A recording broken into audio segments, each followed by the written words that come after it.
7 years ago, on the day of the disaster, the city lived its own life. Noticing the red light, the girl turned around. Then the horror called the dungeon breakthrough began, after which monsters began to emerge from their portals, and as a result of the incident, many people died. Trying to escape from the monsters, they zealously called for help. Looking at the bloody photo of his family, the protagonist noted that his parents were also gone then, and that day he lost everything in an instant. The protagonist clenched his teeth tightly while bloody tears flowed from his eyes. He swore that he would definitely become a hunter and tear all the monsters to shreds. 7 years later, the memorial park of the disaster. A guy was sitting on a bench with a travel bag, mentally noting that he was kicked out of the hunter training center. Looking with blue eyes, he asked what kind of hunter he was. A male voice addressed the member Han Sunjun, noting that he wanted to tell him directly. Looking at the brunette in front of him, the man told him not to come to the hunter training center anymore. Frowning, the protagonist asked what was wrong and why he was being kicked out. The tall man ran his hand through his hair and said that he knew that a normal awakened only needed a few months to complete the training at the training center to become a hunter. Looking down at the guy, he noted that however, the problem was that he had been here for 7 years. The brunette looked at him from under his brows with displeasure. The coach frowned and said that since it had come to this, he wanted to be honest, noting that he had no talent at all and, in a word, was just trash. Sunjun listened with shock in his eyes to his words about how if they allowed him to stay here, the image of their center would also become shitty. The other participants gathered behind him, and someone said that when they saw him coming and training every morning, his tenacity was amazing and they even felt sorry for him. His comrade noted that there was no need to feel sorry for him, because he was a fool who did not know his place. Standing aside, the guy listened to his question about how it was even possible that after 7 years of training, his stats had not increased. The brunette sharply squeezed the tin can with the drink. Biting his lower lip, he mentally asked that if we do not even talk about opening unique characteristics and acquiring skills, why did not even the stats increase? Sitting on a bench, the main character heard a question from the side. Did she remember how dad died? A woman with a child was standing aside, who said that he knew and remembered everything. The girl with a helmet on her head smiled and said that when the monsters attacked, dad fearlessly died, saving people until the very end. Her mother sat on her knees, saying that everything was right, and then asked what to do if difficulties arise in life in the future. The child replied that she needed to gather her courage and Sunjun's eyes widened as the girl exclaimed that she should never give up. The mother hugged her child and praised her. Suddenly, they perked up, looking to the side. A boy stood next to them, bowing. A moment later, he took off as soon as the woman tried to find out who he was. Rushing forward, the brunette thought that it was true that 7 years had passed. As a drop of sweat ran down his cheek, he noted that he couldn't just give up like that. Running across the square, he mentally exclaimed that he would never give up. After a while, it began to rain. The protagonist knocked on the front door. A few moments later, it opened. A large man appeared, asking the participant to leave. Standing in front of him, Sunjun asked him to help him pass the hunter exam one last time because he couldn't give up like this. The man fell silent. Frowning and baring his teeth, he called the guy a piece of shit and asked why he still couldn't understand. The brunette opened his mouth in shock. The curator poked his finger at his shoulder, asking if he had come to forcefully return the money he had wasted, and then asked if he would calm down if he simply returned half of it. The protagonist muttered that it wasn't so. Opening his mouth wide, he shouted that it wasn't about the money at all. Receiving a sharp blow to the face, he began to fall backwards. Sunjun landed on garbage bags and bins. Turning to the door, the man smirked and asked him not to lie at least to him. Looking at the guy, he called him scum. The brunette wilted, sitting in the rain in the garbage bags. Looking down with a gloomy gaze, he thought that if only he had a unique characteristic too. Without getting up from his seat, the protagonist thought that if he had even a little talent, then a small drop fell into the water. A blue sign appeared with the words that the trial tower praised him for his iron will. Sunjun, who found himself in the water, opened his eyes wide, wondering who was praising him. He began to be pulled into a puddle of rainwater. Looking with frightened eyes, the guy indignantly asked what was happening now. A loud scream was heard throughout the area. The curator ran out of the house, ordering him to shut up. However, there was no one near the garbage bags anymore. He looked around, picking up the brunette's cap. Throwing it into the trash can, the scythe called him a weakling. Meanwhile, the protagonist fell into the abyss of water. Puffing out his cheeks, he tried to hold his breath. Suddenly, the water threw him out and he began to fall down. A blue screen appeared in front of the protagonist, which said that the test tower had selected all suitable candidates from Earth. Reading the text, Sunjun wondered if this was the second disaster. His eyes widened when he was asked to choose a difficulty level, noting that the reward he would receive would depend on it. Biting his lip, the guy thought that he did not understand what was happening now, but looking at the 3 difficulty levels, he mentally noted that his intuition told him to use this chance. The brunette pressed the button. Suddenly, his cool bright light The system noted that it hoped that he would receive a satisfactory result from the suffering he received, and then it was said that he would soon go down to the first floor of the test tower. The protagonist looked with surprised eyes. The system noted that all the statuses of taxes and injuries of the candidate were currently being healed, after which the loading of the first floor of the test tower began, for which he needed to prepare. Sun Ji-yoon found himself in the desert. His eyes widened. A notification about issuing a weapon appeared on the blue screen, after which a sword appeared. It pierced the sand in front of the guy. The system noted that the theme of this trial was survival, the reward for which was unlocked unique characteristics. After reading this, the brunette froze in shock. Remembering how he trained in the center, he thought that he would receive what he had worked so hard to obtain for the past 7 years. Smiling like a madman, the protagonist thought that this was just madness. He walked towards the sword. Suddenly, the sand under his feet shook. Falling forward, Sun Ji-yoon loudly asked what was happening right now. Horror froze in his eyes when the system noted that the training trial was about to begin,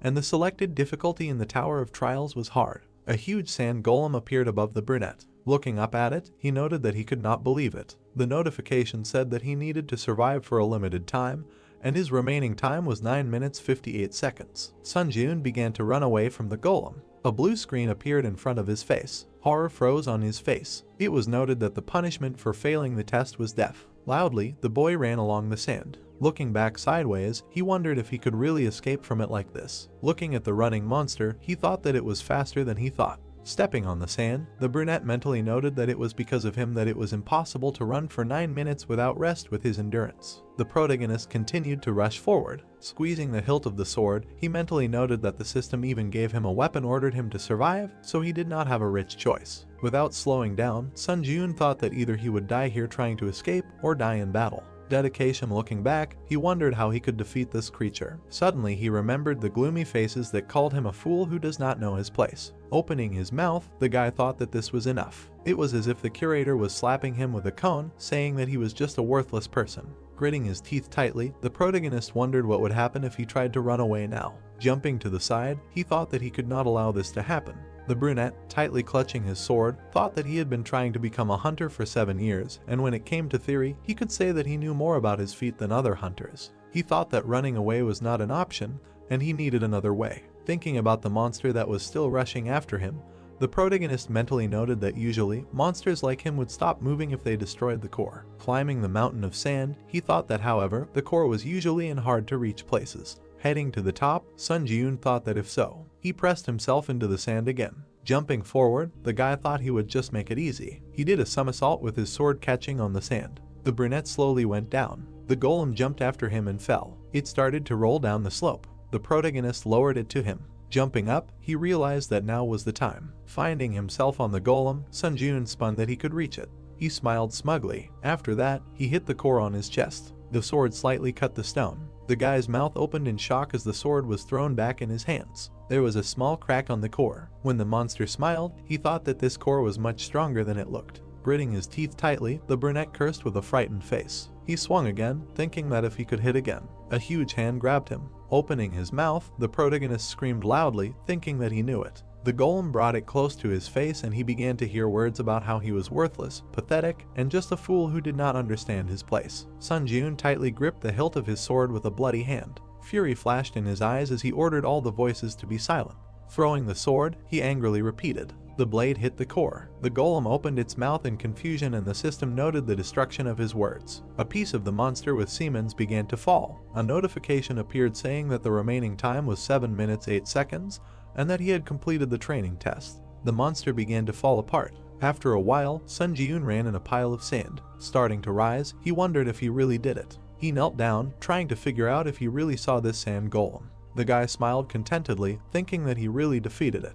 He stood up, and the system congratulated him on successfully spawning the first floor of the trial tower. The brunette noted that he was able to survive. The information on the blue screen said that as a reward for clearing, he would receive a unique characteristic. As a reward, he would receive 1,000 points, and as an additional reward, he would receive the skill Quick Recovery of rank E+ and 500 points. The protagonist's mouth fell open in surprise. Standing in front of the screen, he mentally said that he could not believe it. Looking at his hands and imagining many gloomy faces, he thought that he had put in a lot of effort over the past 7 years, and the only thing he received in return was disdain and ridicule. he was notified of the unlocking of the unique characteristic necromancy rank F. Sun Ji-eun froze, mentally noting that now he could become a hunter. However, sadly lowering his eyes, he thought that all this would only happen if he survived. Suddenly, his eyes widened. Seeing the red and black clot of energy in front of him, the brunette wondered what it was. Holding his injured shoulder, he asked if it was true that a black fog had appeared where the golem had died. He touched it.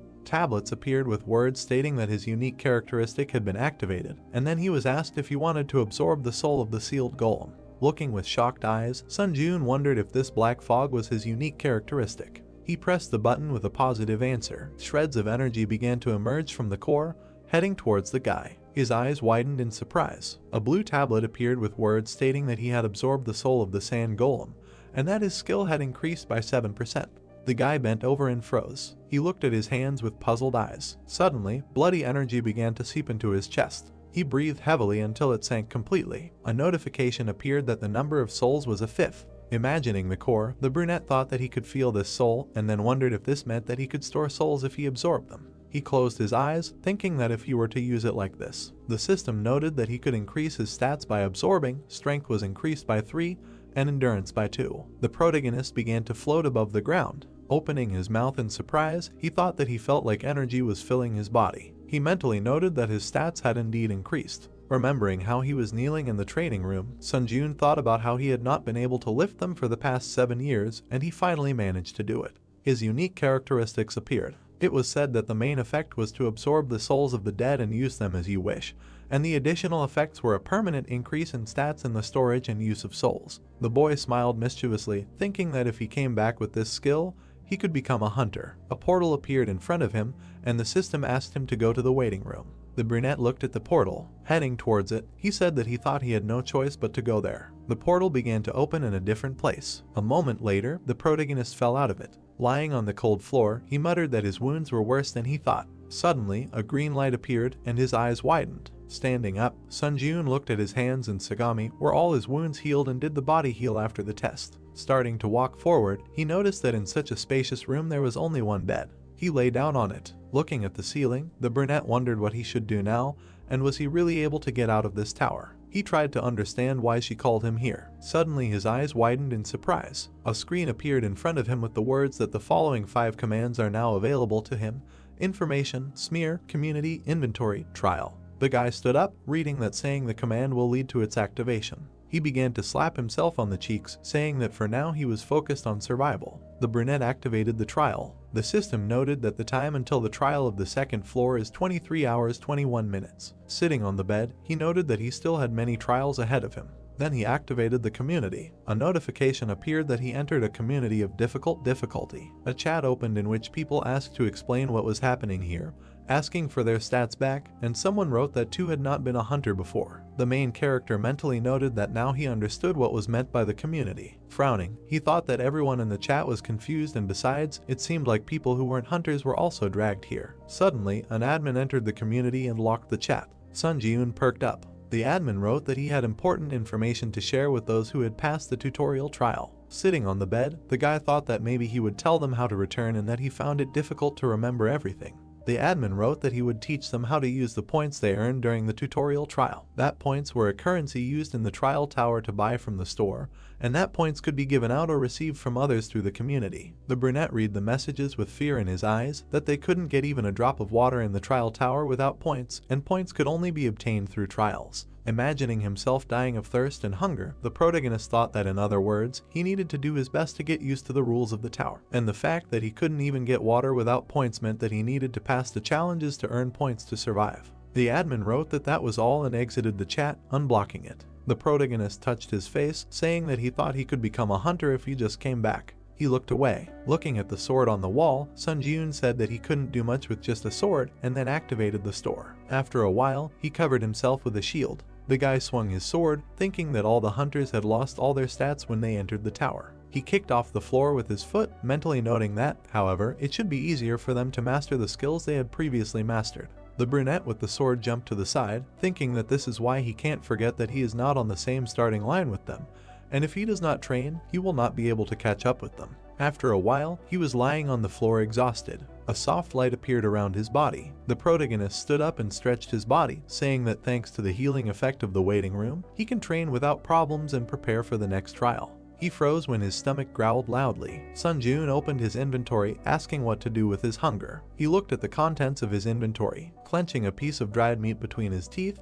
The guy thought that he only had 40 points left after purchasing, and if not for the additional reward, he could not even dream of a shield. The system said that the remaining time until the second trial was 17 minutes and 17 seconds. Looking at the blue screen, the brunette mentally noted that time flew by unnoticed, and even the restless chat fell silent when it was almost time for the second test. Frozen, he wondered if he could survive again. The protagonist frowned, telling himself that he would definitely survive. There were 10 seconds left until the second test. The countdown continued. The waiting time was up. The system asked Sunjun if he was ready for the second floor test, and he answered positively. After that, he began to dive into the portal. A moment later, the guy found himself in the forest, and notifications began to arrive that he had entered the second floor of the hard difficulty test tower. His eyes widened in surprise. The brunette muttered that this time he found himself in the forest. The system noted that the goal of this test was assassination, and that he needed to kill the chieftain of the orc tribe in the allotted time. They showed the chieftain with staffs in his hands, who was directing his army. The protagonist found himself at the edge of a cliff. He saw a small camp below. With his mouth wide open, he asked if the orc tribe was there. Looking closer, Sunjun saw many green monsters below.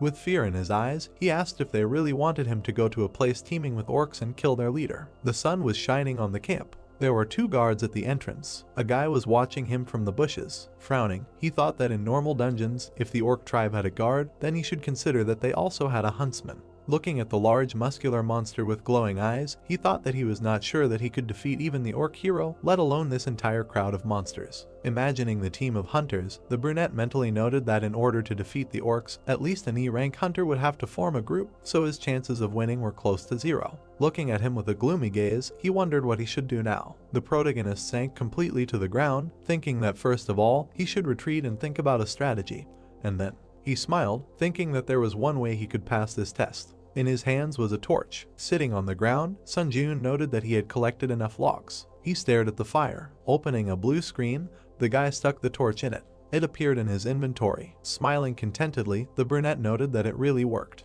Birds flew over the green forest. Watching the orcs, the protagonist noted that they looked like lazy pigs, but in fact, they were a very conscientious race. Hiding behind a tree trunk, he thought that the huntsman should go hunting in the morning and return by sunset, so there was plenty of time. Imagining the crowd of green warriors, Sunjun thought that he had only one means to break through the numerical superiority, which was the biggest obstacle to the goal of this trial, and that was fire. He furrowed his brows confidently. The boy watched the entrance to the camp. Sitting by the trunk of a tree, he mentally noted that according to the Hunter Association, the orc sentry did not stand guard all the time, but returned to the village during meals or rest breaks. Rushing forward, he threw the torch. Running through the forest, he threw fire into the trees. After a while, the forest along with the camp began to burst into flames. The orcs began to run with buckets of water, trying to put it out. Looking at the thick smoke rising from the camp, the protagonist thought that when the fire completely engulfed the village, he would no longer have to worry about running into the orc rangers returning from hunting.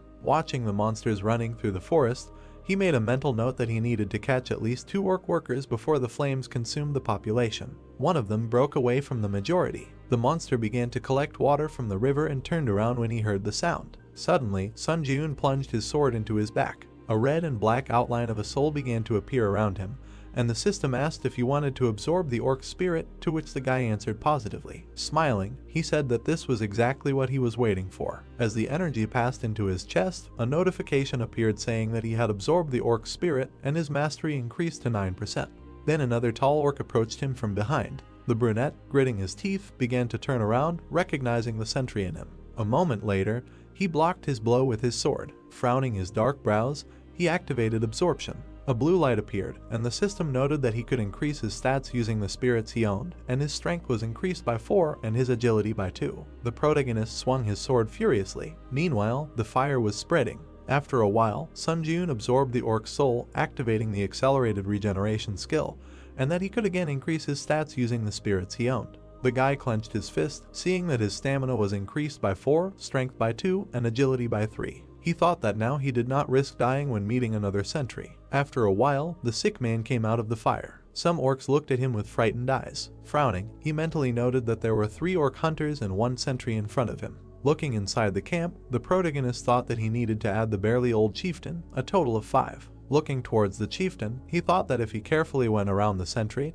he could easily reach the chieftain. Running forward, Sun Ji-eun attacked 3 monsters in a row, thinking that thanks to the absorption of the sentry's spirit, the workers did not pose any threat to him. Confidently looking forward, he perked up. He saw another one behind the orc. The guy put up a shield, blocking its blow. Gritting his teeth tightly, he held the shield. Trying to get to the chieftain through the monster, the brunette mentally noted that the sentry had moved away from the chieftain, and apparently, he decided to refuse to perform the duties of a bodyguard next to him, and in fact, this sentry was the last obstacle. The protagonist swung his sword furiously. With a sharp blade, he pierced the sentry. Fire began to gather above the chieftain's staff. Sun Ji-eun climbed onto the body of the dead monster. At that moment, the chieftain pointed the flame at him. His eyes widened. A beam of fire hit him. The old chieftain laughed harshly. Ahead, in the thick smoke, a silhouette of a man was emerging. Shock appeared in the monster's eyes. The guy was clenching his teeth tightly, holding a shield in his hands, and above his head hung a sign that he had received the achievement He Who Withstood the Flames and that he had acquired the skill Burn Resistance rank F. The brunette,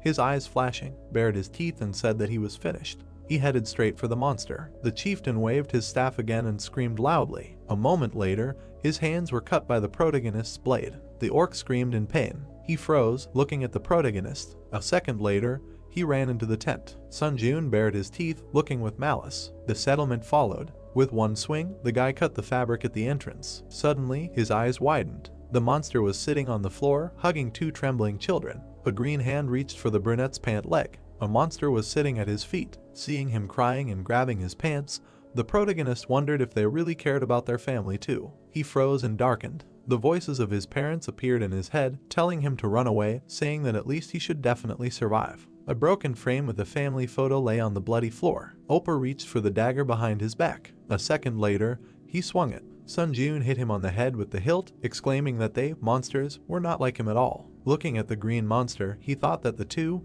even if there was a chance that they would become ghosts, following in his footsteps, he would still exterminate them all. The chieftain ran towards him with another orc. The guy swung his sword. A moment later, the system congratulated him on overcoming the 2nd floor of the test tower. Looking at the battered shield, the brunette noted that it had become unusable, but it was thanks to it that he was able to survive. Opening the blue screens, he said that this time he was again on the verge of failure. The protagonist opened his mouth and said that the number of applicants had been reduced by almost half. His eyes widened. A certain person wrote in the community that he had figured out how to return to Earth by sending a letter with a question. Sun Ji-eun imagined many people walking in the sun in the park. He mentally noted that information was one of the 5 commands used in the test tower. The guy opened the tab with the question and read that he could write a question that the administrator would answer after processing was complete, and that each time he entered a new floor, 1 question ticket would be added. The brunette frowned, thinking that it turned out that he could use the right to send a letter with the question he was interested in here. It was noted that the chat naturally formed an atmosphere for exchanging information obtained during the sending of questions to the administrator.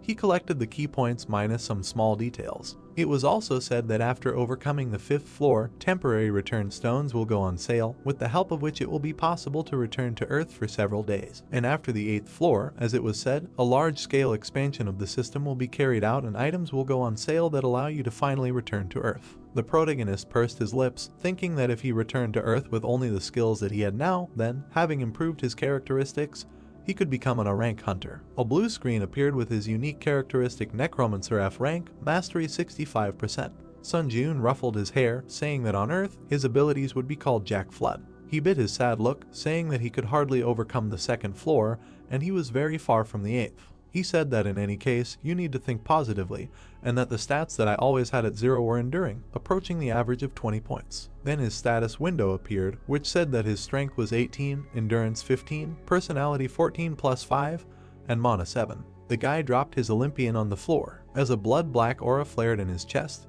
he mentally noted that he needed to absorb the 5 spirits that he had obtained by risking his life. When he absorbed them, his strength became 27, endurance 25, agility 28 plus 5, and mana 13. The brunette opened his eyes in shock, thinking that the strength was simply overflowing him. He abruptly ran forward. Starting to run on the ceiling, the main character thought that he was beyond human capabilities, which he could only read about in a book before. He jumped off the stream. A moment later, his face distorted in surprise. A loud crash was heard. The protagonist was lying on the floor, slammed into the wall. Wiping the blood from his nose, he said that due to his rapid growth, his body had not yet gotten used to the new sensations, and then activated the store. Sun Ji-eun took the dead giant shield for 21 points. Activating the inventory, the guy noted that now was the perfect time to use the rewards from the previous trials. He looked at the E+ rank Black Iron Sword, which added 5 reaction speed, 10 attack speed. He also had a D rank Assassin's Cloak, which reduced sensitivity by 10% and which increased movement speed by 15% for 1 minute when agility is below 50. The brunette put the items on himself. He sighed, thinking that he could get used to this equipment before the next trial.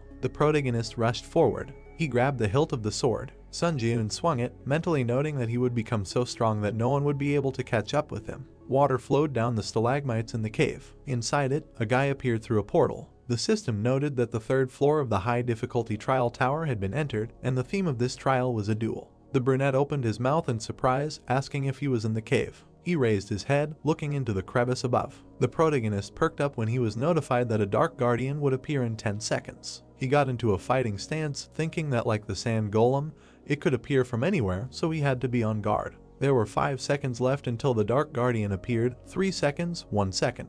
The system notified of the guardian's appearance. A human shadow appeared behind the protagonist. His eyes widened. The shadow guardian attacked him with a weapon. After that, he smiled contentedly. Sun Ji-eun bared his teeth in anger. The system notification said that he needed to defeat the shadow guard, his double. Gritting his teeth, he turned back. Sun Ji-eun kicked his opponent. They stood opposite each other. The triplet licked his sharp fangs with a grin, and the guy was breathing heavily. When the accelerated regeneration skill was activated, he mentally noted that if he had not reacted in time, his spine would have been broken. The brunette pursed his lips, thinking about the shadow pose. Equipment clanked in the cave. Looking at the exact same fighting stance of the enemy, the protagonist wondered if this creature was imitating his movements. He ran forward, thinking that he needed to clash with him in battle to test his guess. Sun Ji-eun abruptly rushed past the enemy. He looked back in confusion. Suddenly, blood splashed to the sides. The guy stopped some distance from the shadow guard. He frowned. The brunette saw how the monster's wound began to heal.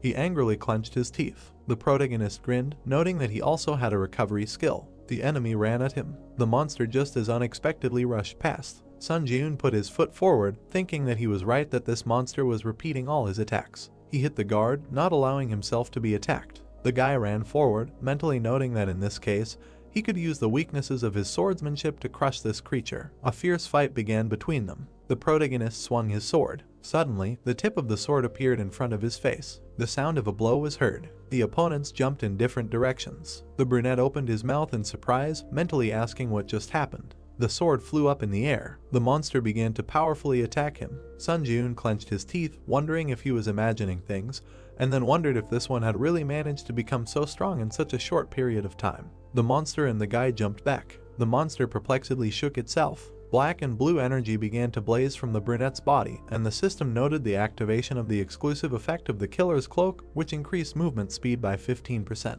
The protagonist frowned, thinking that if this fight dragged on, he would be in danger, so he needed to deal with it within 1 minute while the timer was active. The guard bared his teeth and growled. Sun Ji-eun rushed forward at great speed. He rushed straight at his opponent. A second later, he dodged the blow. Grouping himself, the guy hit the monster again. Then he put his sword to its throat. Then the enemy pierced it. The brunette smiled contentedly, thinking that he had succeeded. The guardian screamed in pain and began to fall backwards. Extending his arm, he cut off the protagonist's arm that held the sword. Sun Ji-eun looked at the splashes of blood in shock. A moment later, he screamed loudly. Squinting his eyes, the guy told himself to pull himself together since this was not the end. Looking at the monster, a question arose in his mind. The brunette frowned, wondering why he was not moving. He mentally noted that even though that creature had a good healing skill, it still took some time to recover. While his bloody hand with the sword lay to the side, the protagonist thought that he should kill the Dark Guardian right now, but it was unclear how he could do it without a sword. He breathed heavily, seeing that the remaining time of the skill was 11 seconds. Sun Ji-eun put a shield in front of himself, mentally noting that perhaps he was going to real madness now.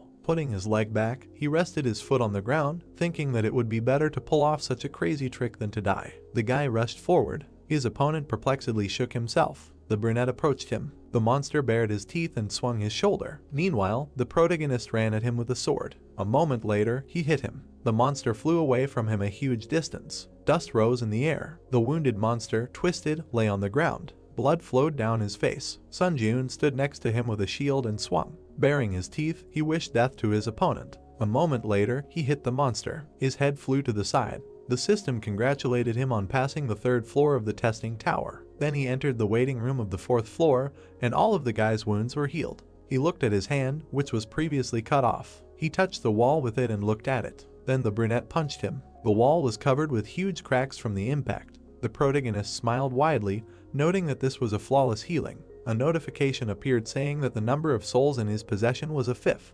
Remembering how he sucked in the Dark Guardian, Sun Jun mentally noted that this was the spirit of the double that he had lost his mind in the cave after passing the trial of the 3rd floor. Looking with surprised eyes at the bright light from his chest, the guy thought that the consistency of the spirit was so dense that it could not be compared with the monsters that he had absorbed earlier. A notification appeared saying that the mastery of the unique characteristic necromancy had reached 100%, and the rank of the unique characteristic necromancy was raised by 1 level to E rank. A 3rd additional effect appeared, which, when absorbing the spirit of a skillful person, gave a certain probability that one of the skills imprinted in the soul could be given. After reading about it, the brunette's mouth dropped open in shock, wondering if he could really absorb skills. Thinking back to himself in the orc camp, he mentally noted that just like how he was able to obtain accelerated regeneration only after being on the brink of death several times, skills could never be obtained with a snap of a finger. The protagonist smiled widely, saying that in his entire life, the thought of being given such a mind-blowing unique characteristic had never crossed his mind. And of course, it shouldn't be overlooked that the description said likelihood of acquisition. He said that he thought he just needed to check how lucky he was, that's all. Blue screens appeared in front of him, indicating the entrance to the high difficulty 4th floor community. Sun Jun said that this was his 3rd time returning to the waiting room, so the environment already seemed so familiar to him, as if he was at home. He perplexedly perked up. The chat was bursting with messages that apparently the 4th floor test would not be individual, but a group one. Looking at the screen, the guy wondered if it meant that there would be a joint test and a team of players would be formed. A certain player wrote that he might be exaggerating, but he was sent a response saying that the theme of the next test would be a competition. He asked if this would mean that the players would have to kill each other. The brunette froze in horror. Remembering the pools of blood, he wondered if it meant that in the next test there was a chance that he would have to kill a person. The system noted that the selection of candidates was complete, and that the 4th floor test was beginning, which would last 24 hours, and the condition for successfully passing the joint test was to defeat the Goblin King within the allotted time. The fortress wall of the castle appeared in front of the players. It was noted that the condition for failing the test was the destruction of all the candidates selected for the team or the passage of a certain amount of time, and that the penalty for failure was death. The protagonist moved to the floor. Other players appeared in front of him. They were standing on the ground, on which a pentagram was drawn. Sun Jun pursed his lips, thinking that he was embarrassed, since recently he only crossed paths with monsters. He looked away when a player suggested introducing themselves to each other, since they were now a team. The brunette with a staff in her hand said that her name was Lee Hayan. She smiled and added that she specializes in providing support to the team and was also an E-rank hunter on the outside. The girl turned around when another player noted that in that case, he thought that their team was not a complete bunch of scum. Lee Sung-hoon threw a large two-handed sword over his shoulder and introduced himself, saying that he specializes in close combat and was a D-rank hunter on the outside. Sun Jun frowned, thinking that unlike this, hunters of this rank always behave politely on Earth. Looking at them, he said his name and that he also specialized in close combat, but was not a hunter on the outside and was only undergoing training. The brown-haired man gritted his teeth and asked if that meant he was just a cadet. The guy perked up and darkened when he was ordered not to get underfoot. He looked up. Looking at the man, the brunette said that he nevertheless believed that he was a good fighter and could handle the role assigned to him. Sung-hoon frowned and replied that if he decided that he was only causing harm, he would immediately eliminate him. Imagining the dark, mocking silhouettes, the brunette thought that he had long been accustomed to such looks. Frowning, he handed over his weapon, thinking that for a moment he had managed to forget about his past. The brown-haired man turned around and looked back, calling out to the cadet and telling him to stay behind and take care of the small mobs. The protagonist mentally noted that not only was he annoying him, but he could also confidently say that his abilities were more than enough to return his words in kind. Looking at the large gates of the fortress, he concluded that the Tower of Trials was all about skills. System notifications began to appear with words about how to cooperate with his team members and complete the trial before the other team, and then they noted the opening of the main gate of the citadel. The gates began to lower. Goblins immediately burst out of them. Sung-hoon took the blow of 3 of them. Covering himself with his sword, he loudly asked how the goblins could move in such a battle formation,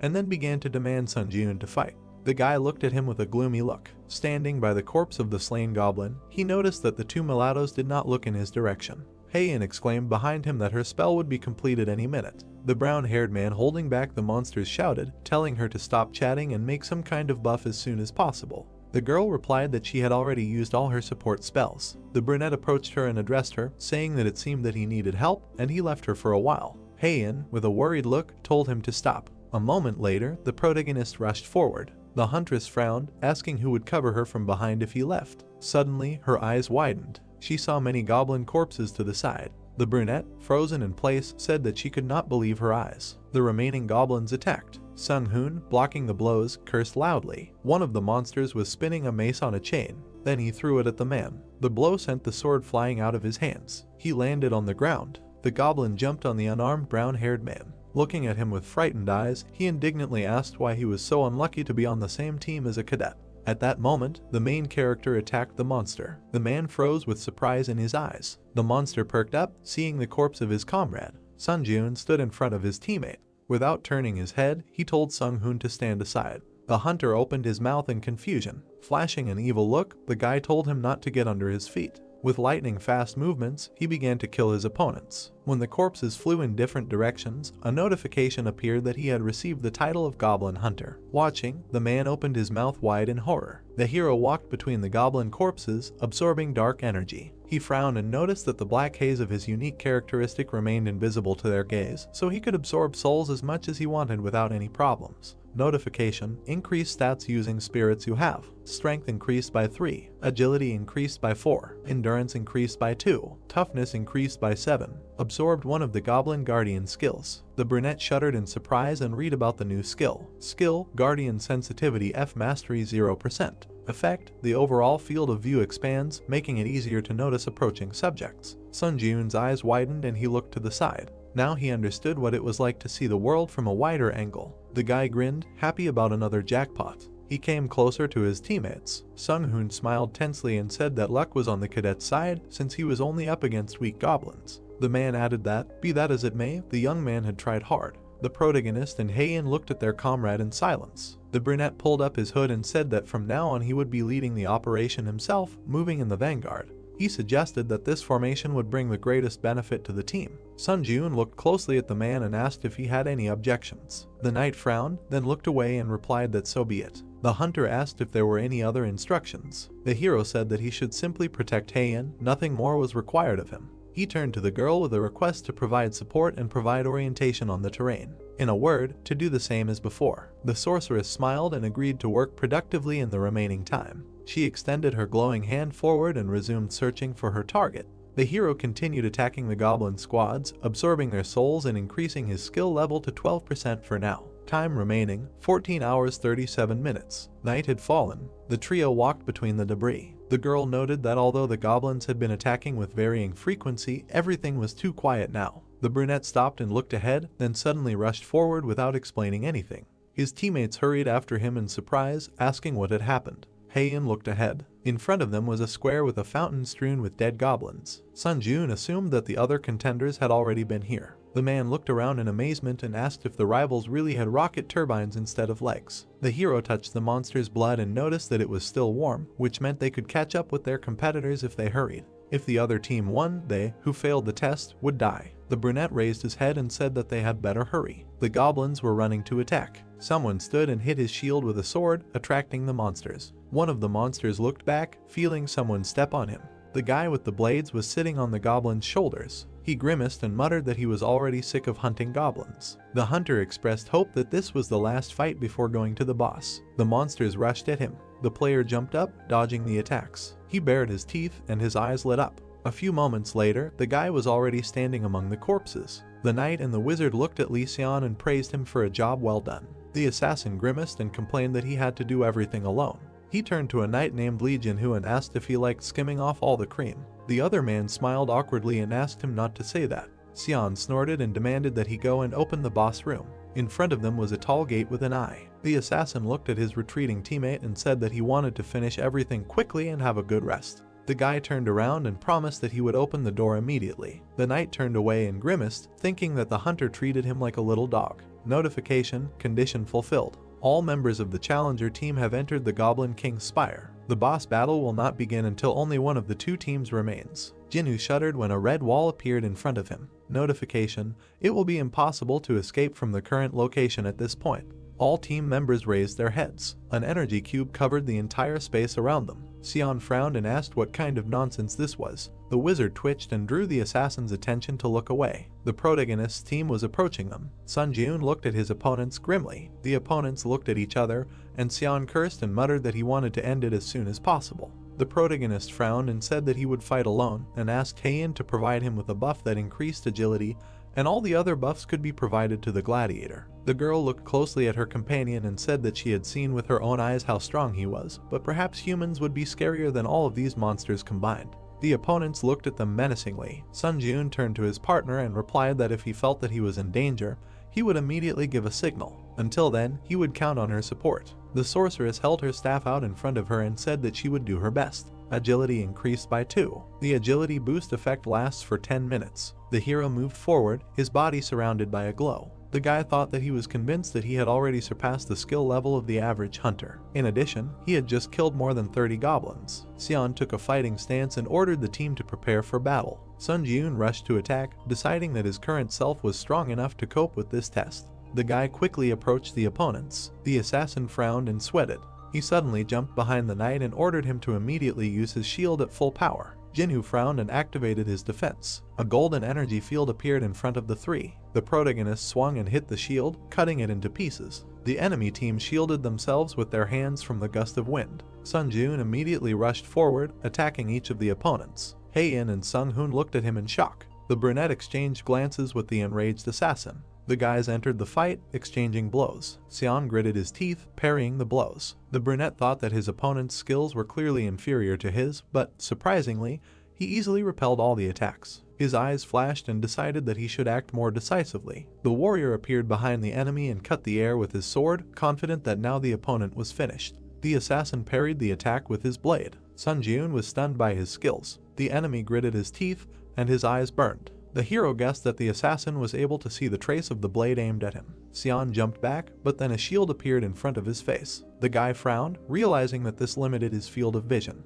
The brunette appeared from under the shield and pierced the enemy in the chest. Sion coughed and was indignant. What bad luck. Notification, congratulations, you have completed the special task. Bonuses will be added to the reward for completing the 4th floor. The teammates approached the hero. The girl noticed that his hands were shaking. She looked at him worriedly and asked if everything was okay. The guy's face looked detached, but he answered that everything was fine. Heian looked closely at her comrade, guessing that he was in shock because of the murder he had just committed. It seemed to her that the hero was a strong and cold-blooded person. Sun Jiun turned to them and asked if they were ready to go to the boss right now. The partners confidently agreed. Blood spurted from the Goblin King's mouth. The brunette pierced him with his sword, jumping from behind. Notification, the test target, the Goblin King, has been destroyed. The boy jumped to the floor and the body of a monster fell behind him. Sung Hoon looked at the hero in shock and thought that he must be a monster. Notification, congratulations, you have passed the 4th floor of the trial tower. As a reward for breaking through, all stats have been increased by 4. As a bonus reward, the skill instant acceleration was received. Teleported to the waiting room.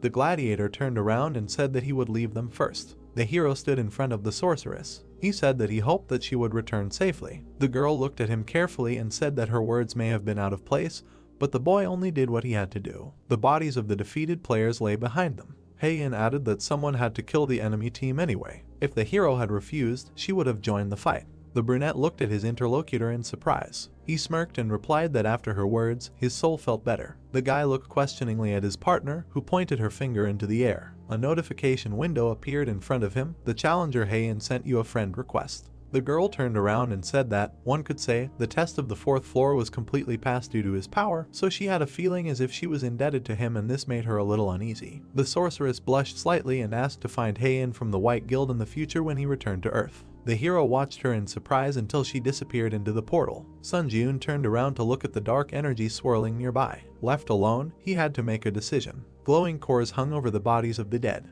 Would the guy decide to absorb a human soul or not? When he made sure that he was capable of something like this, he postponed the absorption process for later as he felt that he was about to cross an irreversible line. Now the hero has made up his mind. He jerked his hand, and energy began to emanate from the dead man's body. Sun Ji-eun stretched out his hand, absorbing the power, and thought that although he had no intention of killing people to become stronger, in a situation where he had no choice, he would have to resort to murder. In addition to his original desire to become a hunter, new ambitions were already beginning to sprout in his soul. The trial tower had given him a chance, and he would take full advantage of it. The hero wants to continue climbing to the top of the trial tower. The brunette passed through the portal and entered the waiting room of the 5th floor. Notification: system expansion begins. A ranking system for applicants has been created, and the results of the trials are being summarized. The guy looked at the system window in surprise. The window required entering a nickname. Sun Ji-eun thoughtfully touched his chin and then entered the word. Your nickname has been changed from Sun Ji-eun to Hunter. The results of the 4th floor trial are being summarized. 1. Kim Seung-hoon. 2. Lee In-hoon. 3. What's an alias change? 4. Hee Sun-ah. 5. Artisan of the brain. 6. Overpowered sword. Everything was in plain sight. The guy tapped the screen to check if he was somewhere on this list. The hero's eyes widened, finding himself in 16th place. His 4th floor challenge breakthrough time: 11 hours, 14 minutes and 51 seconds. 4th floor challenge breakthrough process: SS+. 4th floor challenge clearance result: B+. 4th floor challenge overall summary: A. The brunette looked at the notification and noted that his ranking was much higher than he thought. Applicants who made it into the top 50 would be designated as pioneers. Those who received pioneer status would receive an advantage on the 8th floor. Notice, if you maintain the pioneer status until the 8th floor, you will receive the Halo privilege. The hero wondered what that could mean. He swiped the system menu, deciding that he would figure it out when the time came. Notice, please select a spirit to absorb from your existing souls. Number of souls in possession: 4/15. Dark energy swirled in the hero's chest. Increase stats using the spirits you have. Now he felt that he had finally crossed the boundaries of human capabilities. The boy clenched his fist, feeling a new strength. Purchase of the Homecoming Stone. You can now leave the trial tower for 3 days and return to your original location. Sun Ji-eun took the weapon and squeezed the artifact to see if it could move along with his equipment. Absorbing the Homecoming Stone, destination: Earth. The brunette smiled and thought that he was finally returning to Earth. The challenger Sun Ji-eun confirmed his intention to return. The young man began to fall down. The absorption process began. The final destination is Earth. The boy screamed when he saw his body being sucked into the funnel. Notification: you have safely returned to your original place of residence. In 3 days, you will be moved again to the trial tower. The curtains fluttered in the wind. The hero opened his eyes while lying on the bed. He stood up and looked around. The guy had indeed returned to his home. Sun Ji-eun leaned back on the pillow, deciding that he could get a good night's sleep, because compared to the bed in the waiting room, his sleeping place was a real heavenly bed. The brunette grimaced, feeling an unpleasant smell. The hero sat up, realizing that he had better wash himself first. He looked down and found a shield and sword on the floor. The hunter picked them up and was glad that he could take items from the trial tower with him to the ground. This meant that other challengers could do so too. The guy frowned and muttered that he needed to act as quickly as possible. Soon the number of those returning to the ground would increase, which would lead to a sharp increase in the number of items and a drop in the prices of hunter equipment on the market. Sun Ji-eun looked at the equipment, deciding that he needed to get rid of it as soon as possible. The problem is that only those with the hunter qualification can sell items on the market. Initially, the hero only planned to apply for the hunter exam and pass it during his next return. He looked at his phone and muttered that he had a lot more to do than he thought. The cadets were training on the training field. The supervisor watched them from above. The man turned around when he heard the phone ring. He picked up the phone and introduced himself as Hwang Manhwa, an instructor at the White Lotus Training Center. The hero gave his name and asked if he remembered it. The interlocutor bowed his head in annoyance and replied that he remembered. He added that the guy could apply for a refund online. Manhwa was surprised to hear that the young man did not ask for a refund of the tuition fee he had paid. The supervisor looked out the window and asked if he would regret his decision. The brunette answered in the negative and added that he would have one request. The man sighed tiredly and said that if he was going to ask for permission to resume training at the center again, he would be refused. Sun Ji-eun asked for help in passing the hunter exam. The instructor frowned and reminded him of how his midterm assessment went. He was given an F rank, and that was a stretch. The man began to say what would happen if a person without unique characteristics and skills took the exam, but the guy interrupted him. He asked if the supervisor couldn't help him, even though the young man refused to return the money. Manhwa shuddered and replied that he could calmly change his mind because money is never superfluous. The hero smirked when he heard such an answer. He looked forward decisively and offered the instructor to make a deal. All he had to do was arrange for the guy to pass the hunter qualification exam today. Sun Ji-eun got out of the shower and dried his hair with a towel. He looked in the mirror at his body, his pumped-up muscles. The brunette examined himself and concluded that, proportionally to his progress, his body had changed a lot too. The hero got dressed and muttered that now was not the time to admire his beloved self. He needed to hurry to take the exam. The guy went out into the hallway and met his neighbor. Sun Ji-yoon looked at her and thought that he really missed such a normal everyday life. He bowed and greeted the girl. She turned and greeted him back, thinking that this was the same neighbor who had been trying to become a hunter for 1,000 years. The brunette passed by, smiling and wishing her a good day. The woman blushed slightly and muttered if this guy had always been so tall. The hero waved his hand near the road, but no taxi stopped. He thoughtfully looked away. A few minutes later, the guy was already racing forward, jumping between the roofs of houses. Sun Ji-yoon grinned and muttered that running to the destination was also a good option. The guy pushed off and thought he would soon be there. Hunters Association. The brunette entered a tall building and stood in front of two men. The young man smiled and said that he had not seen the instructor for a long time. Manhwa chuckled and replied that not much time had passed since their last meeting. The hero looked at him confidently and said that he had been through so much in the last few days that it felt like 100 years had passed. The man looked at him in surprise and asked again. The young man confirmed that the days had not been easy. A man in a suit approached them and introduced himself as Kim In-hoo, the examiner who would be evaluating the test. He looked at the hero and said that he probably knew that, at the instructor's request, he would not have to take the theory test and interview. The examiner asked if the cadet had any questions about the exam. The brunette answered negatively, and the interlocutor invited him to follow him. Sun Ji-yoon stood in a large pavilion, holding a sword in his hand, and the man watched from above. Manhwa looked at the interlocutor and reminded him of his request to expel the guy as soon as possible. In-hoo replied that there was no need to worry because the monsters with the worst compatibility with the examinee were prepared for testing. The examiner looked at the guy and said loudly that he could choose the difficulty of the exam from 1 to 10 as soon as he was ready. The hero frowned and thought that he had always chosen the first difficulty level in this exam before and lost to the goblin every time. All because he was weak. The supervisor grinned and muttered that he would definitely choose the first difficulty level. He was interrupted by Sun Ji-yoon's voice, who chose the 10th difficulty level. The man shuddered in surprise and asked again. The brunette looked at him with a smirk. The instructor grimaced and said that he was a sick bastard. Notification, exam begins. Firebird hunt. A flaming monster appeared in front of the guy and screamed. The hero twitched. The notification said that the movement was slowed down by 25% due to the skill predator's roar. The blade of the sword cracked. The instructor grinned and thought that the boy would never pass the exam because he had slightly adjusted his weapon. Manhwa looked down at the hero, expecting his humiliation. The firebird flew up, blowing heat on the boy. Sun Ji-yoon's eyes sparkled, looking at the approaching enemy. The instructor remembered the day he passed his exam.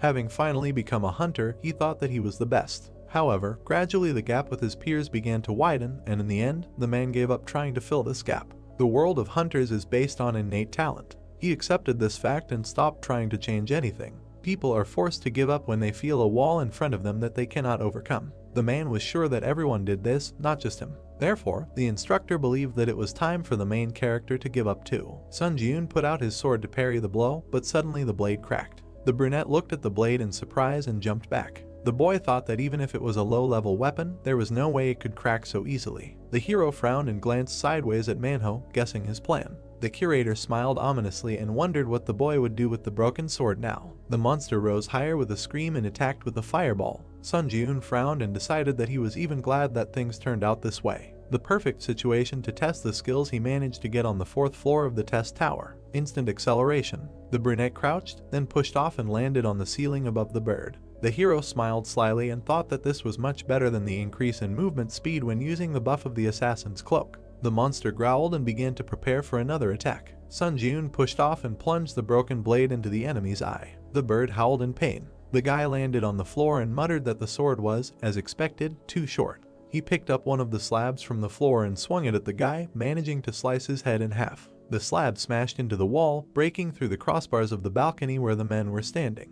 The curator turned around, dumbfounded, and asked what the hell this bastard was doing. The exam was over. Congratulations. The monster fell down. Sun Ji-yoon waved his hand and asked if the audience was okay because he didn't expect the tile to fly to them. The brunette smiled decisively. The woman smiled widely and handed the hero a hunter's card, congratulating him on successfully passing the exam. The guy accepted it with gratitude. The interlocutor said that since he was registered with the Hunters Association, he He could now officially engage in hunting activities. He looked at her and clarified whether she meant entering the dungeon and selling items. The woman answered in the affirmative. Manhwa slammed the table and asked the man sitting opposite how this could even happen. The examiner promised that the guy would fail within 10 seconds, but in the end, he passed the test in that time. Enro straightened his tie and muttered that the interlocutor really knew how to joke. The man looked at the instructor and declared that he had done everything in his power. Based on the stated data, Cadet Sunjun would never be able to pass this test. Manhwa frowned and asked if it was possible to assign the youth a lower rank. The examiner was surprised, where else could it be lower? He killed a monster in 10 seconds, which is aimed at cadets who received rank D at the midterm assessment.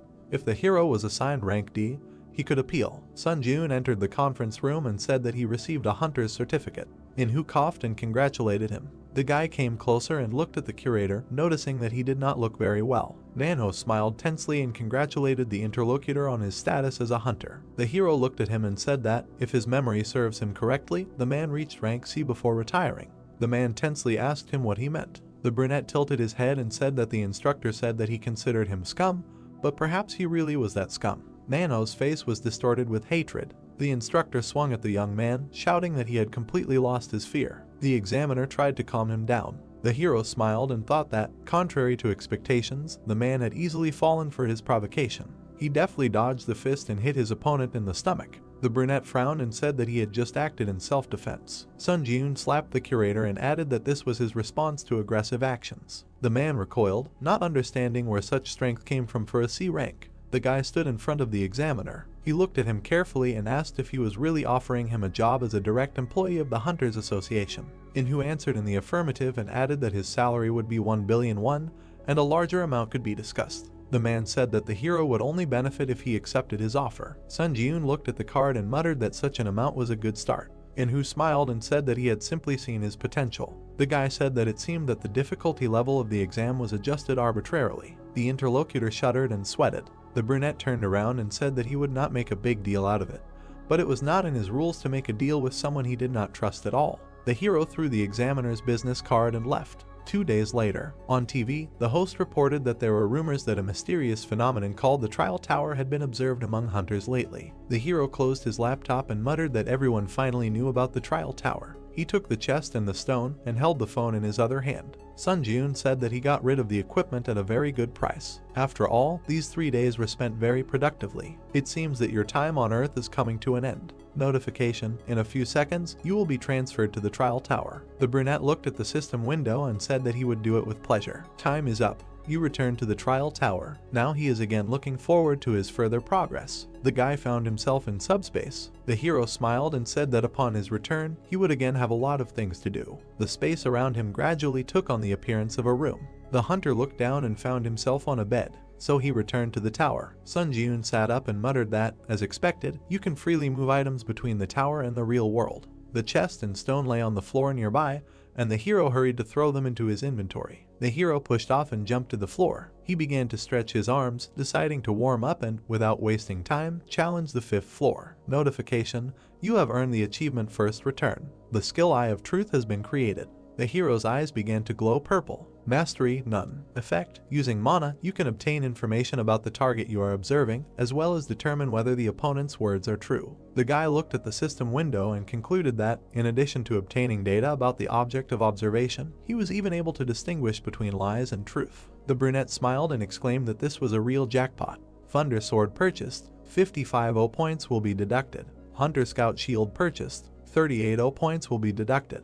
The hero swung his new weapon. Although he had shelled out a ton of points for the sword, he really liked its options. 10% chance to apply the lightning effect when hitting an enemy. The guy decided that it would definitely be useful. A notification window appeared in front of him. You are ready to begin the test on the 5th floor. Sunjun resolutely jumped into the portal, determined to begin the test after so much time. Entered the 5th floor of the test tower. Selected difficulty: hard. The theme of this test is hunting. Remaining time: 24 hours. Condition for successful completion: defeating the werewolf boss in the Wolf Ravine. Conditions for failing the test: the death of the challenger or the expiration of the allotted time. The reward for a successful breakthrough is a werewolf headband. The penalty, in case of failure, is death. The hero found himself in front of a high mountain with the moon shining above. He smiled and clutched his sword. Werewolves gathered around him. The animals growled and rushed to attack. In a few precise movements, the guy cut them down, making his way forward. Sun Jun kicked another enemy. The wolf flew to the side, and the guy was indignant. Why are they so puny? The werewolf hit his big paw.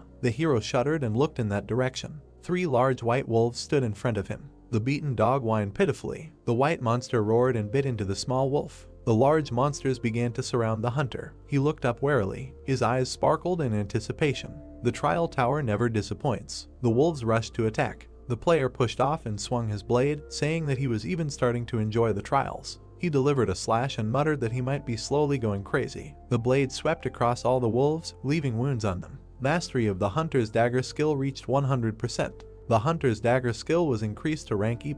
The accelerated regeneration skill was increased to rank D. The guy landed on the ground, feeling his strength growing. He frowned and thought that the hunter's dagger skill he had obtained on the 3rd floor had also almost reached its growth limit. He needed to obtain a new swordsmanship skill. 2 wolves jumped from the boy's back. The hero turned around and said with a smile that they could continue to attack without stopping. His back was to the scattered corpses that emanated dark energy. The boy raised his hand, absorbing the power, and noted that he had already managed to hunt 3 times, and it turned out that the sword lightning effect appeared even less often than he thought. You have absorbed several spirits of the crazed wolf. Mastery has increased by 16%. The brunette looked at the system window and noticed that the mastery of the unique characteristic was also steadily increasing. If he gave it his all, he would be able to achieve an increase in the rank of his unique characteristic. He moved on, reaching almost the middle of the wolf ravine. Sun Jun stopped. There were corpses of wolves lying around. The hero assumed that there was a conflict in the pack. The boy crouched down to the body and realized that the cut was too clear, which meant it was made by a sword. He looked at the rock and thought that the marks left nearby only confirmed his assumption. Hunters used the eye of truth, and his eyes turned purple. He looked at the wall. A trace of aura, rank D. A trace left after a rather skillful aura neatly split the wall. The boy stood among the defeated monsters, wondering if aura was also one of the skills. Sun Jun frowned and thought that there were too many nuances that did not fit in his head. He felt somehow uneasy. Suddenly, a howl was heard. The hero jerked forward, realizing that it was somewhere nearby. He rushed along the gorge until he noticed something in front of him. Ahead was the entrance to a cave from which a roar was heard. A werewolf flew out of it. He hit the ground several times. The brunette looked at him in surprise, not understanding what was happening. Notification: the boss werewolf required to pass the trial has died. Investigating the cause. Loading. The hero looked at the monster lying at his feet and could not believe that the trial target was dead. Analysis complete. The brunette jerked and looked at the system window. An intrusion was detected in the Sun Jun challenger's trial. The trial target has been changed. Kill the challenger from another dimension who has intruded into your trial. A man in armor came out of the cave. The hero looked at him, processing the information. He realized that the trial tower existed in several dimensions at once, other than Earth. The hunter squinted, trying to understand how the enemy had ended up here at all. The knight looked at him and said that he did not expect the challenger from the underdeveloped world to still be alive. He clarified that the hero was the master of this trial. The man pointed his sword at the boy and decided that he was silent because he was paralyzed by fear of his impending death. The brunette smiled nervously and thought that this bastard was also cuckoo. They stood opposite each other. The hero looked ahead and thought that he did not expect a situation where the target of his test would be killed by an intruder from another dimension. However, he was very lucky that the test did not fail. The brunette frowned. The enemy assumed a fighting stance, and his sword began to shine. He asked if the boy was so scared that he could not utter a word. In that case, the knight decided to end his suffering right then. Sun Jun frowned, noticing that the enemy was advancing. The enemy quickly ran forward. The hero kicked the werewolf's corpse, throwing it towards the intruder. The wolf flew at the knight, but he cut it with his sword. He looked away. The brunette ran around him and swung his sword, saying that he was caught. The guy jabbed his sword at the armor, but then his eyes widened in surprise. The blade slipped, although the hero was going to cut the enemy in half. The enemy swung his sword and said that the young man was caught here. He brought down a blow on the hunter, who barely managed to cover himself with a shield. The defense split into pieces. The guy was thrown back and slammed into a rock. Sun Jun coughed in pain. The brunette grabbed his broken arm and clenched his teeth. The enemy came closer and was surprised that the young man blocked the aura. If he allowed himself to be cut in half, he would have met a quick and painless death. The hero frowned and shouted that he had never heard of any invaders. The knight came closer and replied that the barbarian had no way of knowing what a floor infiltration was. The boy sweated and muttered in horror why something like this had happened in his trial. The enemy looked at him menacingly, radiating an aura, and told him not to hold a grudge since the tower was originally such an unpredictable place. He would rather leave long conversations and end everything. The brunette put out his hand and asked the enemy to stop. The hero frowned and asked him to tell about the floor invasion. The knight silently looked at the boy, but still decided to tell since the boy was dead anyway. Sun Jiun looked closely at his interlocutor. The man said that among the options of the system, the expansion of which occurs from the 8th floor, there is the so-called floor invasion. If you buy a ticket for it in the store, you get the opportunity to interfere with other people's trials. The hero sat opposite the enemy, asking if he really came from another dimension. The knight clarified whether the boy thought that he came from some other world. Sun Jiun stood up and muttered something like that. His eyes lit up from using the Eye of Truth. The man shuddered as he looked at the hunter. Notification: your opponent's words are true. He did not lie. The knight extended his sword and exclaimed that the brunette had just committed an extremely unpleasant act. He dared to judge his words and actions. The hero smiled and replied that he could not do anything about it. The opponent swung his sword and asked how the barbarian brat dared to be insolent to him. The brunette straightened up and said that he had obtained information, so he could also share one funny fact. The interlocutor stopped and looked at him questioningly. The young man was holding his injured hand and said that due to his pain tolerance, the injured limb was practically in his way. In other words, he was holding it not because it was unbearably painful. The hero let go of his hand and the accelerated regeneration skill was immediately activated. The boy healed himself and said that he thought the enemy would only share information if the boy looked pathetic. The knight's eyes widened in surprise. He swung his sword and asked if the hunter was testing his healing skills. The man added that if his strength was only what he had demonstrated earlier, then he would not escape death. Sun Jiun threw the sword from the ground and smiled. The boy grabbed the handle and said that his strength continued to grow rapidly. Notification: increase stats using the spirits you have. Strength increased by 2, agility increased by 3, endurance increased by 3, mana increased by 5, durability increased by 7. Blue energy emanated from the hero. The enemy shuddered and was surprised that the boy had a unique characteristic in addition to the healing skill. The exclusive effect of the assassin's cloak is activated. Movement speed plus 15%. Remaining time, 59 seconds. The brunette crouched, pushing off the ground and, with a flash of his eyes, used instant acceleration. The man stared in shock at the challenger from the 5th floor, who for some reason had so many skills. The hero rushed to attack.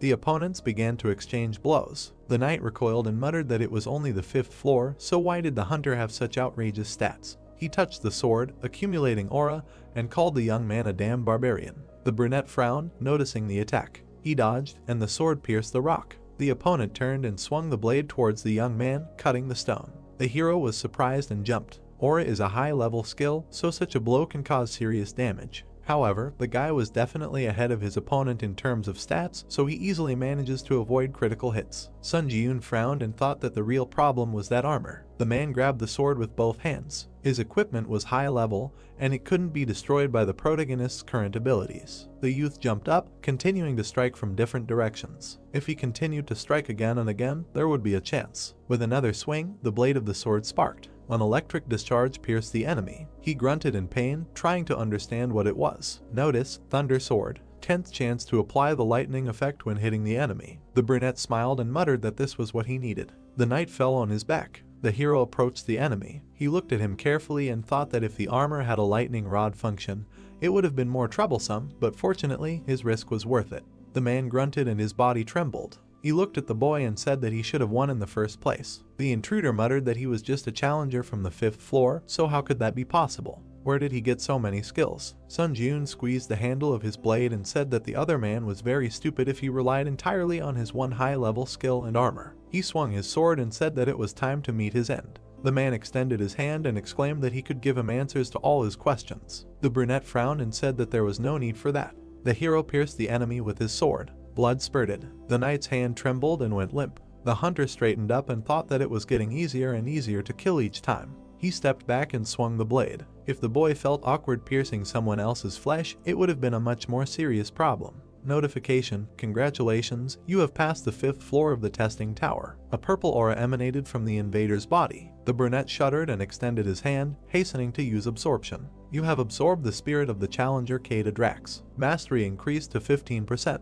The boy looked tensely at the energy in his hand and noticed that he almost missed the opportunity to absorb his soul. It turns out that if you die in another dimension, you simply dissipate like a mirage. The hero stood in the ravine, not understanding why the reward message did not arrive. Notification: the difficulty level and the reward do not match. The reward content has been completely revised. The young man turned his head in surprise. As a reward for breaking through, the skill 3 absolutes was received. As a bonus reward, you received 75 points. As an additional bonus reward, you received 35 points. The hero was happy that instead of the promised C rank reward, he received an A rank. The invading knight must have been strong enough for the system to consider the difficulty of the completed trial to be much higher than originally stated. Sun Jun smiled and said that he still couldn't believe that he had managed to hit such a jackpot.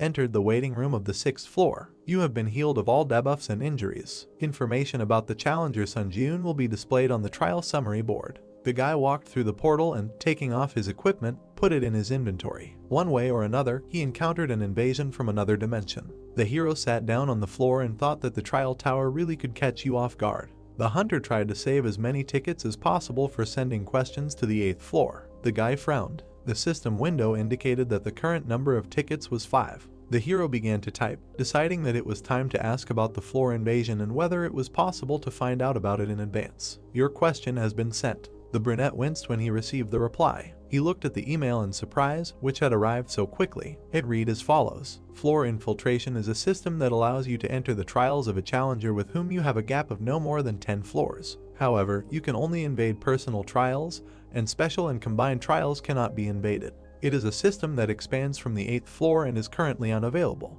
The guy frowned and concluded that it was like breaking a ladder for someone climbing.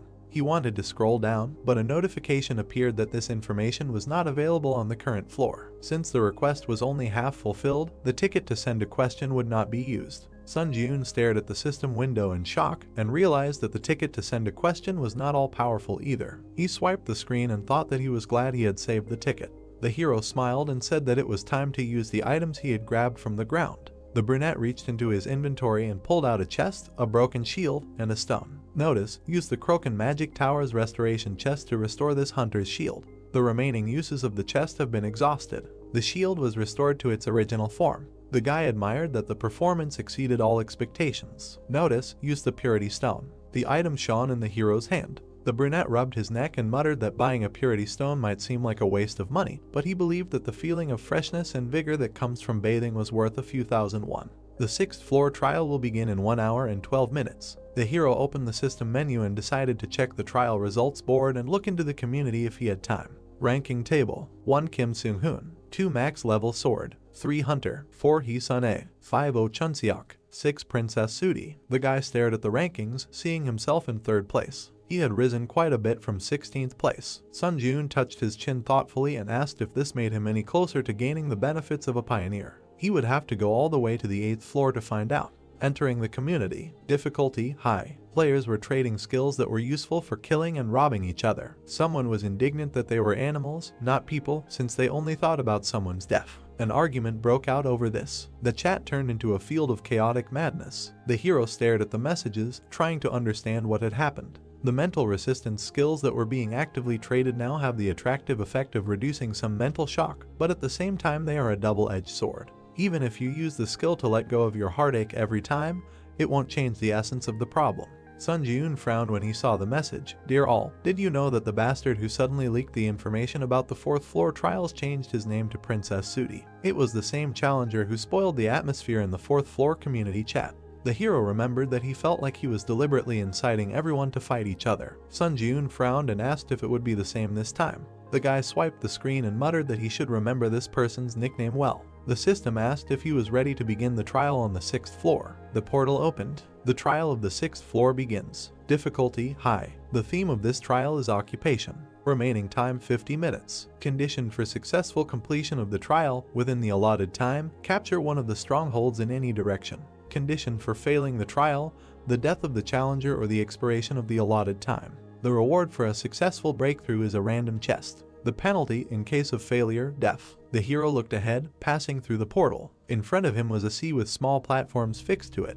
The selection of challengers is complete. Work together with your teammates to pass the trial. Sun Jun looked at the portal and, frowning, asked why his teammates were taking so long to appear. A spear flew out of the passage. The guy grabbed it with his hand and pulled it forward. Holding the weapon, the guy appeared. He looked at the brunette with fear and fell to the floor. The hero approached him and said that attacking his own team is unacceptable. The player frowned and said that if the guy entered the community, he should already know what's what. Murder is the easiest way to get achievements. The brunette looked at him in surprise. He squeezed his weapon and asked if the main thing for them was to earn as many achievements as possible, no matter at whose expense. The interlocutor bared his teeth and exclaimed that the hero's hypocrisy was beyond all bounds. He suggested looking around before playing the role of a conscientious and honest person. Screams were heard everywhere. Players were killing team members, shouting that only the tower should be blamed, not them. Someone did not even hide their greed in an effort to earn a new achievement. Sun Ji-yoon stood and listened to the cries for help. The interlocutor asked if he now understood what was what, calling him a hypocritical bastard.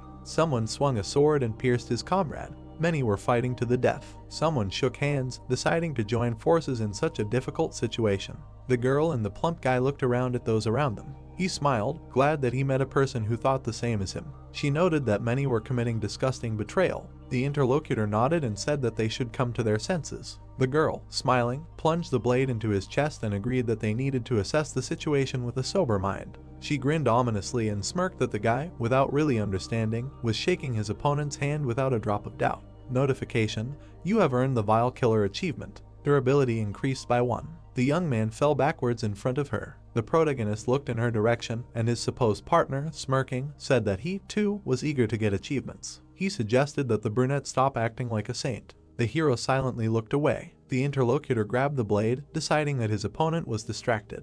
He cursed and rushed into the attack, aiming for the eye. Sun Ji-yoon did not even flinch. The guy quickly appeared behind the player and pierced him with that very spear. The enemy coughed and desperately wondered what kind of lightning-fast movement that was. Notification: you have earned the traitor achievement. Strength increased by 1. The hero frowned and thought that this was weak. Special and combined trials are just big words. Sun Ji-yoon turned around and thought that this trial could safely be called a kind of event especially for him. Here he would be able to improve the mastery of his unique characteristic, and, if he was lucky, maybe even add a couple of new skills to his piggy bank. However, the guy was not going to specifically attack to kill other challengers. The brunette resolutely looked ahead, deciding to simply fulfill the conditions of the trial and fight those who decided to attack him first. The man raised his hand and used Iron Dome, protecting himself with a shield. The sphere expanded. The man smiled and said that this was the perfect trial for him, who had learned water magic. He turned around at the sound and saw the main character running towards him. The guy jumped up and looked carefully at the other player. The man looked up in confusion, wondering who was in front of him. Sun Ji-yoon kicked the dome. The magician laughed and exclaimed that it couldn't be penetrated. However, the defense didn't want to confirm his words, breaking under the hero's blow. The guy flew into the candidate's face with his foot. The magician was thrown to the side and fell on his back. The brunette landed in front of him and thought that although his actions were a little cruel, the main thing was the end result. The other candidates glanced at Sun Ji-yoon in fear, assuming that he was a ranker who looked like a monster and ran in other directions. The hero sat down on the platform and thought that with his actions he could instill fear in his opponents. The other players ran away from him. To be honest, even though he wanted to earn achievements, he didn't want to make unnecessary kills. Notification: stronghold captured. The capture will be interrupted if someone from the other team enters your territory. Don't let the opponent capture your stronghold. Remaining time: 9 minutes 59 seconds. The brunette crossed his legs and concluded that he only needed to hold out for 10 minutes. He put his hands on his knees and thought that the high-ranked challengers who had immediately confirmed their participation in the next trial without using hearthstones on the 5th floor should already be outside the 6th floor. Most of the people around him were low-ranked challengers, so maybe breaking through the trial would be easier than he thought. The trial on the 6th floor makes you think about a lot of things. Mistrust of others. This is the reality of a low-ranked challenger. The darkness and gloom that the trial tower has nurtured. The guy frowned and thought that the fake sympathy was the real hypocrisy. Even if he managed to distract the opponents by switching their attention to another stronghold, eventually someone would die. Notification: an enemy has entered your stronghold, capture has been suspended.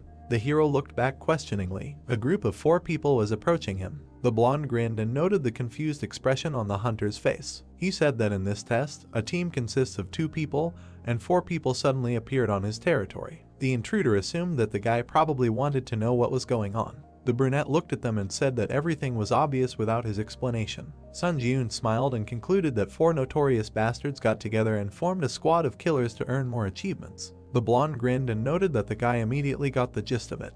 The challenger added that his sentence would now be carried out. The man bared his teeth and kindly offered the hero to go to the next world. The 2 knights moved to attack. The young man grabbed the sword and assumed a fighting stance. The enemy wizard folded his arms and used heart fusion. The hero shuddered in surprise. By using the unique attribute heart fusion, The challenger Sunjun now shares the pain of the challenger Kim Jinhan. The magician took the dagger and stabbed himself in the arm. The protagonist gritted his teeth and dropped the weapon, feeling a sharp pain. He looked at the wound with displeasure. The skill pain tolerance is activated. All types of pain are reduced by 15%.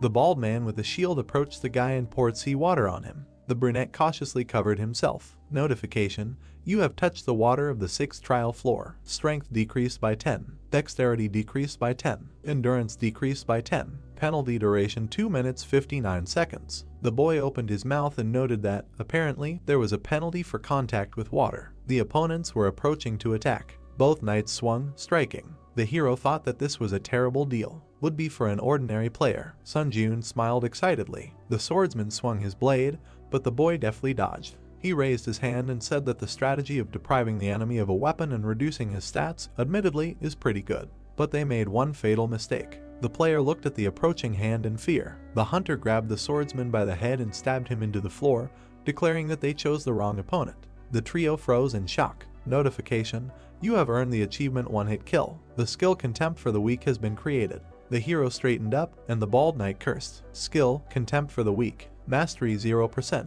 Effect: if the enemy cannot surpass any of the user's stats, strength increases according to the difference in stats. The bald man swung to strike from behind. Notification: all enemy stats are lower than the user's. Contempt for the Weak is activated. Strength increased by 1. The man struck, then looked up in shock. At that very second, the protagonist kneed him in the face. The brunette turned around in the air and kicked the enemy in the head. You have earned the achievement Merciless Killer. Sunjun smiled. Agility increased by 1. The knight fell to the ground. The blonde gritted his teeth and frowned. The hero moved towards them. The mage looked at his teammate in fear and asked what to do now and whether they should attack at the same time. The swordsman silently slashed his comrade's leg with his sword. The wizard's face distorted in pain, and he fell to the floor with a scream. The protagonist flinched, feeling a pulsation in his leg. The brunette dropped to one knee. Sunjun breathed heavily, thinking that they only shared one pain between the two of them, but fortunately, there was no real damage. The only problem was that this pain limited his actions. The mage grabbed his leg and shouted,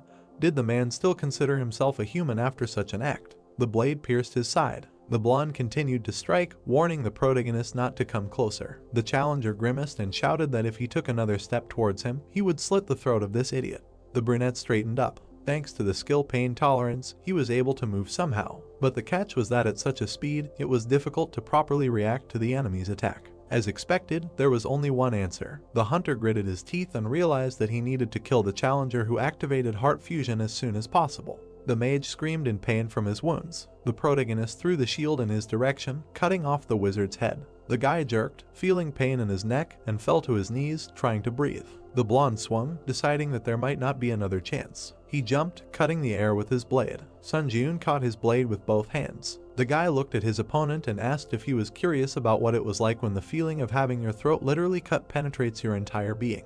The enemy smiled tensely and muttered that the guy was frostbitten. The brunette broke off part of the blade, grabbed it in one hand and cut off the enemy's head. The blonde, or rather the flying upper part of it, whispered that the hero was crazy. Sunjun frowned, and drops of blood flew nearby. You have received the Cold-Blooded Slasher achievement. You earned 15 points. Time is up. The stronghold has been captured. The other users began to shout joyfully that they survived. Someone who managed to maintain camaraderie hugged each other. Was it someone's instigation that many people were delighted with the murder at the beginning of the challenge? But in the end, the final winners were those who kept the team together. The hero turned around and noted that there were exceptions. He looked at the guy who was standing there covered in blood and muttering that he did nothing wrong, and that the bastard who couldn't dodge his blow was to blame. The brunette looked at his hand and wondered if he looked like such a monster in the eyes of others. Notification: congratulations, you have passed the 6th floor of the challenge tower. A random draw box will be sent to your inventory as a breakthrough reward. You have received 8,000 points as a reward. Moving to the waiting room. Dark energy emanated from the bodies of the challengers. You have absorbed the spirit of players Lee Songjun, Kim Jinhan, Song Jinuk, Han Sik-jun. The guy put out his hand, absorbing the energy. Mastery of the unique attribute Necromancy has reached 100%. The rank increases by 1 level. Necromancy, rank D, entered the waiting room of the 7th floor. The hero exited the portal and noticed that the achievement viewing function was activated. List of achievements: Class S First Return, Class A None, Class B None, Class C One Hit Kill, Class D Cold-Blooded Slasher, Rank E the One Who Endured the Flames, Ruthless Killer, Goblin Hunter, Traitor, Class F None. The guy carefully looked at the system window and said that, as he thought, the first return was not a simple achievement.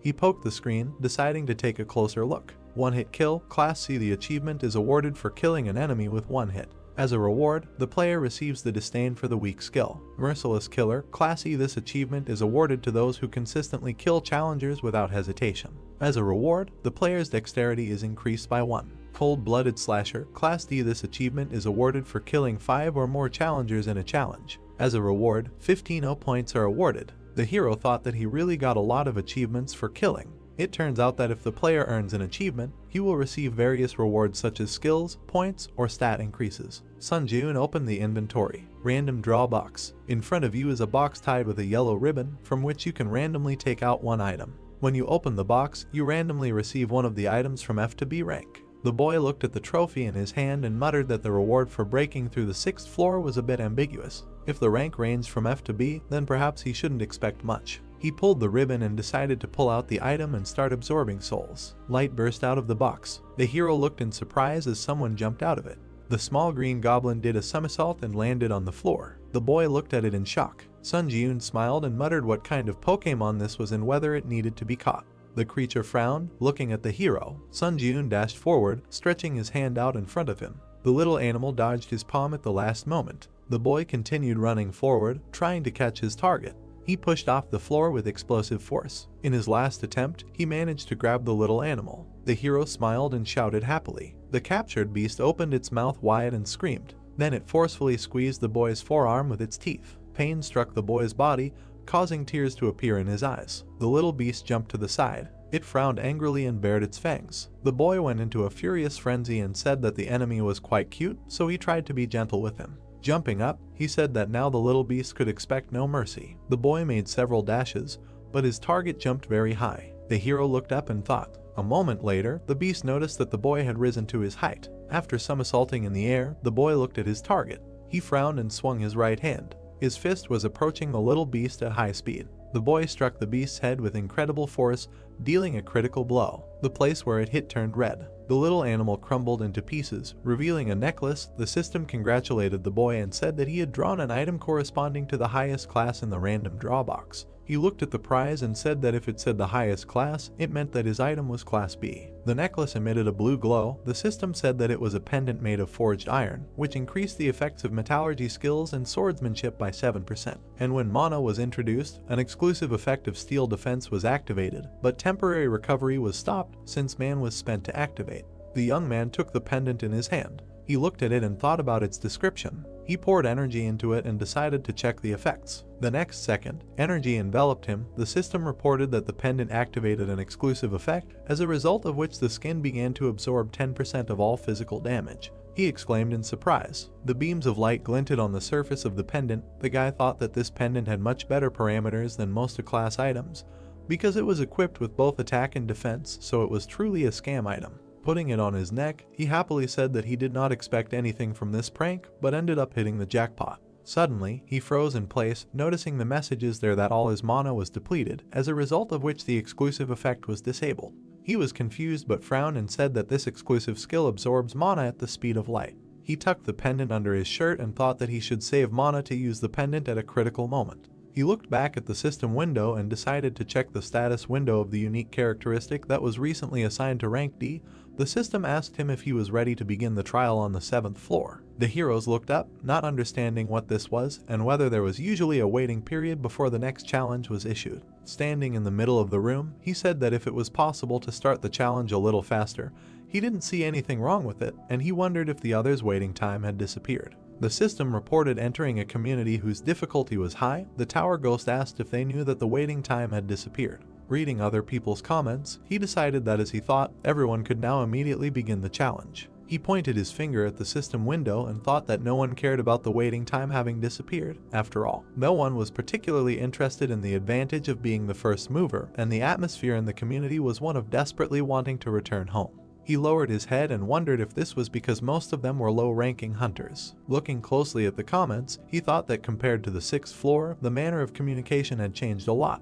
He imagined the evil faces of people and thought that all these maniacs have now become quiet, and the next one is a personal test, so, by entering into a dialogue, no one will gain anything. With a calm expression on his face, he decided that he should also be wary of the murderous maniacs who use the lives of their comrades as simple tools for gaining profit, and most importantly, he hit his fist into his palm and said that he needed to develop skills that would not be shaken by any variables. Opening the system window, he looked at the description of the unique characteristic and looked at it in surprise. Raising his eyebrows, he noticed that even more specifics were added to the description of the basic effect. Schematically imagining how souls turn into enhancement, magical power, and a protective shell, he thought that before, the main emphasis was on enhancing skills, but now souls can be used both as magical power and as a protective shell. He waved his hand, opening another window, and said that he hoped that something like an increase in the probability of obtaining a skill would appear, because anything can happen, so the ability to protect the body will never be superfluous. He pulled the sword out of the inventory. Throwing it into the air,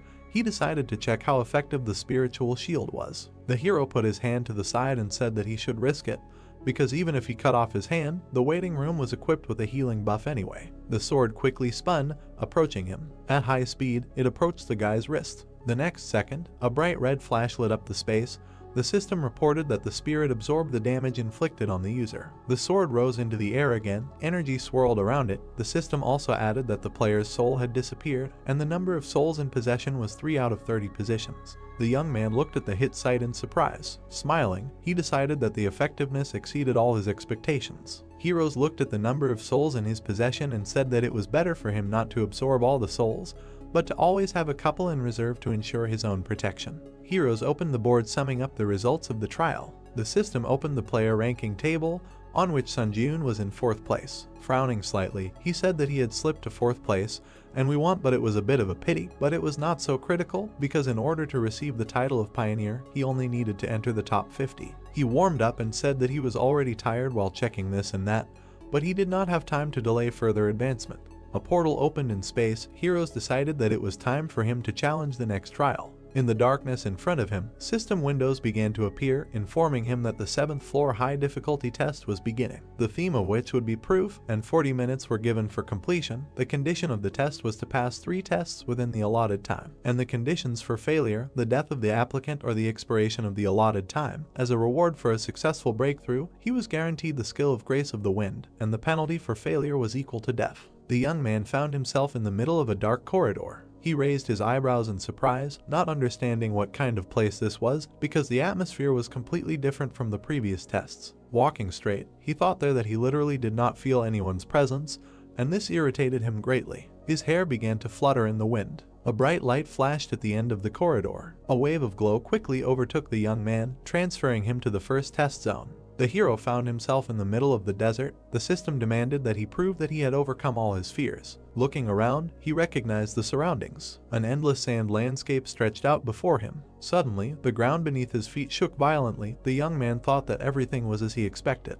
In an instant, a giant sand wall rose up in front of him. The young man looked up and realized that it was a sand golem. He remembered that in order to successfully pass, he had to break through 3 trials in the remaining time, and he thought that this space was now a reproduction of the training trial, and this meant that during this trial, the 3 trials that he had already passed would be recreated. He frowned angrily, thinking that he could defeat the sand golem with his eyes closed, and wondered if that meant he would be on the 8th floor very soon. He noticed that a large amount of sand was falling down from the golem's shoulders. The monster was getting taller and taller, leaving the boy at the bottom. The boy looked up, noticing the giant monster, and said that he didn't remember the golem being this big to begin with. A bright light was shining in the monster's eye sockets. The boy smirked and thought that he felt like he had been enlarged 3 times. The golem raised its arm. It swung its right hand, slightly leaning towards the boy. The boy took out the sword and shield from his inventory, deciding to try and hit the empty head of the opponent. He rushed straight towards the golem's strike. Deviating from the trajectory, it ran up the arm. The hero frowned confidently. He quickly climbed up the sand, straight towards the monster's head. Finally, he made a dash and jumped away from the enemy's head. He thought that this was all very strange while he was upside down. Nu looked down at the golem and thought that the sand golem's weak point was the core, but he couldn't find it anywhere, and perhaps the more massive the golem, the deeper the core was hidden in its body. Shin quickly turned around and looked at him. The hero frowned tensely. The next second, the monster's hand was quickly approaching him. The golem grabbed him in midair. Sand continued to fall from his hand. Suddenly, a blue light appeared from his palm. The sand exploded, freeing the youth. The boy looked up and said that since he couldn't deal with the enemy in one blow, He should just cut him into pieces. He rushed into battle, delivering sweeping blows to the golem's body. He landed and slid across the sand. Sun Jiun looked at the wounds inflicted. He smirked slightly and thought that, as expected, he was just cutting him over and over again, and he needed that you did not find and destroy the core. The monster raised his hands and screamed loudly. The boy said that with his tactics he only attracted his anger. The monster sank to the ground, resting his feet on it. His ankles sank into the sand. The hero opened his mouth in surprise, looking ahead. Quickly straightening up, the monster raised his foot to trample the hero. The boy rushed from the spot, surprised at what was happening. He looked back in fear and said that dodging the blow is not a problem, but if that sand wave falls. The monster's foot quickly approached the sand. The boy quickly ran away from the resulting sand wave. He lost his balance when the shock wave caught up with him. A huge sand explosion thundered in the middle of the desert.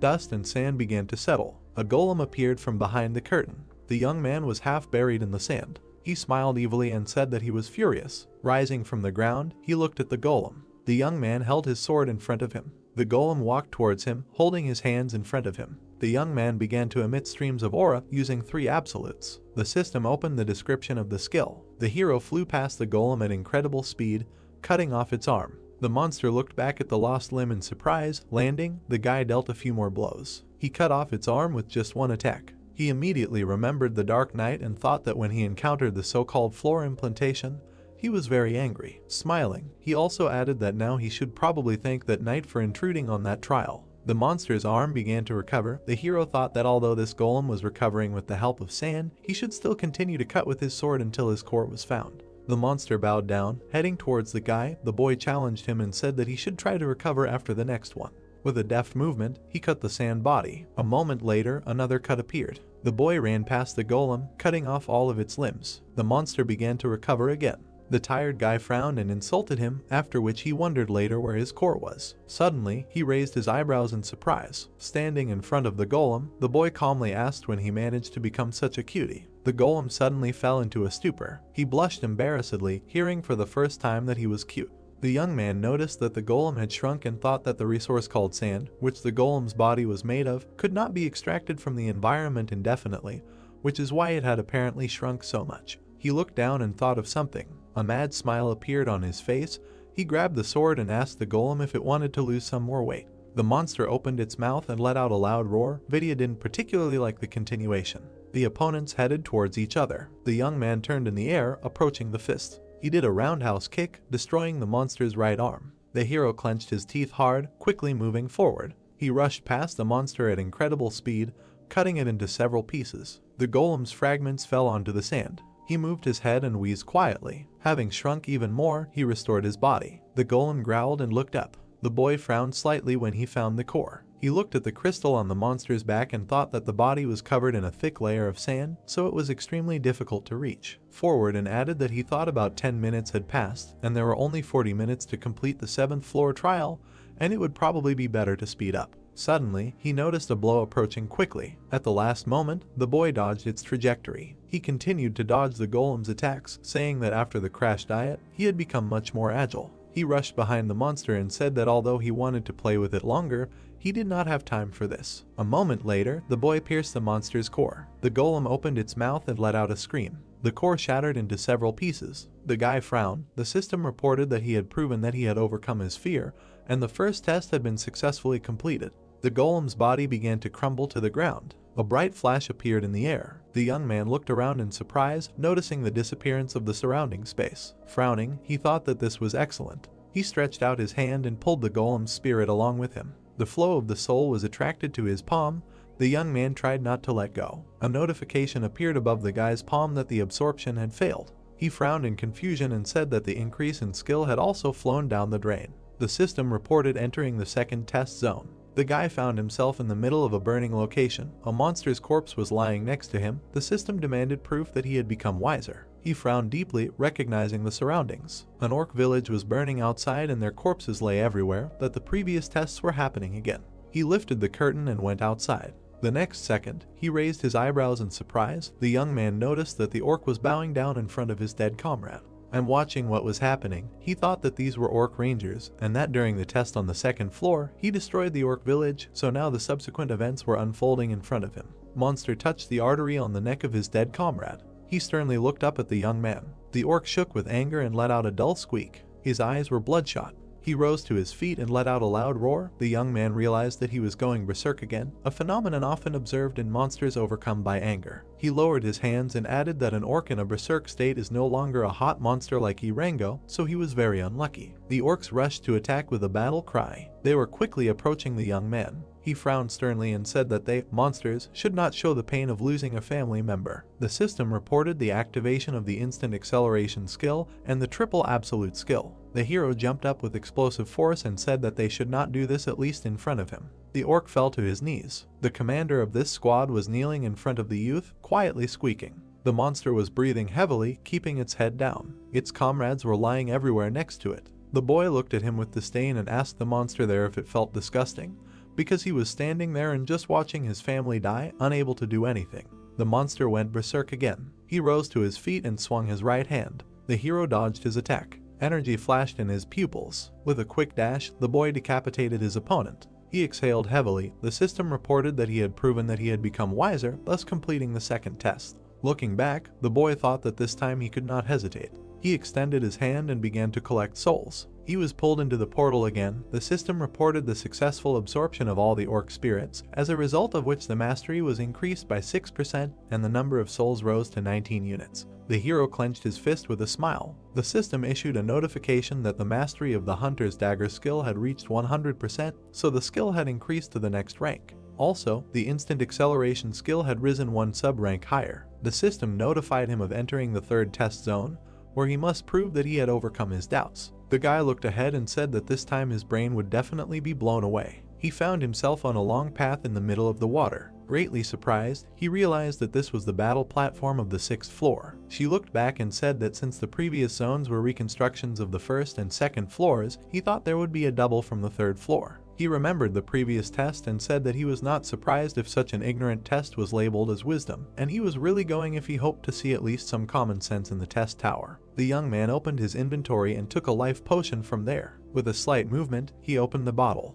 The guy tipped the bottle over and drank the contents. The potion worked instantly, healing him. He looked at the bottle in his hand. Throwing it into the ocean, he said that he was littering a little in the test tower. A moment later, a giant wave rose behind him. Powerful splashes of water threw up the concrete slabs of the path. The heroes frowned in surprise and said that he only threw a tiny bottle. The system reported the activation of the killer's cloak, increasing movement speed by 15 points. He rushed away from the approaching danger. The boy frowned and thought that the tests that had been played so far were repeating the existing rules, which meant that in order to pass this test, he needed to find and occupy the red tile of the stronghold. The water waves rose up, creating different shapes. The boy also added that until he found the tile, he should not touch this water under any circumstances. Running further and further, he decided that his speed was higher because the wave could not catch up with him. Frowning in surprise, he decided that this was great, because he had to move in the same direction. A powerful splash of water threw the tile under the boy's feet. Falling down, he touched the water, as a result of which his strength, agility, endurance were reduced by 10 points, and the duration of the penalty was equal to 2 minutes and 59 seconds. The water continued to throw up concrete slabs. The guy thought that he even had an idea that the tiles would remain in the same order. Being in the air, he added that it was a kind of hope that there was at least some common sense in the testing tower. He gritted his teeth and used instant acceleration.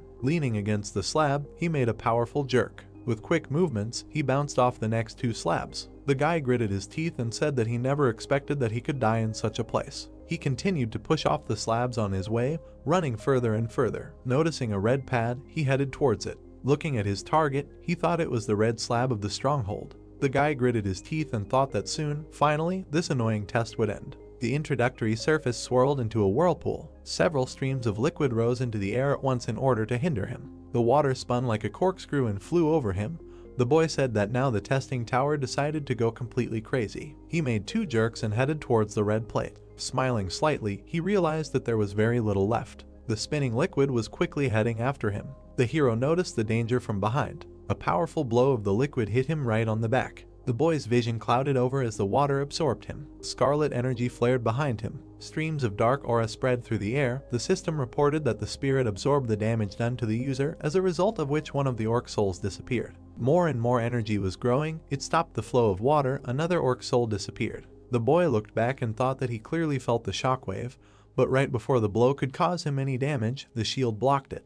The hero did a somersault in the air and flew to the side. Having landed, he quickly ran away. The streams of water went after him, when suddenly the remaining time was over. The water froze, the exclusive effect of the killer cloak was turned off. The guy frowned in confusion and thought that now he already had no mana, and if the instant acceleration failed, then it would be the end for him. He gathered scarlet energy in his palm. The hero threw the ball into his mouth. Having pushed it into his mouth, he frowned slightly. An aura began to emanate from his chest into the dark. The system reported that he needed to replenish his mana using the spirit of the orc.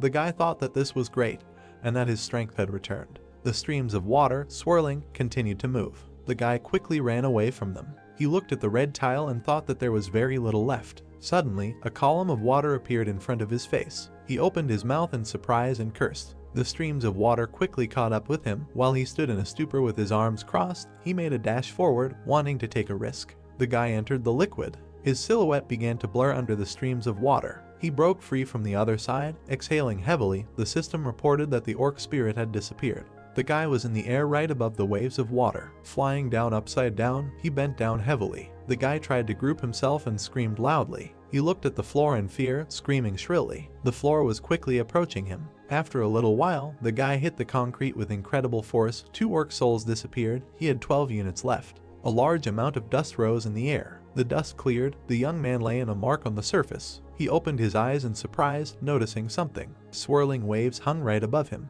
Their tips twitched, confusing the guy. The system reported that he had proven that he had overcome his doubts. As a result of something, these tests were successfully completed. The water appendage began to lose its shape. A huge amount of water fell on the guy. Being wet, he squinted his eyes and thought that this was a damn test and that it was completed, but for some reason he had to suffer until the last second. Suddenly, system notifications appeared, reporting that he had overcome the 7th floor of the test tower, and as a reward for breaking through, the skill of the Grace of the Wind was received. 15,000 points were awarded and speed boots were sent to his inventory, after which the system reported that he was going to the waiting room. The hero headed into the portal. The spatial gate emitted a light blue light. The young man went to the waiting room. He threw off his coat. Slightly lowering his head, he remembered the past test. The young man frowned deeply and realized that he was close to failure. He bit his lip and thought that in the current situation, he was a little anxious to go to the 8th floor right away, because he did not think that he would continue to be so lucky in the future. Suddenly, he raised his head, feeling a shaking. The system windows opened in front of him. Notifications reported that the number of applicants who passed the tests on the 7th floor exceeded 1,000 people. So the expansion of the system began, the skill store was opened, and an intersection was created in the test, as a result of which a permanent return was possible, and the floor implementation system was activated. Looking at these messages, he thought that this was all what was expected with great impatience, but Cherry Prepare is different. He frowned, noticing the messages that he was the president, who was called the pioneer on all the previous floors, as a result of which he was entitled to choose the halo. The boy imagined a silhouette of a man with bright rays of light coming from him, and thought that the eagle was an advantage that could only be obtained if the applicant had the title of pioneer on all previous floors. He raised his eyebrows in surprise when he saw the system notification that the halo affected the unique characteristics and skills of the applicant, so he had to choose wisely. The young man wondered later, had he ever given the tower such advice, because it must mean that the halo was something important. The system gave him a choice of 3 halos: ruler, hunter, and monk. The hero crossed his arms, looking at this, and said that he needed to read the description first. He opened the description of the ruler's halo, which said that this is a halo that has different performance depending on the person, and, in fact, it is closer to the universal type than the specialized type, and is closely related to the unique characteristics of the applicant. The potential is greatly increased for abilities such as combat, growth, support, and production, and the unique strength of skills is the synthesis of skills, so this is the most suitable halo for the current applicant. The youth raised his eyebrows in surprise and said that it affects all skills and even the unique characteristic. Looking closely at the last lines, he thought that the tower was openly saying that this is the most suitable halo for him. He poked his finger at the system window and said that he needed to look at other options. The system opened the description of the hunter's halo, which said that anyone can easily adapt to this halo. It is closely related to improving characteristics and skills, and the effect of the halo greatly increases the level of skill and stats. The unique power is to increase the level, and this halo is also perfect for the current challenger. The hero looked at the writing with distrust and was surprised that this choice was also not bad. He opened the description of the monk's halo. The system said that this is a halo that is strongly influenced by talent and perseverance, and the longer a person invests, the stronger he will become. But this takes time and talent, and if a person does not have talent, all efforts may be useless. The unique power of the halo is the path of practice, and this halo is not recommended for the current challenger. He waved his hands, dividing the system window into 3, and said that this halo is definitely not for him, so he needs to make a choice in favor of one of the remaining 2. So he lowered his hand and decided to choose it. He pointed his finger at the system window. Shining rays appeared behind him. The system reported that he had chosen the ruler's eagle, and the special effect of the ruler's halo launched the evolution of unique characteristics. She showed him the possibility of developing into the field of necromancy, and said that he could begin to summon or, as a result, be able to use absorbed spirits to revive powerful skeletons. Then she showed him in the form of a magic swordsman and said that his talent for the sword and magic would increase, and the ability to acquire the corresponding skills would increase threefold. Then the system showed him in the form of a blacksmith and said that he could also go the way of the creator, and in this case, the talent for creating items would increase, and the ability to acquire skills related to production would increase threefold. The young man looked at these options in surprise. He touched his finger to the system window. They say that he has nothing to even think about. He looked closely at the system windows, reporting that the summoner attribute had been added to the unique characteristics of necromancy. Due to this, some effects were modified, and new detailed effects were added. Then the unique ability of skill synthesis was created. The dark energy swirled and began to gather into the youth. The system opened the status window. The hero stepped onto the floor, happy with the end. He looked down as the energy continued to gather in his chest, and thought that the eagle was finally created.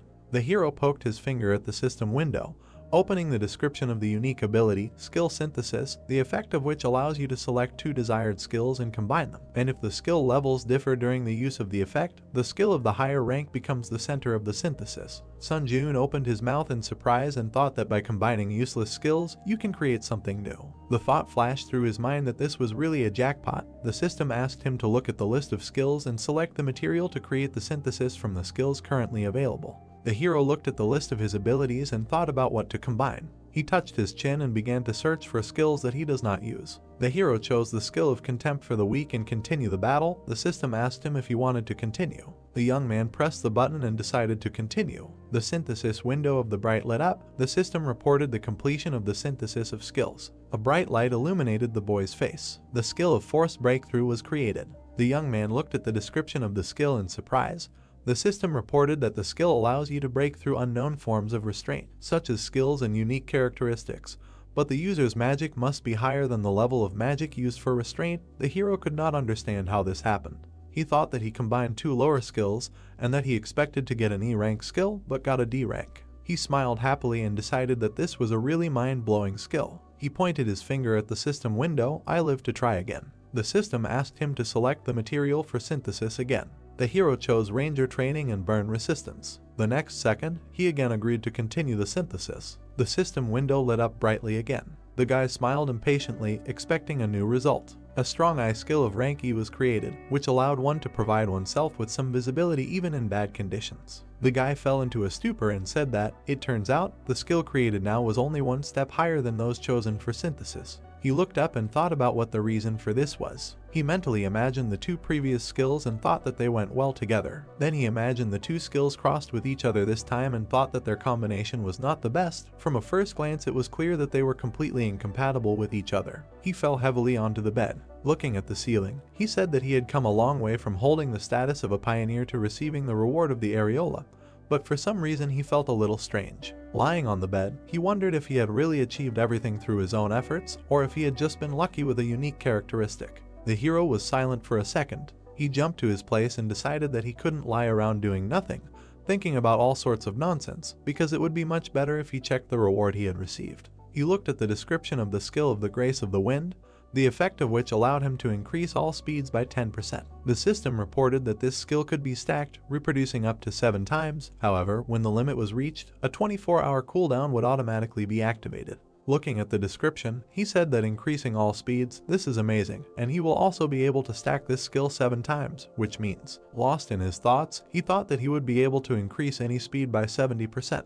The hero imagined himself running forward at incredible speed. The young man imagined a bright glow and thought that this skill does not consume mana at all. Sitting on the bed, he said with a smile that the Grace of the Wind is essentially a skill that has no downsides. He opened the inventory and looked at the boots. He put on new shoes. The guy looked at the new thing with a smile. The system reported that these are speed boots that increase attack speed by 3% and movement speed by 5%. The young man said that all the rewards on the 7th floor are related to speed, and he is incredibly happy with this arrangement. Suddenly, the system reported that the skill store was entered and that it displays a list of skills available for purchase. Sun Ji-yoon looked at the list and said that, contrary to his expectations, the quality of the store leaves much to be desired, after which he thought that in addition to this, the prices are also incredibly high. He shook his head and was indignant at being asked to pay 8,000 for an instant boost. He pressed the buy button and said that he needed a skill related to magic. The hero imagined coins falling while looking at the messages that he had purchased the magic circuit skill, as a result of which 15,000 points were debited from his account, and he also bought magic resistance for 12,000 points. The system reported that the magic resistance skill grants an effect due to which resistance to magic is created throughout the body. Resistance to other people's magic is increased, but if he does not have the magic circuit skill, the effect is significantly reduced. He recalled the past battle and thought that now that he has the resilience skill, he will not be caught off guard by something like the unique characteristic of heart fusion, which had caused him a hard time in the past. He opened the description of the magic chain skill.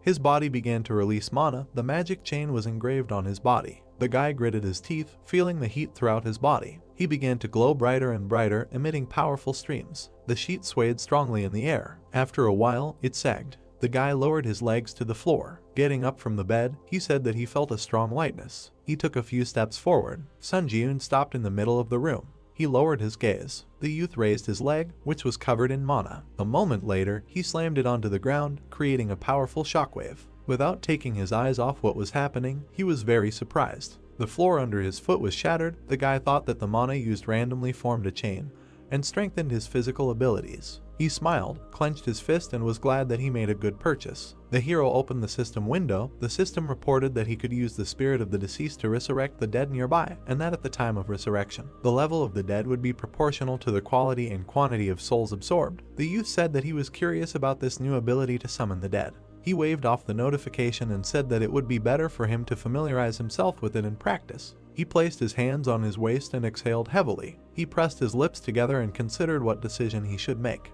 The hero frowned sternly and said that he should think about whether to challenge the next floor right now or return to the ground. The dark-haired man was looking at his phone, nervously shaking his leg, and was indignant at the fact that there was no response. Suddenly, he noticed that someone had approached him. A plump man with his team approached him and asked the guy if he was able to gather a team. They were sitting next to a giant gate. The man also said that he should hand over the permission to enter the portal to them. He smiled evilly and added that if the raid in the dungeon did not begin after the specified time, the right to enter would be automatically revoked, so he could just take the appropriate fee and hand the pass over to them. The guy frowned tensely, recognizing the guys who had approached him. He raised his head excitedly and said that he had no intention of handing over his pass to anyone. The men immediately insulted him. The interlocutor grabbed his head and said with a smile that there were a lot of hunters in the park, but no one was eager to join his team. Smiling widely, he mockingly said that he was only an E-rank hunter. The young man was stunned when he heard the question of whether he thought anyone would want to be on the same team with trash like him. The man, along with his team, looked at the guy ominously. The surrounding people discussed how he was being too cheeky, but telling the honest truth. Suddenly, everyone froze in place when someone asked if the team was still recruiting. Sun Ji-yoon walked through the crowd. He held out his ID and introduced himself. Frowning, the guy asked if this was enough to join the team. The saddened man stood up from the bench and said that he completely satisfied all the requirements. The evil man put his hand on his shoulder and asked if he didn't see the line of people waiting or if he didn't understand what was going on at all. The boy let out a sigh and smiled. The man got angry when he heard the words that if he was unhappy with something, he should also apply for the Chiaowan team. The man was very indignant about this. Suddenly, the guy became completely serious and threateningly told the man to remove his hand from his shoulder before it was broken. The guy immediately released his aura, surprising everyone around him. The man turned pale and immediately removed his hand from his shoulder. He frowned in surprise, wondering what kind of energy this was and if he was really a C-rank hunter like himself. The man's allies admired this energy with a smile, thinking that it was released by their captain.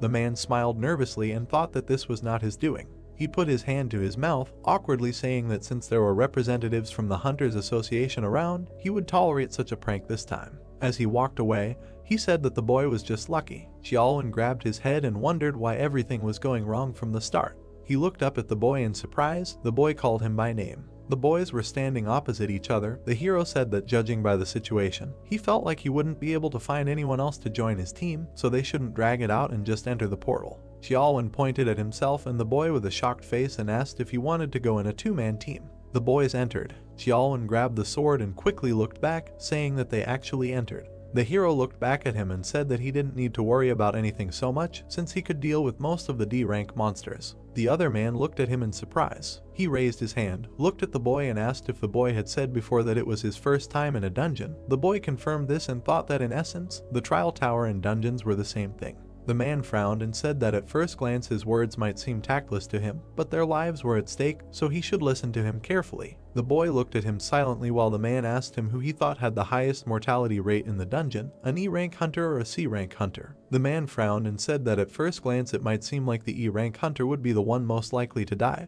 but in reality, C-rank hunters had a higher mortality rate. He imagined two fighters and said that E-rank hunters were extremely cautious because they knew they were weak, while hunters of a higher rank were overconfident in their strength. He then imagined the spears killing the second hunter and said that the fatality rate was extremely high for that rank. The man then imagined them getting into an accident in a car and said that the same could be said about driving, since the more confident the driver was, the higher the chance of getting into an accident. He lowered his head and said that a place called a dungeon was much more dangerous than the boy thought. He raised his hand and added that since the boy had risked entering the dungeon without a tank and a healer, he became even more worried about this overconfidence. The hero replied that there was logic in those words. The man looked at his face and added that although he was an E-rank hunter, he had a lot of experience visiting dungeons, so he could take on the role of leader of this group. Sun Jiun frowned slightly and thought that he also wanted to be the leader. The man bowed after hearing the agreement and thanked the boy for understanding, then said that he was doing this for everyone's safety, so he hoped his offer did not spoil anyone's mood. Words echoed throughout the cave that they needed to continue on their way. The young man decided to trust him. Suddenly, a lizardman appeared in front of them. The man tensely clenched his teeth and said that these monsters are known for skillfully using various types of weapons, so they were unlucky that he was their opponent. He took the lizardman with both hands and said that for starters, he would draw all the attention of this creature to himself, and the hero would attack him immediately on signal as soon as the lizard opened its back. He watched what was happening, thinking that he needed to see how an experienced hunter would deal with such a situation. He opened his mouth and rushed into battle. The man frowned tensely and ran towards him. Suddenly, they stopped a few meters away from each other. The man began to swing the blade in different directions. He continued to strike the air. The guy suddenly realized what was happening. Watching the captain, he thought that they were now measuring strength. He frowned and added that a temporary return to Earth takes only 3 days, and now he has to lose precious time because of some insignificant lizard. The man suddenly looked back at him. The guy stepped forward and apologized. Because he was forced to intervene, the man tried to stop him, saying that it could be dangerous. The hero jumped up, using instant acceleration. A moment later, he cut the lizard into many pieces. Xiaolwen Balshok, seeing what happened. The young man looked at the parts of the monster and said that he intervened because he was in a hurry. The man looked down at the corpse and said that he understood everything perfectly, because he could have his own reasons for this. The hero also said that he would like to make one suggestion, after which he asked if he could voice his thought. The man immediately nodded and asked to tell everything as it is. The boy pointed at himself and asked him to take the lead. The crowd of lizardmen rushed forward, shouting loudly. The boy rushed past them, cutting down several. The monsters looked back, noticing this. They rushed to attack, but the boy rose into the air, dodging it. Sun Jiun pierced one of them from behind. The man watched in surprise. He looked at the concentrated face of the boy and thought that this was just a one-sided massacre. The lizardman struck again, but missed and cut off the head of his comrade. The hero struck again. With a deft movement of his hand, he decapitated the lizard. The man watched everything with his mouth open, thinking that he probably got to witness the battle of a super rookie who would shake up the hunting industry in the future. The hero plunged his blade into the body of one of the lizards. He took out a green D-rank mana crystal. He threw it into the man's bag with the others. Xiaolwen looked back and said that other than acting as a porter, he was of no use, and then apologized for that. One of the lizards approached the guy from behind at incredible speed while he was discussing with the man how much profit each would get. The hero slightly tilted his head, letting the sword pass by. He turned around and swung his left hand. With a single blow, he threw the beast up. He smashed its head against the ceiling of the cave. Rock fragments fell next to the guy. The man grabbed his head, watching in horror. The entire cave was covered in blood. The young man said that they needed to discuss this outside, because if they let their guard down, they could end up in a dangerous situation. He brushed the blood away. The man apologized to him. He began to absorb the souls of the lizards, and thought that he needed to pretend to yawn and absorb all the souls at this time. There was an increase of 0.07%, and that with D-class monsters, he would be increasing the mastery of his unique characteristic for a very long time. Suddenly,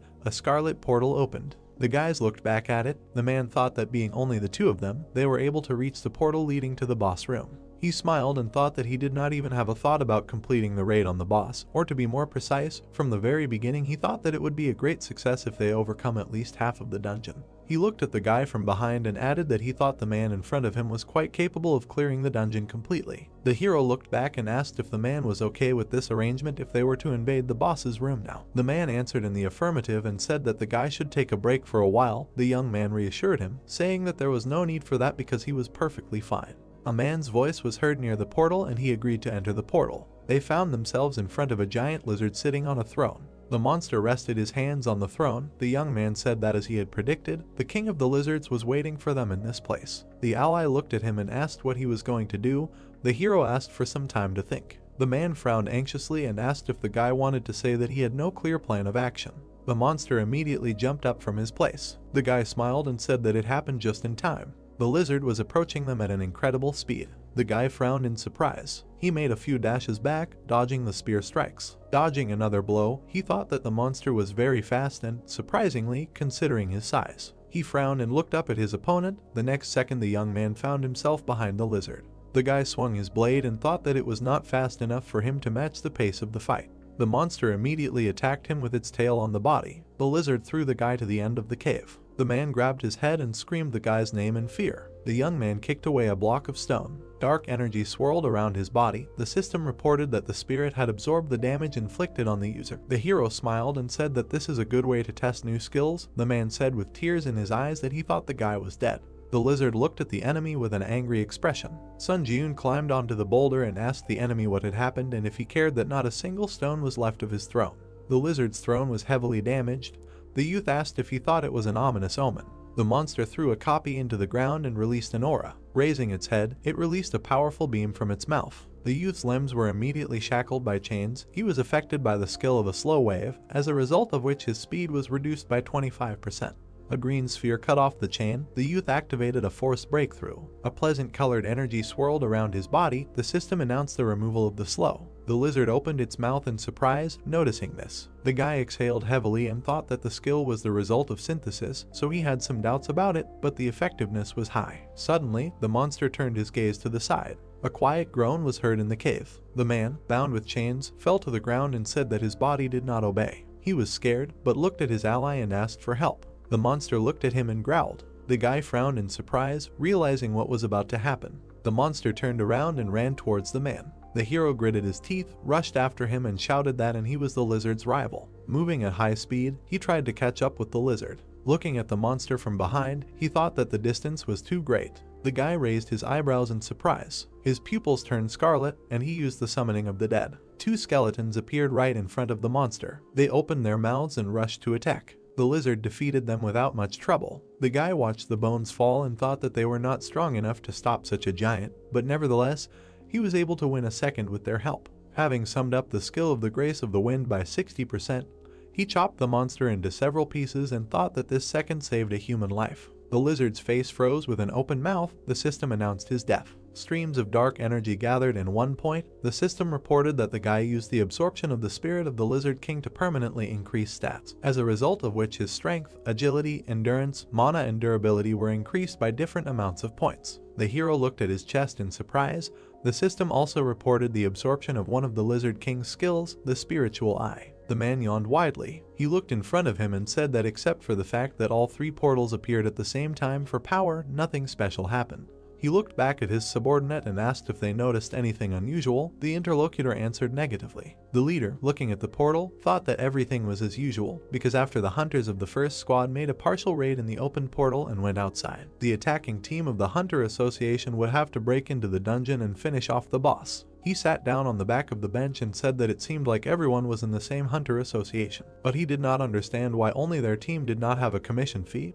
After which he insulted the members of the attacking team and said that he was very jealous. Suddenly his eyes sparkled with anticipation of monetary payment.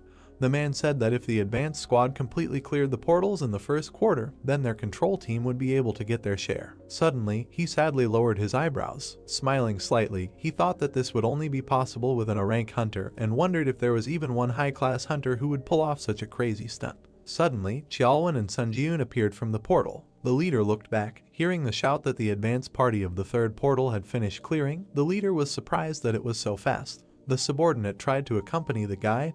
The leader was surprised that they went to raid the dungeon with only the two of them, meaning that this group couldn't even get halfway there. Suddenly, he raised his eyebrows in surprise, noticing something. The portal behind them began to disappear. He opened his mouth in shock, thinking that the portal that had become colorless meant that. The man smiled widely and finished his thought by saying that the boss's room had been completely cleared. Stumbling, he ran towards the guy. The man, breathing heavily, asked the young man if they had really cleared the dungeon completely. The hero asked him who he was to ask such questions. The interlocutor adjusted his suit and said with a smile that he forgot to introduce himself, after which he gave his name and said that he was the leader of the portal control group from the Hunters Association, who had arrived in this place to monitor the portals that had suddenly appeared in this park. Xiaolwen intervened in the conversation and asked if they had arrived later, that they wanted to buy the rights to occupy the portal. The man confirmed this and said that he wanted to make an offer to the two of them to sell. He raised his eyebrows in surprise when he heard the words that Xiaolwen was not the one who had the right to make decisions in this matter. The leader was very surprised when he was told that the young man had captured this dungeon alone.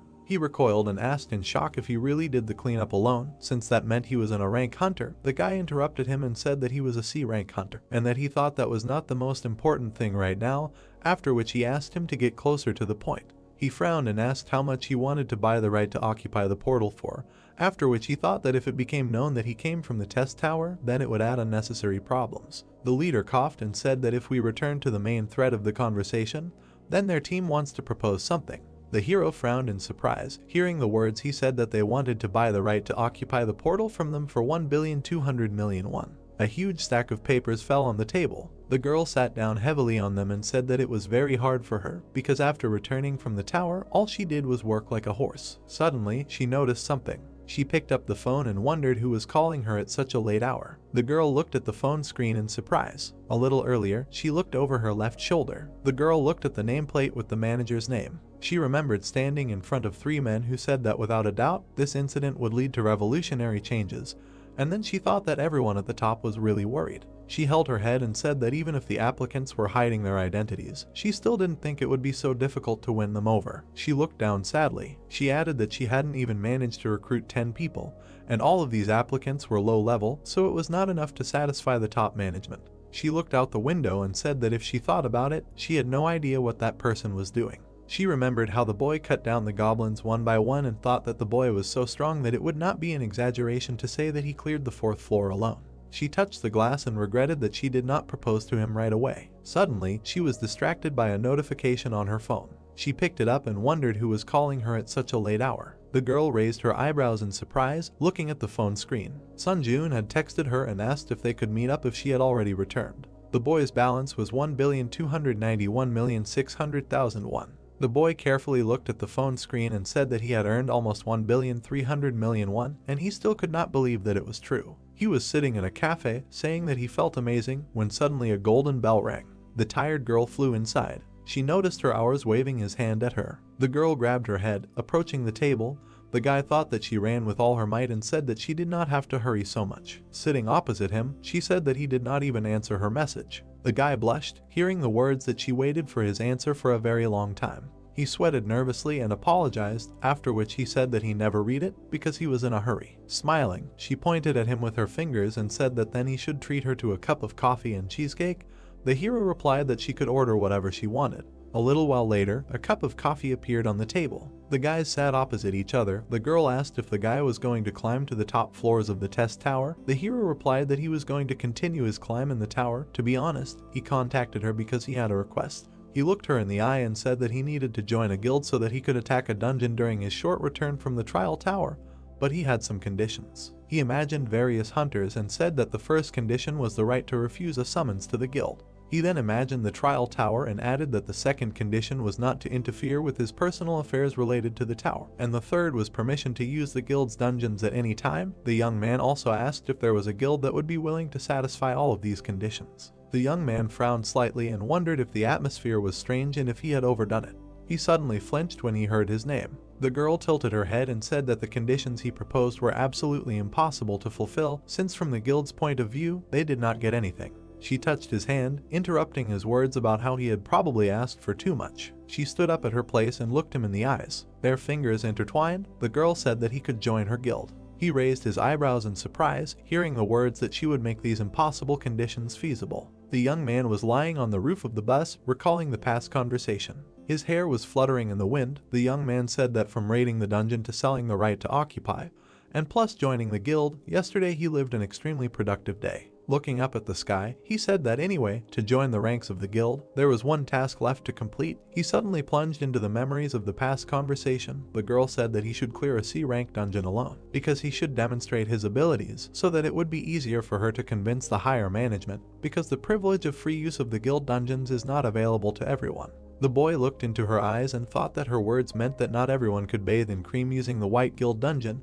It had to be at least a rising star or a hunter who had high hopes. He frowned and said that they could prepare everything necessary for the cleanup. They shook hands. The girl added that she would make sure that he would never regret his decision. Standing up, he said that as a warm-up, he thought it would be worthwhile to start jogging from this place. He rested his hand on the roof of the bus. Rising to his feet, he bowed his head. The boy looked up and made a powerful dash forward. People noticed something flying above them at high speed. The girl came to the open gate. She smiled and said that she came to confirm the reservation for the assault on the portal, which would take place in an hour. The interlocutor looked at the tablet and glanced at the girl's ID, after which he said that the attendance was confirmed. He pointed to the resting place and said that there was still a lot of time, so she could sit under this canopy. The girl thanked him. A moment later, she looked back, noticing the guy running up, and in our surprise that she was already there. He looked around. After a little while, the lagging airflow caught up with him. A strong wind began to blow away people and standing furniture. The guy awkwardly adjusted the fallen chairs and apologized, saying that he ran too fast, so it seemed like a shockwave arose. The girl smiled awkwardly and thought about whether he wanted to say that the wind rose simply because of fast running, after which he said that he came quite early. The young man looked at the gate, while the girl wondered what kind of person he was there. She pointed to the portal and said that she had already passed all the checks, so he could let her know when he was ready. The boy replied that he could start the raid right now, because he didn't care. They entered the portal and found themselves in the middle of a wheat field. The guys looked around. The boy was surprised that they were in a field. He turned to the girl and said that if she was in danger, she should immediately let him know this. She replied that she would be completely fine. She touched her chest and presented her necklace, after which she said that she was wearing an artifact that was given to her by the guild because it was an item that had a shield function and a weak invisibility effect. Heian looked at it and said that if she attracted the attention of monsters, she would help him to some extent, so she would try to stay as far away from the battlefield as possible. The hero walked forward, telling her that now he could fight without worrying about anything. He was enveloped in dark energy. The spiritual eye skill was activated. The young man remembered that this was the skill that he received from the Lizard King. He noticed 3 objects approaching. Frowning tensely, he thought that he felt the presence of enemies invisible to the eyes, and added that this is what gives him the spiritual eye. The opponents quickly approached him through the wheat field. The young man watched as they approached very closely. He rose into the air, dodging 3 lizard-like monsters. The monster opened its mouth, looking at him. The girl frowned in surprise, seeing the poisonous fisherman. She took a step forward and shouted at the boy to be careful, because this violated the rules of the dungeon. The young man made several dashes, destroying each of the opponents. The monsters' bodies fell next to him. The girl's mouth opened in surprise, thinking about what she had just seen, because it was some kind of madness. She smiled happily and noted that she had always known that she had made the right choice. The young man continued to fight the monsters running out of the portal. He cut one of them, making a dash to the second. His sword began to emit golden energy. The hero looked away and thought that the appearance of the lightning effect was so rare that he had completely forgotten about its existence. One of the monsters was quickly approaching him from behind. The young man dodged at the last moment, noticing the clenched jaws of the enemy. He grabbed the lizard by the tail. Swinging, he sent the monsters to the ground. The young man hit the floor with the lizard. Straightening up, the guy looked at the monster's body. He waved to the girl and said that he had more or less restored order nearby, so she could calmly approach. The girl thought with her mouth open that he had reached the portal leading to the boss room in less than an hour, and alone at that, but the most surprising thing was that they were now in a dungeon that violated the rules. She remembered the appearance of the monsters and thought that the poisonous fisher was a monster that should not be taken lightly. She looked at the corpses of the monsters and added that one of the monsters recommended for group attacks, even for those same C-rank hunters, is the poisonous fisher, so she still can't believe that he dealt with such a monster so playfully, as if there was a helpless baby standing in front of him. She looked at the guy's back and said that this was far from the limit of his growth. The young man headed towards the portal. The girl added that it was impossible to even imagine what he would show in the future. The hero began to collect the souls of the killed opponents, increasing his stats. He raised his head and thought that with this level, even the boss would not pose much of a threat to him. He looked at the portal and said that they would go to the boss's room. After going inside, they found themselves in a dark and foggy place. A slight light was breaking through the gap between the rocks. The woman called it a little strange. A magic projectile was approaching them from above at high speed, while she was talking about how they had already gone far, but the presence of the monster was still not felt. Suddenly, they raised their heads, noticing the danger. The guy frowned nervously. The monster struck. The guy thought that it was very dangerous. He pulled the girl out from under the monster's attack and ran away. Heian looked at his face in surprise. The beast opened its mouth and began to collect mana. He released a powerful beam of energy. Heian pointed her hand at the danger and told the boy about it. Suddenly, a powerful explosion thundered. The hero, along with the girl, jumped out of the smoke. The boy stepped onto the stone floor. He crouched down and said that he had moved her there without her consent because the monster looked extremely dangerous, so he hoped for her understanding. The girl got off his hands and said that it was the other way around, because now she was in his debt. They looked at the monster that was looking for them. The boy said that he would leave her to deal with the beast. The girl turned around worriedly and asked him to stop so that she could use the enhancement skill on him because they could test his personal skills later. He stepped into the abyss and said that he would not agree to that. Frowning slightly, he also added that he would be back soon. The boy fell down like a soldier. He landed right in front of the monster, breaking through the stone floor. The monster opened its mouth and bared its teeth. Sun Jiun ducked, frowned, and activated instant acceleration. The beast planted its foot on the floor. The hero also used the exclusive effect of the speed boots. The opponents prepared for battle. The beast once again accumulated energy in its mouth. The guy raised all speed by 70%. He jumped up from his place and went on the attack. Having run past the monster's face, he did not even look back. The beast turned its head after him. The young man used 3 absolutes and began to strike, cutting the flesh of the beast. Severed body parts began to fall to the ground next to it. The girl watched what was happening from the root of a tree. The system announced the victory over the dungeon boss and said that in 3 hours the dungeon would collapse. The girl smiled and laughed nervously. Looking at the guy, she said that now she was completely confused about who was the monster in this place. They headed towards the Scarlet Portal. The guys went out into the field. The girl said that she never expected that he, being a C-rank hunter, would clear the dungeon so quickly. She folded her hands behind her back and added that he had passed the tests and could now use the White Guild's dungeon, because their guild was not so stupid as to miss out on a talent like him. The hero replied that he was pleased to hear that. The woman turned around and said that she would digress a little from the main topic of the conversation. She presented 3 levels of difficulty and said that when he was summoned to the tower in a trial, the difficulty he initially chose did not matter much, because even at low difficulty, those who showed good progress in passing the trials would face increasingly difficult tasks as the number of trials increased. She schematically presented the exchange of difficulty between high and low levels, after which she added that there was also a reverse process, because even at high difficulty, if the result was lame, the applicant could gradually slide down to low difficulty. She looked to the side and said that based on this principle, the fact that he had achieved such an impressive growth could only mean one thing: his difficulty level in climbing to the top of the tower. The 3 past trials flashed through the boy's memories. The girl finished the sentence by saying that his level was deadly among the top 50 participants on the summary board. She lowered her head and said that therefore she hoped that he would try to be a little more careful. The hero was very surprised to hear her say that she would like to accompany him for as long as possible or to mature his amazing growth with her own eyes. Sun Jiun was sitting on the roof of a building in the middle of the night. He took a bite of an apple, smiling widely. He said that for the past 3 days, he had really been spinning like a squirrel in a wheel. In 5 minutes he would be transferred to the trial tower. He raised his head and thought with a smile that thanks to this, both his stats and his self-confidence had grown. After his reflection, time and glass. A spatial tunnel opened in the sky. The young man began to return to the tower. He smiled widely and thought that he was returning again. Having appeared in his room, he decided to begin his test. The guy poked his finger at the system window, confirming the start. The system opened a dialog box and asked which test intersection point he wanted to choose: tactics, combat, or capture. The young man raised his eyebrows in surprise and thought that if he thought about it, he had seen a mention of creating an intersection point.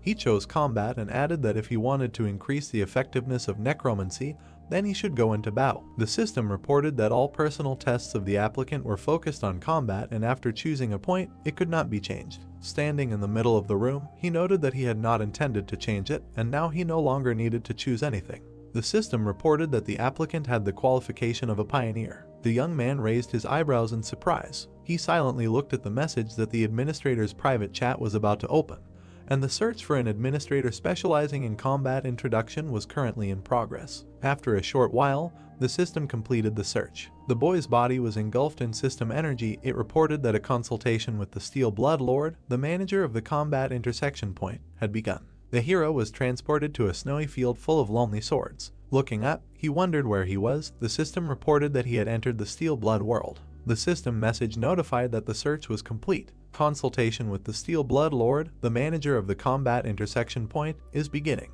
Sun Jiun looked surprised, after which he landed on the field among the swords. Raising his head, the hero wondered where he was. The message notified that he had entered the Steel Blood world. Many blades were stuck in front of him. The pupil changed after using the Eye of Truth. The system message notified that the skill was activated. The Iron Blood World. Ranking unknown. A space created specifically for her, the administrator of the Iron Blood Lord, a place where uninvited guests cannot look in. The hero smiled and thought, such a place also exists. Sun Jiun began to walk forward, reading that the administrator of the Iron Blood Lord was unhappy with someone making inquiries. Looking closely at this message, he thought, does this mean that administrators can communicate their intentions through direct messages? One of the swords nearby burst into flames, after which he went forward. The system message notified that the administrator Lord Ironblood said to stop wasting time and asked to follow the sword. Sun Jiun looked at this in surprise, so he continued to follow the blade, after which he left this field. Steam came out of his mouth when he breathed.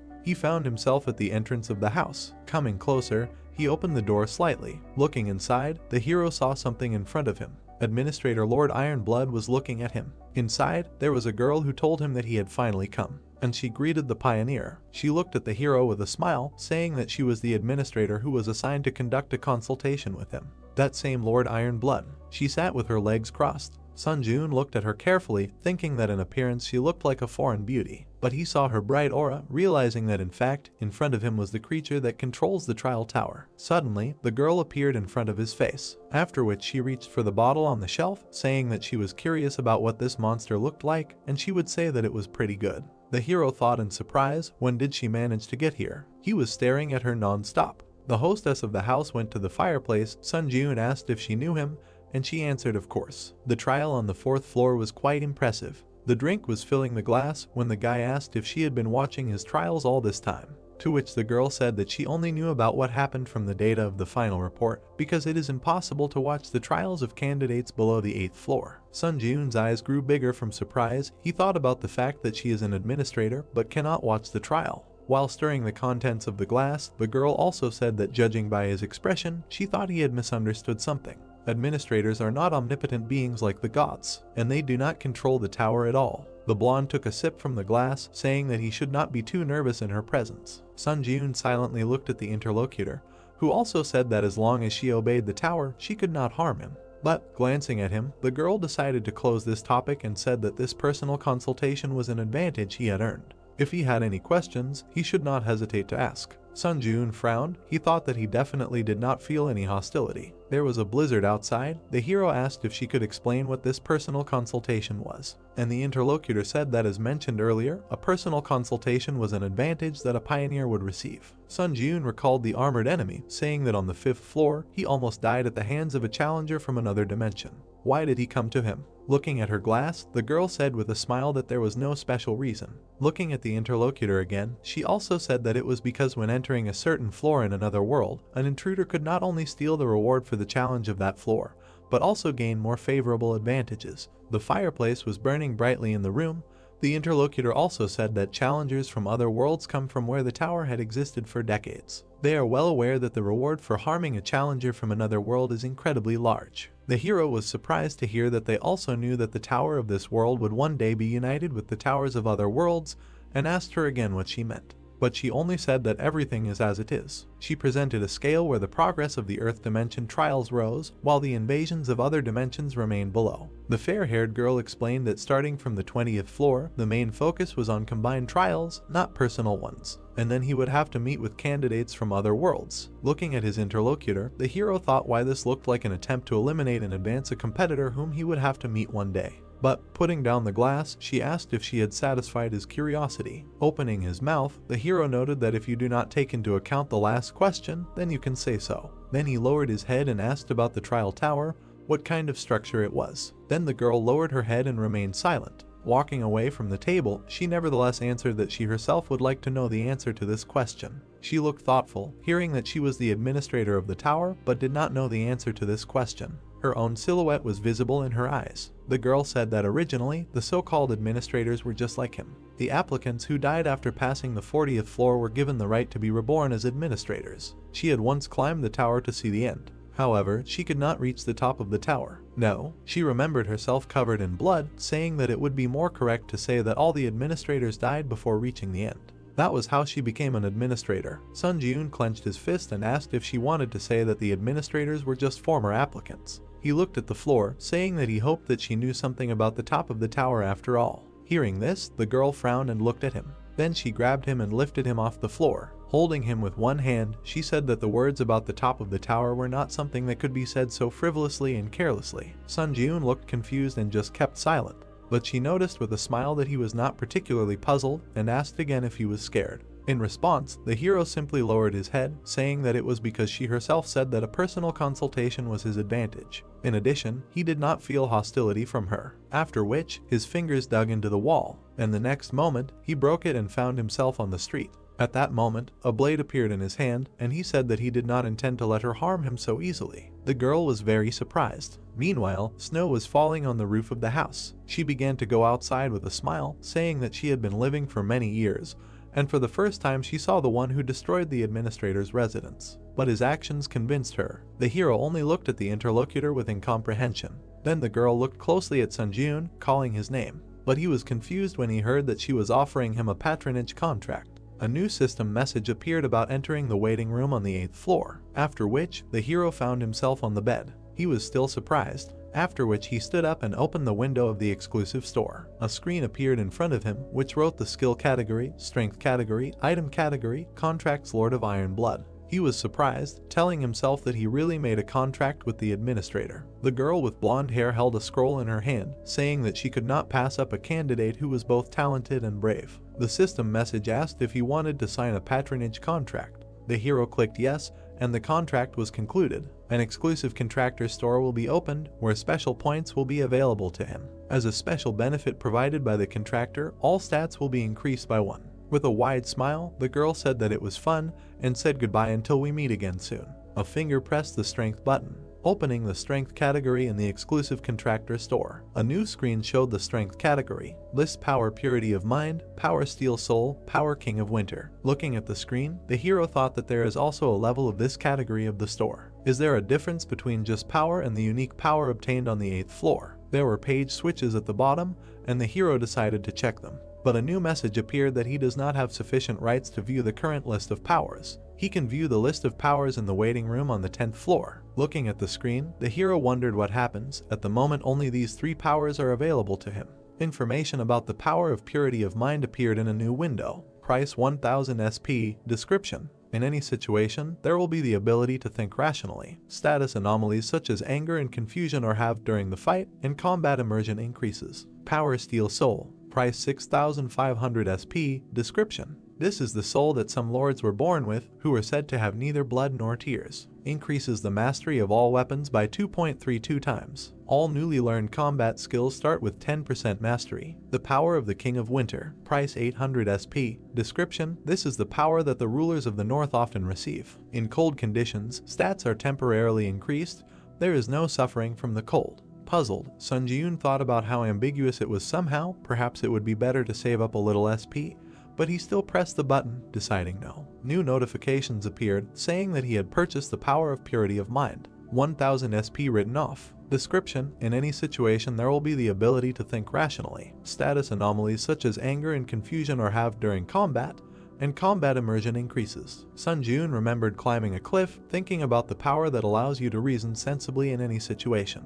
Then he clung to the ledges with his fingers. It is better to raise your survivability bar this way than not prepare for anything at all, because there is a chance that he will face a floor invasion right now. A portal appeared in front of him asking if he is ready to begin the test on the 8th floor. After that, new messages appeared. The test on the 8th floor begins. The difficulty is high. The theme of this test is destruction. The condition for successfully completing the test is to defeat the Lick who summons skeletons. The condition for failing the test is the death of the challenger. Failure condition for the test, all stats +2. The penalty for failure is death. Sun Jun looked down at his feet in surprise. Countless skeletons were visible from the cliff. Why were there so many? Watching this, the hero wondered if this was an attempt to overwhelm the enemy with numbers. An army of skeletons was looking at him below, and Sun Jun decided it was time to begin.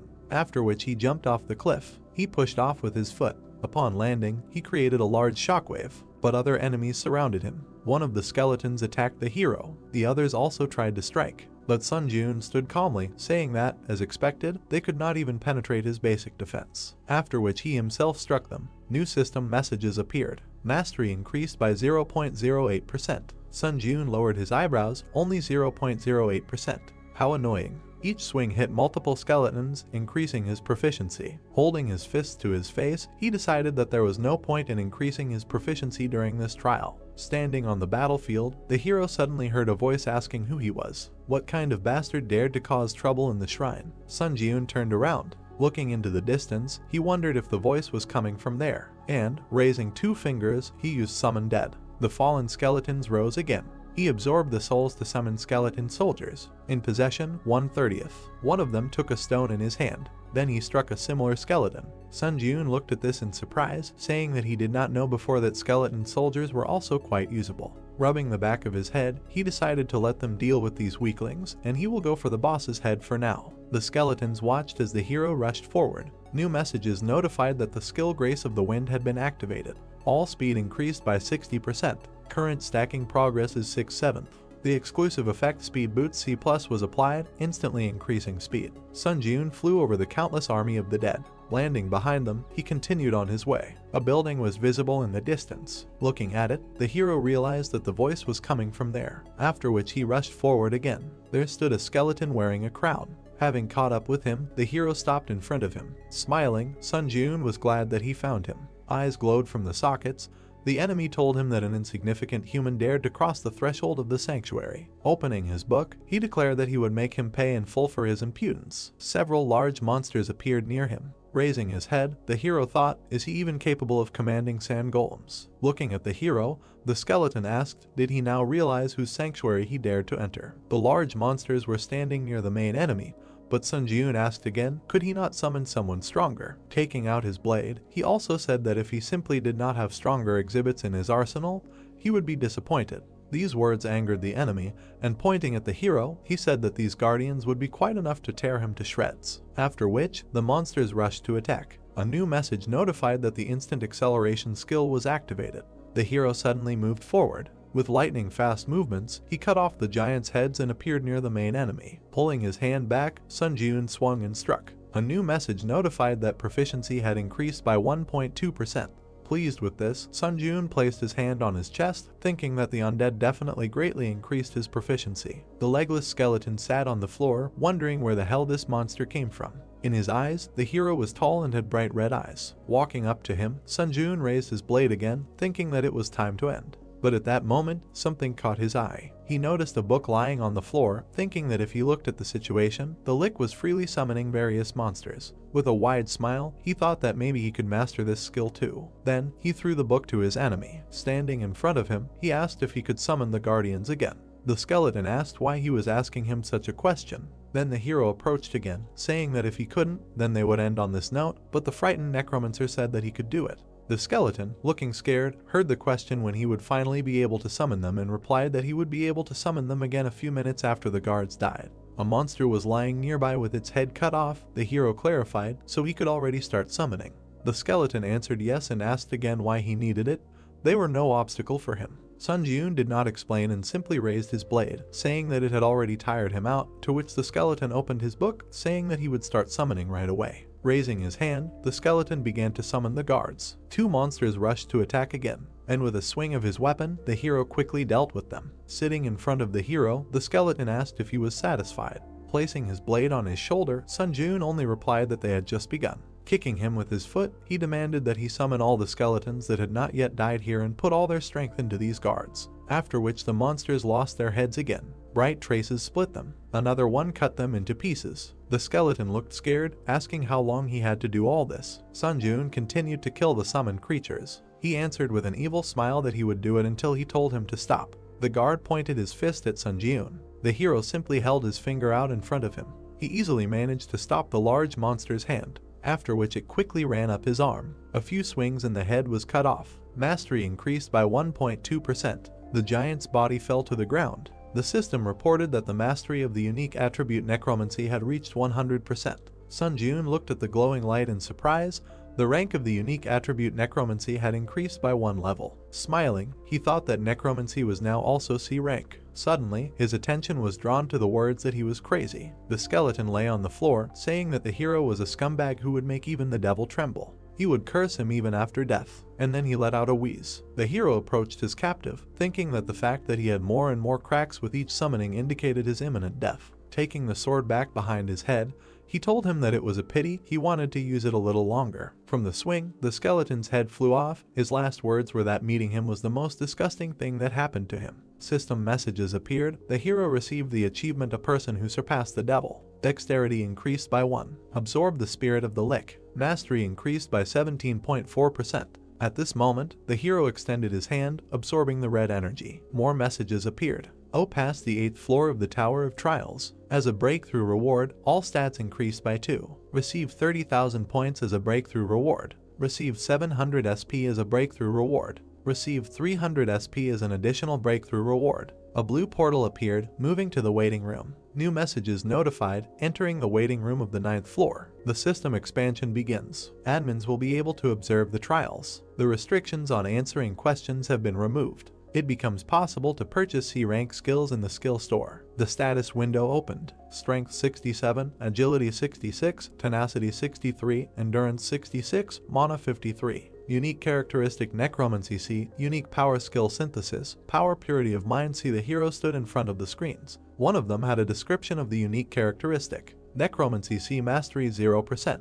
Basic effect is the ability to absorb the souls of the dead to strengthen and supplement either stats or mana. Additional effects 3. When absorbing the spirit of the deceased, there is a 20% chance that one of the skills imprinted in the soul will be acquired. Additional effect 4 is the ability to use the souls of the dead to protect the body. However, at this time, the amount of energy consumed by the protective shell will be proportional to the strength of the blow. Additional effect 5 Skill absorption of the soul of the dead. The ability to completely inherit its mastery. Sun Jun smiled and pointed out that skill absorption itself is cheating, so now you don't have to level up the skill mastery from scratch. The screen said that when absorbing the spirit of the dead, there is a 20% chance that one of the skills imprinted in the soul will be acquired, and he realized that the probability of skill absorption was open. Swiping the screens, the hero reasoned that the trial of the 8th floor ended quite smoothly, but there is no guarantee that the trial of the 9th floor will be the same. He should clearly prepare thoroughly for the next trial on the 9th floor. Afterwards, he examined his blade, deciding that he thought the sword could still be used, but the problem was in the shield and skills. The blue screen showed the following description: Skill, Hunter's Dagger O Mastery Max. Description: a practical technique created by hunters for effective hunting. The effect when using a dagger is that the cutting power of the weapon increases by 1.5 times and knowledge of dagger techniques increases. Looking at this, our hero thought that since he had brought the skill to the maximum, he had reached the point where he needed a replacement sword skill. After that, new windows opened and the skill store was entered. Displays a list of skills available for purchase. Sun Jun ran his finger across the screen. Scrolling through the contents, he realized that his hopes were not justified. There was nothing worthwhile here. After which, frowning, he said that if there was no skill, then he would have to create it. Gold coins rained down when he bought the basic fencing E skill. 25,000 points would be deducted from his account. A new window reported the skill Basic Swordsmanship E Mastery 0%. Description: General Swordsmanship, containing the basic techniques of all swordsmanship. Effect: increases basic knowledge of all swordsmanship and increases cutting power by 1.5 times when using swords. However, this increase in cutting power does not overlap with other effects of weapon techniques. A basic swordsmanship skill that increases the ability of swords, he thought. Manipulating the blue screens, the hero thought that if he was going to increase the rank of the hunter's dagger through skill synthesis, he should predict the combination compatibility as best as possible. Among the current skills he has, the most compatible is basic swordsmanship, right. On the screen was an image of the hunter's dagger and basic swordsmanship skills. He selected 2 skills. New system notifications reported that the ranks of the synthesis materials do not match each other. The synthesis of the new skill will be carried out around the dagger skill. Hunter, there is currently a 75% chance that a higher level skill will be synthesized. As he wished to continue, the hero pressed his finger on the screen. A bright message appeared and a notification that skill synthesis was complete. A new skill was created. A bright light illuminated Sunjun, and the skill Demon Slayer C was created. The skill icon and description appeared. Skill Demon Slayer C Mastery 0%. Description: a hunting swordsmanship art designed to kill demons. The main effect increases the basic knowledge of all types of fencing and increases the cutting power by 3 times when using swords. However, the increase in cutting power does not stack with the effects of other weapon techniques. An additional effect: when fighting non-humans, your attack speed is doubled. Looking at this, the hero thought that this adds attack speed when fighting non-human creatures. It seems that this skill is simply made for hunting monsters. He smiled, because, as expected, skill synthesis is a good ability. There were several ability cards in his hand, and he thought about trying to synthesize the remaining skills. Continuing to tap the screen, Sunjun said that he checked the skill compatibility and the probability of synthesis. Several new windows appeared. Accelerated regeneration plus resistance to the laws of nature gave iron blood regeneration.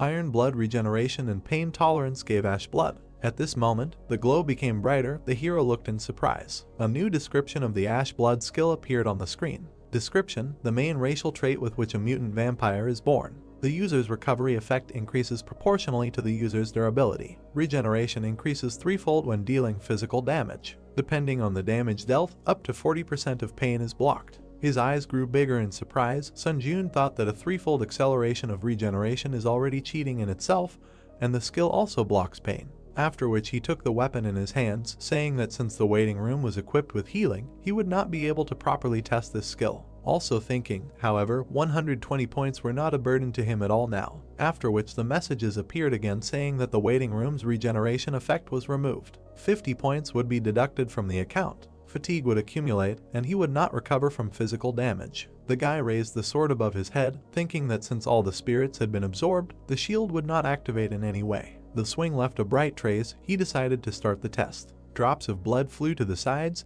but his hand looked whole. He injured himself again and again, but after raising his hand, it was unharmed. Looking at the green glow, he realized that this was an amazing ability. Even being outside the waiting room, he essentially seemed to be under eternal healing. Adjusting his sleeve, he also thought that in addition to this level of regeneration, he also had a spiritual shield. To be honest, he no longer needed this tin can called a shield. Facing the wall, he still realized that he had to use it until it broke. Then he opened the community tab. Scrolling through the screen, Sunjun said that it seemed that there was nothing worthy of his attention. Then a portal opened in front of him. The time spent in the waiting room was coming to an end, so there was no point in dragging it out. New system messages appeared. The entrance to the 9th floor of the trial tower was completed. The difficulty is high. The theme of this trial is fighting. The remaining time is 1 day. The condition for successfully completing the trial is to kill all the monsters in the arena within the allotted time. The condition for failing the trial is the death of the challenger or the expiration of the allotted time. The reward for successfully breaking through the skill Animal Instinct. The penalty in case of failure is death. But then a warning appeared. The window said that the challenger Sunjun's trial on the 9th floor is currently unsafe. Confirmed floor infiltration of the Muram World Challenger. Confirmed theft of the trial target by the Muram World Challenger. The hero appeared in front of another person. He frowned upon seeing him. The person stood on top of the defeated monster, saying that the hero had finally arrived. The trial target was changed. The man in white said that he was the commander of the Muram Union, Sunhak. A new window informed him that he needed to be killed. The gray-haired man stood with his head down. A challenger from another system. The hero silently looked at his opponent when he asked his name. Looking at the man in front of him, Sunjun asked why he was asking his name out of the blue. The man replied that he had already revealed his name and position. Frowning, the hero said that the man had not invaded his floor with good intentions, so what was the point of introducing himself? To which Sunhak, without opening his eyes, replied that there was some etiquette between swordsmen, but his thoughts were clearly limited. Without taking his eyes off his opponent, our hero thought about how it happened that there was not a single normal warrior among the contenders from other systems.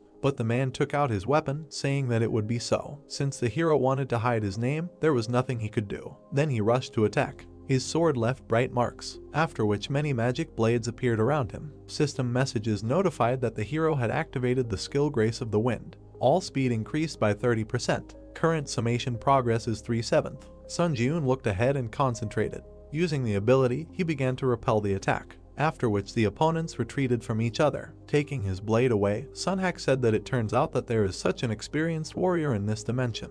Our hero looked at him and heard an apology for looking down on him, after which Sun Ji-eun just exhaled. The old man was surprised when he heard him stop being hypocritical. Thick smoke gathered around them, and Sun Ji-eun said that he was here to kill him and steal his reward. He came here with such an intention, after which Sun Ji-eun's eyes turned red and he asked why he had to act polite. Sunhak stared at the protagonist, saying that perhaps because they were from different worlds, they could not understand each other, after which the old man raised his weapon and dispersed the smoke around him. His blade glowed, causing a storm. The man only said, "Let the earth rest in peace," a swordsman whose name he does not know. A message appeared, notifying that due to the unique characteristic sword light, he was blinded for 5 seconds. The hero was confused when he saw this, after which he stood in the darkness, thinking that he could not see anything. A new window notified that the magic resistance skill was activated. Sun Ji-eun held the sword at arm's length. A sound was heard behind him. The spiritual eye skill was activated. Suddenly, the enemy's blade approached the back of the hero's head.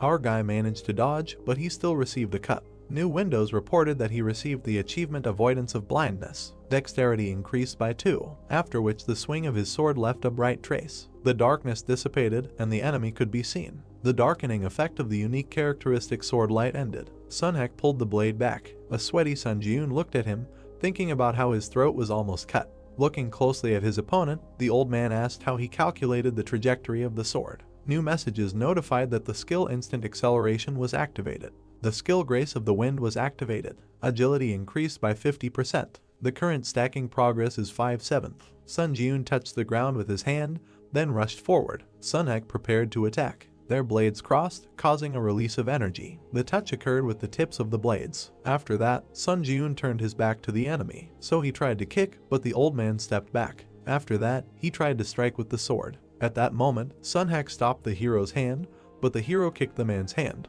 It turned out that they blocked each other's weapons. Frowning, Sunhak noted that he saw that he was using some strange techniques. Looking at the enemy, the hero thought that despite his incredible height, their characteristics were essentially on the same level. Suddenly, the ground opened up beneath them. The man's eyes lit up, and he said that he would be serious from now on. The swing of his sword left a bright trace. Due to the unique characteristic of the sword light, Sun Ji-eun was blinded for 5 seconds. He found himself in the darkness again. The blue windows reported that the magic resistance skill was activated. The duration of vision loss was reduced to 2.5 seconds. The spiritual eye skill was activated. Bright traces were heading towards him from the darkness. Pulling the sword back, the hero thought that the speed of his strikes had increased. One of the traces passed very close. The system notified that the exclusive effect of the forged iron pendant, Steel Defense, was activated. The protective layer absorbs 10% of all physical damage. He was able to block another blow, but he still lost his arm. The pain resistance skill was activated. Looking at the wound, the hero thought about whether the steel defense was not enough to block his blow. Another notification that the darkening effect of the unique characteristic sword light has ended. Sunhak was opposite, swinging his blade. Rocks flew from under the hero's feet. Retreating, he turned around. Having destroyed one of the rocks, he threw it at the enemy, but the man noticed it. A swing of his blade split it in half. The hero moved, holding the severed limb in his teeth. This is how he managed to get behind the enemy. He turned around and noticed Sun Ji-eun. Already at this moment, the hero managed to restore the limb. Looking away, Sunhak said that regarding his recent techniques, he had already thought that he was a good martial artist, but all his techniques were simply borrowed from somewhere. Clenching his restored hand into a fist, the guy replied that the unique characteristic he used was also an ability obtained from the tower. Afterwards, new messages appeared. The skill Grace of the Wind has been activated. All speed has increased by 70%. The current stacking progress is 7/7.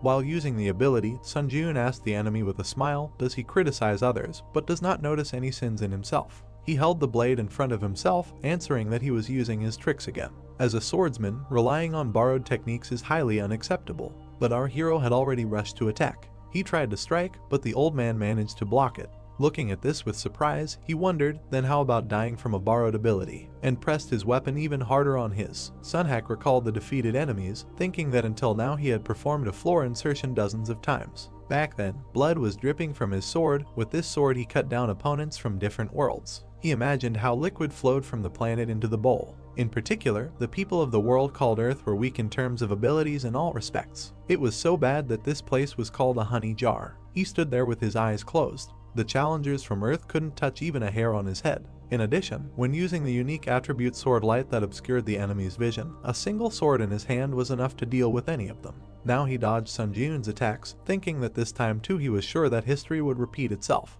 after which he was able to retreat back. Gritting his teeth, he still received an injury. Ring marks appeared in the sky, so Sunhak retreated even further from Sun Ji-Eun. The hero took a deep breath. The old man was breathing heavily. More messages appeared above his head as he stood with his head down. Administrator White Crane Sword admires the young challenger. Administrator Beast of the North predicts his imminent defeat. Administrator Late Night Lords is interested in the young challenger. Administrator the Hero of the Black Islands was amazed by the skill of the young challenger. He looked up and glared at the boy. As his sword flared up, new messages appeared. The skill 1 strike, 2 skins activated. Attack speed doubles. The skill Lightning Sword Kai is activated. Lightning energy fills the sword. The skill 1 strike is activated. The cutting power of the sword is doubled for the next attack. The skill Nymph Walk is activated. Increases the user's movement speed by 2 times for 1 minute. Sun Ji-Eun smiled widely, noting that just a moment ago, the same one Inkity techniques. The windows that appeared notified that the second floor implementation penalty was applied. All stats were reduced by 8. He cannot use some skills. The old man looked angry about this. The skill 1 strike, 2 skins was forcibly deactivated. The skill Lightning Sword Kai was forcibly deactivated. The cooldown of the unique characteristic Sword Light has ended. Activating the unique characteristic Sword Light. The hero was surrounded by shadows again. He thought that he was starting to get used to his pattern attacks. The spiritual eye skill was activated. Putting his hand behind his back, Sunhak opened his mouth wide, shouting that he would rip out all his insides. A bright beam was directed towards the hero. He prepared to attack, using the 3 absolute skill. 3 attacks are strengthened by the skill effect. Sun Ji-Eun gritted his teeth. After that, he swung his blade, leaving a bright trace. A new message appeared stating that the darkening effect of the unique characteristic sword light was over. The hero stood behind the old man. He was breathing heavily, and the enemy was motionless. After that, Sunhak's sword fell to the ground. The old man began to walk forward, but his body was trembling and a wound appeared on his belt. His eyes became larger from anger. He screamed that this could not be. Then blood gushed out of the wound, and he fell to the ground. The hero smiled as he was congratulated for breaking through the 9th floor of the Tower of Trials. Red lines stretched towards Sun Ji-Eun's hand. He had absorbed the spirit of the challenger Sunhak. Mastery increased by 27%. The hero looked at his hand, noting the increase in stats. Afterwards, new system messages appeared about breaking through the 9th floor of the Tower of Trials. The difficulty level and reward did not match. The reward content was completely revised. He thought that there was definitely something like this last time too. I wonder what kind of reward he would get this time. New messages notified that the revision was complete. Rewards would be issued sequentially. The skill 6th Sense C+ was created as a breakthrough reward. 30,000 points were received as a breakthrough reward. He received 1,000 SP as a bonus reward. Moved to the waiting room. Looking at the screen in front of him, the hero thought that the rank was much higher than the skill Beast Instinct, which was originally a reward. Afterwards, he headed to the portal, saying that he would look at the details in the waiting room. Before entering it, he saw new messages that Administrator White Crane Sword was impressed by his battle. Administrator Beast of the North was delighted by his battle. Administrator Late Night Devourer was watching his actions with interest. Administrator Hero of the Black Islands applauded his combat instinct. Sun Ji-Eun looked at them in surprise. There were more messages that the system expansion was starting and administrators would be able to watch the tests. He thought that if his memory served him correctly, there was a notification of this kind. So a smile appeared on his face when he decided that one way or another, many administrators were delighted with his fight. He felt a little satisfied that he had received at least some recognition. Sun Ji-Eun looked at the blue screens again. It said that Administrator Lord of Steel Blood condemned the excessive interest in the contractor. Administrator Lord of Steel Blood said that the contractor should not become obsessed with the increased attention. After that, there were more messages that Administrator White Crane Sword wanted to add power to the contractor's exclusive store and asked if he was willing to accept the offer. Sun Ji-Eun widened his eyes in surprise and wondered what this meant. The administrator was simply giving power. The hero looked at the screen again, and a notification appeared that Administrator Lord of Steel Blood said in a dissatisfied tone that he could accept the power. Then the hero wondered if he could just accept. Then a new message informed that Administrator Lord of Steel Blood said that there are cases where power is sponsored to gain the favor of contractors. Looking at the screen, Sun Jun wondered if there was any benefit to the favor of a candidate who had already made a contract. He wondered if there would be situations where they would have to face each other. Standing silently, the hero saw a message that Administrator White Crane Sword laughingly said that there would be many such situations in the future. The sun shone on the rocks. A notification appeared that Administrator Lord of Steel Blood said that the power provided would be so excellent that he would feel a certain burden.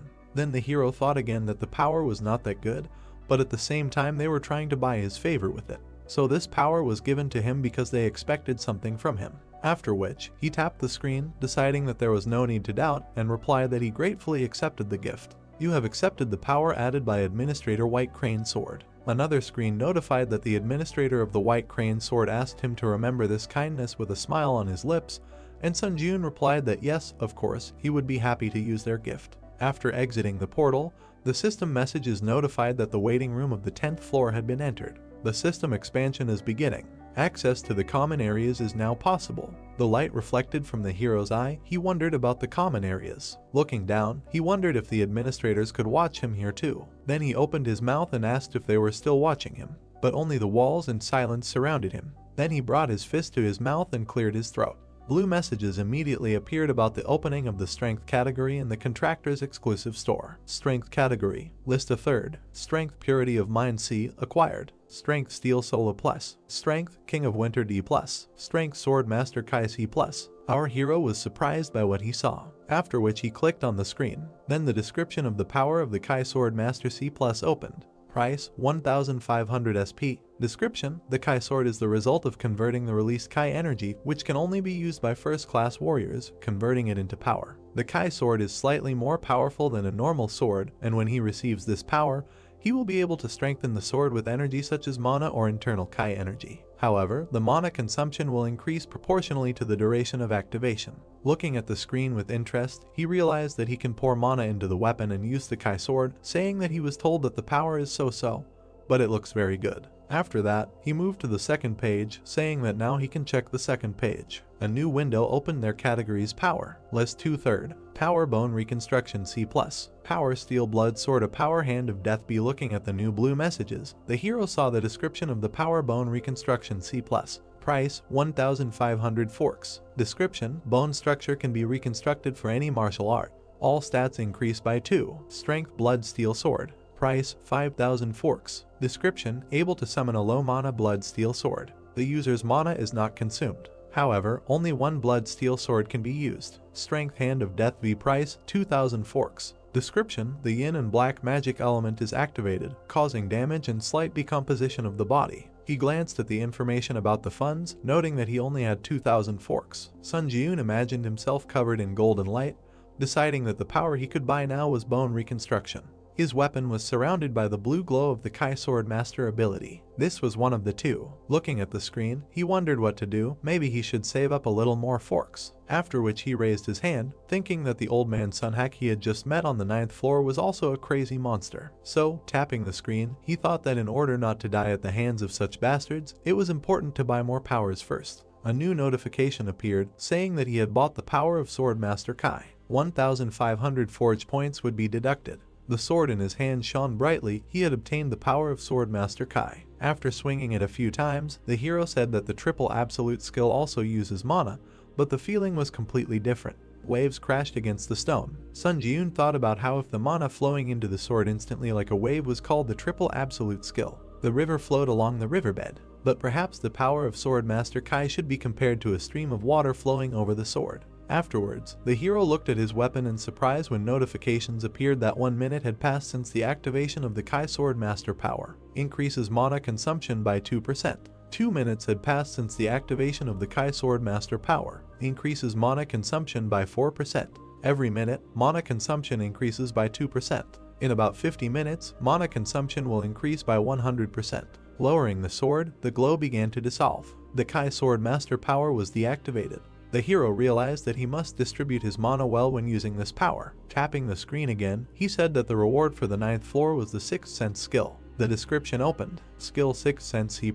Effect: instincts are sharpened to such an extent that they become a 6th sense through which you can make complex conclusions. He thought, does that mean his intuition will improve? Sunjun put his hand to his chin, thinking that being able to make conclusions based on instinct seemed like a pretty useful skill. Then the community tab appeared on the screen, and he thought that he should check if there were any mentions of common areas. There were several profiles that left messages. Suzy went to the common area, and there were many foreigners. She thought the common area was a shared space with people from other countries. Maximum level swordsman just got here. What kind of place is this? What was the purpose of this? On Chan Sok asked, what is the exchange between applicants? First of all, it is worth noting that foreign speech is automatically translated. Great Life wrote that this is some kind of madness. He saw an S-rank hunter from Japan. What the hell is going on here? Chushnya wrote that an S-rank hunter was also dragged into the tower. Damn, his hopes are dashed. Master of martial arts, I figured out a little about what the common areas are for. As soon as he arrived here, he was bombarded with messages from the administrators. BRZD asked why he was the only one bombarded with messages. He didn't receive any. Master of martial arts replied that maybe it was because he was ranked 71st.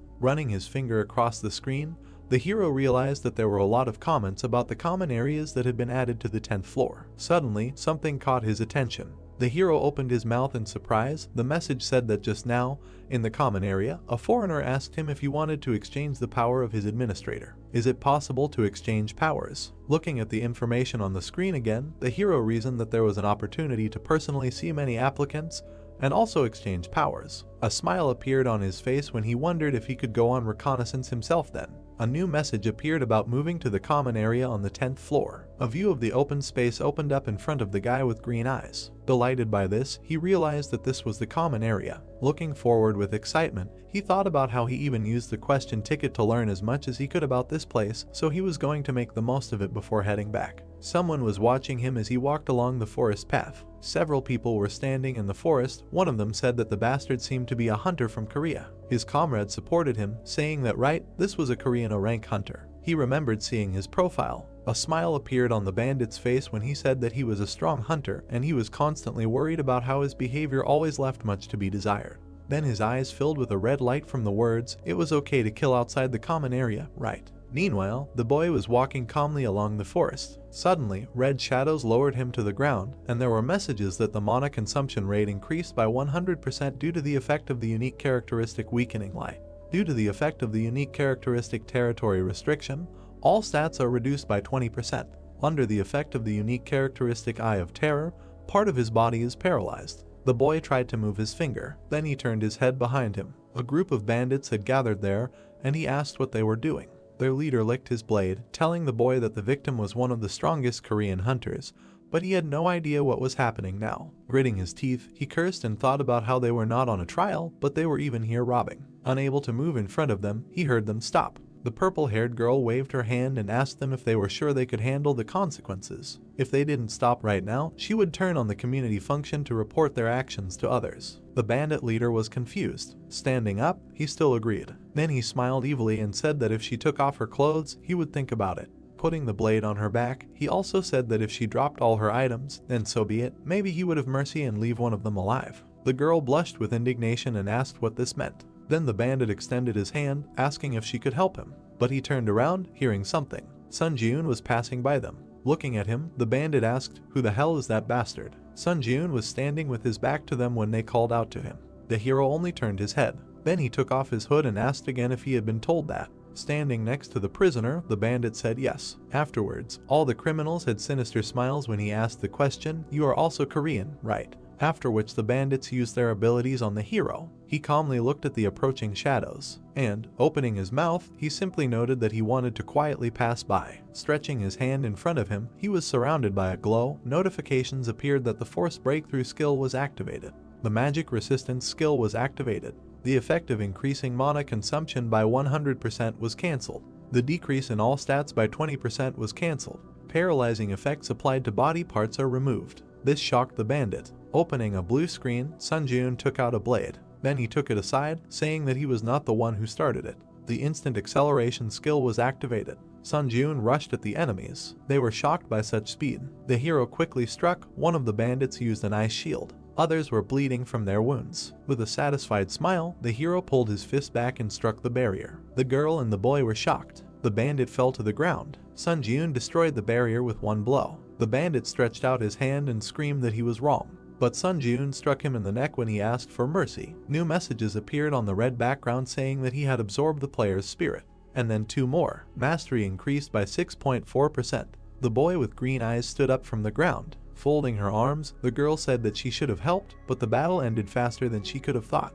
Our hero replied that everything was fine, that he should not worry about it and go on his way. Bowing, she thanked him and said goodbye. Looking at his savior, the boy asked if he was a ranker by any chance. Turning to him, Sun Jun replied that in a way it could be said that way, thinking about how he had always been in the top 10 players in the final rankings. Then the saved man smiled, saying that it was clear it was a great honor for him to meet him.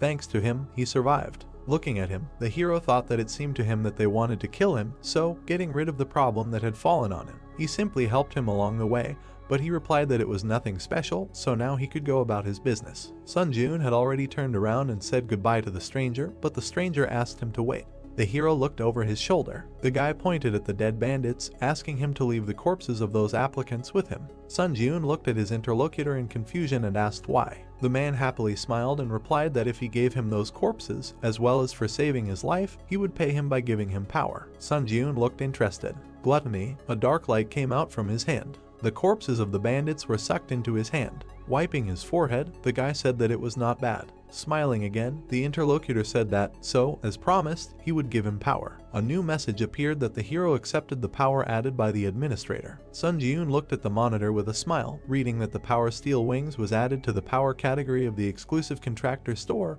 and thought that he did not expect to get another power. Visualizing the magical wings on his back, the administrator said that this is a power that allows you to create wings on your back with the ability to levitate. If he buys this power with So, he will be able to use it right away. Sun Jun smiled happily and thanked the interlocutor, thinking that as soon as he returns to the waiting room, he will immediately try this power in action. But then several new messages appeared in front of the hero, saying that the administrator of the White Crane Sword was saying not to bother the applicant who had been noticed by him. Administrator Gourmet, is he outraged that business ethics are not observed to such an extent? Administrator Steelblood is unhappy with the one hanging around his contractors. Administrator Black Devil is watching the fight between these three with interest. He did not understand what the administrators had started among themselves. Looking at this, the hero thought that seeing how the competition between the administrators flares up, one can confidently say that they clearly want to get something from the applicants. Well, he will just get to the bottom of the truth step by step. The two guys continued on their way through the forest. Turning to his companion, the administrator said that the common area is divided into an arena, an auction zone, and a game zone.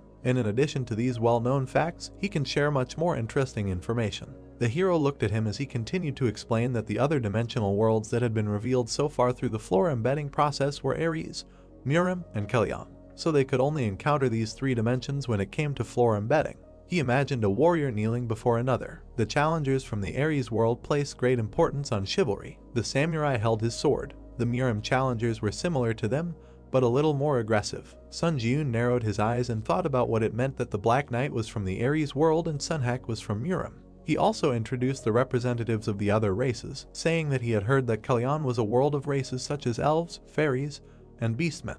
Looking at his interlocutor, Sun Jun noted that he was well informed. The administrator smiled, replying that he had found out about everything in advance, using his right to ask questions. Stopping in front of the city gate, the guy in the green jacket was glad that they had finally reached the common area. He extended his hand to the hero, saying that although he was not a ranker, let the hero take his business card. Taking it in his hands, Sun Jun noted that he was the leader of the candidate control team from the Hunters Association, to which the interlocutor clarified that if Sun Jun had any questions, he could contact him at any time. Another candidate passed through the gate and messages appeared that the common area had been entered. All abnormal statuses were removed, and battles between candidates became impossible. The guy slyly rubbed his hands, saying that now he needed to slowly move towards the auction zone, to which Sun Jun replied that he also just happened to have a place where he should definitely visit. Looking into the hero's eyes, the interlocutor asked where he intended to go. With a confident smile, the hero answered that he was going to the arena. A welcome message appeared about arriving at the arena. Sun Jun walked among the blue chairs. Indignant people stood in front of the screens, not understanding why they lost again. Looking at them, the hero thought, is this the arena? More like a gambling house. New messages appeared that the administrator Black Devil is pleased, saying that this reminds him of the old days. Administrator Lord of Steel Blood with undisguised hatred says that the arena is the same everywhere. Administrator White Crane Sword is very excited because of the heat that has settled in the arena. Looking at the empty seat, the hero wondered if he just needs to sit in one of these chairs. Then he comfortably sat in one of them. He looked thoughtful when new messages appeared that the arena system was activated. Need to use the screen to choose a bet or a duel. Then he pressed the help button. New posts have explained that the arena is divided into two systems, betting and dueling. If you choose to bet, you can place points on other contenders' duels. When placing bets, points can be gained or lost depending on whether the contender you bet on wins or loses. Looking at the screen, the hero wondered what it means. Did the people whose conversation he overheard place a bet? After that, more messages appeared. If a duel was selected, he could fight other contenders to get a reward. When the duel is confirmed, the final ranking and each other's real names are revealed. The duel will only take place if the reward is a skill, item, strength, etc. The duel is only held between opponents who have the same level of rewards. After the duel is confirmed, it is possible to fight the opponent in the Coliseum. When one of the duel participants surrenders, the duel ends and everyone returns to their original place. Sun Ji-yoon realized that if the duel status is confirmed, the participants in the duel will automatically move to the Coliseum. He imagined various weapons, potions, skills, and strength, and decided that the reward for the duel was the core of the arena. He pressed the screen with a smile, deciding to see if there was a reward that he liked. The other contenders looked at the gaming place with delight. The girl asked if the Witch of Hellfire Catherine was there. Someone asked again, the same famous huntress from America. The red-haired girl ran her finger across the monitor. Looking at the screen, she said that no one was sending a request for a duel. This was because she had too many victories. On the screen were Catherine's statistics, server USA, final rating 6, number of victories 17, number of defeats 0. She said that it would be better if these duel statistics did not exist at all, then she could challenge other opponents more often. A message appeared saying that the administrator of the Lord of Fire laughingly said that these were mere trifles. Continuing to look at the screen, Catherine concluded that it seemed like only cowards had gathered here. After which she was about to get up from her chair, saying that she needed to stop wasting time and leave the arena. Suddenly, something caught her eye. A new message notified that a duel request had arrived. Sun Ji-yoon, South Korea server, final rating 3. Reward for victory, Demon Slayer skill. Number of victories, 0. Number of defeats, 0. The hero's name was visible on the screen. The girl was surprised that he had just entered the arena and immediately chose it. A satisfied smile appeared on her face. New windows reported that the duel was confirmed. The transfer to the Coliseum is in progress. The white arena was illuminated by the bright sun. Catherine noted with a smile that she liked his fighting spirit. But before choosing, she should first observe the opponent. Sun Ji-yoon frowned silently. The girl was surrounded by flames. The system window reported that Sun Ji-yoon was against Catherine. The duel begins. The girl was surrounded by flames, telling the hero to consider it a good experience. Raising his hand, a fireball appeared above it. The birth of fire power was activated. The hero calmly watched what was happening. Sparks flew in different directions, after which the ball flew at Sun Ji-yoon. The hero took a step to the side. He continued to retreat. The fireball was very close. A fiery trail remained from his hand. Catherine said that he was finished. The master of the Kai sword power was activated. The swing left a blue trail on the fireball, after which it split into two halves. So the fire was left behind Sun Ji-yoon. Catherine was shocked. Smoke was spreading across the entire arena. The girl looked at her opponent with displeasure when he repeated her words about the experience. Putting out his blade, he said that he would also provide one. A light breeze stirred the bamboo leaves. There was a water source near the gray building. The girl sipped tea from a miniature cup. A blue whirlpool appeared in front of the long-haired blonde. An image of Sun Ji-yoon's challenger appeared in its center. The girl sitting in front of the image said that she didn't expect him to already have control over the released Kai energy. She scratched the bird sitting on her shoulder with her finger, saying that she made a great move when she sponsored such a wonderful power. In the future, she would need to gain the favor of this candidate faster than the other administrators. Looking at the bird that took off, she thought that perhaps this candidate could fulfill her long-standing wish that she could not fulfill.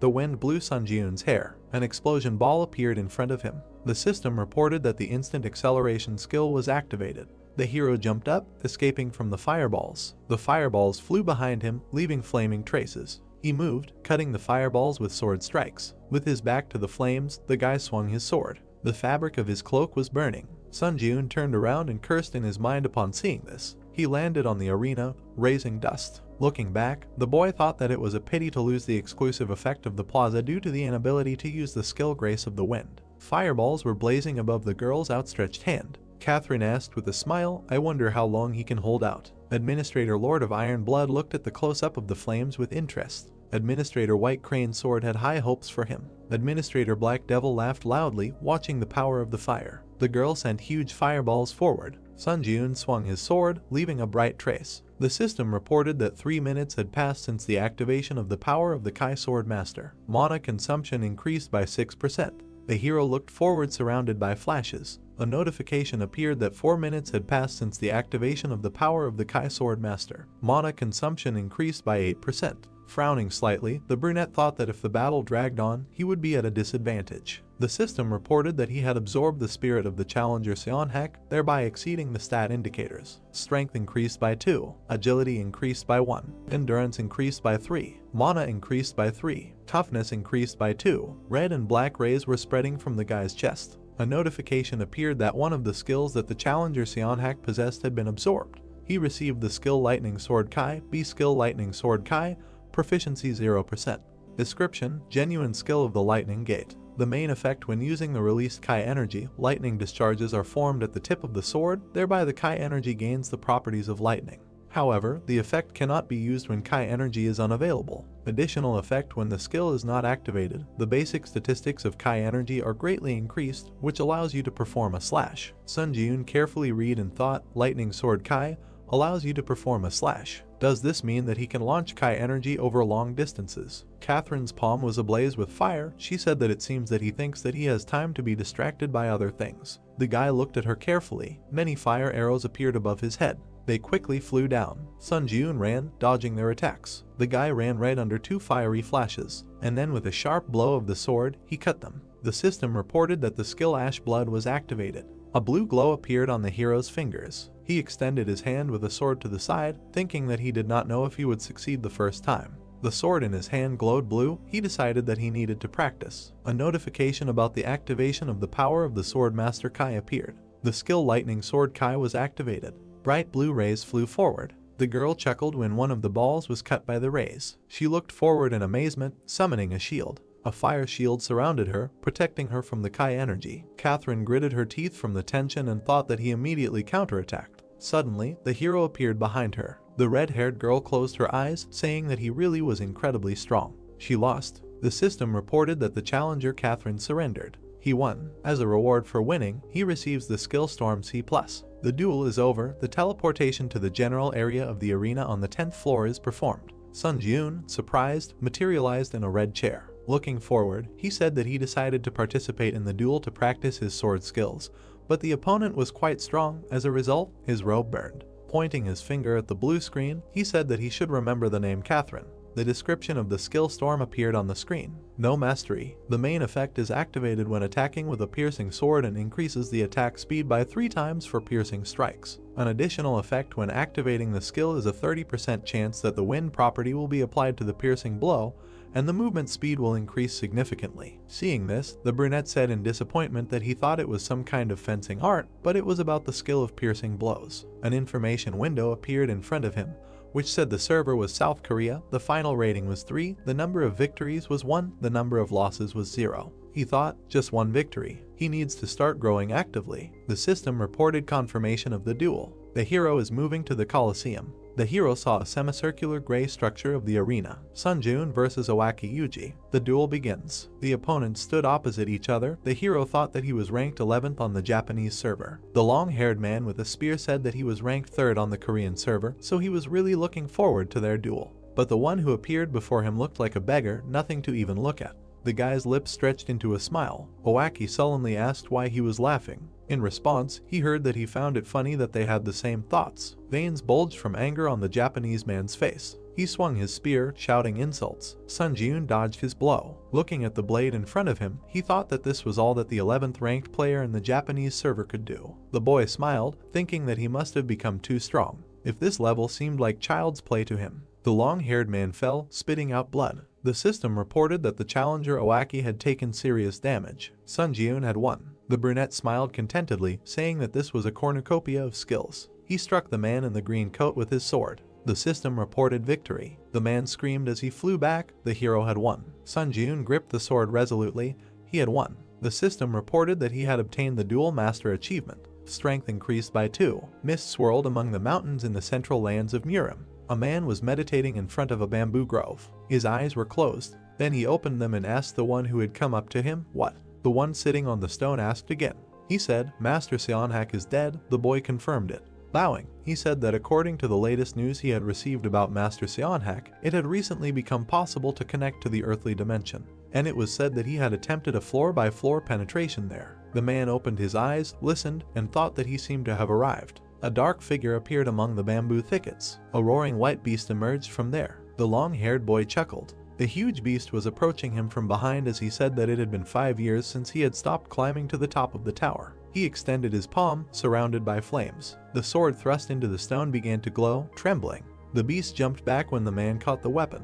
He jumped up, breaking the rock beneath him with energy. The huge monster saw him fly over his head. The man approached, his brows furrowed in determination, and then he plunged the sword straight into the monster's forehead. Red lightning surrounded the beast. The boy looked at it, thinking that he had dealt with such a powerful spiritual creature with such ease. The martial arts of a martial artist are so strong that contemplating his power gives goosebumps. The man pulled out the sword from the head of the defeated monster and asked, "Earthly dimension, I wonder." Smiling, he ordered to find out by any means who exactly killed Master Seonhak. Sun Ji-eun came out of the blue portal. The system reported that the entrance to the waiting room of the 10th floor was made. The hero fell onto the bed. Lying on the pillow, he said that there was no trace of fatigue left, which was to be expected from the waiting room. The boy touched the blue information window with his finger. He looked at it with a slight smile, thinking that in such an unexpected place he was able to access some other powers. On the screen was a description of the power Steel Wings C+. Price 15.0. The power that allows you to create steel wings with mana. They are able to provide high flight speed. To keep the wings active, you need to constantly fill them with mana. When there is not enough mana to maintain them, the wings will automatically disappear. The hero imagined himself hovering with pink wings on his back and thought that the power with which you can fly. Just thinking about it fills his heart with happiness. The screen said exclusive contract store, so 500. The guy thought that, but he can't buy it right now because he doesn't have enough. So Sun Ji-eun sat surrounded by blue information windows and said that he would now begin synthesis. The screen said that the unique power of skill synthesis was activated. Skill synthesis is complete. The system repeatedly notified that a new skill was created. Shining windows appeared in front of the hero. Sun Ji-eun looked at them with interest. A short list of skills that he managed to create after an hour of deep thought. The logo depicted a red shield. This is defense, counterattack shield. Be the image of a purple footprint near the foot spoke of the speed of movement. Secret shadow step, C+. The red glowing blade indicated attack speed. Frantic swordplay, C+. The palm was surrounded by a red glow. The hero thought that there was even a B rank shield skill among them. The system reported that the counterattack shield was activated. A glowing red defense appeared in front of the guy's palm. He looked at the shield with impress. The 10th floor of the test tower has been entered. The difficulty is high. The theme of this test is cooperation. The remaining time is 3 hours. The condition for successfully completing the test is to prevent the resurrection of the Lord devouring the darkness within the allotted time. The condition for failing the test is the death of all team members or the allotted time has expired. The reward for a successful breakthrough is a skill enhancement potion, B+. The penalty for failure is death. Portals appeared at the entrance to the cave. Team members are distributed according to their final ranking. The assignment of team members is complete. A man in an iron mask came out of the portal. This is first place in the final Seunghoon ranking. The pink-haired youth, second place in the final rankings of Chunseok. From the next portal appeared Sun Ji-eun, third place in the final rankings. From the next portal appeared the blonde man in a red suit, Sooty, sixth place in the world rankings. The system announced a 30-minute grace period. During the grace period, the remaining time will not be spent. We must try to unite as much as possible during this time to defeat the monster boss. The masked man asked, "Is this a team trial again?" The pink-haired man ran up, asking if he had also climbed the trial tower. Sun Ji-eun watched carefully, thinking that the two of them were first and second place in the final rankings, and it seemed like they had met before. The red-suited man stood behind them, looking at them. The heroes suddenly looked up, hearing a scream. Sooty pointed angrily, shouting that he was the one he met on the 4th floor. Sun Ji-eun looked at him questioningly. Seunghoon in a mask asked, "Did the two of them cross paths during the trial?" Judging by his reaction, it was not a pleasant meeting. The blonde hugged himself, trembling, and said gloomily that he was absolutely right. They met on the 4th floor during the combined trial in this hunter. Sooty trembled in front of the hero, saying that he was someone who strives to grow by accumulating achievements for killing. The red figure of a man smiled wickedly. Sooty, the blonde touched his chin. For Seung-joon, deceiving others was an everyday matter. The participants fought in the crowd. He created conflict by turning others against each other and used this time to get a reward. Sudi held the gems with a wild smile. This was a survival tactic he had developed. The smile revealed sharp teeth, which he began to actively use in another place called the Trial Tower. The administrator, a lying clown, laughs at the contractor's deception, so much so that even the corners of his mouth are torn from laughter. The image of the clown laughed at the wickedly smiling blonde. Sun-joon looked at him in surprise. He thought that his expression showed that he was confused. Well, should he add something else? He pointed his finger at the brunette, who tried to say that there was a misunderstanding and exclaimed that he even brutally killed a member of his team. The hero waved his hand, asking what kind of nonsense he was talking about. The hammer materialized and glowed. Seung-hoon extended his hand towards it, saying that instead of the 4, where everyone kept to themselves, he preferred the 3 in good teamwork. The test tower was not a place where one could act frivolously. Looking with glowing eyes, the masked man asked who was telling the truth. They would find out now, and the liar would be expelled from the team. The members stood opposite each other. The guy thought that if something went wrong, he would end up having to deal with all 3 at the same time. Sun-joon frowned, thinking that this was the worst-case scenario. Chun-seok raised his finger, suggesting that he calm down. With his hand raised, he said that earlier, the applicant Sudi said that he met Hunter on the 4th floor, right? He heard a confirmation. With his hands spread, he said that it turns out that he knows the real name of the applicant Hunter. The nickname system appeared in the waiting room of the 5th floor. Sudi tensely heard that if he said the real name, everything would immediately fall into place. He opened his mouth, awkwardly beginning that the real name is Hunter. One half of his face was with a sly smile. He said that his name is Cheolman. He thought, what does it matter? There is no way to prove his name anyway. Chun-seok turned to the brunette, asking if he had anything to say. He replied that it wasn't even funny. He pulled the cord hanging around his neck. Holding a badge in his hand, the guy said that it was his hunter's license. He thought that during his return to Earth, he accidentally took it with him and it ended up being very useful to him. Showing the ID, which stated that he was a Hunter Sun-joon, rank C, type close combat, and the date of registration, the guy said his name. Sudi looked at him in shock. Holding a hammer, Seung-hoon said that now it seemed to be clear who should be expelled. The hero thought that everything was very bad. Administrator Lying Clown clicked his tongue because of the clumsiness of his contractor. Administrator Expert in Dispute laughed at his abilities. Administrator Finder of Lies enjoyed the consequences of his stupidity. Administrator Dark Observer snorted, looking at his results. The blonde read the notifications tensely, thinking that he was in trouble. The guy extended his hand, blocking the masked man's way, and said that he would handle this matter himself. Sun-joon clutched his sword, saying intimidatingly that because he was very angry right now. Seung-hoon looked at him, but then agreed. Sudi was surprised, thinking that he was attacking alone. He grinned wickedly, thinking that he was a fool. Even if they looked at him with hatred, there was hope if he killed him. The test was for 4 people, and if they excluded him as well, it would be extremely difficult for 2 to pass it. The brunette standing opposite said that he was talking about very funny things, so shouldn't he take responsibility for his words? The liar asked, responsibility? He has no idea what it is. A shining book appeared above the palm of the wicked guy. He said that he only cares about surviving.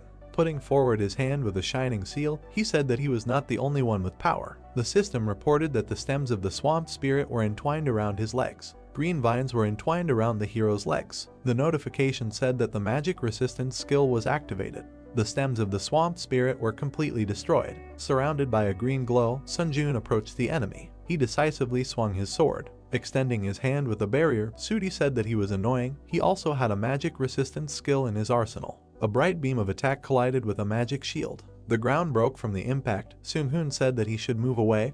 Chun-seok replied that he liked it here, so you can fully feel the fight between them. The masked man dragged him by the collar, telling him not to be capricious, and there is nothing wrong with caution. The young man whined, saying that he likes to watch everything from special places. Sudi frowned and stretched out his palm and wished for death. Shining balls flew forward. Sun-joon dodged one of them, and then angrily swung his fist. A powerful blow crashed into the enemy's body. The blonde grinned, saying that it seemed that the hunter had become the prey. Sun-joon looked questioningly. Behind him, balls surrounded by lightning glowed. Turning around, the hero thought, are these the spheres that he launched earlier? A bright beam quickly crashed into the hero. Sudi, with a book in his hand, laughed and said that he was in vain pretending to be a tough fighter. Let him look at himself now. Suddenly, his gaze became surprised. He exclaimed in confusion. The system reported that the counterattack shield skill was activated. Sun-joon stood on the broken ground, holding a shield. The system reported information about the counterattack shield skill. Mastery 0%. The main effect after memorizing the name of the skill, he can summon a red shield created from mana. The additional effect absorbs 25% of the damage received by the shield and then immediately releases it. The hero resolutely held the red magic defense, asking why he was so surprised. Everything was just beginning. Sooty's dissatisfied eyes glowed yellow. He wondered what it was, how he blocked his technique so easily. Sun Ji-eun abruptly took off, rushing to attack. The blonde gritted his teeth in dissatisfaction and stretched out his hand. Stone blocks appeared on the hero's path, blocking the way. Holding the shield, the guy swung his sword. A bright beam flashed between the stones. A voice was heard, addressing Seung-hoon. The brunette jumped, leaving bright traces. The voice asked if he knew who Hunter was, or rather, Sun Ji-eun's challenger. The masked man, watching from a distance, answered that no, he had never seen him among the high-ranking hunters. Chun-seok said that since he didn't know him, there was a high probability that he was just a civilian. But was it really possible to become that strong? The masked man replied that unless he was a high-ranking hunter like them, it would be hard to achieve such results. Sun Ji-eun held the barrier, defending himself from the enemy's attacks. Seung-hoon said that the most surprising thing was that he wasn't fighting the enemy with all his strength right now. A glow could be seen through the slit of his mask. He continued that for some reason he felt like his level was comparable to his. Chun-seok turned to the man, saying that he was so strong. After all, he was 2 steps lower in the final ranking. Although this was just a guess. Introducing the orcs who rushed to attack, he said that if the team's luck had passed him by in all the combined tests so far, there was a high probability that he would have been underestimated compared to his original skills. He imagined Sun Ji-eun standing with his back in the blue light. The real Sun Ji-eun swung his sword. It attacked the blonde's hand, cutting the book. Sooty grabbed his injured hand with a scream. Falling to his knees, he saw the tip of the sword. Looking at it carefully, Seung-hoon thought that he was surprised. He did not kill the enemy, but suppressed him with his superiority and did it as if it cost him nothing. Sooty stretched out his hand and begged for him to stop. The hero towering over him heard that if he killed him, then perhaps no one would be able to survive this trial. Let him think carefully. This trial involves the top 4 players, right? With tears on his face, he opened his mouth, saying that in this situation, he was thinking of the trial tower. The guy silently watched, hearing that she was giving such an easy task that it could be easily completed even if one of the team members died. Instead of answering, Sun Ji-eun turned to the others. The man standing on the rock said that they would not interfere. Let him choose what he thought was right. Gritting his teeth, the blonde pulled his hand back, and then extended it with a shining pink sword. Sun Ji-eun swung his own in displeasure, insulting him. A bright trace of his blow cut the head of the surprised blonde. However, instead of his body, a white haze remained, and the blonde himself jumped back. The system reported that the unique characteristic deception was activated. All stats instantly increased by 10. The wounded Sooty stood surrounded by pink swirls, and thought that he wanted to hide his last trump card until the very end. Extending a blade with red inscriptions, he shouted that he would finish him off. Sun Ji-eun calmly extended his palm with a shield. Pink chains brightly collided with the barrier, and then flew apart, but only to attack the guy again. The system reported the activation of the skill Grace of the Wind. All speed increased by 40%. Current summation progress is 4 out of 7. There was a blinding flash. The man stamped his foot. Sooty was surprised to see a brunette approaching him with a shield in his hand. Looking at him, Sun Ji-eun said that he now knew for sure that it was much more dangerous to mess with a scumbag like him or challenge a 3-man trial. The deceiver cursed with a crazy look. The system reported that the counterattack shield skill instantly released the accumulated damage. Waves of energy spread around. They were so powerful that they tore off the blonde's clothes. The system reported information about the old vampire count's tailcoat: a movement speed plus 8%, mana regeneration plus 12%, a special tailcoat favored by a certain count. When attacking, it can randomly consume stamina or blood to create a blood shield. Next came information about the bloody heavenly demon blade B+, reaction speed plus 7%, attack speed plus 10%, a famous sword that is one of the treasures passed down in the Murim Blood Demon School. The Kai in the blood coats the blade, and the sword becomes one with the mana flowing through the user's veins. Sun Ji-eun stood with his hand outstretched toward the information window, saying that he would make good use of these items. Seung-hoon and Chun-seok jumped off the cliff. Looking at the brunette, the pink-haired one said in admiration that Sun Ji-eun was great. His comrade added that he hoped all the misunderstandings had been resolved. The hero confirmed, saying that there were definitely no problems left now. An information window appeared, saying that there were 10 minutes left until the start of the 10th floor trial. All candidates should prepare for the upcoming trial. The 3 heroes walked toward the building beyond the ravine, deciding to move forward. Under the moon stood a monument of a warrior on horseback. The heroes passed by. Chun-seok said that the warrior statue was so huge, he wouldn't come to life, would he? The man replied that since it was a tower, that could be the case. Sun Ji-eun looked at him carefully. The statue had a golden crown on its head. and instead of eyes, there was darkness. Looking with his blue eyes, the hero was silent. The test participants walked among the gray buildings. Chunseok was surprised, looking ahead. They stopped in the center of the round hall in front of the throne. Next to it was a statue of a warrior surrounded by chains. The same one stood on the other side. Words were heard that there were 3 more statues here, which gave him a bad feeling. Looking ahead, the guy said what it was. He looked at the huge stone monster sitting on the throne and said that it was probably the darkness-devouring overlord. The system reported that the grace period had expired. The 10th floor test was beginning. When the allotted time began to count down, a squad of dark guards would appear. It was necessary to prevent the darkness-devouring overlord from being resurrected. The participants looked ahead in surprise. The chains holding the warriors began to unwind. The eyes of the stone guard lit up with purple fire. He jumped off his pedestal and landed with the others next to the heroes. Looking at the warrior, Seung-hoon said that all his bones were already numb. It was time to stretch. He looked at the brunette, who said that there was a head. Imagining a crossed-out image of a man in a crown, the brunette explained that they must prevent the head, which the squad of dark guards carried on their backs, from reaching the lord. He was glad that everything was so easy. Holding a shining hammer in his hand, the man ordered everyone to take on one target. The armored warrior stamped his foot, and then, like the others, jumped up, raising his sword above his head. The participants of the test looked at them resolutely and asked to wish them luck. Sun Jun put his hand behind his back, thinking that he should deal with him with one attack using the Kai sword. The enemy swung his weapon, leaving a purple trail. The guy jumped towards him. His gaze became surprised. The hero landed, sliding on the ground. He looked at the purple glow around the stone giant's sword and thought that it was Kai energy. Looking carefully, he thought that it was not as simple as it seemed. Are the others okay? At this time, a powerful blow knocked him off his feet. The shockwave smashed the stones on the floor. The warrior with the head behind his back ran quickly. A huge boulder flew forward. He looked at it in surprise. The warrior chopped the stone with an axe, but was still knocked off his feet. Seung-hoon's hand was surrounded by blue glove energy. An eye glowed in the slit of the mask. He said that each of them was of a level that matched the boss. Holding a blue glowing hammer, he told everyone to be careful. A chuckle was heard. He seemed to have let his guard down a moment ago. A pointed hat materialized. Chunseok put the hat on his head, saying that it doesn't suit him, so he can't stand to use it. He stood in front of the warrior running towards him and said that for this, that he made him wear this clown hat. A bow with 3 glowing arrows appeared in the hero's hand. He will have to incarnate his life for this. The arrows, surrounded by lightning, flew forward. Bright flashes appeared from them behind the warrior. Holding a sword in his hand, he quickly attacked the archer. The hat hid his eyes. Clash with magicians, the standard is close combat. A scythe with a red blade appeared. Chunseok stretched out his palm in a fighting stance, saying, "Only if the opponent is an ordinary magician."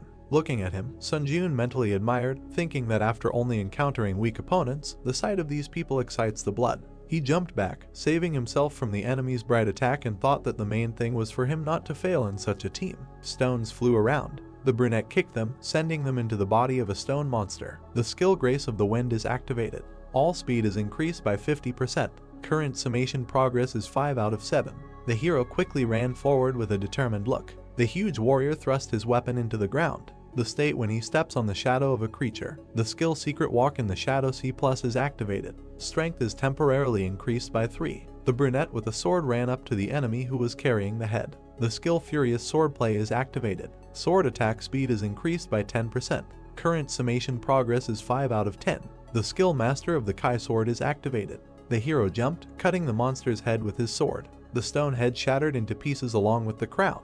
The man in the mask talked about a depth charge. His opponent was surrounded by bright golden lightning. The stone man's face was distorted by the scream. The crowned head behind him was also smashed. A red whirlwind appeared in the air. It was the guy in the hat who attacked swiftly, twirling the weapon in his hand. He jumped high, holding a double-bladed scythe. The shining weapon struck the stone enemy. The third head of the boss was smashed into pieces. The stone monster opened its mouth, screaming loudly. The participants of the trial watched as they walked away. Chunseok asked if they were running away. Seung-hoon replied that now that there were no heads left, resurrecting the Lord was impossible. It was time to end. The 3 guys ran forward. They left the circular area following the monuments. The brunette running behind became alert, noticing something and wondering what that sound was. The huge stone monster stomped its foot. Sun Jun's eyes widened in surprise. The 3 stone opponents stood together, forming a pedestal. The horse quickly galloped over their bodies and jumped high with the cloaked rider. The guy looked at him in shock, thinking that it was the one from the entrance. The stone rider was rapidly approaching the headless body on the throne.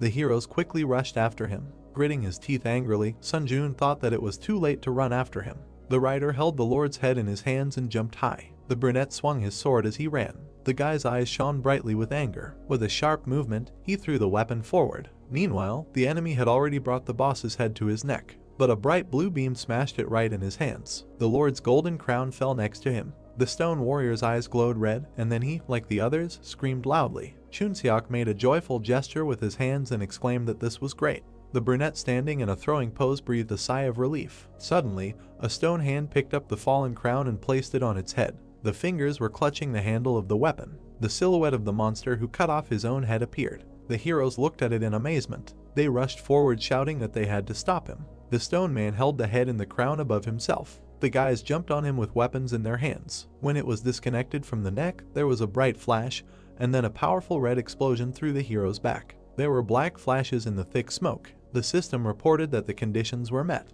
The stone monster and the crown rose from the throne. The system reported that the Lord who devoured the darkness had been resurrected. Looking at him in shock, Sun Jun cursed in his mind. He had received a special task to destroy the Lord who devoured the darkness. Red steam came out of the mouth of the huge stone man. The system reported that any damage would be nullified by the power of immunity. Challengers whose stats were higher than the darkness-devouring overlord would be able to deal damage. The brunette looked at him in surprise, mentally asking what kind of power. He had never heard of monsters being able to use power. The overlord raised his hand, and a sword surrounded by a red glow was approaching. The stone fingers closed on the hilt, and then the boss made a powerful slash with the sword on the ground. Sliding on the floor, Sun Jun thought about what kind of cheating ability this was. If dealing damage by itself was impossible, then they could do absolutely nothing. He froze. A huge stone warrior appeared behind him. The huge blade of the sword moved forward. Sun Jun flew back from the bright attack. The wound on his stomach glowed green, healing. The guy thought that he got a problem because they could not complete the mission. Suddenly, his gaze became surprised.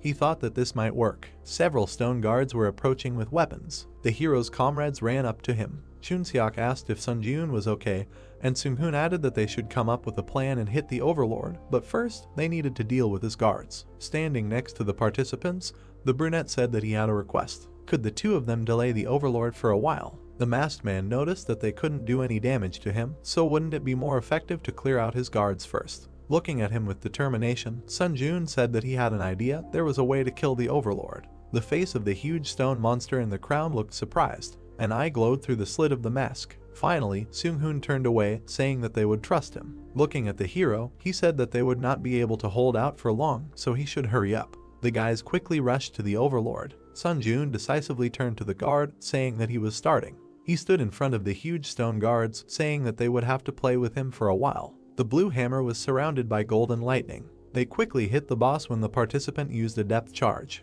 Then any damage is nullified by the power of immunity. The man in the crown turned his red eyes. Seung-hoon landed, telling his comrade that as expected, there was no use. The system reported that the power of the overlord's greatness was activated. The eyes of the stone monster glowed. A notification appeared that everyone should show respect to the overlord. Any action that does not meet this requirement will be blocked. The heroes bent from the powerful energy bending them to the ground. The king struck with his sword, breaking the ground. A huge crack in the floor almost reached the heroes. The palm lying on the hilt glowed golden. The system reported the activation of the magic resistance skill. Golden flashes surrounded the body block was partially released. The guy in the hat screamed, seeing a flash nearby. The explosion that soared through the hero's back. Seung-hoon put his hands out to the sides, protecting the younger one. A powerful force hit him in the back. Blood dripped from under the mask. Chunseok grabbed his comrade by the arm and asked if he was okay. Then he turned around, covered in shadow. The huge stone boss pointed his sword at them. The guy closed his eyes as the tip quickly approached him. His foot slid along the ground. Sun Jun managed to protect his comrades with a red impenetrable shield. Chunseok looked at him in surprise, hearing an apology for being a little late.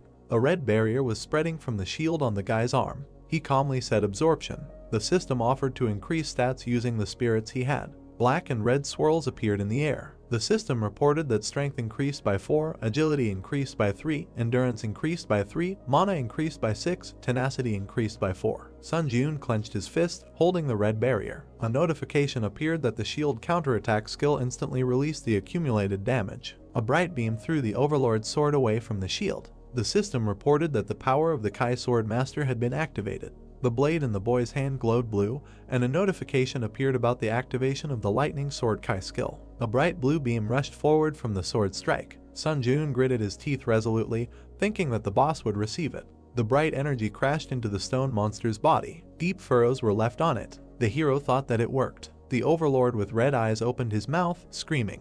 The system reported that the power of the overlord's greatness had been activated. Everyone should show respect to him. Any action that does not meet this requirement will be blocked. Sun Jun fell to one knee, crushed by the red energy. He gritted his teeth, trying to resist. The system reported that the force breakthrough skill had been activated. The magic resistance skill had been activated. The ground around the brunette was covered in cracks. A notification appeared that all blockages on the body had been completely removed. A bright green ball of power surrounded the hero. A notification appeared that the proficiency of the skill force breakthrough had reached 100%. The proficiency of the skill magic circuit had reached 100%. The proficiency of the skill magic resistance had reached 100%.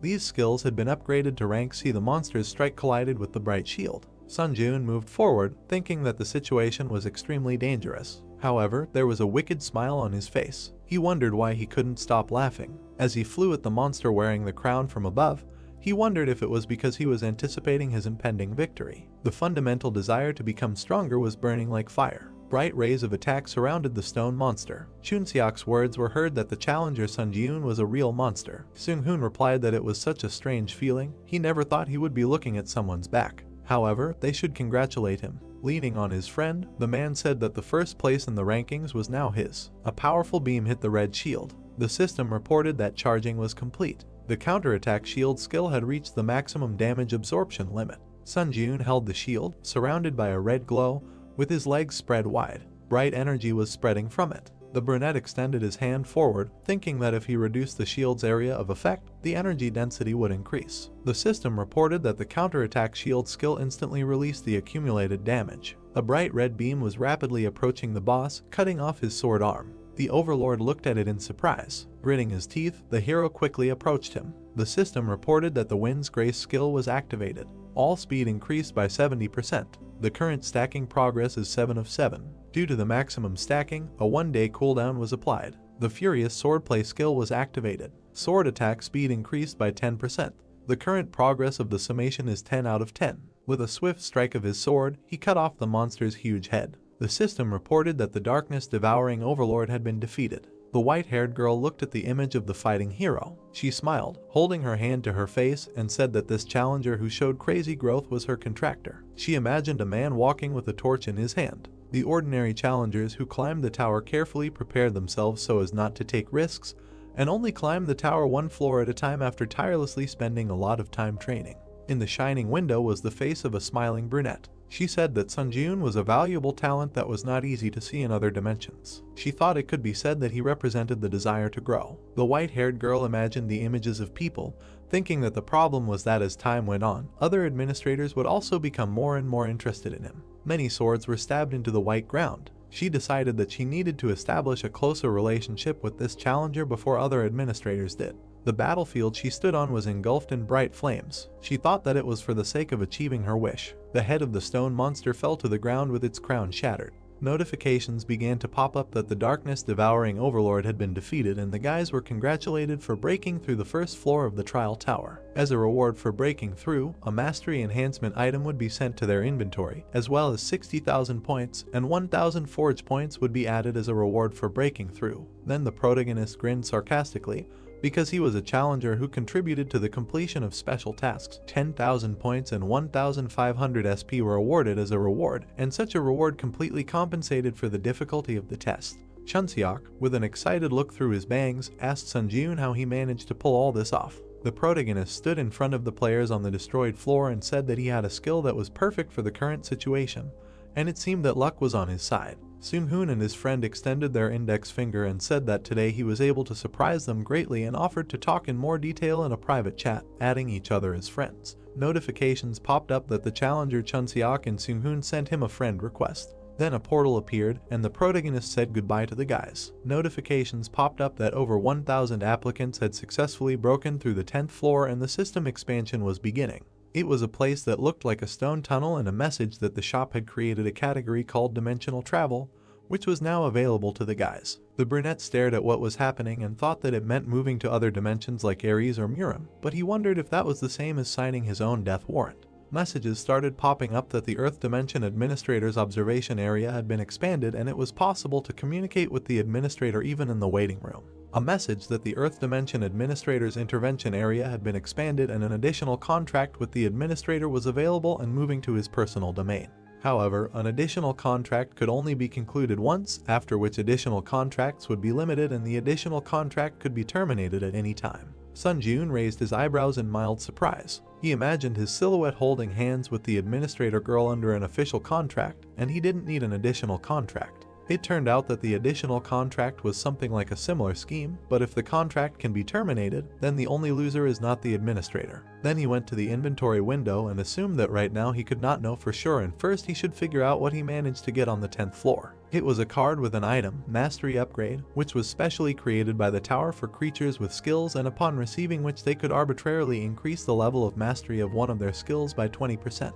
Then he decided to drink this potion and was asked to choose a skill to increase mastery. He wiped his mouth with his hand and wanted to improve the skill of the Grace of the Wind. A notification popped up that the selection was complete, and this skill was increased by 20% and it reached 100%, so the rank increased by 1 level. The card describing the skill of the Grace of the Wind, when the effect looked like this, when he said the name of the skill, it would increase all speeds by 10% and this effect could be stacked. Sun Jun's eyes widened in surprise, because he noticed that the recharge time had disappeared. Then, streams of red light began to emit from his chest under the silhouette of the Overlord devouring the darkness, because the next step was that he used the absorption of the spirit to permanently increase the stats. Numerous notifications popped up that various skills were increased by a certain number of points, and one of the skills of the Overlord devouring the darkness was absorbed. The brunette through the bangs widened his eyes because he received the skill of mana management. A card appeared with a description of the magic control skill where the effect concerned the use of magical power,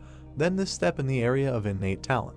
The main character looked at this card with a puzzled look and realized that now he could control mana like someone who has innate talent, but just standing and watching it did not make sense. He looked at the messages from the administrators who invited him to their domain. Sun Jun looked up with a surprised look and did not understand why all the administrators were interested in him at the same time.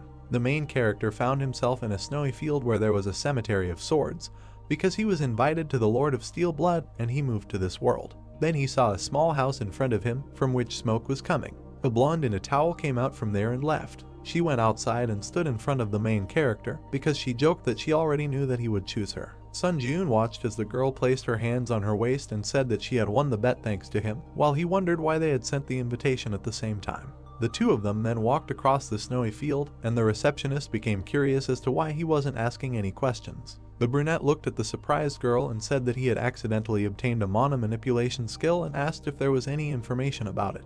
The girl replied that he had obtained a very powerful skill. She placed her hand on her waist and stated that it was very fortunate, because before they returned to the hut, she would briefly explain everything to him. She said that he needed to use the newly acquired mana manipulation skill to maximize the magical power in his body. The protagonist placed his hands in front of him and began to emit glowing magic. He then frowned angrily and bared his teeth. He immediately spread his arms and began to emit powerful streams of discharges and aura from himself because he activated a skill that greatly affected the magic circuit in his body. He bent down and looked furious with his arms outstretched because this skill was forcibly increased with the help of the mana management skill. He lowered his head in sweat and looked at his hand because he had a feeling that his physical data had increased several times. Then he hit the ground with his hand and a powerful stream of wind rose around. The girl covered herself with her hands from such a powerful stream. Suddenly, the towel flew off her. The brunette looked in amazement at the girl's naked body. Then after a while they were sitting at home and having tea because the administrator did not believe that he looked like a person who was capable of pulling such a trick.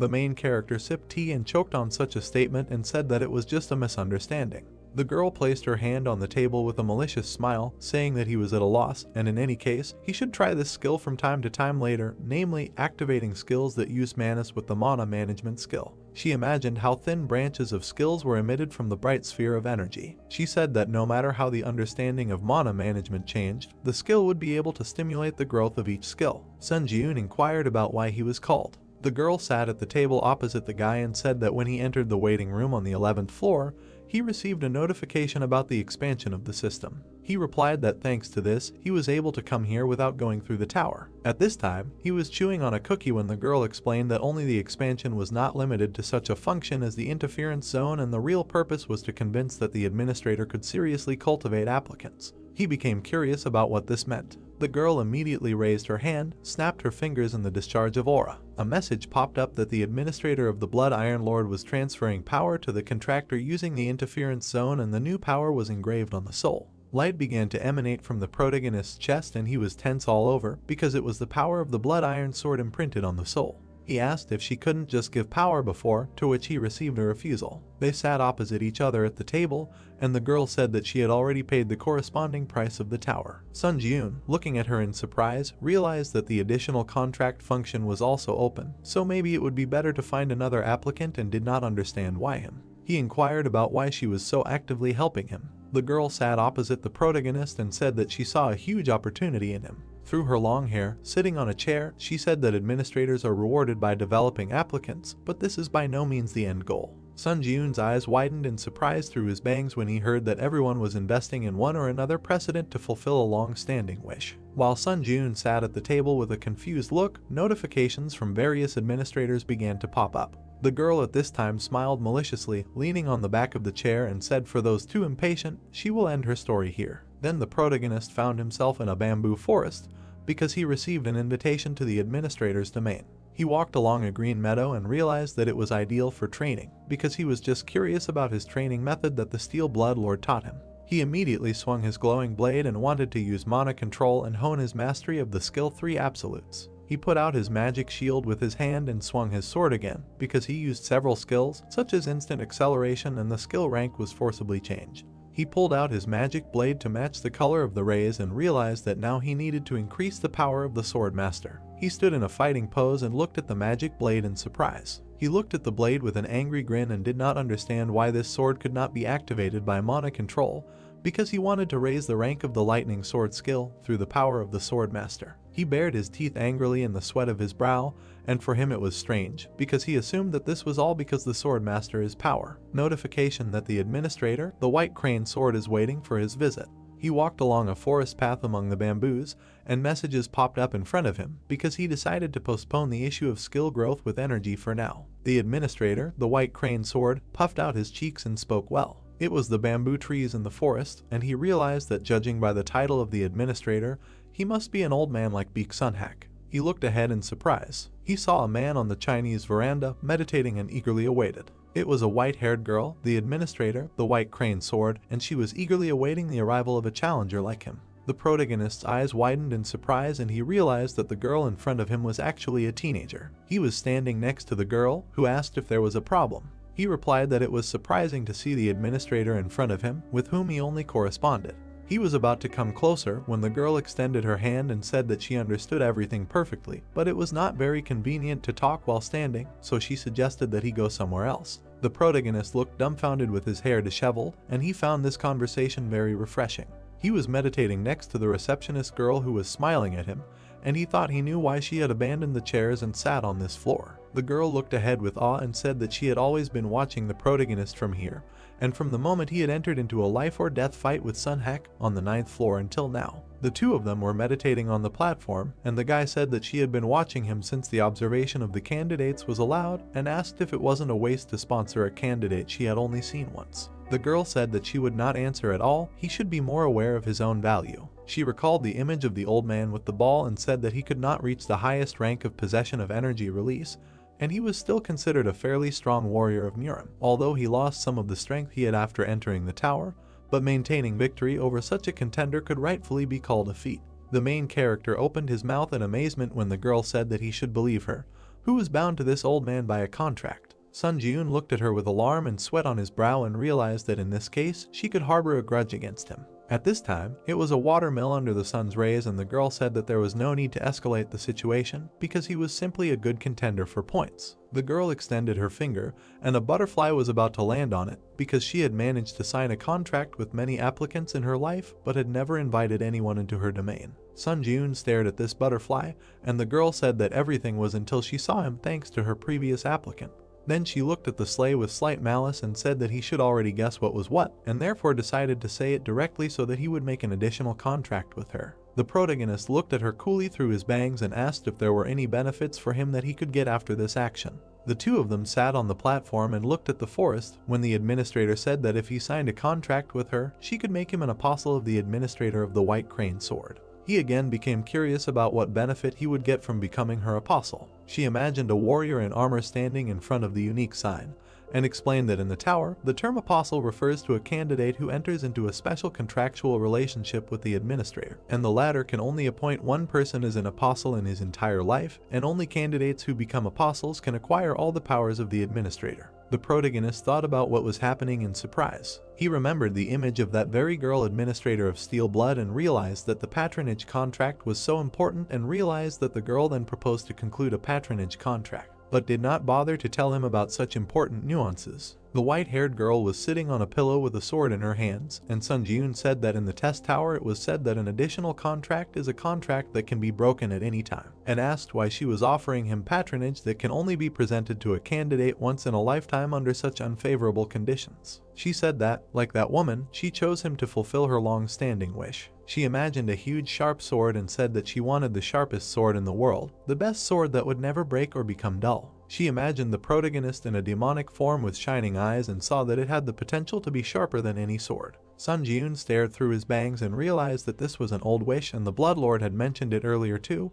but it didn't seem like a simple wish. Then the protagonist looked at her and asked about the old wish. The white-haired girl looked ahead with trepidation and was about to tell him about it. Sun Ji-yoon stared at the puzzled girl, who said that the administrator's old wish was a memory that came from regrets in the past. She imagined a group of different administrators and said that the old wish was a right given to the administrator by the tower. The main character in this image found himself in a dark space, and such a test of the tower of an old wish is also a kind of test that the administrator can give to the applicant with whom the contract was signed. When the old wish is fulfilled, the applicant receives a reward. The girl slightly closed her lips and said, if suddenly it is possible to fulfill an old wish, then it will even be possible to change an event in the past. The main character's eyes bulged in amazement from such a statement. Sun Ji-yoon looked closely at the girl and asked how it is possible to change some event in the past, because such a thing is absolutely impossible. The girl lowered her head and explained with trepidation, since he had already gone through the test of the tower so many times before today, he should know perfectly well whether she is telling the truth or lying. The brunette looked at her intently and understood that she was not lying. He remembered how he was trapped, tried to get out of it in his various moments from the past, because if we are talking about the tower, then it is definitely not lying. The guy frowned slightly from under his brows. The two of them were sitting under the roof and chatting when Sun Ji-yoon asked if he could ask just one question. He looked at her warily and asked about fulfilling her long-standing wish. How high should he go up in the test tower? The girl immediately timidly scratched her cheek and looked away. Sun Ji-yoon looked at her with sweat and slight anxiety when he heard that it had to be at least the last floor. The message that the contract had been concluded. This administrator, nicknamed White Crane, began to jump happily because she said that he would make an excellent choice and would not regret it under any circumstances. Sun Ji-yoon immediately stretched out his arms to hug the girl and realized that he had made a contract with her after all. He imagined a huge gloomy tower and realized that it was the last floor, because he learned that the top of the tower was the goal that needed to be reached in order to fulfill the administrator's long-standing wish. The main character looked ahead with a surprised expression when the notification that he had been recognized as the true apostle of the administrator, the White Crane Sword, popped up. As an apostle's privilege, the effectiveness of the powers and skills of the dimension increased by 10% and also mana increased by 3. Currently, the challenger Sun Ji-yoon was recognized as the apostle of 2 administrators, and as a privilege, his agility increased by 3, but he knew that he could not pass up this kind of advantage that allows him to immediately become stronger. He remembered that the girl showed her sharp blade and received an unexpected gift. He exclaimed and looked at the girl, who asked if he had heard anything from that woman. Sun Ji-yoon looked at her with a puzzled look when he heard about the creature that was looking for him. The White Crane put her hand on her head and was indignant, because the Steel Bloodlord did not tell her and completely believed in his strength. The white-haired girl looked through her bangs, which she was adjusting with her fingers, and said that she believed in him too, but still felt that she should tell him that she was going to use up his question tickets from now on because of such valuable information. Sun Ji-yoon looked at her intently and agreed, because he didn't use them anyway, and they just accumulated in his inventory. A notification that all the question tickets belonging to this applicant would be used up. The protagonist realized with a dumbfounded look that this was a huge amount of tickets spent at once and tried to comprehend how serious a topic this was to discuss. It was a huge Chinese tower because in the Muram dimension there was a huge force called the Muram Union. It was a group of teachers led by Sukhan, who he killed on the 9th floor, but he held an important position as a commander in this union. The girl introduced the guy with the blade with a surprised look and said that because of his high position, there were people from that dimension who were looking for Sun Jun. The main character stood in front of the girl under the shadow and assumed that she meant that the Muram Union would pursue him to kill him. Bruce stared at her when she refused and corrected him that the Muram Union was currently in disarray due to the fight for the vacant position of commander. Our hero became curious about who wanted to take revenge on him then. She answered that it was the sword, the dragon of the Namgung family, when suddenly a magical portal appeared in the city of Tokyo. It was the heavenly dragon sword, Namgung Hayek, who flew out of the portal. This heavenly dragon looked at everything around him arrogantly, because he was a creature that in the Muram dimension, where everyone was obsessed with martial arts, was called a genius. All the fighters immediately flew with swords to attack Namgung, because he was looking for Sun Jun, using revenge as an excuse, but in reality, he was driven by simple curiosity. Namgung stuck his glowing blade into the ground when a whole crowd was flying at him, and the girl said that she did not know when this would happen, but if he encountered them, he should be ready to risk his life. These fighters were immediately bloodied and killed by the blade of the heavenly dragon. The message that there was a transfer to the waiting room. Through the magic portal, the protagonist found himself in a room and was about to take off his jacket. He then looked away warily and thought about Namgung. He opened the inventory window again and realized that he was being sought by a psychopathic killer from the Muram dimension and realized that he needed to go to that dimension himself. A notification that he had purchased the powers of the steel wings and spent 15 forge points and purchased the homecoming stone. He held a magic stone that emitted an aura in his hands, and now he had learned something new. But it was little that I had no choice but to level up like crazy before he met Namgung.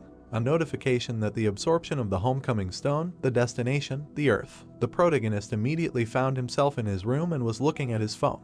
He stared at his phone. He saw a bunch of missed calls and messages from Heian. It was a brunette in a white shirt who was worried because once he read the message, he should immediately head to the Hunter Association. Sun Jun stared at the phone and guessed that something might have happened. He activated the power of steel wings. Suddenly, magical wings appeared behind him. He immediately rushed to fly at high speed to the association. They were transported to the Hunter Association, where people were crowded. The hunters walked in a crowd and looked at each other when one of them said that he was glad that this was not a forced mobilization. And judging by the video, he really is ruthless and bloodthirsty. They were trying to figure out what will happen to Japan from Namgung now. Then the hunters began to look up in surprise. They saw the protagonist quickly land on the ground. He waved his hand at the guys, apologized for such an appearance. Then he ran inside while being watched. A crowd of people looked at the guy who had left in surprise and realized that he had just flown. The protagonist was met by Heian and her boss, who were happy to see him and assumed that he had gone through a lot of trouble in the tower. The protagonist stood in front of the guys and extended his hand, saying that they hadn't seen each other for a long time and asked why he was urgently ordered to come. Heian smiled and put her hand to her chest, saying that a serious incident had just happened in Japan. She was worried that he would go to Japan alone if he found out about this incident, so she urgently contacted him. The director of the association took the remote control in his hands and wanted to turn on the news on TV. Because he assumed that talking was not very effective, it was better to see everything with your own eyes. He showed what the hunters were watching the black portal in space, and it was a video from the body cameras of the Japanese hunters. Suddenly, purple rays started to emit from that black portal. Because this place was Tokyo and feeling the strong wave of the gate generation, the Japanese Hunter Association formed a response team and sent 7 rank hunters to the scene. At that moment, Namgung was standing on the street after killing all the hunters. Because he was the person who appeared from the portal, shocked everyone with his appearance. Because he killed 6 hunters in just a few seconds, and it is assumed that this is the first time that a challenger from another world invaded the Earth's dimension. The main character exclaimed slightly and realized that it might be about Namgung. All the guys were standing opposite each other in a large hall, and Sun Jun inquired about the hunters who had just left and asked if they were trying to recruit a team to support Japan. The brunette in the suit slightly inclined his head and said that in such an unprecedented situation, almost all countries focused on protecting their hunters, preventing the outflow of hunting resources to Japan, and the same applied to Korea because they did not recommend supporting Japan.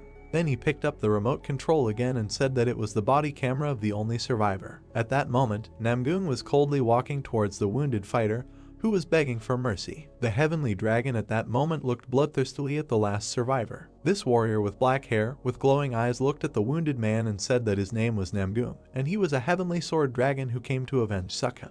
Our hero immediately frowned and realized that it was Namgung, because he could not imagine that they would cross paths so soon. Then our hero looked to the side. Heian grabbed his sleeve. He looked at the girl who asked why he had such a serious expression on his face, because this was not a forced mobilization, and they met for the first time after such a long time and suggested to have lunch together first. From under his bangs, the main character began to hesitate with an answer. Heian looked at Sunjun with slight sadness and asked if he would go. Our hero looked straight through his bangs and said that he would answer the call of Japan and go to the area in Tokyo. Heian's eyes widened from such a statement. She immediately began to shout why he always acts so recklessly, because he should also be able to think at least a little about the feelings of other people. He immediately put his hand on the girl's head and tried to calm her down. He immediately began to leave with an angry look, waving his hand, and said that this was a problem that he must definitely solve. In the memories, it was little Namgung, who held a magic sword and did not understand why no one understood its sound. At this time, the boys restrained the defeated fighter and said that it was just sparring, but Namgung attacked his opponent too hard.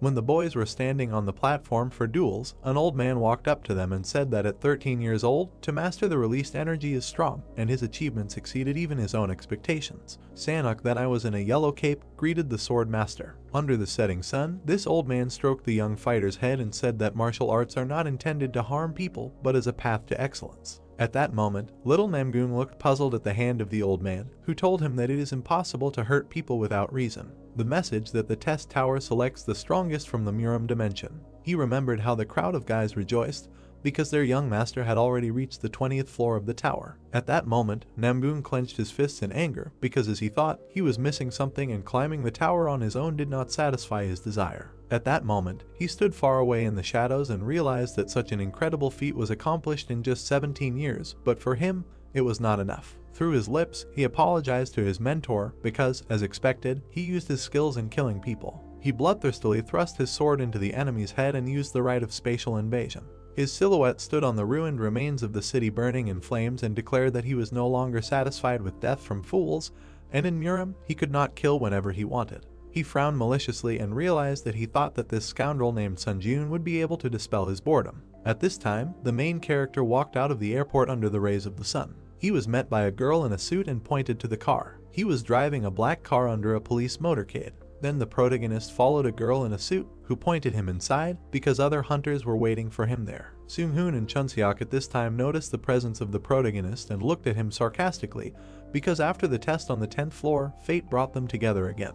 The protagonist entered the room where his former friends were sitting and heard in the Hunter Association about their possible participation, but they really came, but asked if these were all the hunters who responded to the call of Japan. Seung-hoon answered that another candidate from America should arrive soon. Our hero stood in front of the grinning guys and understood that it was safe to say that each of their guys has the skills of an S-rank hunter. The brunette stared ahead and understood that the challenger from the other world that appeared in the Tokyo area was a real monster that even the three of them might not be able to defeat, and he hoped that the challenger that was supposed to come from America would be just as strong. Suddenly, the door to their office opened. Sun Ji-eun tried to look to the side. Then his eyes widened. A red-haired girl named Catherine entered the room and recognized him as well. The brunette in a suit looked at the protagonist and was surprised that the guys could know each other. Sun Ji-eun replied that they had crossed paths in the tower once. Catherine scratched her head in embarrassment and looked away, saying that she really didn't want to meet him under such circumstances. The guy replied that they could hardly meet differently. The brunette looked at the indignant Catherine, who wanted their meeting to take place in a more normal setting. He explained that they had initially met in a less than normal setting and asked how she planned to make the meeting a normal life. She pointed out that he was right about this and asked if he couldn't have said the same thing in a softer way. Seung-hoon watched through his mask and realized that it looked like a lover's quarrel. All the guys looked at the couple who were talking to each other, and Sun Ji-eun replied that it was not like that. The girl in the suit put her hand on her chest and was glad that all the candidates had finally gathered and apologized for the late introduction because she was the president of the Japanese Hunters Association named Eri Chika. The protagonist's eyes widened in surprise because this was the president of the Japanese Hunters Association, and when she came to meet him at the airport, he thought that this was a staff member and this must mean that Japan is currently in despair. Melina spread her arms out to the hunters and said that no other support was expected and the situation was more serious than expected, so other countries carefully monitor the dispatch of their hunters. Chunseok and Catherine looked around in confusion and realized that even if it was a strict control, how could only 4 people come from all over the world when the situation was even worse than they thought? Alina's hand shook convulsively, clenching her fists, and said that no one wanted to help them at the moment. Alina immediately bowed to the hunters and said that they were all who came to the situation. She was sincerely grateful to them. Catherine watched as the protagonist helped Eri stand up and said that now was not the time to bend her back. Catherine continued to look at the protagonist in surprise, who was about to help the president, and realized that he looked so emotionless on the outside, but there was still something in him. The protagonist at this time replied that instead of bending her back, Eri should better give them a higher reward. Sun Ji-yoon put his hand to his chest and cried out that he asked for the promised reward to be double, and then they would actively support Japan to solve the problem that had arisen. The main character smiled maliciously through his bangs and realized that growth was waiting for him, because he was not here to be a hero or to show humanism, because he was only interested in the rewards and growth that he would receive by killing Namgung. The brunette looked at the player and said that in such a crisis situation, she acted too emotionally, and the creature that appeared in the Tokyo area was definitely an unusual monster, so she would have to risk her life, and they promised to double the reward. Then Eri stretched out her hand towards Ka and said that it was not only that the situation was hopeless, because they also had chances. She imagined the image of Catherine, who emitted fire and sparks of light from herself because her abilities could change the situation in this battle. It was a fiery core that was controlled, because she has the power to suppress flames. All the hunters looked at the American girl in surprise as she said that if she could touch an opponent stronger than herself with her flames, all of the opponent's stats would drop by 10 and some of their skills would be randomly sealed. Catherine clenched her fire fist and looked away, noting that with this power, they could seize the initiative, and of course, if only she could touch Namgung.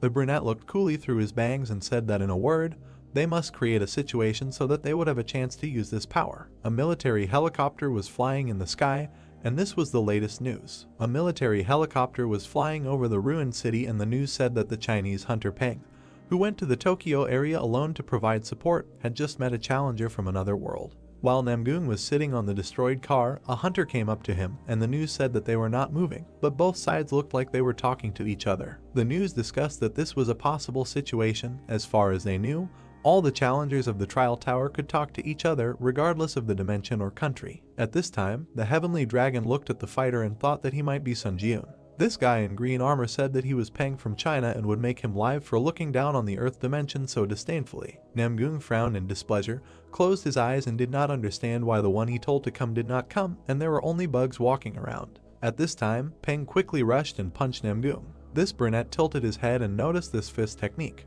With slight bruises on his face, he looked at the fighter arrogantly and found it interesting. Then Peng suddenly froze and his eyes widened. There was a powerful explosion that threw everything around. The hunters watched the helicopters for this explosion and realized that the Chinese hunter had started acting alone, and the situation was starting to take a turn for the worse. Catherine looked at the protagonist in the red suit, who turned to her and said that if she ended up in the air, she should land correctly. The brunette looked through his bangs and said that he had a very good idea. Catherine looked closely at the protagonist and said that there was a skill called the Purity Jump, which makes her immune to all damage from falling, and that would be enough. Sun Ji-yoon looked at the girl and said, if the plan is from work, then he will be able to deal a strong blow to the enemy, and at that moment it will be necessary to immediately activate his power. He immediately grabbed the girl by the waist, who was scared, and said that they needed to get out. They immediately quickly jumped off the helicopter and the power of steel wings was activated. At this time, Chunseok along with Seung-hoon grabbed onto the side of the helicopter and were about to jump when the magician suggested that Sun Ji-yoon was doing his best to do it himself.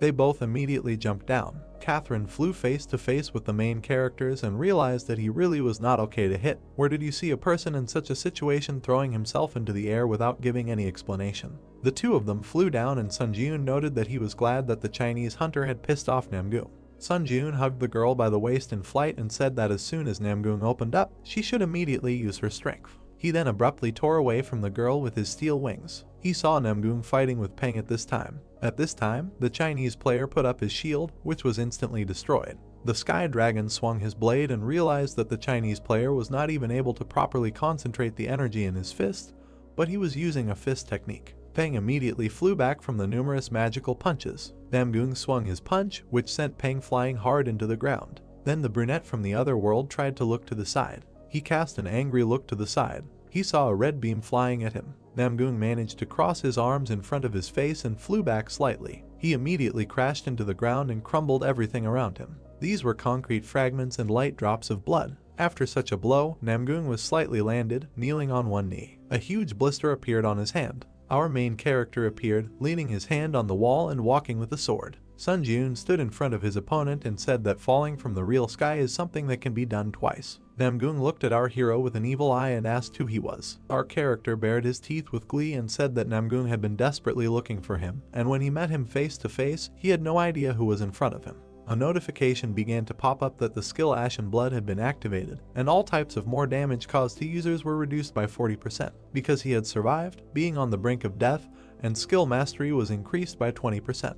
The main character stood in a fighting pose with his sword. Namgung slightly closed his lips and realized that it was him. Sun Jun looked at his opponent with an evil eye and said that he was that player. A notification that the power, Sword Master, had been activated. He pulled out his magic blade. Namgung stood in a fighting pose with blisters on his fists and could not wait to find out who he was. He added that it was about a worthless scoundrel using a fake art of released energy. He immediately struck with his fists to break the blisters. Then he grinned bloodthirstily, looking at the enemy, and said that he could not even imagine how much this consciousness angered him. The protagonist immediately ran to attack and understood that now he needed to make a preemptive strike while he had no weapon in his hands. Namgung immediately put out his hand. Suddenly, this sword from the ground flew into his hands. The hunters clashed in a fierce battle, from which pieces of earth flew off. The protective sphere of the protagonist cracked, because a direct clash was extremely dangerous. The skill Ash Blood was activated when the protagonist hid behind the magic sphere and thought that he had inflicted much more damage on him with an airstrike, but it did not work. Our hero with a bleeding lip looked at the enemy with anger and realized that the counterattack shield was broken with just one blow, and in this situation the reflective ability of the shield would be extremely difficult to use. He assumed that this was the true released energy when a bright light was emitted from Namgung's sword. He assumed that his opponent had time to spread out and saw that he relied entirely on the magic techniques obtained in the tower. The main character immediately swung his blade, but his attack did not reach the target because he activated the lightning sword skill. Namgung looked at the light strikes flying past in bewilderment. Then he waved his hand and sent a fiery explosion towards Sun Jun. At this time, Seung-hoon and Chunseok flew to help their friend. They tried to get close to the enemy from all sides. Suddenly, Catherine appeared behind Nikolai, who was about to use her magic. She immediately released a fireball from behind under the flame suppression skill. The description is that this skill reduces his skills when it hits the target. A powerful fire explosion occurred. Catherine looked at what was happening in surprise and thought that the power was not activated. Chunseok ran past in a hat and extended his index finger. The guys saw Namgung rise on a lamppost and use his magic, calling everyone bugs, and they really provoked him.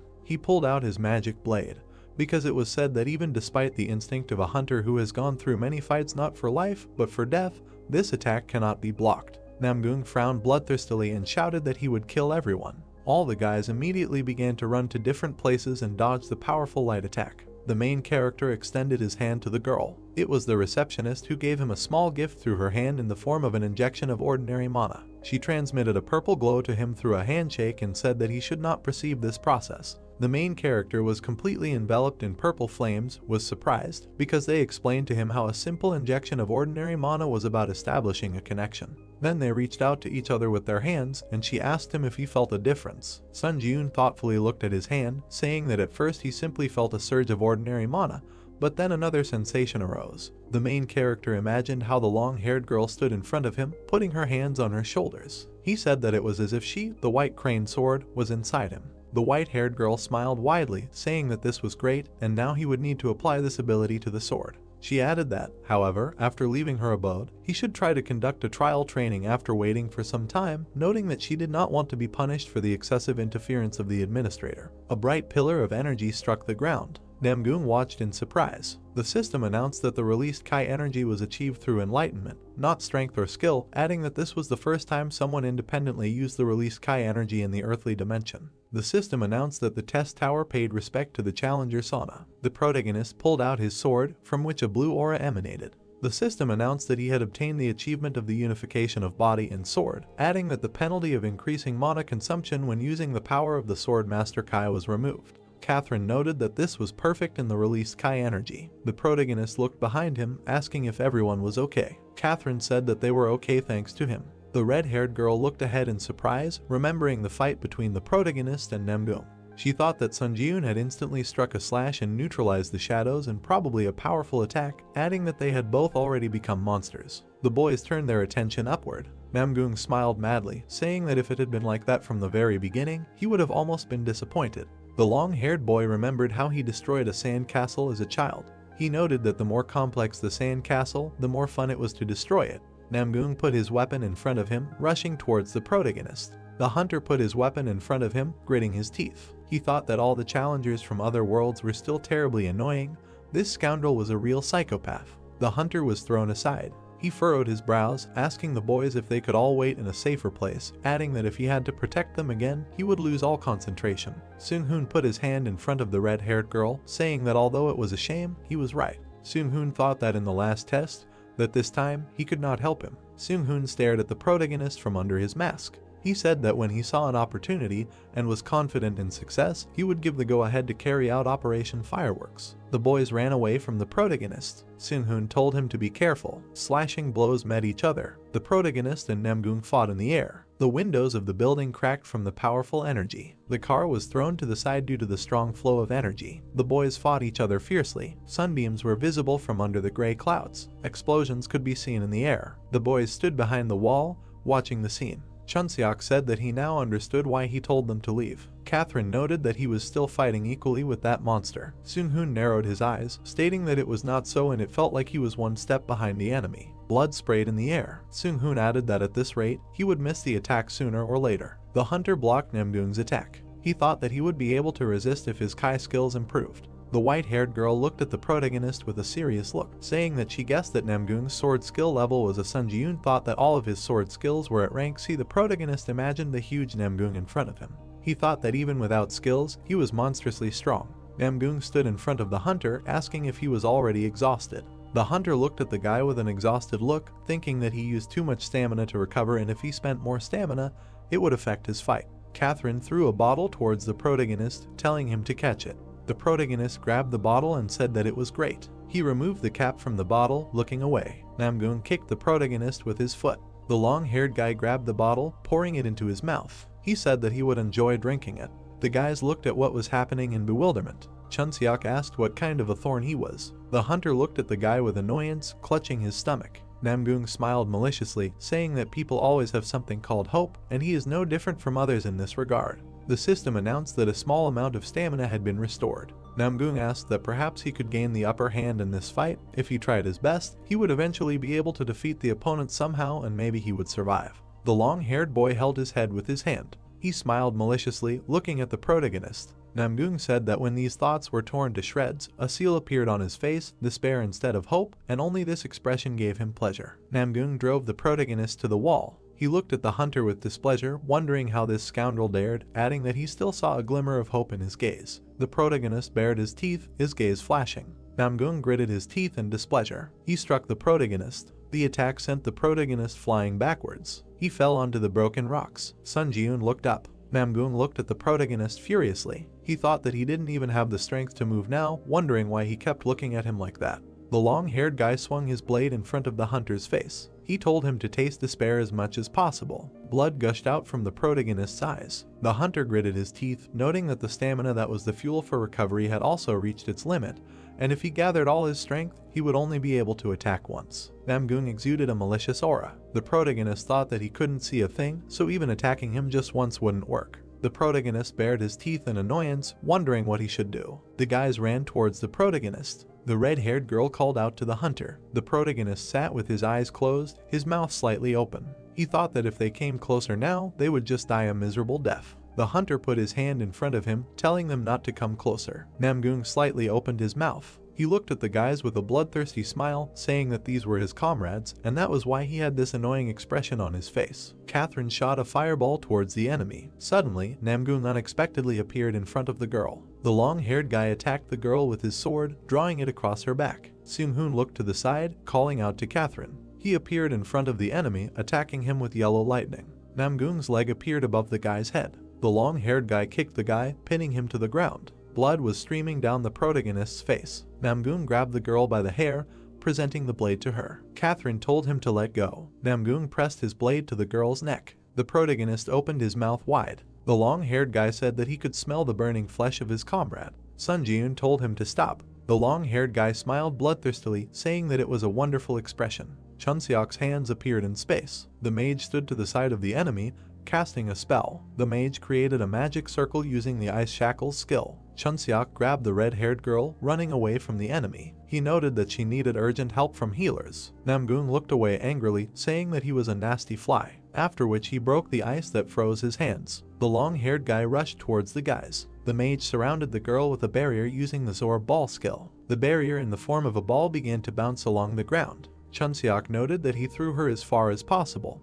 and this is the most he can do, adding that now he needs to open up again. Chunseok looked behind him, using the concealment skill. Suddenly, Namgung grabbed the mage by the head. The long-haired boy attacked the mage with his blade. Seung-hoon was lying on the ground. The protagonist thought that everything was exactly the same as that day 7 years ago, and now he was also unable to protect anyone. The protagonist gritted his teeth, raising his hand to his face. A rat with red eyes was running along the ground. Not far from the protagonist, a crowd of rats was visible. The rats were shining with their red eyes. Sun Ji-yoon noted that this was a disaster and acknowledged his battle of disaster, and tens of thousands of rats ran out to the surface to survive, and he reproduced the only attack he had left. A blue pillar of energy appeared from the protagonist as the rats flew into the air. A red aura was gathering in the protagonist's chest. The system announced that he had recovered his stamina by using up all the souls in his possession.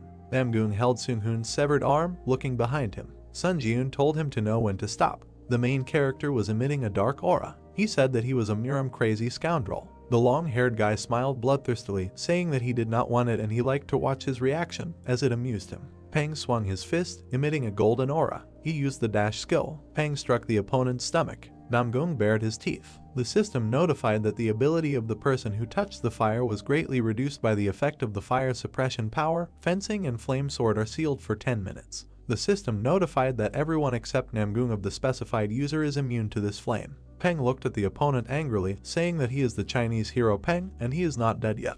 After which the brown-haired man abruptly ran to the side, saying that he delivered the flame to Catherine and now dares to take his leave. Namgung looked ahead with displeasure, saying that this little fly was trying to do something until the very end. The system announced that he couldn't use swordsmanship because the fire suppression skill had been sealed. The long-haired boy bared his teeth in anger. He raised his blade above his head when swords appeared in the air. He used the skill battle of the strongest. The swords began to fall to the ground around the guys. The protagonist and Namgung were in the center of the barrier. The system announced that a duel zone was formed within a radius of 30 meters by the unique characteristic battle of the strongest. With the exception of Sun Ji-yoon and Namgung, everyone else was prohibited from the duel zone. The protagonist looked ahead with confusion. Namgung smiled bloodthirstily, swinging his fist. He thought that if swordsmanship was sealed, then he could use fist techniques. The long-haired boy appeared above the protagonist's head. He wondered what someone who could not see anything could do to him. The protagonist stood motionless, wondering since when did this happen. Sun Ji-yoon dodged his opponent's attack. He noted that the spiritual eye was a skill that allowed him to see things that were outside his line of sight, and this was what he thought about this ability. The protagonist jumped to the side, away from his opponent. He noted that he could not only see the wall that was spread out in a radius of 30 meters. Green light spread across the ground. Sun Ji-yoon noted that he could feel every pebble in this area. The hunter kept his eyes closed. He thought that he had seen more than just his sightlessness, and until now he had never used the spiritual eye correctly. An eye appeared on the protagonist's forehead. Sun Ji-yoon noted that it felt like the opening of a third eye. A purple aura appeared in the space. The system announced that he had realized the true nature of the spiritual eye, and the spiritual eye skill had been upgraded to rank B. The system announced that there was a battle going on in which he had put his life on the line by relying on his senses, and the sixth sense skill had been upgraded to rank B. The protagonist noted that the sixth sense skill, which he had completely forgotten about after acquiring, had developed and his senses had become clearer. A dark aura was visible in the space. The system announced that he had managed to put up a mortal fight with a sword master, and the demon slayer skill had been upgraded to rank B. The system announced that in a short period of time, he had experienced countless crises and a reincarnation beyond his capabilities. The ashen blood skill had been upgraded to rank B+. Namgung watched the scene in bewilderment. The protagonist swung his blade as Namgung jumped aside. The protagonist opened his eyes, flashing a red light. He noted that he could now fight equally with the weakened Namgung. The protagonist ran towards his opponent. Namgung wondered what kind of situation this was. He looked at the protagonist with annoyance, wondering why he was moving better and better with each step and why each subsequent thrust of his sword, or rather the previous one. The protagonist moved his hand with the blade to the side. The system notified that the skill Secret Walk in the Shadow was activated, and he was moving by stepping on the shadowed space, adding that the user's movement speed was increased by 30%. The protagonist bounced off the ground. The system notified that the skill Instant Acceleration and Grace of the Wind was activated. All speed increased by 70%, The current stacking progress is 7 out of 7. The hunter collided with his opponent. The system notified that the skill Furious Swordplay was activated. The sword attack speed was increased by 20%. The current stacking progress is 10 out of 10. Sun Jun tilted his head to the side, dodging the attack. He noted that even with everything in his arsenal, he was barely close to the point of fighting on equal terms, and he was in a high-risk zone. Namgung clenched his fists. Sun Jun noted that his stamina would soon drop to 0, and Namgung's reduced abilities would return to their previous state in 10 minutes, adding that he should deal with him while the flames were active. The protagonist raised his hand with the blade, thinking that it was the only thing that could turn the tide of close combat. The hunter threw his blade towards his opponent. He noted that this was a sudden change. Namgung dodged the blade with a malicious smile, saying that he made a stupid choice because he was cornered. The long-haired guy swung his fist, saying that he was a fool. The hunter leaned to the side, dodging the attack. He looked ahead with a cold gaze, using the blood steel sword skill. A blade appeared in front of the protagonist's foot. The system announced that the power, the sword of steel blood, had been activated. The hunter stabbed the blade into his opponent's body with his foot. Blood flowed from the mouth of the long-haired guy. A red blade was sticking out of his body. Namgung gritted his teeth, thinking that he had touched the core of Kai energy and he needed to act quickly if he wanted to fully recover later. The long-haired guy looked down in bewilderment. The system announced that the effect of the power, flame suppression, had ended. The purple barrier gradually began to disappear. The system announced that the action of the unique characteristic, the battle of the strongest, had ended and the dual zone within a radius of 30 meters was unlocked and outside interference became possible. Chunseok said that the barrier had disappeared. Namgung began to sheath his blade, saying that he had played too much and would finish this battle next time. The long-haired guy took out a stone with a mark. A blue portal appeared in space. The guys looked at what was happening in bewilderment. Chunseok asked what the portal was. Pang noted that he was going to return to the Muram dimension. Namgung was moving towards the portal. At that moment, everyone instinctively felt that if they couldn't kill Namgung here and now. The guys looked at the enemy with an angry look. The author noted that one day he would become a real disaster for the earthly dimension. The guys moved from their place, heading towards Namgung. Pang said that they couldn't let him go. The guy said that they shouldn't let him escape. The long-haired guy looked behind him. He narrowed his eyes, asking what they said about escaping. Namgung raised his blade, declaring it on fire. He used the flaming sword skill. Namgung directed a fire attack towards the guys. Catherine looked at what was happening in bewilderment. A bright flash occurred on the ground. The debris of buildings lay on the ground. The protagonist stood in front of the boys, protecting them from the attack. Sun Jun looked away when his arm was torn off. The system notified that the counterattack shield skill was disabled, making it impossible to reflect the accumulated damage. Catherine looked at the protagonist in fear, saying that his arm. The protagonist looked behind him, telling her not to pay attention to her since the enemy was still in front of them. The hunter gritted his teeth, looking away. Namgung called out to the protagonist. The long-haired guy looked at the hunter with a menacing look. He noted that he could kill him with one hit from the very beginning, asking that he really wants him to go to the very end. The protagonist looked at the guy furiously, thinking that this was terribly angry, but he could not answer him. Namgung looked behind him with narrowed eyes, saying that he would be back soon. The long-haired boy entered the blue portal. The protagonist fell to the ground. The long-haired boy was welcomed into his world, the Muram dimension. The boy said that he had returned. Namgung rested his knee on the ground, coughing up blood. The boy asked the young master if he was okay. Namgung shouted for them to quickly call a doctor. The long-haired boy looked ahead angrily, wiping the blood from his mouth. He thought that no matter what, he would drive him to despair. A white light was visible in the addition. A hospital near Tokyo. The protagonist slightly opened his eyes. Eri looked at the protagonist worriedly, asking that he had regained consciousness. The protagonist slightly raised himself, asking where he was. Eri noted that he was in the hospital and was not allowed to make any sudden movements yet. The protagonist looked away as his body was bandaged. Eri told Sun Jun that he was badly hurt. The association president leaned down in front of the protagonist, noting that she didn't even know what to say in response to his great sacrifice. The brunette looked at the protagonist's arm in surprise as it recovered. The system announced that the Ash Blood skill had been activated. The protagonist looked at his arm, saying that he was fine, asking where the others were. The protagonist pulled back the curtains, asking Catherine how she was. Catherine looked at the hunter in confusion. The dim light illuminated the hospital room. Chunseok was moving along the corridor on crutches, after which he smiled widely, calling out to the protagonist. On the protagonist's cheek, there was a mark marked by hand. Chunseok asked what was wrong with his face. Sun Jun said that it was because he looked into Catherine's tent and saw that she was full of energy, concluding that she was fine. The boys stood opposite each other. The protagonist said that Seung-hoon was not in the room, asking if he knew where he was now. Chunseok noted that he himself had only seen him briefly early in the morning. The guy looked sadly in front of him, saying that he thought he was in a depressed state now because he had lost his right arm. Seung-hoon stood on the balcony, looking into the distance. The hunter came up to the guy from behind, saying that this is where he was. Seung-hoon said that the ghost of the sword had come here. The white-haired guy looked at the protagonist's arm, asking if he had restored his left arm with a skill. Sun-joon said that he had. Seung-hoon noted that it was an unimaginable skill, and it never ceases to amaze people. The white-haired guy lifted his sleeve, saying that, as he had probably already heard, his arm could not be saved. The white-haired guy looked at the protagonist in surprise when he apologized. The hunter slightly opened his mouth, saying that if he was just a little stronger, then perhaps such consequences could have been avoided. Seung-hoon created a magic hand, telling him not to worry too much about it, since, fortunately, he has the skill, so this disadvantage does not hinder his activities much.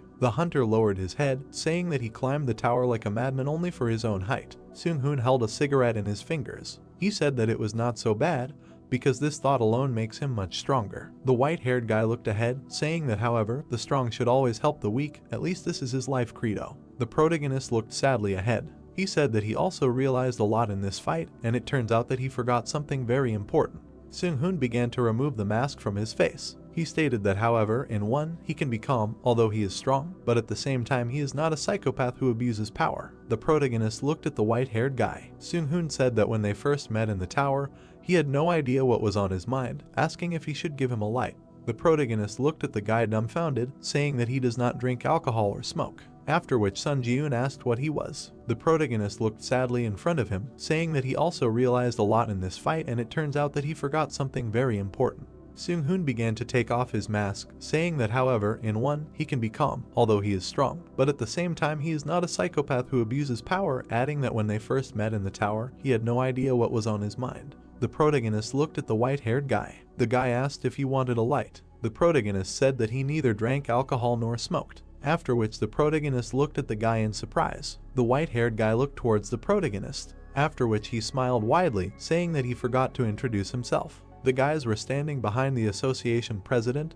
and the people when they were being filmed. The protagonist was sitting opposite the girl, giving an interview. The protagonist was handing the red-haired girl a choker. Catherine smiled widely, putting the choker around her neck. The protagonist waved to the guys as they left. Sun Ji-yoon pulled the red coat over himself. He looked at his hand with a smile, thinking that the design of the tailcoat had been slightly improved. Sun Ji-yoon stood in the ward, saying that the equipment items were licked to a shine. From Japan's point of view, they had prevented a disaster, so such an attitude was not something out of the ordinary. The protagonist lay down on the bed, saying that these 3 days he returned to Earth were filled with endless chaos, and he did not want to become so famous. The protagonist looked at his phone, noting that there was even a video of their battle already circulating on the internet, noting that the filming was done from a helicopter of the Japanese Hunters Association. Comments from viewers were visible on the phone. People were talking about how strong the protagonist was. The protagonist noted that this is why Seung-hoon called him a sword ghost. The hunter looked at the ceiling with a serious look. He thought that he never expected Gennady to be the Lightning Emperor. The white-haired guy crossed his arms over his chest. The protagonist noted that the Lightning Emperor, even among 30s rank hunters, he was rightfully considered the strongest. The Lightning Emperor stood on a cliff in front of the people. The hunter noted that he cleared portals at a speed that other S-rank hunters could not even dream of, and he was a true hero of Korea. Seung-hoon handed his business card to the protagonist. He said that if he needed his help in the future, he could call him anytime, noting that he would be honest and he would not mind recruiting him, adding that he could contact him for any personal matter or for any other reason. The protagonist thought about recruiting. The system announced that the time was up. The protagonist rose from the bed, saying that he needed to become stronger to deserve the nickname of the Ghost of the Sword. The hunter grinned maliciously, saying that it was time to return to the tower. The system announced that he was returning to the test tower. The protagonist sat on the bed. The system announced that the waiting room on the 11th floor had been entered. The protagonist looked ahead with a serious look. He noted that he had learned some lessons from the fight with Namgoong.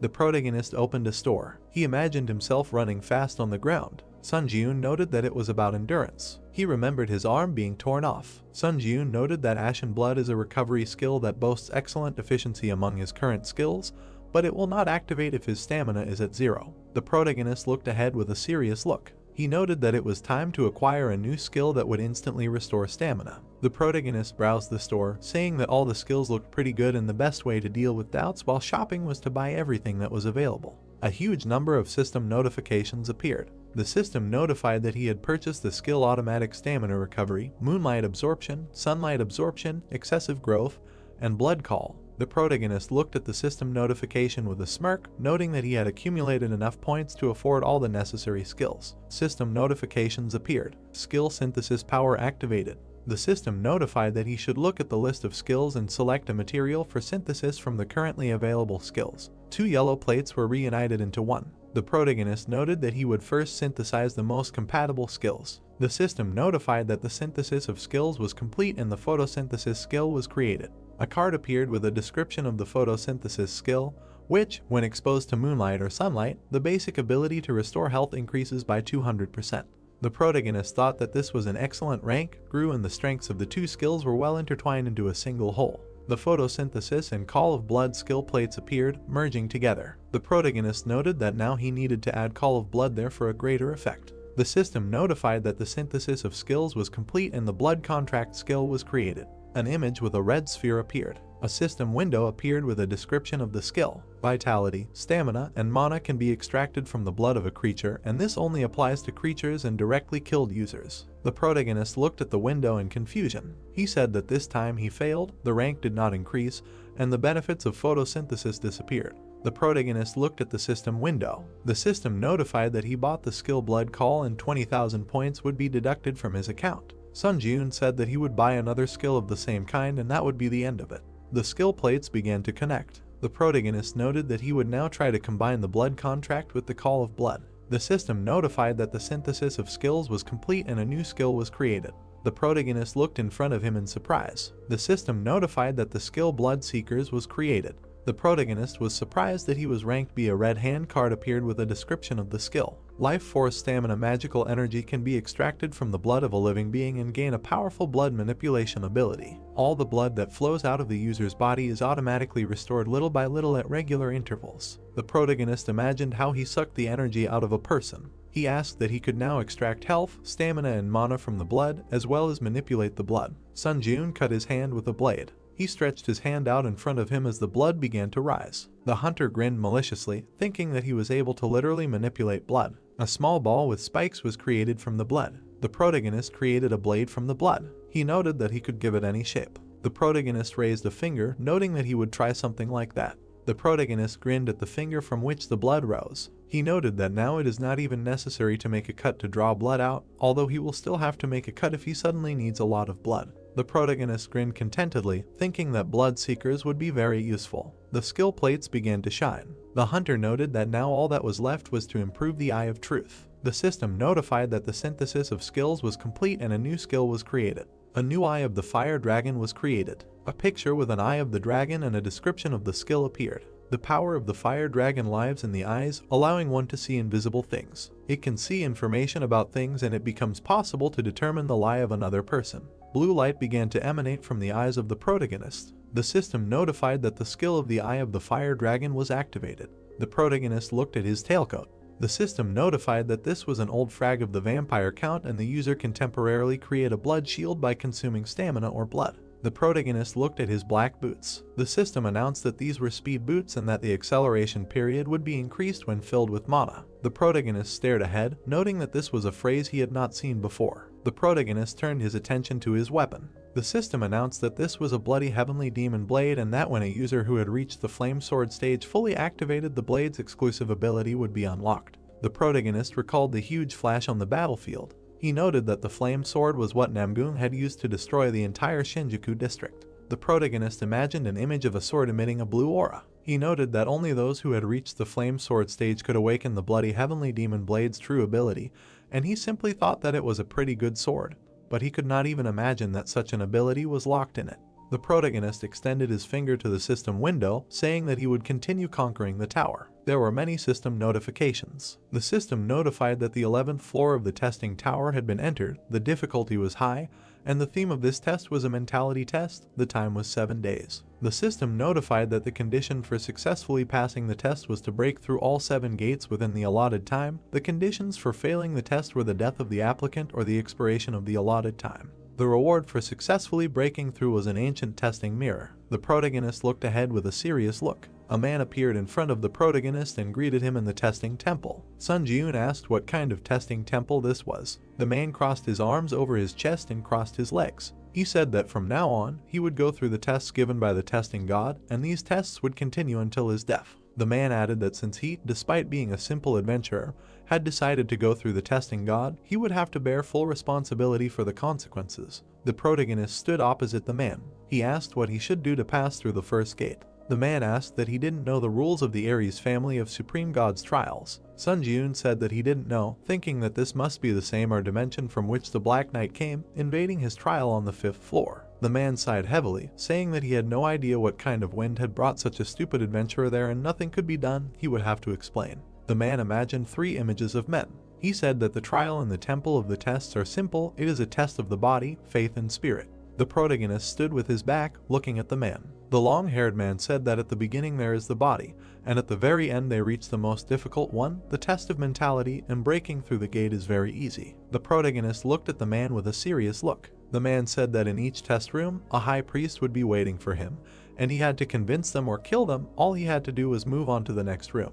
The man grinned wickedly, saying that he had given him enough information, so he thought he could draw his own conclusions. The protagonist slightly opened his mouth and said that in one word, he just needed to break through the gate, no matter what. The man planted his foot on the ground, saying that they would begin the first test. The long-haired man bounced off the ground, heading towards the protagonist. The long-haired man and the protagonist began to grapple. The hunter slightly narrowed his eyes, thinking that such strength was enough to become a contender who had received the qualification of a pioneer who had passed all the tests in high difficulty. The protagonist pulled his hand back, releasing blood from his finger. The system notified that the blood seeker skill had been activated. The protagonist shot blood towards the man. The blood bullet hit the long-haired man's forehead. The man fell to the ground. The protagonist thought that, as expected, this was a mind-blowing skill. Sun Ji-yoon thanked the man for explaining what was going on. The red aura was directed towards the protagonist. The system notified that he had absorbed the spirit of the priest Johan, mastery increased by 5.8%.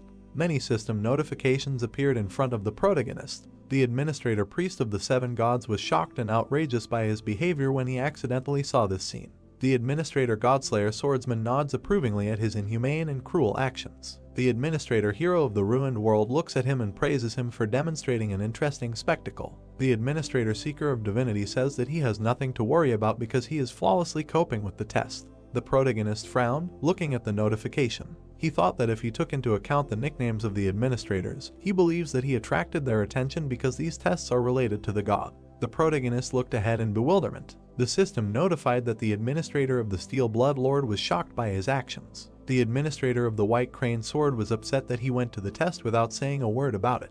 The protagonist said that he did not even know how to contact the administrators. The protagonist approached the priest lying on the floor. The protagonist picked up the mirror, saying that there was an item here. System notifications appeared. The administrator of the priest of the 7 gods is watching his actions. The administrator of the hero of the ruined world admires his greed. The administrator of the Godslayer swordsman nods as if he completely understands him. The eyes of the protagonist began to emit a blue aura. The system notified that the fire dragon's eye was activated. System windows appeared. Divine mirror of the high priest. The user can use this divinity to create a divine shield only once, the creation of which can shake his mentality. Perhaps the divine power of the god of verification contained in the mirror can motivate the user to prove their destiny. The protagonist noted that the main information ends there, and after that a phrase is revealed that can only be seen through the eye of the fire dragon. The protagonist looked at the mirror curiously, asking what can motivate the user to prove their destiny and what it means, adding that he thinks it can simply be considered a one-time protective barrier. The protagonist began to head to the side. He put his hand on the wall, thinking that he would like to receive more of these things during the body check. The protagonist opened the door. The girl said that she never expected that an adventurer whose name is unknown to him would get to this place so quickly. A girl with red eyes was sitting in the chair. The blonde said that, apparently, Johan's glory days are already in the past. The protagonist stood in front of the girl, asking if she is the priestess in charge of the second trial. The blonde grinned maliciously, saying that she is. The blonde placed her hand on the armrest, saying that she was the priestess in charge of the second trial, Jane. Jane threw the chair towards the protagonist, saying that it was nice to meet him. The protagonist stopped the chair with his hand, saying that since she was using violence, it was indeed a body test. Sun Ji-yoon glared at the blonde. Jane jumped off the ground. She swung her weapon at the protagonist, saying that he hit the bullseye. The blonde threw a chair at him and said that it was nice to meet him. and the young man caught it and replied that since he was using violence, it really was a body check. Then he raised his eyes and looked straight at her. At that moment, the girl jumped up and ran towards him. She swung and shouted that she had hit the bull's eye. Then she struck with her sword. The guy managed to bend over and said that this energy was familiar to him, similar to the one he had used earlier. Then he turned around and saw something else. Notifications appeared in front of him. The power of the sword master was activated and the lightning sword skill. The girl saw this and was very surprised. Then blood began to flow. After some time, she leaned against the wall and said that she knew this aura more than an ordinary adventurer and owned a complete aura. And the brunette came closer and replied that since he was able to use it, then what prevents him from doing the same? Then the blonde frowned and explained that the divine power granted by the god of verification belongs only to the priests who receive this power and use it. However, she was just a little surprised that the guy who does not even have a hint of divine power owns such a powerful fencing technique. At that moment, he was wondering what is meant by divine power, and the priestess extended her hand and activated her energy. Then the woman ran towards him, trying to attack, and the young man thought that perhaps it should have been a fatal blow, because divine power always reaches its target. Their swords were 0, when the young man extended his hand and said that according to the first priest, in order to break through the gate, there is no need to kill the priest. Do you think it is enough to convince in your actions? The priestess smiled at him and said that she did not even know. Most likely it would be possible if she acted as if she was not inferior to God in anything. And the log turned around and answered that after checking the body, how much more time will remain to pass? The woman's eyes lit up with a bright light. She once said that the more she listens, the more impudent this man seems to her, quite relaxed, even too much. Do they really think that she has already won? Then she jumped up and shouted that it is better to ask such questions after defeating her. However, the young man did not even move from the spot. He threw her sword back with one blow, activated the skill instant acceleration, and a moment later grabbed her hand and pressed it to the wall. Then he came closer and said that now he has definitely won. And the girl looked up and answered that this is not so. How did he manage to do it so quickly? And the young man replied that as promised, now we need to talk about the verification process. At that moment, the priest had no choice but to tell and ask if he is really going to take her powers or something like that. Then notifications began to appear. Administrator Hero of the Ruined World patiently waits for his answer, and Lord of Steel Blood looks at them, squints his eyes, and Sword of the White Crane worries because of the unexpected question. The young man looked at her again and said that he is not fond of something so vile. For her it was a relief. New notifications immediately appeared. Administrator Lord of Steel Blood completely agrees with the words of the priestess. Administrator Sword of the White Crane believes in him and trusts him, and Administrator Seeker of Divinity watches his choice with interest. Then the guy raised his head and asked if there is anyone who would take such a step, who managed to get here. The answer was surprise and the question whether he really thinks so. For a lawyer too naive, one way or another, she will have to fulfill her promise and share information about the check. After the girl introduced several players, said that now there are 2 body checks left. The faith check will begin at the 5th gate and end with the eared ones. It turns out that the mentality check is carried out only at the 7th gate. Then she folded her hands and said that before challenging the 7th brother, she would advise him to think once about giving up. Then she smiled sarcastically and said that no one had ever managed to pass the 7th gate.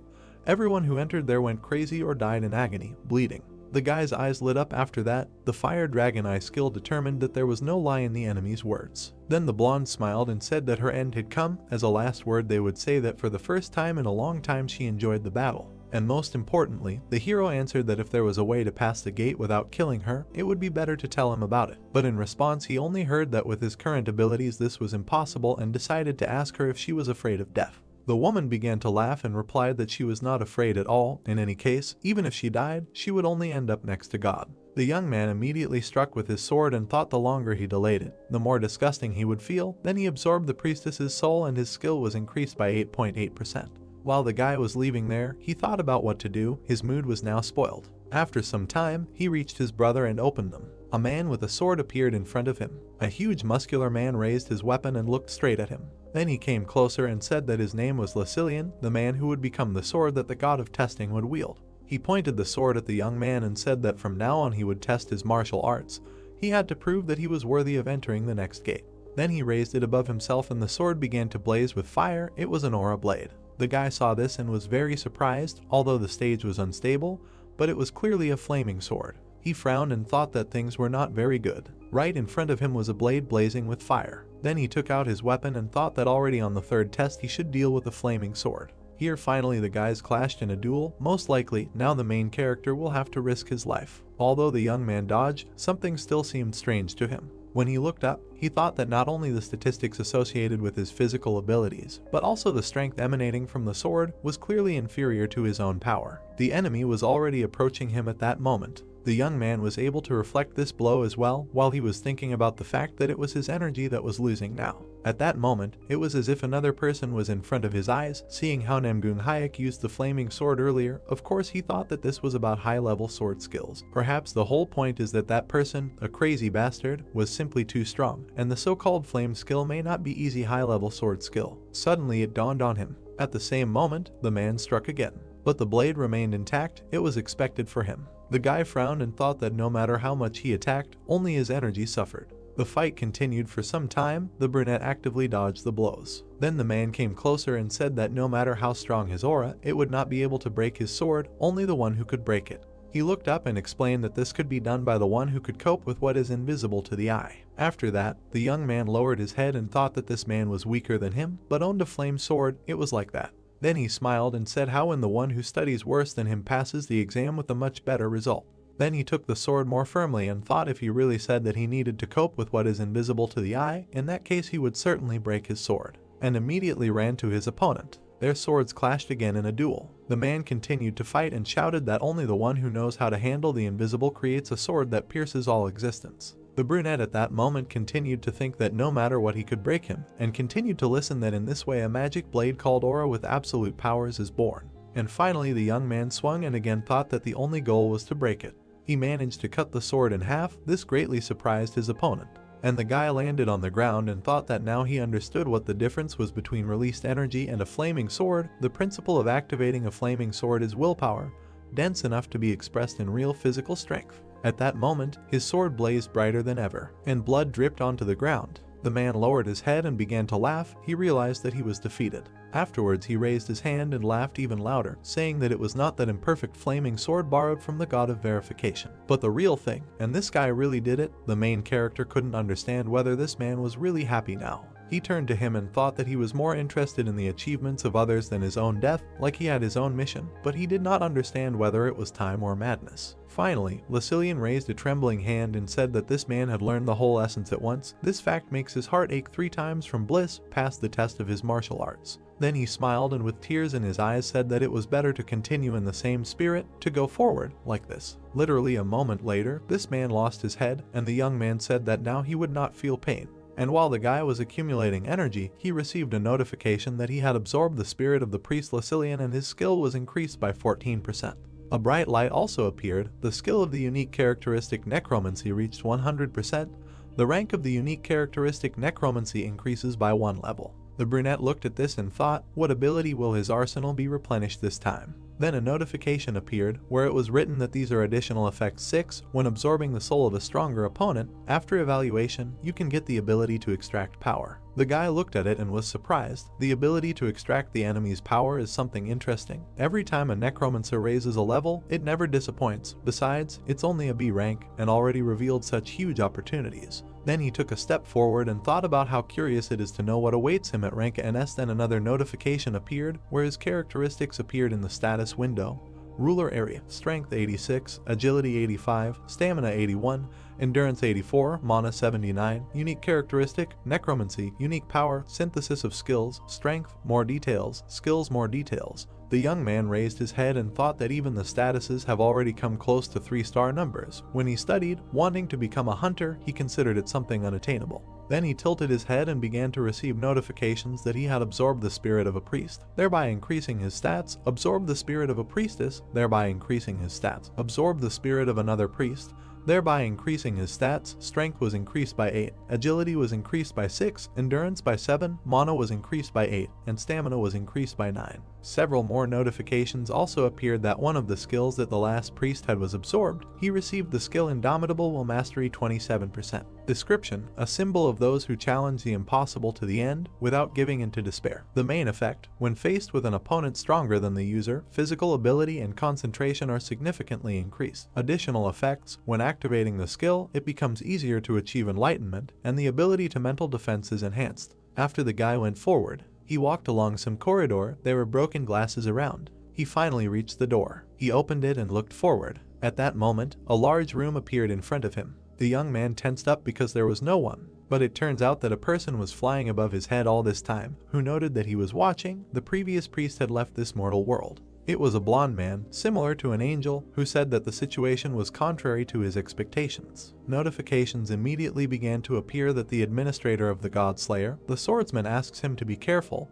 The administrator of the hero of the destructive world advises not to realize, since a real enemy has appeared. The administrator of the Sword of the White Crane says that he uses real skills of mastering the released energy, and not fake ones. And the administrator of the Lord of Steel Blood admires the powerful energy and iron, which the god of verification serves. At the same moment, the young man raised his sword and struck the first blow. The blonde then landed and replied that he was watching. He did not really want to waste time talking. He looked at him and added that then, we must immediately begin the test of the fourth kind. Then the boy walked towards him and introduced himself, said that his name was Chiron, a candidate for the apostle, serving the god of verification, and you, following the law and verification, will begin to check his body. Comments immediately flew that he had encountered a strong opponent, with whom he, as a user, would be difficult to compare, and the skill of Indomitable Will was activated. The brunette raised his head and thought that he had enormous energy that could not be compared with that of the previous priests. Immediately, some kind of fragment appeared in front of him. The brunette pulled it out and was going to attack. From this small object came incredible energy and a blow that flew straight towards him. Miraculously, the main character managed to dodge, but nevertheless, the blow ricocheted off the glass walls and flew into his back. Nevertheless, the young man managed to pull out his sword and again reflect the projectile thanks to the skill of the Eye of the Fire Dragon. He turned and thought that these rays, reflected in the mirrors, were very annoying and were flying towards him again. Then he tried to attack and thought that he should attack him before he started attacking him endlessly with these beams. After that, the guy swung and flew straight towards the enemy. He did not lose his head and immediately took off into the air. At the same time, he threw the boy back with his wings. Literally a moment later, the candidate for apostles raised his mini dagger and began to accumulate energy. Immediately, he flew up to the main character and tried to attack, and then he thought that now he could feel the flaming sword. After some time, the blonde flew up again, and the brunette looked at him and thought that this was most likely his guaranteed method of detection by victory. If he thinks like that, then they attack with a beam from a distance. Even if he penetrates and dodges the beam, mirrors installed around the perimeter reflect the beam at an angle where the enemy has a blind spot. In close combat, he uses his wings to create a gust of wind to disrupt the opponent's sense of balance, after which he counterattacks with a flaming sword. Because of this, the young man flew down. As soon as he landed, he thought that this was a very shitty template. And immediately after that, he flew away again because of the wingspan. The protagonist decided to act, so he took out his sword and thought that despite the stupidity of the scheme, it would also be quite difficult to deal with the mirrors in a hurry. He stood in the middle of the hall and thought that by breaking into smaller fragments, the mirrors would split that beam even more, so it would be simply impossible to dodge all of them, although maybe the fire dragon's evil eye would succeed. Then the guy smiled and began to receive notifications that the Administrator King was not starting to doubt the difficulty level and the test on the 11th floor. And another Administrator Priest of the generation was surprised if this was really just an apostle candidate. And the Black Devil wondered how the protagonist would die. Then 2 more notifications appeared. The Administrator Lord of Steel Blood considers the apostle candidate an annoying fly. Who is wasting his time? The eyes of the Administrator Sword of the White Crane light up in anticipation of his actions. Afterwards, the brunette raised his sword and thought that it seemed that his administrators were not worried about something like this at all. The blonde stood opposite him all this time and watched his actions. He looked up and said that this time it would not be easy, he had to try hard. And then he aimed his blow at him. A bright light illuminated the entire room and several beams were directed towards the main character. A moment later, a serious explosion occurred. A notification appeared that the charging was complete. The blonde was surprised by what he saw. In front of him stood an opponent, completely intact, who activated the counterattack shield skill and reached the maximum damage absorption limit. The young man raised his head and said that he had used release. He immediately struck, released the accumulated damage and reflected it back. This beam immediately pierced his opponent. The apostle candidate began to bleed and did not understand what had happened. Then he bit his teeth and said, "What the hell was this?" There were clearly no traces of magic training on him. And she added, "Do they really use the power of a god?" The brunette was surprised again and said that he had no idea what the power of a god is. At this moment, the apostle candidate flew closer, said that he did not flee the battlefield and did not lose the battle. In accordance with the law of verification, they announced that all physical checks are complete. Then he flew to the ground and added that he acknowledged that this person passed the check. Notifications began to pop up that the young man absorbed the spirit of the same person. The skill was increased by 8.8%, When absorbing a spirit stronger than the user, an assessment is made for the disappearance of power. The guy was surprised when he saw after the completion of the assessment that it was confirmed that the spirit of the person has power, and this power will be extracted. A bright light appeared in front of him, and information that the divine power is now engraved on his soul. The protagonist watched this and thought that it turns out that it is about the power that the local priests use like him. Then he raised his hand and thought that he felt some energy penetrated his heart, but did not circulate at all, said that the methods of managing divine power in mana apparently are very different.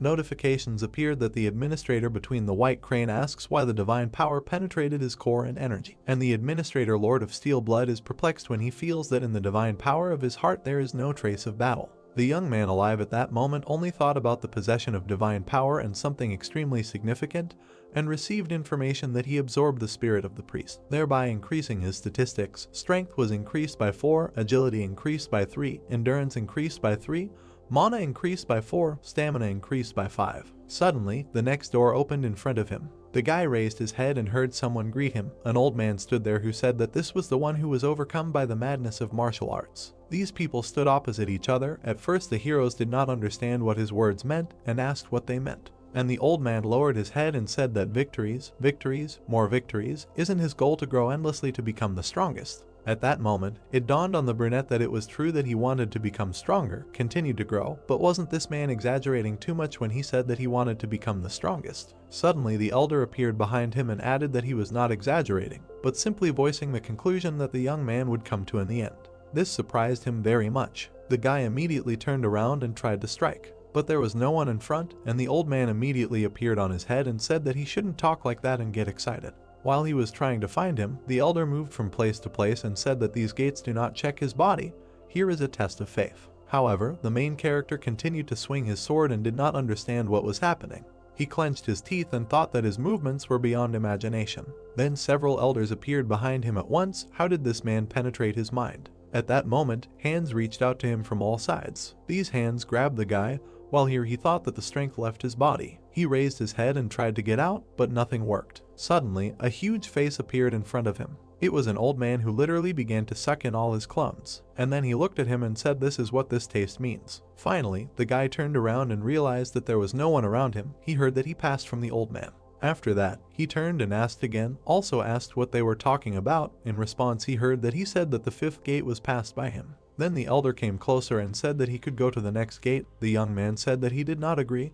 How did this happen at all? The man explained that initially the 5th gate begins with the contemplation of mental images. In other words, only those who have an unshakable will have the right to look into their own world of images. Then he raised his head and added that he felt this unshakable will in him. Oh, this frantic will to cut the throat of anyone to become stronger. He raised his hand and said that he very clearly feels the desire to kill anyone and become even stronger.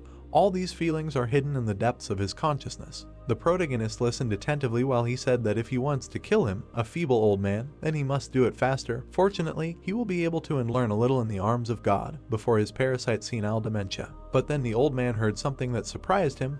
The young man said that he will not do this. Then he raised his head and asked why. And the guy came closer to him and explained that they had already said that the tests had been passed, so he saw no point in killing a person without any reason. Why ask about something so obvious? The elder listened to him and thought about it, said that this was indeed an unexpected turn for him. Then he came even closer and said that he thought he would have coped, even if he had officially given him the tests of the 5th to lie, but he repeated again, the tests had already been passed. Then he patted him on the shoulder and added that his friend could go further, wished him to successfully pass all the stages of the test. The guy looked at him and did so, went forward, but suddenly it dawned on him. It was as if the main character found himself in some kind of emptiness. There was darkness around him, and the surface of the mirror was swallowed by the darkness, and soon he found himself in a void where there was not a glimmer of light. Then a woman appeared near his ear, who greeted him. The young man did not hesitate and immediately took out his weapon, but there was no one around. He looked around and wondered if this was happening again. Then he gritted his teeth when he heard that everything was right. He was already in the world of mental images. It turned out as he thought. And when a sprout grew on his back, the woman added that the previous priest had planted a family so that he could penetrate the world of mental images. Suddenly it dawned on the brunette that when the old man patted him on the shoulder, he did this, and the woman continued to answer his thoughts. A moment later, the young man seemed to be in a huge web, and the priestess said that he should not worry too much. Then she looked at him and said that it was because she would take good care of his physical shell. The brunette looked up and thought that her words, on the contrary, made him more nervous. And the girl took out her dagger and said why people are so cruel, that for rude comments addressed to a girl, she only has to want and his neck will be pierced through, but he will not be satisfied with such an arrangement, will he? Here the main character looked ahead and wondered if he could ask how he should now pass the test of his faith. And the woman began to smile and noted how polite this man had suddenly become. How sweet. Okay, she would explain everything now. Then she pointed to the valley and said that the space he was in now was the world of his mental images. Here he just needed to be able to see his own world of mental images. As soon as he completed the task, the 6th gate would be passed. Here he thought that he did not understand what it meant to be able to see his own world of mental images.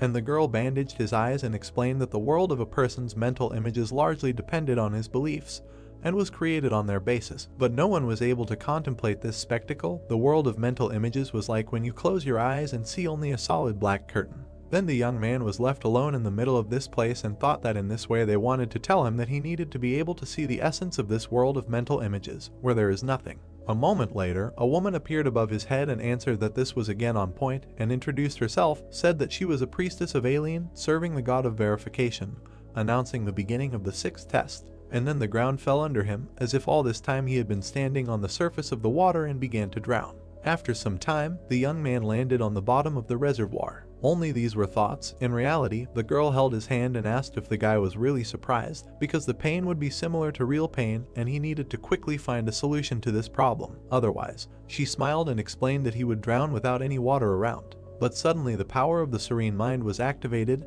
This surprised her. At the same time, the guy was underwater, and thanks to the power of a serene mind, he did not lose his composure, and the limitation of mental images weakened. He also thought that this was great. It was much better until he was subject to panic, able to hold his breath underwater. Then the wasp looked there and thought that much more importantly, that for a moment he seemed to feel a tingling in his fingertips. The young man frowned when he heard that his willpower was really impressive. She did not expect that not only would he break out of mental images, but he would also be able to move his body. The woman raised her hand and thought that this guy was able to protect himself even at an unconscious level. What kind of monster was this man? Then she came closer and thought that it was better to keep a secret, that his actions almost left her without a head on her shoulders. And the young man, meanwhile, was still underwater and thought that he was gradually beginning to feel his body. The brunette was very surprised by this, asked again and said that in the world of mental images he should not feel anything, how in just 2 hours he was able to completely regain control over his body. What kind of monster is this? The brunette was surprised to hear about 2 hours, but after all, no more than a minute had passed since he got here. In response, he heard that in reality time moves much faster than in the world of mental images. This news also surprised him and made him think that it was very dangerous. If he spent more than part of the remaining time from the allotted 7 days in this 6th gate, he could die from the penalty for failing the test. Immediately after, he tried to surface and thought that he needed to see the world of mental images as soon as possible. His eyes at that moment began to change color, and his thoughts were such that if he could again feel his body through the use of the power of the serene mind, then it meant that activating this skill was also possible. Then the guy spread his hands and activated the skill of the eyes of the fire dragon. He raised his head and thought that he finally saw. There was something on him that looked like a huge whirlpool. The water at that very second began to diverge in different directions, freeing up space for him to pass, while the brunette was thinking whether he should call what he saw a sea of blood. The priestess watched all this and did not understand what was happening. It was some kind of nonsense for her. How is this even possible? Why did the world of mental images open up to him? At the same time, his body in the real world was also moving. A sword appeared in his hands. After that, the girl stepped back and answered that she had a question. Is this really a person? Why did steel wings appear behind his back? He needed these steel wings in order to fly up in a parallel world, so he had to activate this skill. The young man literally flew up into the sky in a split second and found himself at the top. Some time passed, the guy flew over the world of mental images and thought that he saw it with the help of the eye of the fire dragon. Although he did not have a single guess what this means at all, but the surrounding environment looks extremely ominous and alarming. Finally, some circles with a large number of swords appeared in front of him, and the young man looked at them and tried to understand what it was. But it was also decided not to waste time and stretch out his hand forward. A moment later, he grabbed one of the swords, and immediately after, he landed on the ground with a loud roar. Everything around him began to collapse. The young man raised his head and looked ahead. In front of him was a priestess, to whom the guy immediately asked if this was all his doing. That's what he heard. Why does her world look like this? Notifications from the administrator also began to appear. The sword of the white crane is glad that the main character woke up. The administrator Lord of Steel Blood choked with relief that he came to his senses, and the administrator hero of the destroyed world, and the task is that he woke up faster than he thought. Therefore, the young man went forward and said that it turns out he was able to pass the test of faith. How is this even connected with faith? And the woman looked at him and answered that the test of faith is the path to recognizing oneself. Of course, the brunette immediately asked again. So the girl led him to the mirror and answered that it was amazing that people themselves did not really understand what they believed in, and never even tried to think about what exactly they believed in. The purpose of testing this gate was to encounter the world of mental images created through the processes of faith, thinking, and action. And as he walked down the corridor, she added that he would overcome his miserable past and become stronger without losing his humanity. That's what she read in his world of mental images. Everything is very simple and clear, isn't it? Then she added to the woman that even having such simple desires and thoughts, remaining faithful to them at the same time is a different story. When the guy finally opened the next door, she wished him luck and said that this adventurer did not look like a person at all. The brunette meanwhile had practically moved into a new room. Something like space appeared through the front and a notification that he had reached the 7th gate. There was some kind of core filled with energy and electricity in front of him. It was so incredible that the young man could not take his eyes off it. And then this core turned into his reflection of the eye. It turned out that it was the god of verification who was watching him. Immediately, memories of the priestess who said that no one had yet managed to pass the 7th gate popped into his head. Then the young man landed on one knee with a crash and did not understand what had happened. He exhaled and realized that everything was going wrong. It looked more like something else. Suddenly, a huge snake appeared in front of him. The situation was similar to when I encountered something insurmountable. Camillo's body and completely refused to take any steps to survive. Then he felt very hot, and the thoughts were that an eye had simply appeared in front of him, and it really was a god. The young man clenched his teeth and said that he would never do this again. And in his head were thoughts and memories of the death of his parents. As a very young man, he sat at home and cried. Because of these memories, the protagonist took out his weapon and began to scream frantically. Then he stuck his sword into his own palm, activated the skill Ash and Blood. All types of pain caused to the user decreased by 17%.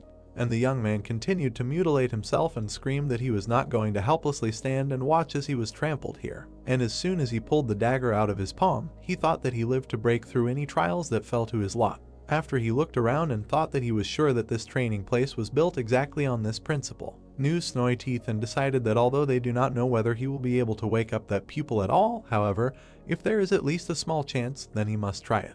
And immediately jumped up from the spot, running towards it. If he can get at least another 1 centimeter closer to it, then the blow will be delivered. Complete confidence was read in the eyes of the young man. And finally he reached the target, swung and struck, thought that this god was so-so. The blast wave went to the side, only it flew to him and stopped nearby, and even the smallest impulse could not reach the retina. The young man raised his head then and thought that this was some kind of look. Any such nonsense bothers him. And the eye still continued to watch him, and a notification appeared that the god of verification appreciates the spirit of the applicant. The god of verification is glad to see the applicant with such high spiritual strength after a long time and tells him to prove himself, looking into his confident eyes. The guy was very surprised when he saw another notification that the god of verification remembers the existence of the applicant and announces the beginning of the test of the 7th gate. Suddenly the eye began to move and change color. Everything around began to collapse and the god of verification himself disappeared. The brunette lowered his head and tiredly thought, does this god really exist? At that very second, a huge mirror appeared in front of him. The young man saw it and jumped back. It was that very mirror. It reflected the main character, slightly modified, and it was necessary to establish contact with himself in the future and begin synchronization. Therefore, the main character raised his hand and tried to touch the mirror. Then a bright light appeared, and then followed a notification that a mentality test was beginning. The speed of assimilation with him inside the mirror slowly increased as if the mirror was going to absorb him, and the applicant had to pass the most suitable test for checking mentality. Also, a notification appeared that it was necessary to prove that his beliefs would not change in the future. This was already the most difficult for him. Immediately after, the young man fell into some strange room, and below sat a man who asked if this was really the same. The brunette immediately realized that this was the same priest and the first doctor who sat and asked where his mirror went. As soon as the young man landed, the fresco behind him began to move apart. He turned and looked there, and what he saw surprised him very much, because it was Christmas, a place similar to South Korea. There were people walking, strolling and chatting in the square, and somewhere between the houses the main character in the future was passing. Now he thought that he didn't understand what the hell was going on. There in the gateway a young man in the future cut his forearm. The young man saw this and didn't understand what he was going to do now. I just thought about it, as his blood immediately turned into arrows and began to kill people in the square. And the young man began to scream and didn't understand what kind of crazy bastard this was. I immediately received a notification that the assimilation speed with him inside the mirror was forcibly increased to 10%. As if it caused him great pain, his chest literally burst with pain, as if someone was tearing off pieces of flesh from him alive. The boy clenched his teeth and thought that this disgusting whirlwind of mixed hair irritated him. The feeling of guilt grew into madness and anger. Then a priest appeared behind him, who recognized him, and asked if this man really took his mirror. Immediately after this, the man grabbed him by the head and began to cause incredible pain. Strange energy fetters appeared around the protagonist's head, accompanied by a notification that from now on all skills and powers that interfere with the applicant's spirit would be sealed. Of course, the protagonist tried to attack the tenant and almost immediately deprived him of his head. But he seemed to be mad, he was only worried about the mirror. The guy then grabbed his head and thought that during the mentality check, where the psychic defense was released, the power of the serene mind was blocked. Then he looked around and saw that the magic was still working. His future incarnation smiled and said that if he had known about this, he would have crossed the line from the very beginning, and the simulation speed with him inside the mirror suddenly increased forcibly by 20%. When the young man realized this, he was surprised and received a notification that due to the unbearable psychological shock, the applicant suffered from an abnormal condition called Kai intoxication. He immediately began to spit blood and did not understand how to stop it.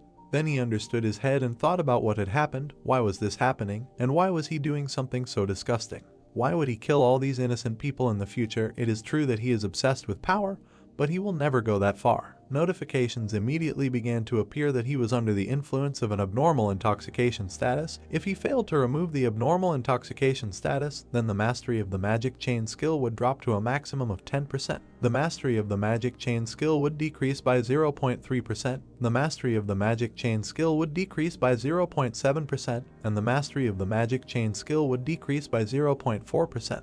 The young man saw this and thought that the magic chain was now working at its limit. Then another person appeared before his eyes. It turned out that this was the world of Muram, where the man approached the soldiers and ordered them to immediately bring the head of the Union here. After that, the brunette looked at them and said that in this case, at least he would save the lives of those who were here now. But a man came out to meet him and said that he had heard that a madman called the Sword Ghost had recently appeared there, and now that he had seen him in person, he could say that he was worthy of his nickname. A middle-aged man approached him and said that he was pleased to meet him, introduced himself as Li Jinwen, the head of the Union, and asked what the child's name was. But he did not answer and immediately ran towards him, and the man saw this from the group. Literally a moment later, the two began to fight. All the people around were already dead, and the head was bleeding after a while and said that he simply had no words. Then he raised his head and said that this guy had killed all the members of the Union. Although he himself had said that he would not touch anyone, was he not ashamed at all? But the brunette came closer and said that he felt no shame at all. Then he lowered his eyes and added that these ragged, worthless things were just his fighting resources. Resources that did not make him tired, did not get sick, and were no longer of any value. And immediately after he cut off the head of the Union leader, the main character continued to watch this and spit blood, and the speed of assimilation with him inside the mirror was forcibly increased to 30%. Some time passed, and the location in the mirror changed dozens of times. The future incarnation of the hero, who became infinitely stronger, destroyed 1,000 enemies, was in the state of a monster, imbued with madness and seeking only growth. Finally, he even got to the priest, who cursed him before his death and said that he prayed to all the gods for his death. Then he killed the king of animals, who asked him to stop and asked if he hadn't said that it was better to kill only him to visit his subjects, but in the end they all died. Crazy monsters who never lost. That's who this man was. Then the guy got to the next opponent, who looked at him and said that this was some kind of nonsense. Why did the one who conquered the dimension come to such a wretched place? The young man felt all this and literally screamed in pain. The assimilation rate had already increased to 40%, then to 50%, it did not stop. Then the young man raised his head and thought that if the assimilation level continued to grow like this, then eventually the worst would happen. He smiled and said that it was a feeling, it turns out, pleasure and not a joke. The location changed again. There was a bright flash of light. People burst into some room, kicking down the door. A man who looked like a cyborg entered and said that the one who commits such inhumane actions and really thinks to remain unpunished. The future incarnation of the main character stood there and had already killed one person. A brunette was standing nearby, and when she lowered her head she asked why this man was doing this. She could not cope with tears and screamed for what reason she was killing innocent people, to become stronger, for what? The young man turned around and asked again about the reason, and then asked why ask about the obvious. He immediately threw the corpse on the ground. Then he smiled and said that he was killing them because they were the raw material for his growth. The man approached him and asked if he would know that he had the ability to control lightning. Then he frowned and said that in such weather he had better prepare himself and give up the ghost. He pounced on the young man and ordered him to die, calling him a demonic spawn.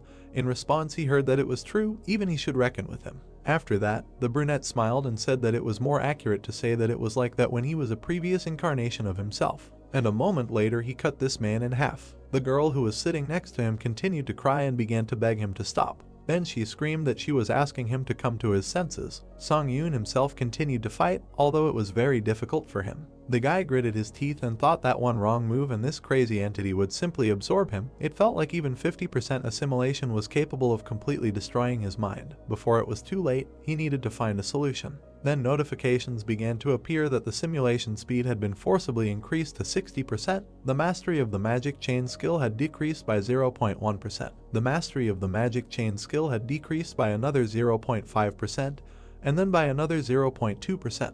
Blood was literally flowing even from the eyes. But the young man was not going to give up and continued to strike the eye of the god. Then the stimulation speed increased to 70%, and the brunette fell to his knees and thought that he could no longer stand it. Psychologically, the silk was too big, and he could not even say whether it hurt or pleased him. Then he fell into this seething liquid and thought that he felt good. Almost immediately, the liquid began to absorb him and completely sucked him into itself. However, the consciousness of the protagonist was still functioning and a memory of the priest's question appeared, who took his mirror. Finally, it dawned on him that something had appeared in him during the murder. The young man was able to pull his hand out and held a small mirror in his hands. It was the divine mirror of the high priest, a mirror that the high priest imbued with his divinity daily. The user can use this divinity to create a divine shield only once, and creating a divine account can restore his mentality. The protagonist was also able to remove these fetters from his head and activated the effect of the divine mirror. A divine shield surrounded him, dispelling all levels of clouding of the mind. A notification also appeared that the abnormal status of spiritual instability was cancelled, and the future incarnation suddenly woke up and stopped. Suddenly, his head was torn apart and came apart at the seams. From there, as if from a suit, Sun-joon climbed out and began to scream loudly. He looked around and asked if this monster thought that he would allow himself to be absorbed.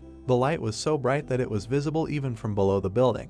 Then the protagonist received the achievement of Steel Spirit and endurance was increased by 1. Finally, the mirror broke and shattered into pieces. The young man proved that his beliefs remained unchanged. The mentality check was completed. He was surprised and thought that he had been standing here all this time. Comments from the administrator began to appear. For example, the Lord of Steel Blood felt a sense of relief that the contractor had overcome a critical obstacle. The administrator of the hero of the destroyed world laughed. They say that he could not even think of the method he used, and the administrator of the White Crane Sword was very glad that the guy's condition had stabilized. And while the brunette was falling down, the god of verification was satisfied with the results of the applicant's check. The god wanted to see him personally and forcibly summoned him to his land. The adventurer raised his head and thought, "What kind of holy land is this, and a forced summoning?" Then there were notifications that the god of verification temporarily concentrated power in his hands. Using divine power in the test tower, all administrators associated with the applicant will be forced to stop monitoring the tests. And also, while the main character continued to climb up, the test tower allowed him to be called on the condition that his personal safety would be ensured. Then he entered the sacred abode of the god of verification. For some time, the brunette did not understand what was happening and just screamed. Finally, he found himself in some strange place and did not understand what it was. A bright light appeared ahead, and from there a human silhouette flew out. This image approached him and asked who it was, why divine power was felt from him. Apparently it was the god of verification. The man flew even closer and said that it was not necessary to drill him with a look. In any case, now he will not see anything except foggy outlines. Now that they met him in person, he sees that this person is extremely heterogeneous. It turns out this pseudo-deity was created by the tower. The brunette looked at him and said that he had no idea what the term pseudo-deity meant. The god of verification then lowered his head and explained that in the tower they are also called administrators. Asks if this guy is a being who received quasi-divine status under a contract with the tower. In response, he heard that the young men are not an administrator, just a candidate, disassembling the tower. Then the god said something that surprised the main character very much, or rather that in fact, it differs from other pseudo-deities, has its own divine power. The man also added that he had not looked into the tower for a long time, and it turns out that a lot of interesting things happened in it. Asked if the main character realizes that it is impossible to create something real with the power of a pseudo-deity. And then he added that being an apostle of a pseudo-deity, he created a real thing. It is clear, the candidate is clearly an unusual creature. The brunette still did not understand what was happening. He remembered one of the priests and thought that it sounded like he had done something great, but in reality he had just accidentally obtained divine power after killing that man, and asked if it was true or if divine power was that important. God told him that he had extracted divinity himself and didn't know it had he done the extraction process, completely removing the traces of God. Not because he knew everything, the man became wary and said that he could see from his face that he had no idea what divine power was. Finally, the boy raised his head and said that he had just accidentally obtained it. God continued to fly in the sky and replied that even if it was a fake, a reproduced tower, then such a result could only be obtained from the divine power given to the future apostle by God.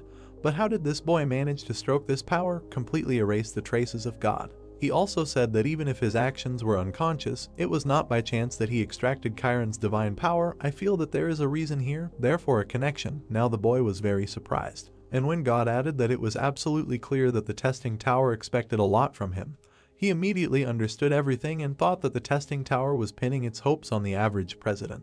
For some time, the two looked at each other. Then God turned away and said that he had made a mistake. Seeing the anger of the tower, one could safely say that this information cannot be disclosed, so it was time to say goodbye. He would definitely watch him from heaven. The brunette immediately raised his hand and began to shout that he still had many questions. Why did he become such a monster in the future? What else is divinity? And what did he mean by causality? But it was too late and his body began to fall down. Nevertheless, God lowered his head and said that it seemed that this man had looked too deeply into his future.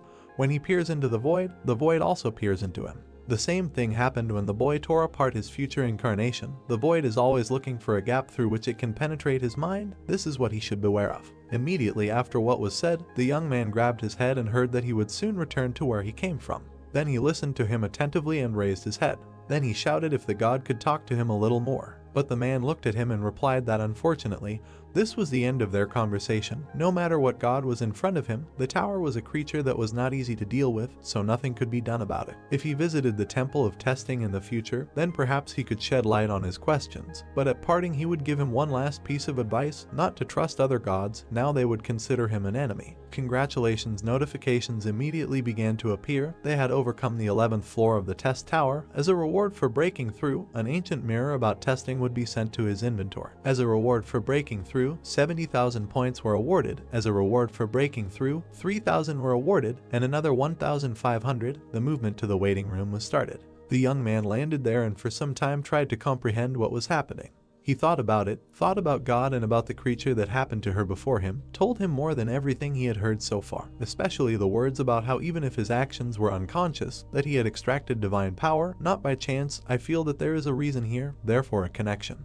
Then the protagonist imagined the tower and thought that it was by the will of the tower that divine power was extracted and acquired as power. He assumes that this is the reason. Besides, he said that the tower has high hopes for him, an ordinary applicant, and that he concluded a contract as an administrator in an apostolic agreement, and that divine power was extracted as power from the spirit. Let's assume that everything was done with the submission of the tower. Immediately, priests began to emerge in his memories, and the question is, what are the intentions of the tower that does all this? The guy frowned and began to list all this in his head: the apostolic agreement, divinity, and also the creation of the present, and the words of the God of verification that you should not trust other gods. He sat down on the bed and said that he didn't understand a thing. He lowered his head and thought that what consoled him a little was the fact that even if the gods were hostile, they couldn't touch him as long as he was protected by the tower. Notifications began to appear that the system had expanded.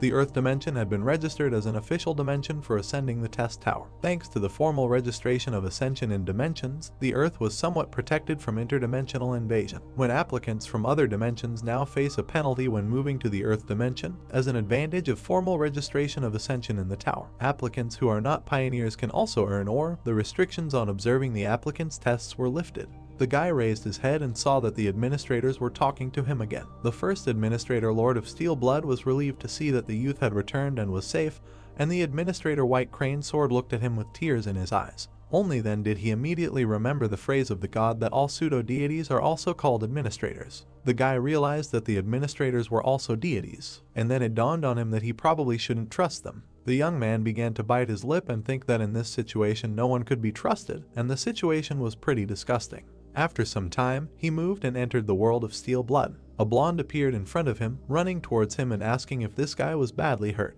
But instead of an answer, she received a blow from a sword. The girl dodged and didn't understand what was happening.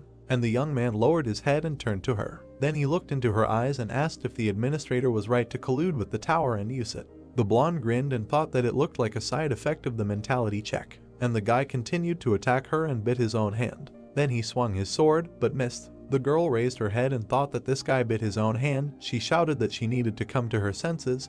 He was completely out of his mind right now. And the young man continued to attack and shouted that he connected the administrators and the tower. This was the only question that worried him. He looked up and said that they were trying to exploit the applicants in every possible way. The blonde jumped back and replied that what she was saying now was complete nonsense, so she swung and sent a counter blow, adding that she needed to regain her composure already. But the guy lowered his head and asked why he had been insisting for a while now that he should come to his senses. His eyes were filled with madness, and it was said that in fact now his brain is than ever. The administrator looked at him and understood what was happening, asked to stop. But it was too late. The brunette attacked her again. With one blow he cut the ground, when he heard that if you put all your strength into the blow. Only it was too late. The young man cut her house with one blow. The woman looked there and told him that he was big, and then he took out his sword. And in addition to it, a dozen other swords appeared, which were aimed at the young man. All of them flew sharply straight at him. But the guy managed to dodge and fought. Only then the blonde instantly appeared behind him and asked, "Where are you going?"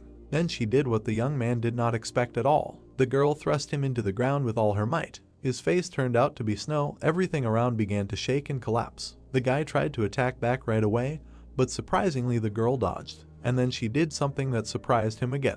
Her swords appeared there, trying to pierce him as close as possible. Thus, a kind of cage of swords was formed around him. After some time, the young man suspended from the ceiling looked at her and apologized, said that he had returned to normal, so it was possible to untie these bonds. But the blonde raised her head and answered that of course she should untie him, but to worry that his next visit, nothing would be left of her house. Then she put the cup on the ground. She imagined his future incarnation and said that the remnants of the emptiness we'll see that I witnessed during the mentality check were not completely removed and were fixed in his personality. Then she looked at him and added that even if that essence was greatly distorted, it is still his other future. In other words, the suspicions regarding the administrator may not have been completely false. Then she took out her sword and said what she would say to clarify the situation.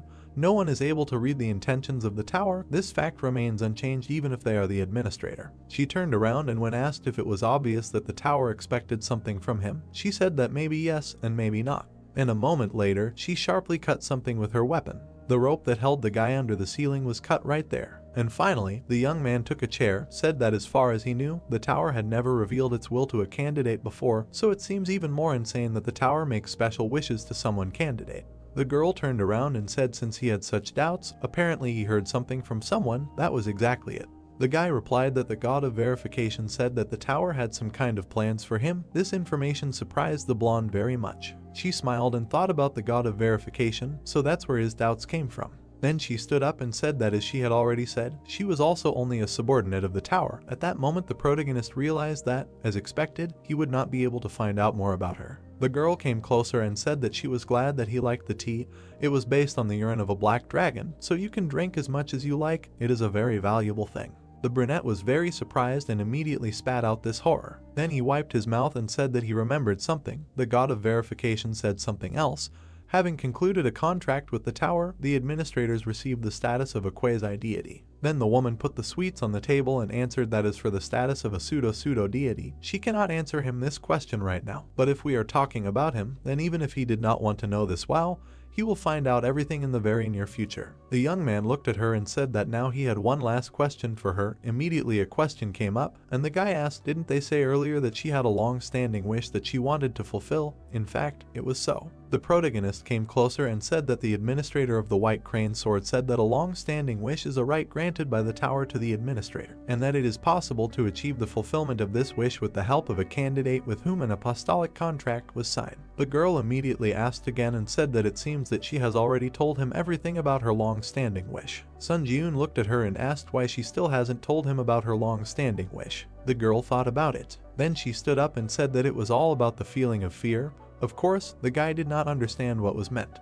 Then the woman turned around and added that he greatly underestimates himself, which resulted in an excessive obsession with growth. She looked down and said that that was why she thought that maybe, for the sake of growth, she could make him challenge the test related to her long-standing desire. To which you fly like a moth to a flame, she will not deny that she had no choice but to do so. And the guy heard this and was upset, said that he was a real mediocrity. Suddenly, the girl looked at him and replied that she did not know what meaning the word talent puts in, but she would soon understand how much he underestimated himself because the tests on the 12th floor are a fight with himself. This information surprised him very much, and then the main character teleported back to his room, thought about the gift. He imagined another candidate and thought that these God-given qualities that cannot be changed after birth, and which in the world of hunters are divided into 3 categories: the acquisition of skills, an increase in statistics, and the awakening of a unique characteristic, the so-called 3 main qualities of a hunter. He also thought that he was not destined to be born with one of these qualities, skills were not acquired, statistics did not increase, and the unique characteristic did not appear, as if he was left alone in the middle of a dark room without the ability to fight. The guy also thought that many things in his life had changed since he entered the testing tower, but this fact does not change the fact that a talentless guy who demonstrated growth only thanks to unique characteristics. And when he imagined the sword, he thought that the Lord of Steel Blood was clearly mistaken, saying that he has talent. For some time, the young man sat on the bed and thought that if he had something like this, he would also be a famous hunter without entering the territory of the tower. Memories of her words floated up in his head that he would soon understand how much he did not underestimate himself, because the tests on the 12th floor are a fight with himself. It turns out that he will have to meet the other side of himself. The tests on the 12th floor are tests in which he will have to win a duel with his own clone created by the tower. The protagonist activated the status window and said, "What's the point of sitting and thinking about it? This test is to look at yourself objectively. You can perceive it as an opportunity to improve your combat abilities." Then a potion appeared, and a characteristic for it. It was a potion to increase mastery of skills, a potion specially created by the tower for creatures with skills. When taken, you can arbitrarily increase the level of mastery of one of his skills by 10%. I thought that after that incident, this is one of the awards received from the Japanese government, potions that increase mastery. Now he had as many as 3 because the girl gave her potion. When the guy drank it, a notification appeared that he drank a potion to increase mastery, and you could choose a skill to increase mastery.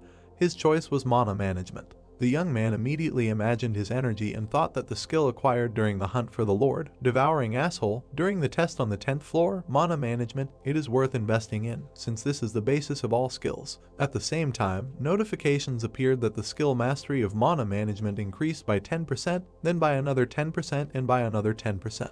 The young man also decided to look at the reward received on the 11th floor. It was an ancient verification mirror, a mirror that can only be obtained by applicants who have successfully passed the test given by the god of verification. When mana is placed in the mirror, you can activate the exclusive effect of residual thoughts once. Then he activated the skill of the Fire Dragon's Eye and saw that despite the one-time limitation, he can acquire the skill contained in the residual thoughts, but at present the user cannot set which skill from the residual thoughts will be acquired. The god of verification changed some effects specifically for one applicant.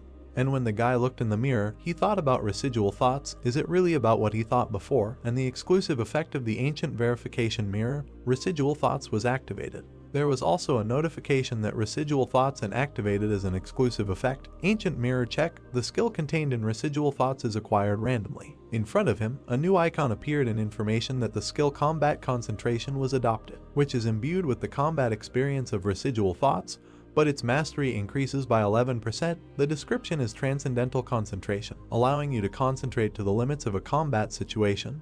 The effect is concentration can be increased arbitrarily. At present, concentration can be increased up to 20 times, but with peaceful use, this is accompanied by a corresponding amount of recoil. The young man smiled when he saw all this and said that this is a pretty useful skill. Immediately after this, several more notifications appeared that the theme of this test is overcoming boundaries.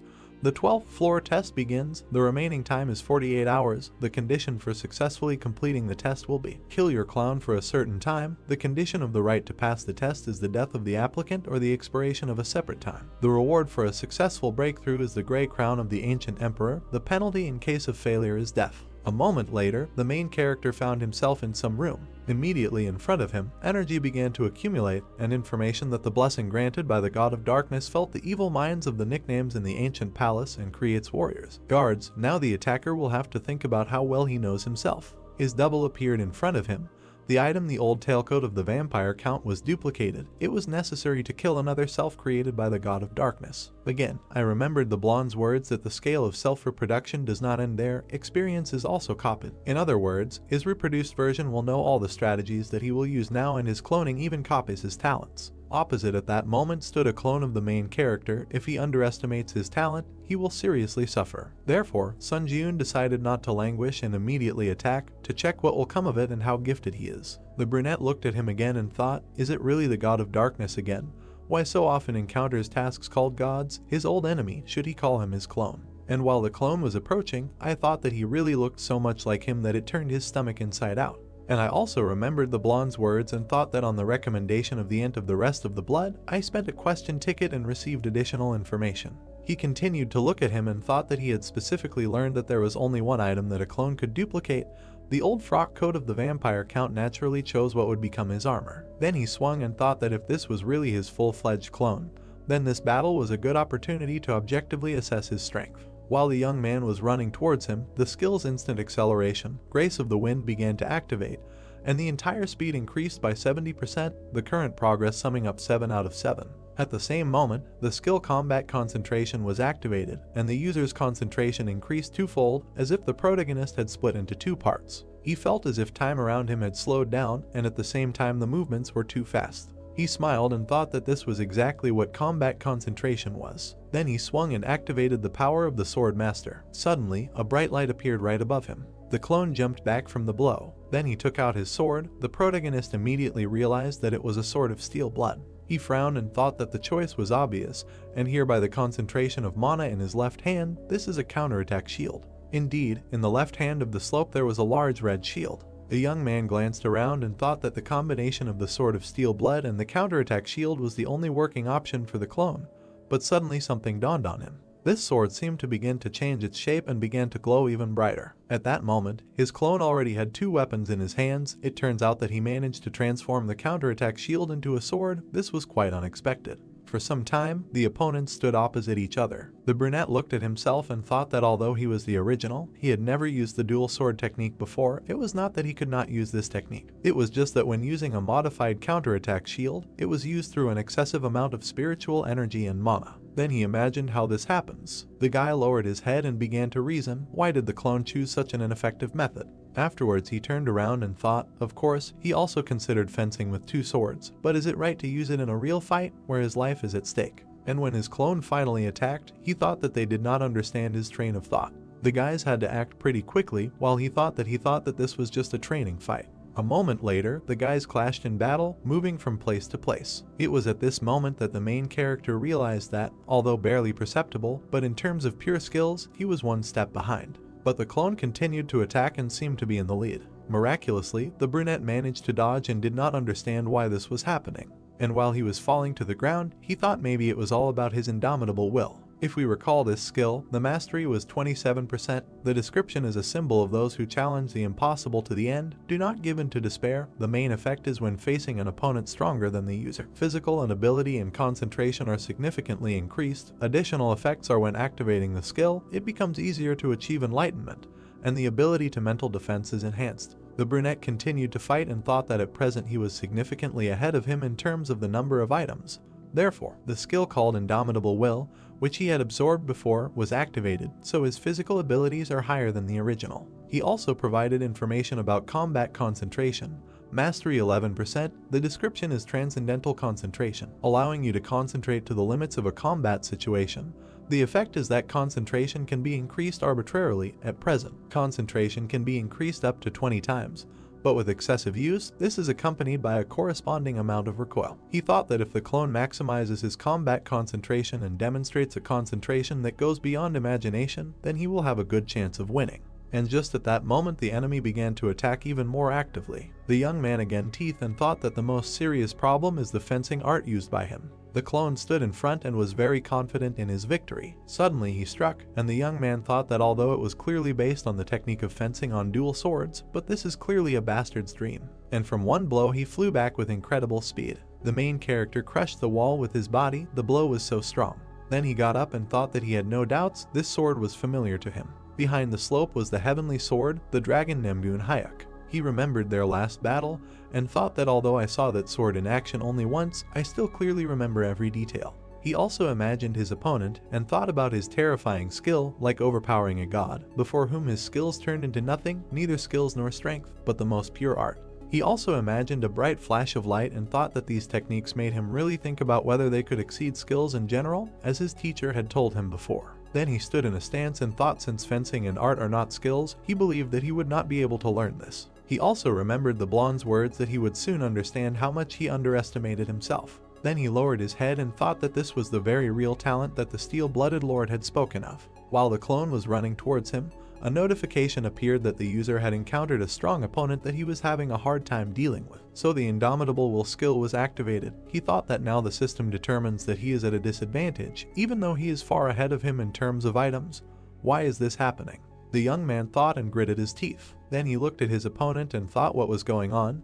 Did he suddenly become stronger? At that moment, the guy gathered his remaining strength, activated the combat concentration skill, thanks to which the user's concentration increases 10 times. Then he stood up and was ready to continue the battle. A moment later he struck, but the enemy parried it, and then he was able to slip under his sword. Blood suddenly appeared. The young man jumped back and did not understand what happened. A cut appeared on his ribs, and thoughts in that dam said that they have the same level, his opponent is a real monster. Then he swung and the concentration increased by another 15 times. The guy suddenly found himself behind his clown, he did not even understand what happened. Then he struck him and thereby stuck him in the ground. A notification appeared that the power of steel wings was activated. Flight at maximum speed was also activated. The young man flew forward and continued to attack. He swung his sword, the concentration then increased by another 17 times. While his opponent sat below and looked with surprised eyes, he shouted that this man was caught.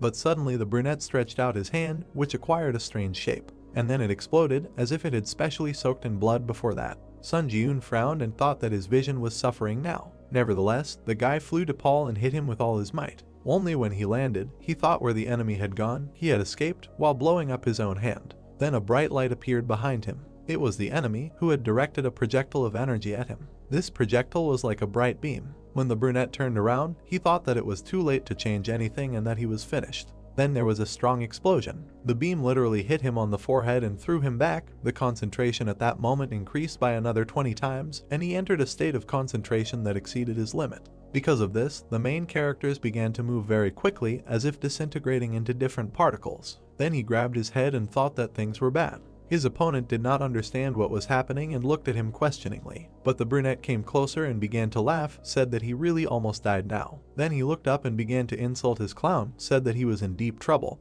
Then he entered a state of concentration that exceeded his limit. Side effects can lead to unpredictable psychological reactions. The clone also did not hesitate and ran towards him. Then he struck a blow, which the main character could not parry. Because of this, he flew back with incredible speed. From the force of the blow, he flew into the wall and broke it. The young man raised his hand and quickly collected bloody energy. Then he directed it straight at his opponent. The projectiles were so strong that they began to develop columns around. The clone turned around and was very surprised at what was happening, and everything behind him at that moment began to resolve. The young man smiled and asked if he liked this attack. Only he did not notice that the enemy at that moment was already behind him. A bright light immediately appeared, and the guys flew away from each other on different sides. There was a wound on the clown's hand. Sun Ji-eun looked at it and said how he got him. At that moment, the blonde was watching the battle. She abruptly put the mug on the table and said that everything turned out this way again. She grabbed her head and said that she was in a difficult situation. She couldn't help him directly, but she couldn't just watch silently from the side either. Then she turned around and said with a smile that she was worried about how the tower would react, but suddenly a notification appeared that a message had been sent to the challenger. Immediately after that, her portal was torn to pieces. The woman smiled when she saw that the administrator's messages were temporarily disabled to prevent the appearance of messages with recommendations. She said that she needed to be understanding. She just wanted to send her friend a cup of tea. The protagonist at that moment looked at his hand and didn't understand what was happening to it.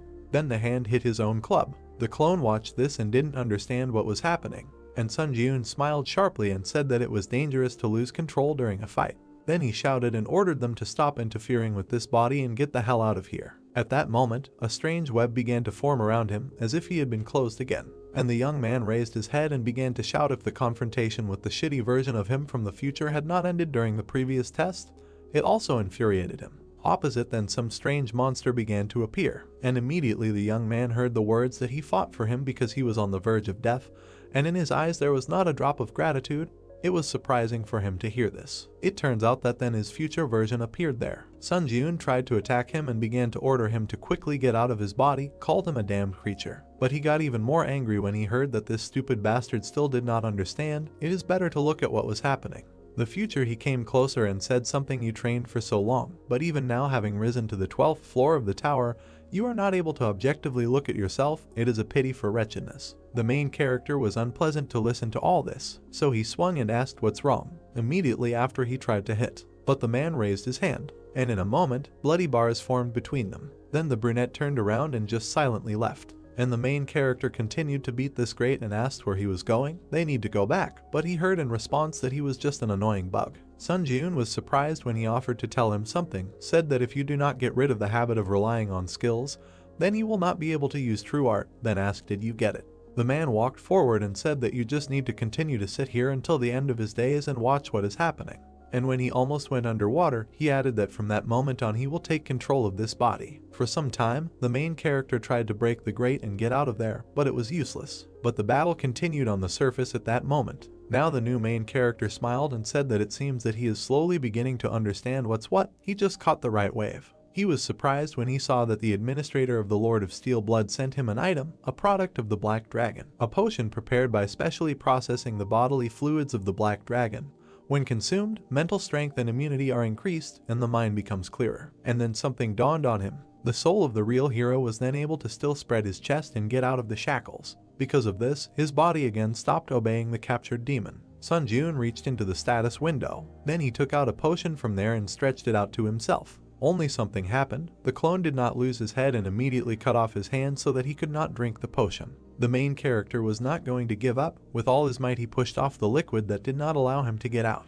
And he flew up. Then he opened his mouth well, and with his teeth on the fly he grabbed the potion, breaking the bottle. The enemy looked at all this and did not understand how this was possible. He could not do anything, he just watched what was happening. Sun Jiun himself drank the potion and spat out the rest of the glass. Then he wiped his mouth and smiled, saying that he had finally returned to his body. And while he was watching his clone, he thought that earlier, when another version of him was fighting, he had clearly felt this feeling of liberation from dependence and skills. So now he decided to do the same. He grabbed his sword and thought that if the clone was capable of this, then he would be able to do it too. Then he stood in a stance and increased his concentration by 20 times. The young man fell asleep with his teeth and thought that the flow of thoughts had accelerated, and his crazy ego was waking up again. Then he exhaled and thought that now he himself was finally able to feel how his thoughts had accelerated. Enlightenment had happened in an instant, which seemed to last forever. At that moment, his opponent was already running at him and was about to strike. Only when he was about to strike, with incredible speed, Sun Jiun was able to return and thought that he needed to abandon all his dependence on the skills he had accumulated so far. After dodging again and thought that the only thing he needed to do was empty everything and adapt to something new. When the guy stopped, he thought that he was giving up common sense,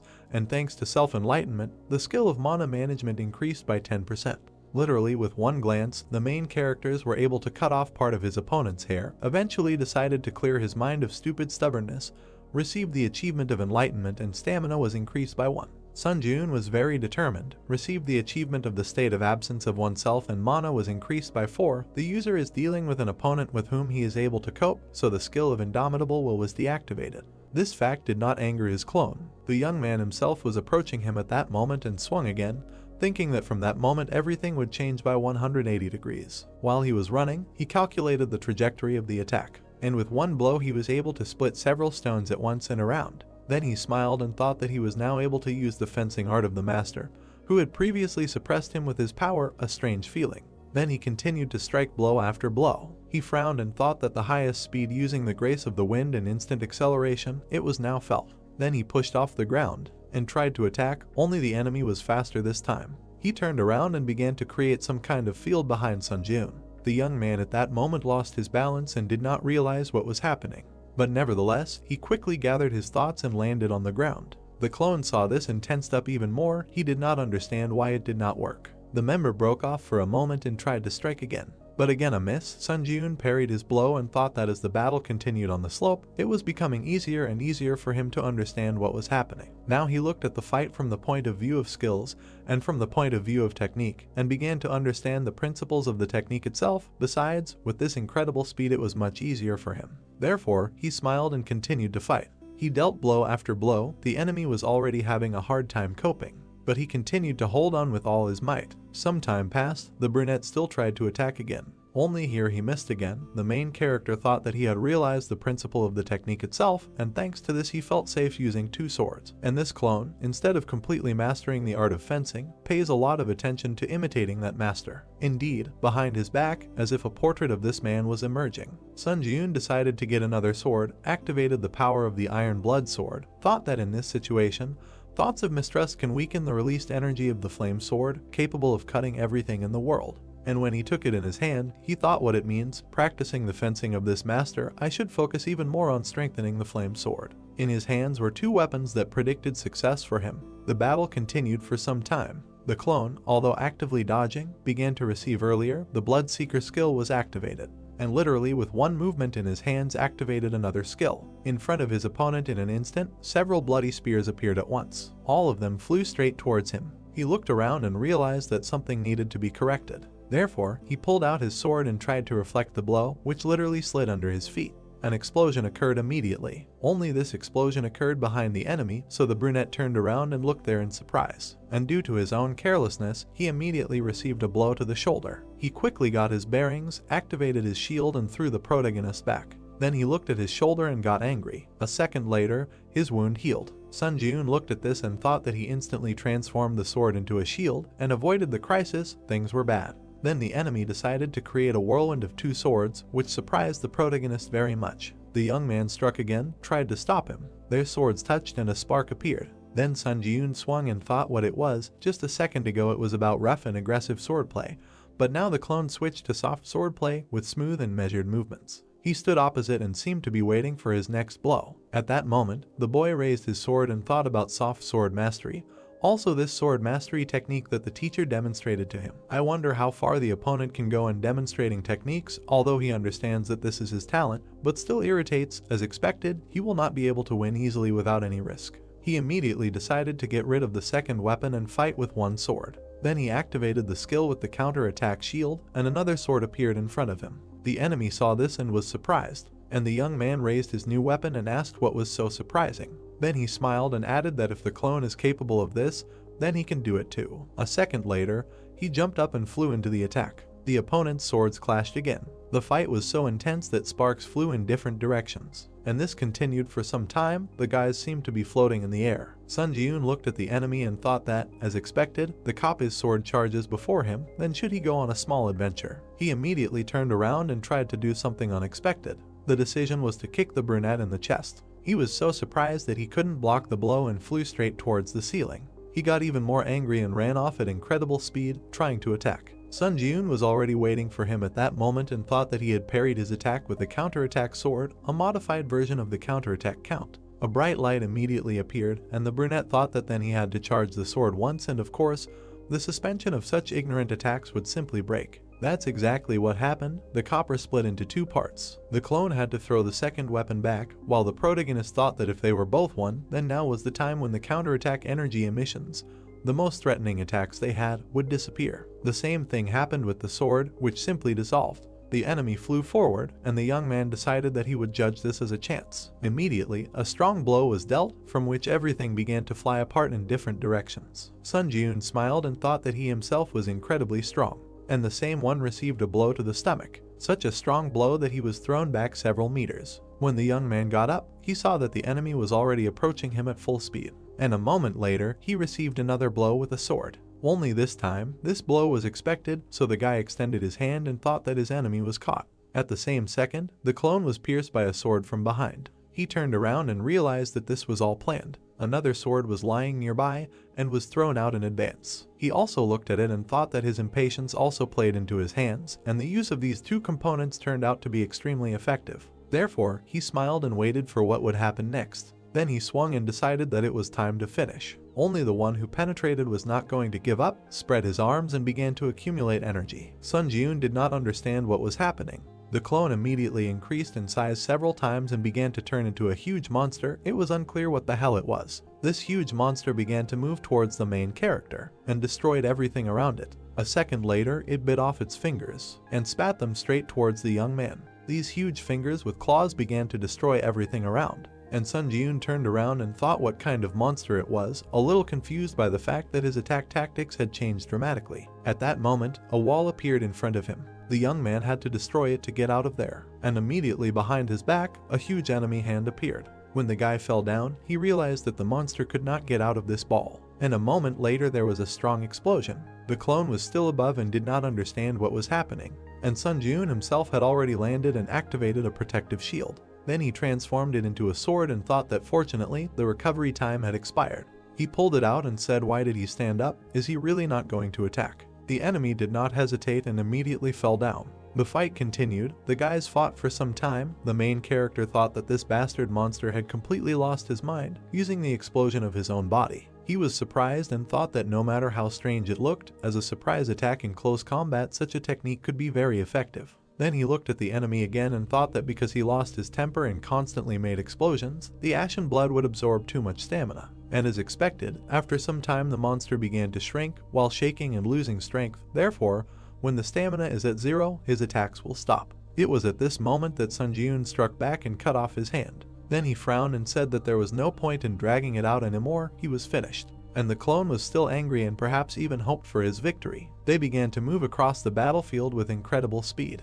The young man looked up and asked where he was going, quickly catching up with him. Then he swung and saw something that surprised him. It turned out that the enemy had been running all this time and accumulating blood energy. Then he turned around and struck. The projectile flew straight at Sun Ji-yoon, but he was able to activate the shield. Thanks to this, there was no damage, only the young man was thrown back strongly. He smiled and thought that he was still grateful to him for such an ignorant use of this power. The charging was complete. The counterattack shield skill reached the maximum damage absorption limit. At that moment, the young man stretched out his hand and collected all this energy in his palm, thought that the accumulated energy of the counterattack account was filled to the limit. Then he swung and wished the enemy a quick death. He was still screaming and running towards him. A second later, Sun Ji-yoon raised his hand and released the projectile. Then he swung well, and with his own sword he directed it towards the clone. Thanks to this, the projectile flew straight into his face. The monster flew back and clearly did not expect this blow, and the brunette looked up and said that this was his release.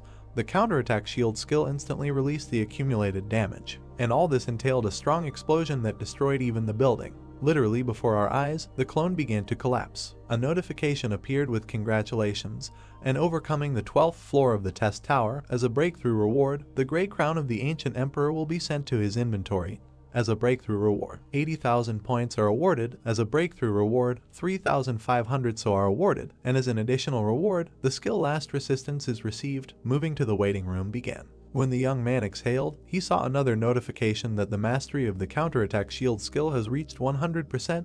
The rank of the counterattack shield skill increases by 1 level. And also new combat concentration was deactivated, and soon there will be a rebound of concentration, exceeding the user's limit. At first it was unclear what this means, but a second later, the young man felt incredible nausea. He began to vomit his own blood. This blood poured out of him in huge quantities for some time, and a notification appeared that the ash blood skill was activated. Then the guy wiped his mouth and thought that as expected, the ash blood did not fail. Until the end he believed that this skill would heal and rebound, which arose as a side effect of concentrating in the Bayou. Then he turned around and thought that if he did not have such a teacher skill in recovery as ash blood in his arsenal, he would not have been able to go so far. He looked around and thought that when he can climb the tower with a calm soul, but is it even possible? Suddenly, some kind of accumulation of energy appeared in front of him above the corpse of the enemy. The guy came closer and thought that it was the spirit of another him, funny, and immediately was distracted by the notification that the administrator's message, which was limited to prevent advisory messages, would be activated. Immediately a message came from the administrator Lord of Steel Blood, who complained about the sanctions for treating him to a cup of tea and asked him to treat him well from now on. Sun Ji-yoon looked at this and remembered about the help. Then he rolled his eyes and thanked her for the bottle, thinking that he also unintentionally learned a new fact. He presented this potion, and the administrator of the Steel Bloodlord sent him an item. It was a product of the Black Dragon, a potion made by specially processing the bodily fluids of the Black Dragon. When consumed, mental strength and immunity are increased, and the mind becomes clearer, and administrators are also subject to sanctions if they interact too much with adventurers. At the same time, a lot of dialogue boxes appeared because all the messages of the administrators, which were limited until now, began to be printed at the same time. There were an incredible number of them. The administrator of the Wandering Knight who lost his master is amazed by his crazy talent. The administrator of the Vampire Lords is interested in where a monster like this guy came from. The administrator of the first Dragon Slayer born in 1,000 years admires the difficulty of the test on the 12th floor and the fact that the hero confidently overcame it.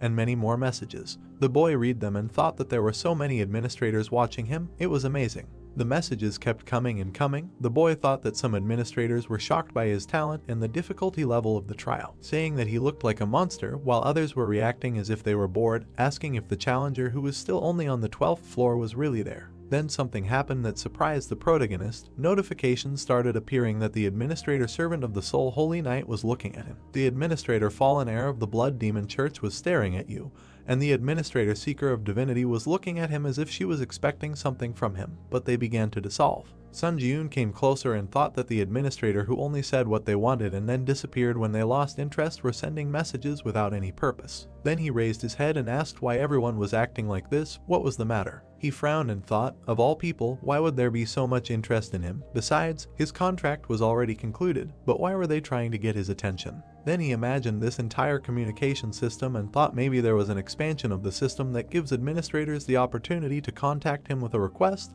Their casual reaction turns the assumption into a certainty. Then he smiled and thought, since there are so many. He looked at all these comments and said that it seems that as the system expands in the future, administrators who are not bound by a contract with him will also be able to benefit. He threw up his hands and asked if they didn't think it was a little wrong when everyone was just bombarding him with messages. And he also added that if they needed something from him, they should send him a force as support, then he would definitely remember them later when the system was expanded. New notifications immediately started pouring in, saying that the administrator of the first Dragon Slayer born in 1,000 years was unhappy with the arrogance of a single applicant. The administrator of the fallen heir of the Blood Demon Church snorted and said that this was out of the question. The administrator of the hero of the ruined world asked him to hold his horses, saying that perhaps this man was very vain. The brunette smiled and said that he was informing them that this offer was only valid for 3 people in order of priority. At that moment, there were even more notifications. Various administrators began to contact him.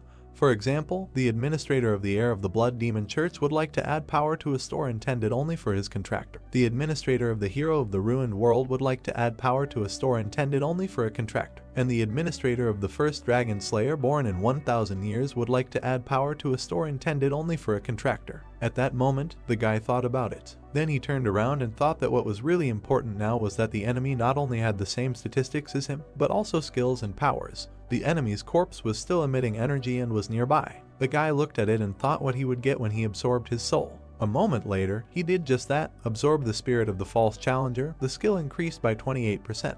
Then a bright light appeared, and information that the composition of the soul was completely identical to the soul of the challenger Sun Ji-eun. The power of the divine power is activated when the conditions are met, and an attempt was made to extract divinity. The young man looked at this and was very surprised. What kind of extraction of divinity is this? A notification also appeared that the protagonist used spirit absorption to permanently increase his statistics. Strength increased by 10, agility increased by 10, endurance increased by 10, mana increased by 10, tenacity increased by 10. His body was still lying on the ground, and the spirit was still evaporating in energy. A notification began to appear that one of the enemy's skills had been absorbed. The young man had received the lightning sword skill, and errors also appeared that these were already acquired crushes. Skill mastery was being combined. Lightning sword skill mastery had reached 100%. The skill rank was increasing by 1 level. The brunette looked at this and smiled. He was clearly pleased with what was happening. But suddenly a bright light appeared. Something else happened. A status window appeared where it was written that the composition of the enemy's soul was completely identical to the composition of the protagonist's soul. The divine power was activated when the conditions were met. Another attempt to extract divinity had occurred.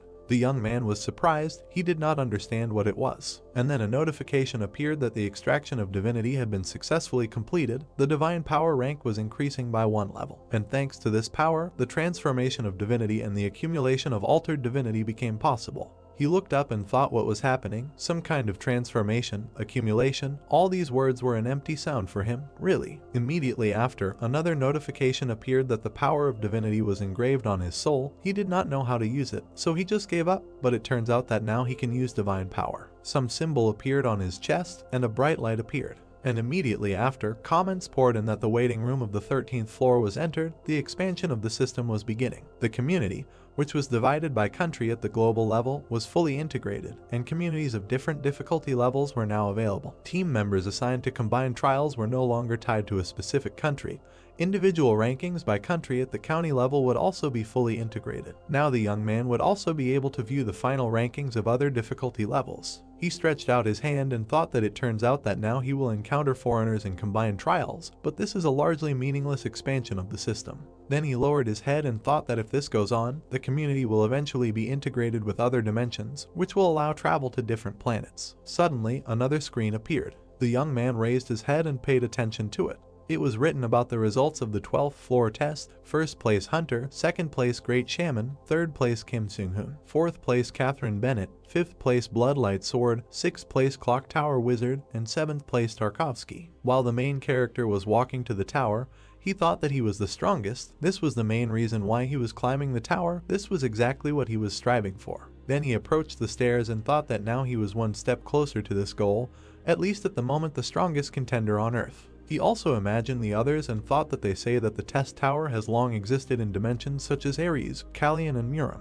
He also imagined space and thought that compared to these dimensions, the Earth is an extremely weak dimension, which literally the other day was officially registered as a dimension for ascent.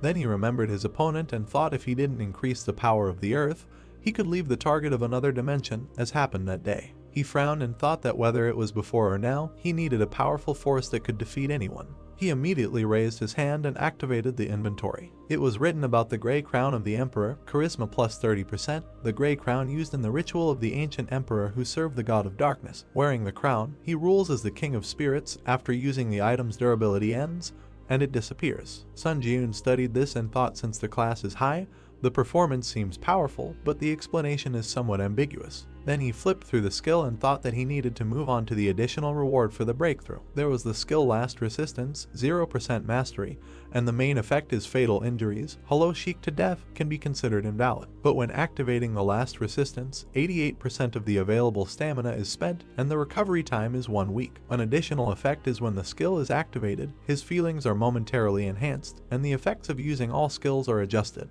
The guy was surprised when he saw this and thought that this is a skill that prevents one death. Then he lowered his head and thought that although the recovery time is a week, but given the effectiveness of the skill, this can't even be called a penalty. He smiled and said that during this test, in addition to receiving rewards, he managed to shake the administrators of the forces from the bins. A notification immediately appeared that he needed to select a list of forces that he wanted to see. The first was the Lord of Steel Blood, the second was the White Crane Sword, the third was the support forces, the selected ones were the support forces. There is information about the Bloody Heavenly Energy, the price is 31 so, the description is a spirit technique that only the successors of the Blood Demon Church can learn. It can replace the internal energy of mana, and the magical characteristics will be inherited. Entering into battle, his combat senses are enhanced by the energy and blood of the whole body. There is also information about the protection of the warrior, the price is 3000 so, the description is the power given to God's chosen one, and those who have gained this protection have acted as saviors for centuries, without concluding a contract with God. The only effects that can be obtained are control over the divine and an increase in luck. After there was information about the power of instant magic charging, the price is also 3000 so, the description is when the existing mana falls to less than half of the total magic power. It can be recharged by absorbing the mana remaining in nature. However, if used excessively, the main energy points such as the chain of magic power or the 8 meridians can be damaged. The guy looked at all of this and thought that all 3 were very effective for a C+ rank power. Then he tapped the screen and said to just buy them all. Notifications about purchases and expenses came. Then messages from the administrators appeared. The fallen heir of the Blood Demon Church urged him not to forget his support, and the first dragon slayer born in 1000 years urged him not to forget his support. Sun Ji-yoon raised his hand and said that he would remember them all well. Then he thought that when he absorbed his own spirit before entering the waiting room, as if out of nowhere, the extraction of divinity was activated. The extraction was completed, the rank was raised by 1 level, and with this power, divinity transformations and accumulations of altered divinities become possible. He remembered how a bright light appeared on his chest and thought that it was obvious that after the healing of divinity was activated, he felt the energy heavily settle in his heart. Unlike before, it must be a divine power. Now the guy swung. He stretched out his hand and thought that something would happen now. Only some time passed, nothing changed ahead. Sun Ji-yoon lowered his hands and said that what happened was what was expected. The result is the same as during his check before going out to the waiting room. The body just shines and no special abilities or anything like that appear. Then he imagined all the killed priests and thought that he cannot use any of those restoration or strengthening techniques that were used by the residents during the test on the 11th floor. He frowned and thought that this pissed him off, was full of expectations, only now it is not clear whether there will be any sense from this at all or not. Immediately after that, he sat down on the floor and thought that he needed to calm down, meditated and decided that otherwise this shitty person would crawl out again. Then the administrators started writing to him, saying that for example the Great Crane Sword said that it would teach him divine power, that it could teach him better than the Lord of Steel Blood, and invited him to its domain. The guy closed his eyes and said that he did not want to. But the White Crane administrator did not give up and began to cry because of the shock he received from refusing the invitation, and asked why he was refusing, saying that if he came and learned, he would be able to use divine power. The guy raised his head and said that he could learn later if necessary. Then he smiled and said that he wanted to do everything on his own without relying on others. A notification appeared that the White Crane administrator was lowering his shoulders and saying that so be it, if that was his will. Sun Ji-yoon raised his head and thought that right now it was not the divine power that was important, but something else. Immediately imagined his opponent, who said that he would return soon and thought that he needed to focus on what he could do to become stronger right now, at least until he killed this man. Then he imagined him again and thought that Namgoon would definitely return to Earth again. Then he thought that now, of the powers that he had shaken out of the administrator's storage, he was most curious to try the bloody heavenly energy and immediately saw a repeat of its characteristics. A notification appeared that the power had been activated and a strong energy began to penetrate the guy. Suddenly, he felt some strange feeling, as if he had turned into a fighter. His eyes changed color and Crumb sang, yes, he needed something like that now. Then the young man grabbed his head and did not understand what was happening. His mind rose, a crazy smile appeared and they said that their exit had come. Sun Ji-yoon began to stretch his own face and call himself names, saying that he was going to do something so interesting alone. As if another spirit had entered him, the brunette did not understand what it was. A crazy personality was simultaneously manifesting itself in his body. At least this had never happened before. Suddenly a sword appeared in his hands. The new personality looked at him and wished a pity on the offspring to die. At the same time, another weapon appeared in the other hand. And both of these swords began to fight each other. Sun Ji-yoon said to the spirit, does he not understand that if he dies, then this will also die? And the demon smiled and called him a fool, said that he was just going to get rid of what he could not get. At this moment, Sun Ji-yoon continued to resist and thought that this was a situation that he could not foresee. This fight between the two hands continued for some time. The young man looked at the sword and thought that it was absorbing blood energy generated by the blood heavenly energy. At the same time, a notification appeared that the heavenly demonic blood sword appeared. The guy looked there and read that when the user who has reached the level of the flame sword activates the exclusive effect to the maximum, the true ability is revealed. Then he grabbed the blades with his bare hand. Then he threw away the second weapon, and with all his strength, he thrust the sword into his shoulder. The blow was strong. Blood immediately flowed out of there. The young man thought that he was feeding this bastard energy in blood, and then he began to scream in pain. For some reason, the sword began to change its appearance. The situation was gaining strange momentum. Then it completely transformed. A notification appeared that upon fulfilling the conditions, the true abilities of the Heavenly Demonic Blood Sword are opened. The name of the item changed to the Heavenly Demonic Sword of True Blood. Sun Ji-yoon looked at this and was surprised when he read that a special slot for blood was created.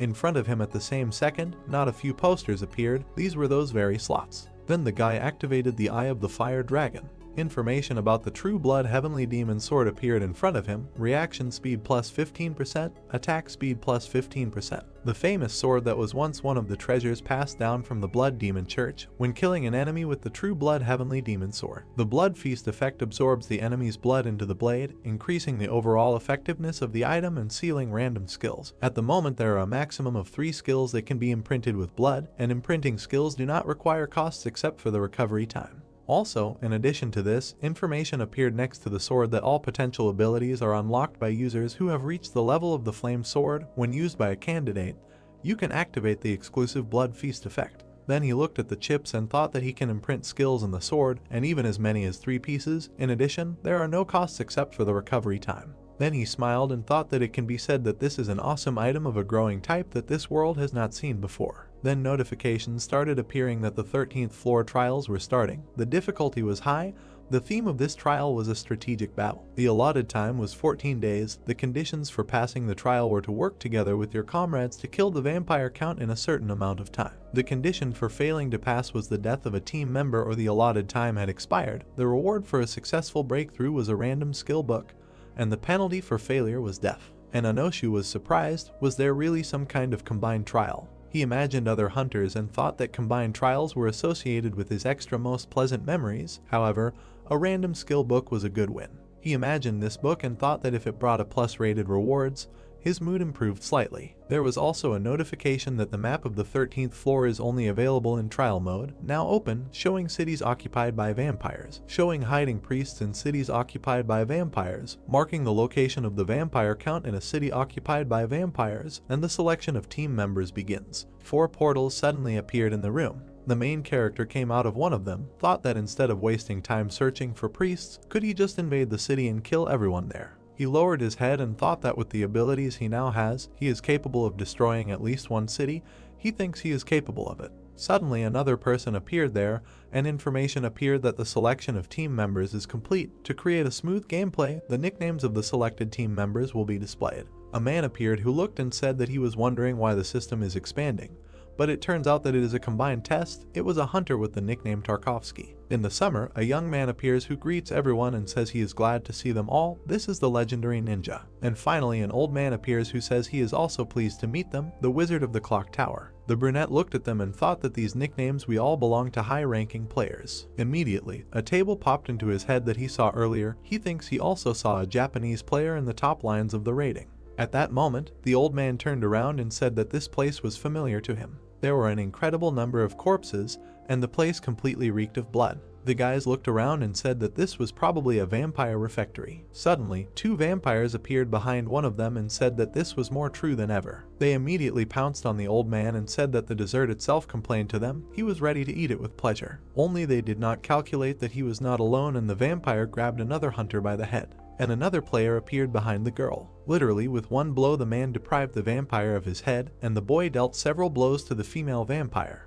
Then he turned around and said that he had such an idea, but it turns out that the man really is the head of the best guilds in Russia. He turned around and replied that he was not going to hide it. That's right, his name is Andrei Tarkovsky, the head of the Karpdim Guild. The boy smiled in response and said that he was not mistaken then introduced himself. It was Sashio Michimoto, an S-class hunter, a member of the Japanese Hunters Association. The man smiled at him and said that his body is more expensive, because he is the only hunter of such a rank in Japan. The boy laughed and said that he can just call him by name. Then he came closer and asked if the others were ready for battle. Vampires can sense the death of their comrades, so they will soon come here in a crowd. Then the old man intervened in the conversation and said that there is no need to worry about this report. Since he set up a barrier in advance, they will not be able to sense anything. The brunette turned around and thought that this was a correct judgment. The old man picked up his pipe and said that his name was David Taylor, a humble wizard belonging to the clock tower. The boy raised his hand and said that this was the best of all the wizard towers in their world, and the man said that the archmage, who was on the verge of retirement but was pulled into this tower, was really unlucky. The elder simply smiled and said that on the contrary, he considered it luck that befell him in his old age. Mysterious entities such as towers are an interesting subject of study for wizards. And finally, the protagonist spoke to them. He came closer and said that he was a South Korean C-rank hunter, Sunjun. After a while, the group peeked out from the bar and said that he heard something from the receptionist about this test on the 13th floor. Even a weak vampire's skills can easily surpass those of a C-rank hunter. And if you imagine them speaking, then the vampire count has the highest level of skills, putting him on par with the highest rank hunters, and his special ability is physical regeneration, so it is not easy to deal with him. When the guys were in the main square, they said that as the tower was indicated, the key to this test is to save the clergy. These are the people who will be able to defeat them speaking, but they are hiding in different places, and then you can get their help. The whole team sat by the fireplace and discussed that vampires are all over the city. How can they get inside? It is too dangerous to go blindly, and another said that this is true, they will be extremely aggressive towards them. And they also added that first of all, if they use the stealth skill to bring in a small group, another put up a barrier to block the presence, and then you can clear the territory by conducting a team hunt. Everyone agreed, and the main character stood aside and just listened. Then he raised his head and heard that it was excellent. In that case, it was possible to cope with the test on the 13th floor in about 10 days. He thought that it was simply unacceptable. With such a slow speed, there was no way to get an additional reward for breaking through, so he decided to go to the others. And as soon as he approached, he put his hands on the chair and addressed them, saying that it seemed that they did not quite understand something, that they were passing the test in this way extremely effectively. The old man looked at him and asked, "It turns out there is some other way." Sun Jun smiled and said that of course there is a method that can boast the highest efficiency. The blonde became curious, "What kind of method is this?" And the man then raised his head and said that he was also curious, "What kind of method is this which is more effective than the one that was just discussed?" And the guy intervened, saying that in fact, as a contender for first place in the world ranking, he must have his own secret to passing the tests, right? At that moment, the brunette spoke and said that it is necessary to hit and take. No one understood the meaning. Then the young man took out his sword, and with one blow, he cut the wall behind him. Then he knocked on it. A moment later, this wall began to fall, and a whole crowd of vampires appeared behind the main character. He smiled and said that if he just shut up and they attacked, they would be able to kill them all and pass the tests. The vampires at that moment began to approach them and discussed whether this man really was. Where did the man suddenly come from? They started attacking and shouting that they had no idea, but they would happily devour him and wanted to drink his fresh blood. The other members of the group were surprised and started shouting that this guy had gone crazy. Was he by any chance planning to kill them all here? And Sun Jun was already getting excited. He replied that the operation to break through head-on would begin now. The monsters began to attack the guys in crowds, and at the same time waving their weapons, only for some reason the team members began to dissolve. The vampires stood and looked at this, did not understand where the people had gone, and disappeared. Another said that they had to be careful, human offspring use magic. Just at that moment the man turned around and saw that the old man was helping them, said that group coverage was difficult to maintain for a long time. He frowned and thought why during each combined test there is a bastard who wants to raise a dentist. It really pisses him off. But Sun Jun himself then continued to fight, while the guys discussed that it was necessary to exclude him and retreat for now. He raised his head and was surprised that he had basic settings for his nicknames, similar to his Bloodseeker skill. The vampires continued to attack and shouted that he should become a tasty meal. And at the same time, his own projectiles were directed back at him. While the rest of the team ran away, the boy turned and thought why make such a reckless choice. But suddenly something surprised him. The young man stopped and asked the others to look there. The protagonist at that moment activated the fresh Bloodseeker skill and created many bloody projectiles. The vampires saw and began to shout what was happening. Is this really us manipulating blood? If this person is able to control blood, then isn't he one of them? Crazy, his ability to control blood is stronger than theirs. This is some kind of absurdity. Then the young man simply lowered his hand and pointed a projectile at them. Immediately, the vampires began to die, and quite ironically from bloody projectiles. And the brunette continued to smile under the screams of the monsters and requests to help them. There was a wizard nearby who was thinking that when faced with such an extremely strong cancer, it makes sense to move according to the plan, since such an ignorant method simply cannot work. But how did he do it anyway? He was surprised, thinking that maybe he just doesn't have enough strength. If you remember the past of this old man, he is a high-level battle mage, fought on the front lines for a long time. In addition, he was very smart, smarter than other people. Even in the test tower, thanks to the strategy, he achieved high results, and was able to pass many floors, becoming a ranker and one of the strongest. And on the 13th floor, he came up with an excellent strategy. It would have been difficult to come up with something more effective when they were sitting in place and discussing it as a team. Only then the main character appeared and ruined his entire strategy. Now the wizard looked at this and thought, what kind of nonsense is this? He imagined a scheme and thought that to solve any problem you need a strategy, and his plan was good. Only suddenly the main character appears, who destroys this strategy. To pass the floor, they need to shut up and fight. At the moment, this same main character was doing an excellent job of his plan and killing many monsters. The guys watched and did not understand if this was really a person.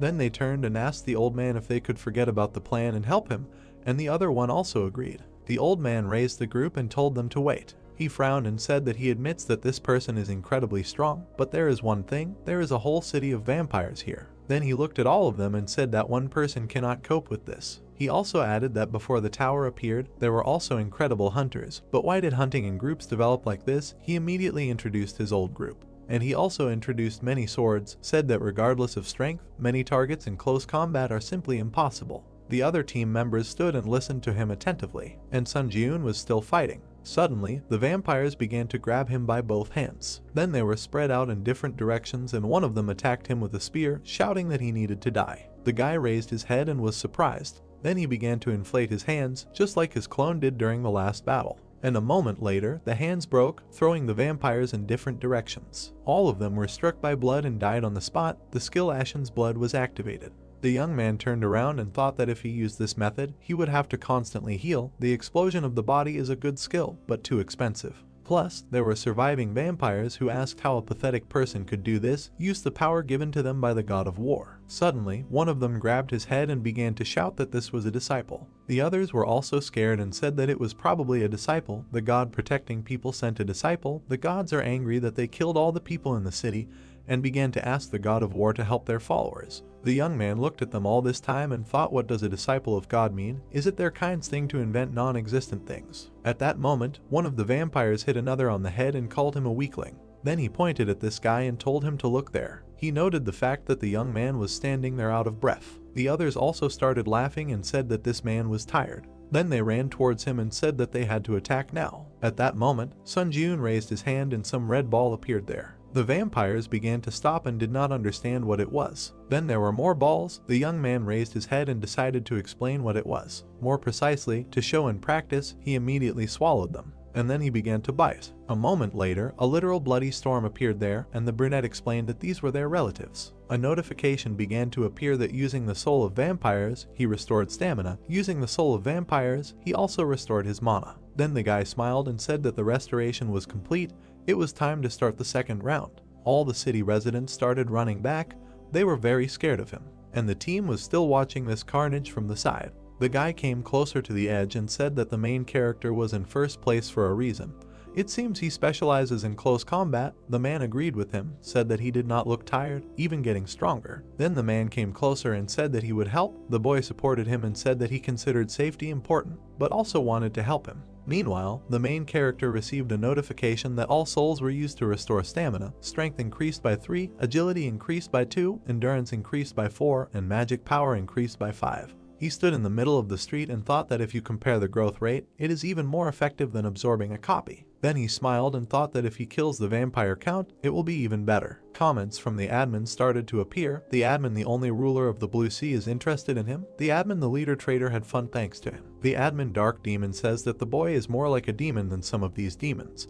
And the admin, the slayer of dragons born in 1,000 years, smiles and notices his heroic qualities. The admin, Pasha, and the heir of the divine cult of demonic blood, is shocked by his magical power. And the admin, soldier of the fallen world, with a satisfied smile, says that he has potential.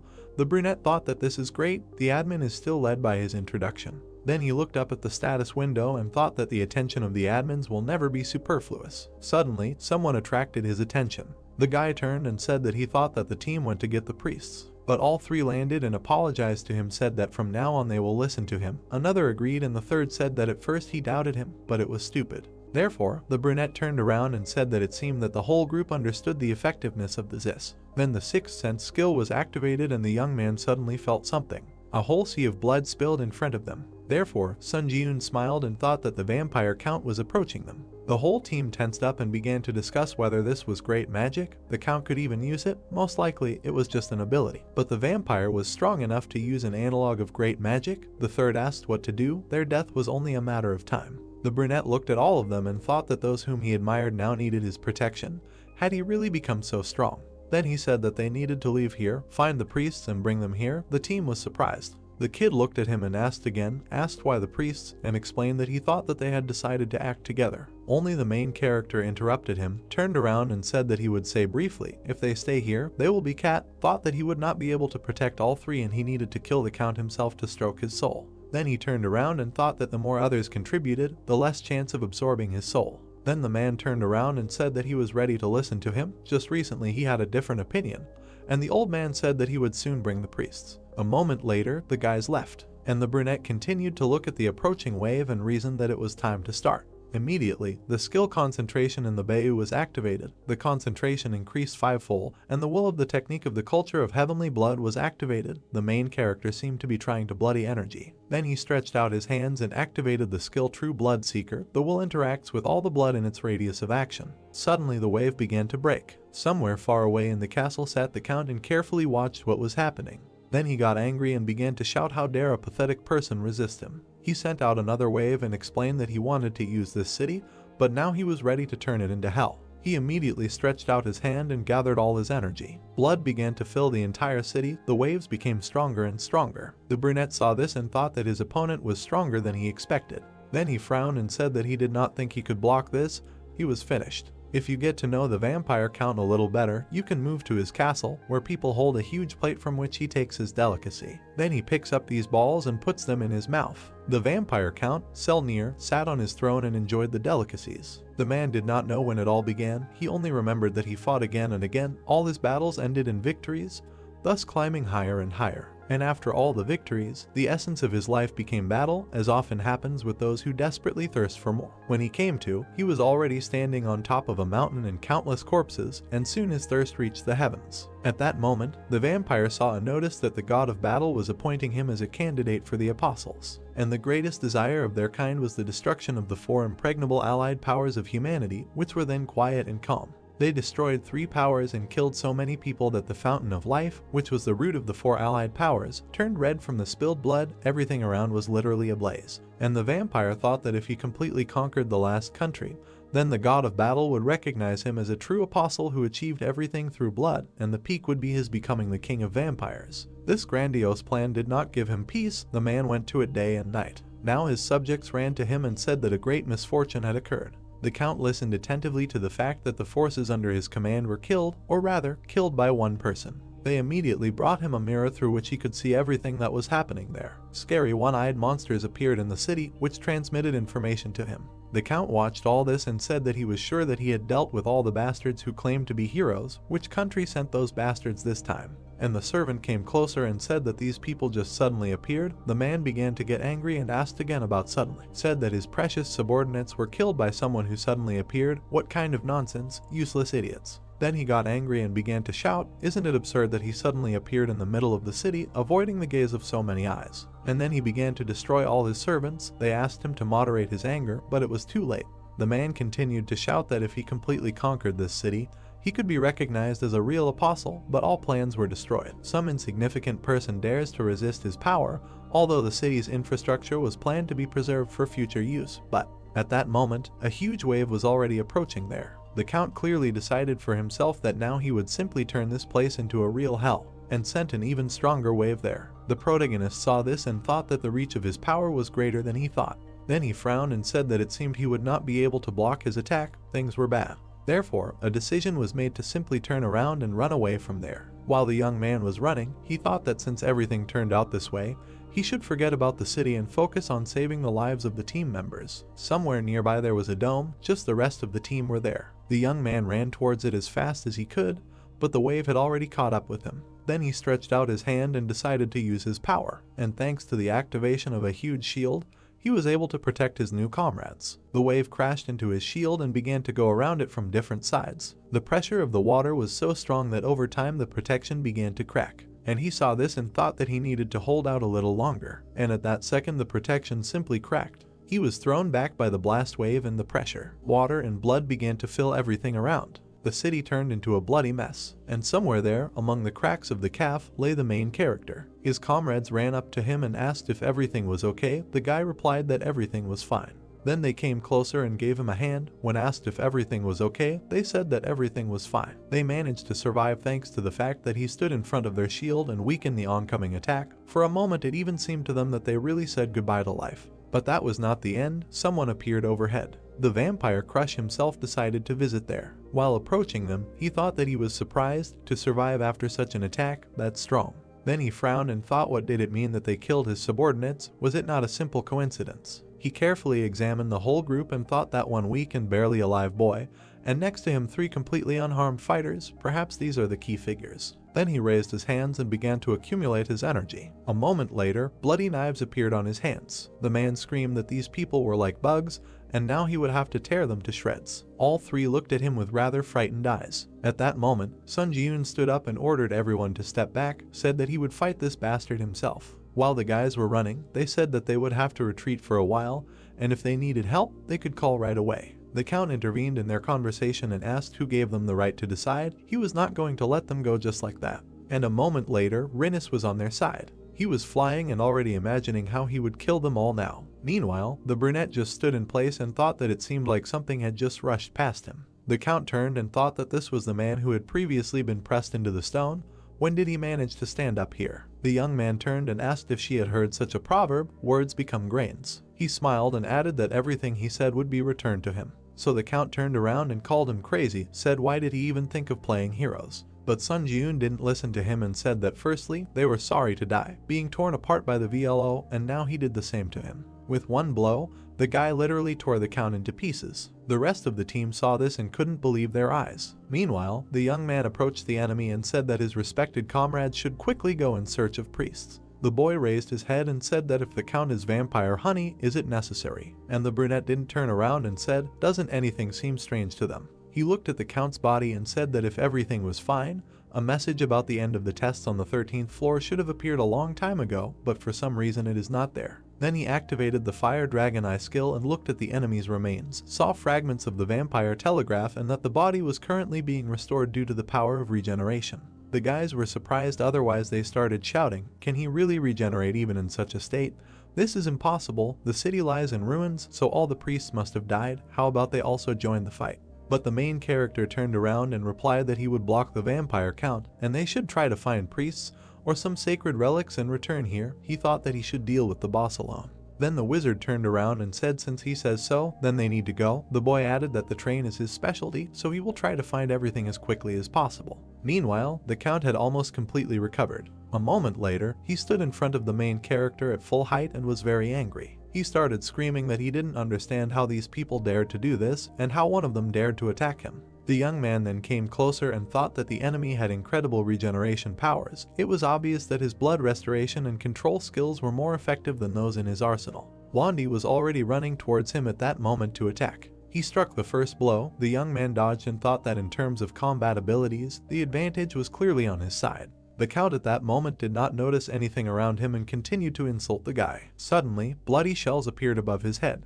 and a moment later, these shells were already flying towards the main character. He raised his head and tried to dodge. The only problem was that the shells changed their trajectory after him, so the young man covered his face and tried to hide from them. Everything around him began to explode as if they were time bombs, and the man asked Face, how could a person strike such a blow, and said that he was the best in blood control technique. Suddenly, Sun Ji-yoon appeared behind him. The young man smiled and said that he generally acknowledged this, thanks to him he had mastered another way to use this technique. The man turned around and did not understand how this happened, then began to scream furiously. A moment later, he was torn apart again. The guy looked at this and thought that despite the fact that this time he was cut into smaller pieces, he still regenerated, and such a sight gives goosebumps. Is it really impossible to kill him without priests? Suddenly his autumn, and what if the test was originally conceived as impossible? Then he looked around and thought that now that the city is in this state, it will be even stranger if at least one priest seems to be alive. The enemy, meanwhile, has almost completely recovered. And at the same time he became even more angry, even as if he increased in size. The brunette looked at him and thought that this is complete ass. The vampire then came closer and closer to him and said that he really thought that he could kill him. What absurd actions. And in response, the young man raised his head and said that it was not forbidden. Then he smiled and with the same burning eyes said that even you are interested in how many times he should cut him up so that he really dies. At that moment, a bloody sword was blazing in his hands. The Count raised his hand and wondered if he was really shaking with fear now. Then he clenched his teeth and tried to overcome this feeling. He swung and told the man not to underestimate him, because he was the one who would become the king of vampires. However, the main character did not pay much attention to this, again cut him up and absolutely without emotion and said that this was the third time. This time, the Count regenerated even faster, grabbed his head and said that he should not think that he would win just because he was hurting him. Not a minute had passed, as Sun Ji-yoon cut him into pieces again and said that this was the fourth time. The vampire regenerated again and said that it was useless, he could not be killed because he was immortal, and of course the fifth time happened, he was cut into many pieces again. The man continued to regenerate and said that since his opponent was a human, he would not be able to escape the laws of his own body and would soon simply pass out from exhaustion, and the guy meanwhile cut him for the sixth time. Then he deprived him of his face for the seventh time. The blonde stretched out his hand and assumed that he was the one who penetrated him. But he did not even receive an answer. He again flew into pieces. This was already the eighth time. The young man then received a notification that he had received the achievement of the artist of the battlefield, and the skill of the art of torture was created. Some time passed, the brunette looked at the enemy and thought how to cut him this time, slices or chop into mince. And the count simply decided to escape from the battlefield and thought that this guy was just a monster. And while he was running away, he thought that he needed to get out of there urgently. Suddenly the main character appeared next to him, who said that he warned him in advance that he would return to him in full, every word he said. Then he grabbed the sword and added a new phrase, who gave them the right to decide, will not let them go so easily. The man looked at him and thought what kind of crazy person he was, some kind of devil. And then Sun Ji-yoon cut him for the 9th time, while he asked to stop, offered to talk, negotiate, or make a deal, promised to do whatever he wanted here. Only the young man was not going to listen to him and cut him for the 10th time. The count was still trying to negotiate and promised to do anything, give him wealth, fame, fulfill his every wish. Sun Ji-yoon cut him for the 11th time. Again the vampire's body flew into pieces. While the man was regenerating, he said that it was better to just kill him, he could not do this anymore. Then there was the 12th time. The count screamed that this man was not a hero at all, just a brutal killer, rotten to the bones. Notifications appeared that the main character had received the achievements of the beginning of madness. The skill of pain enhancement was created. And all this time their battle continued. Like a butcher he chopped the vampire into pieces. And he could no longer stand it. He screamed that it was necessary to stop, just give up, he would give him everything. And then he heard the answer that it was better to stop jerking around and just die.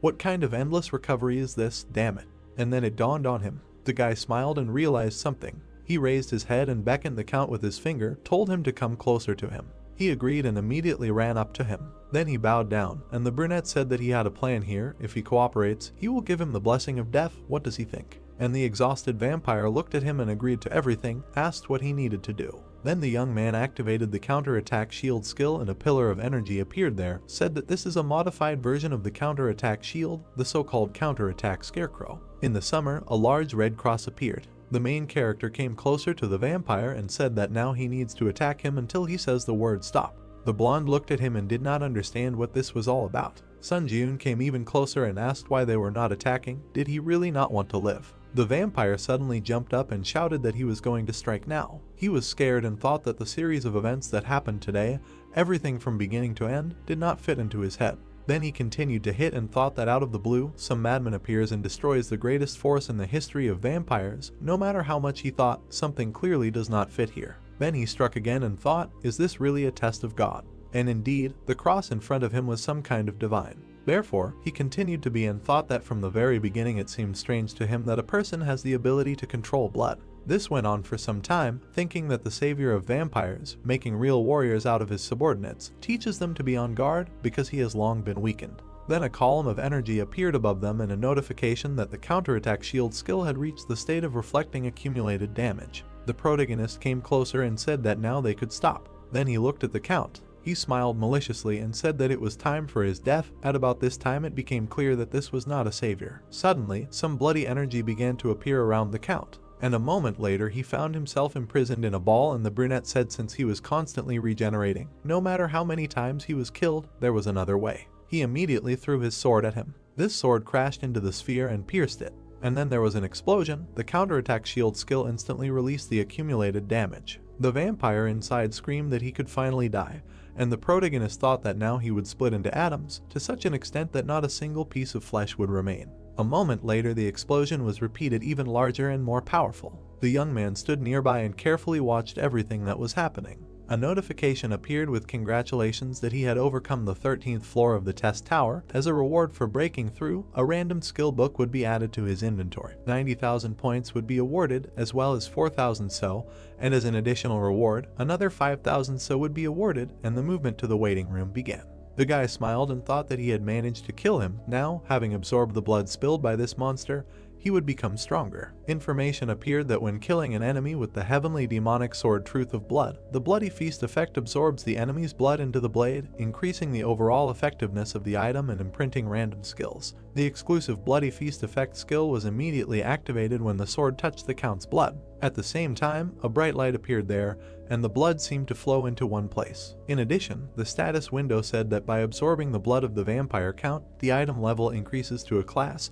By absorbing the blood in the vampire count, the imprinting skill and blood enhancement will be imprinted in the blood slot. Finally, one slot was filled. The description of the imprinting skill: the protagonist can enhance the blood in the blood control area using the skill received from the vampire count. The effect of the imprinting skill: When mana is used to enhance the blood in the blood control area, the strength and control are enhanced. The young man's palms also began to accumulate energy. The imprinting skill is activated. Blood enhancement, the heavenly, demonic sort of true blood. He was surprised when he saw everything that was happening and thought that he now had the ability to control blood, superior to the capabilities of the vampire count. It felt like he had become the king of vampires. And indeed, many bloody swords appeared above him, like a throne. The guy looked at them and thought that this was very good, although the downside is that in the future there may be a small misunderstanding. All this energy began to concentrate in his chest, and information appeared that he used spirit absorption to permanently increase stats. Strength was increased by 5, agility increased by 4, endurance increased by 6, and mana increased by 7, tenacity increased by 5.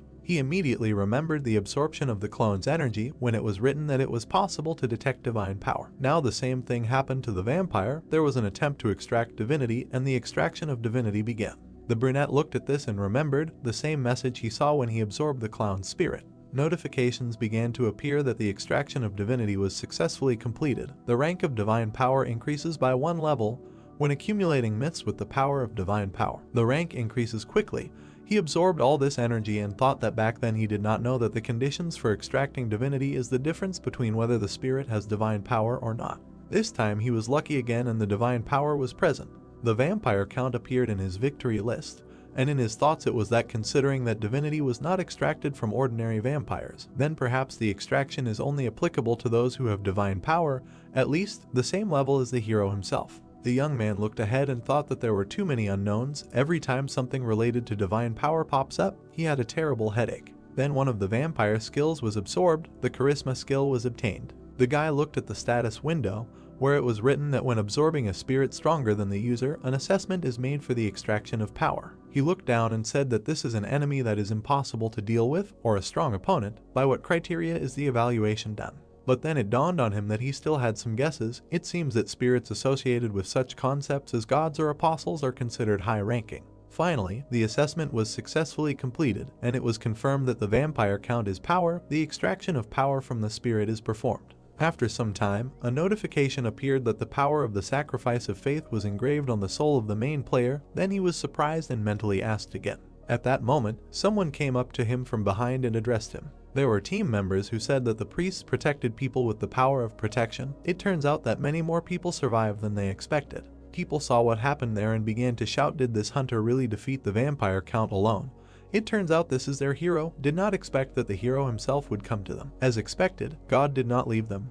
Others shouted that this was the messenger of the great God and thanked him for extending a helping hand to them. All these people were very happy, and then the power of the sacrifice of faith revealed a strong faith in the user. The young man looked at them and thought, did these people really send him their faith now? Then he thought, it seems that faith, sent under the influence of delusions, is also considered as faith. He smiled and decided that he should effectively use the opportunity that appeared on his way. After he pulled the sword forward and activated the charisma skill, people began to shout even louder with joy.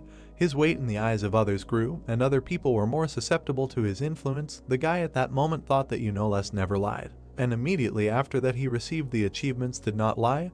Mana was increased by 1. Along with the bright light, there were also notifications that a more powerful effect of the power of the victim of faith was activated. It was necessary to lower the faith in oneself from others, and activate a more powerful effect of the power of divine power. The calculation of the myth based on real results in comparison with the faith of believers was almost complete. Information appeared in the status window that the myth of the vampire exterminator was completed. The main character did not understand what was happening.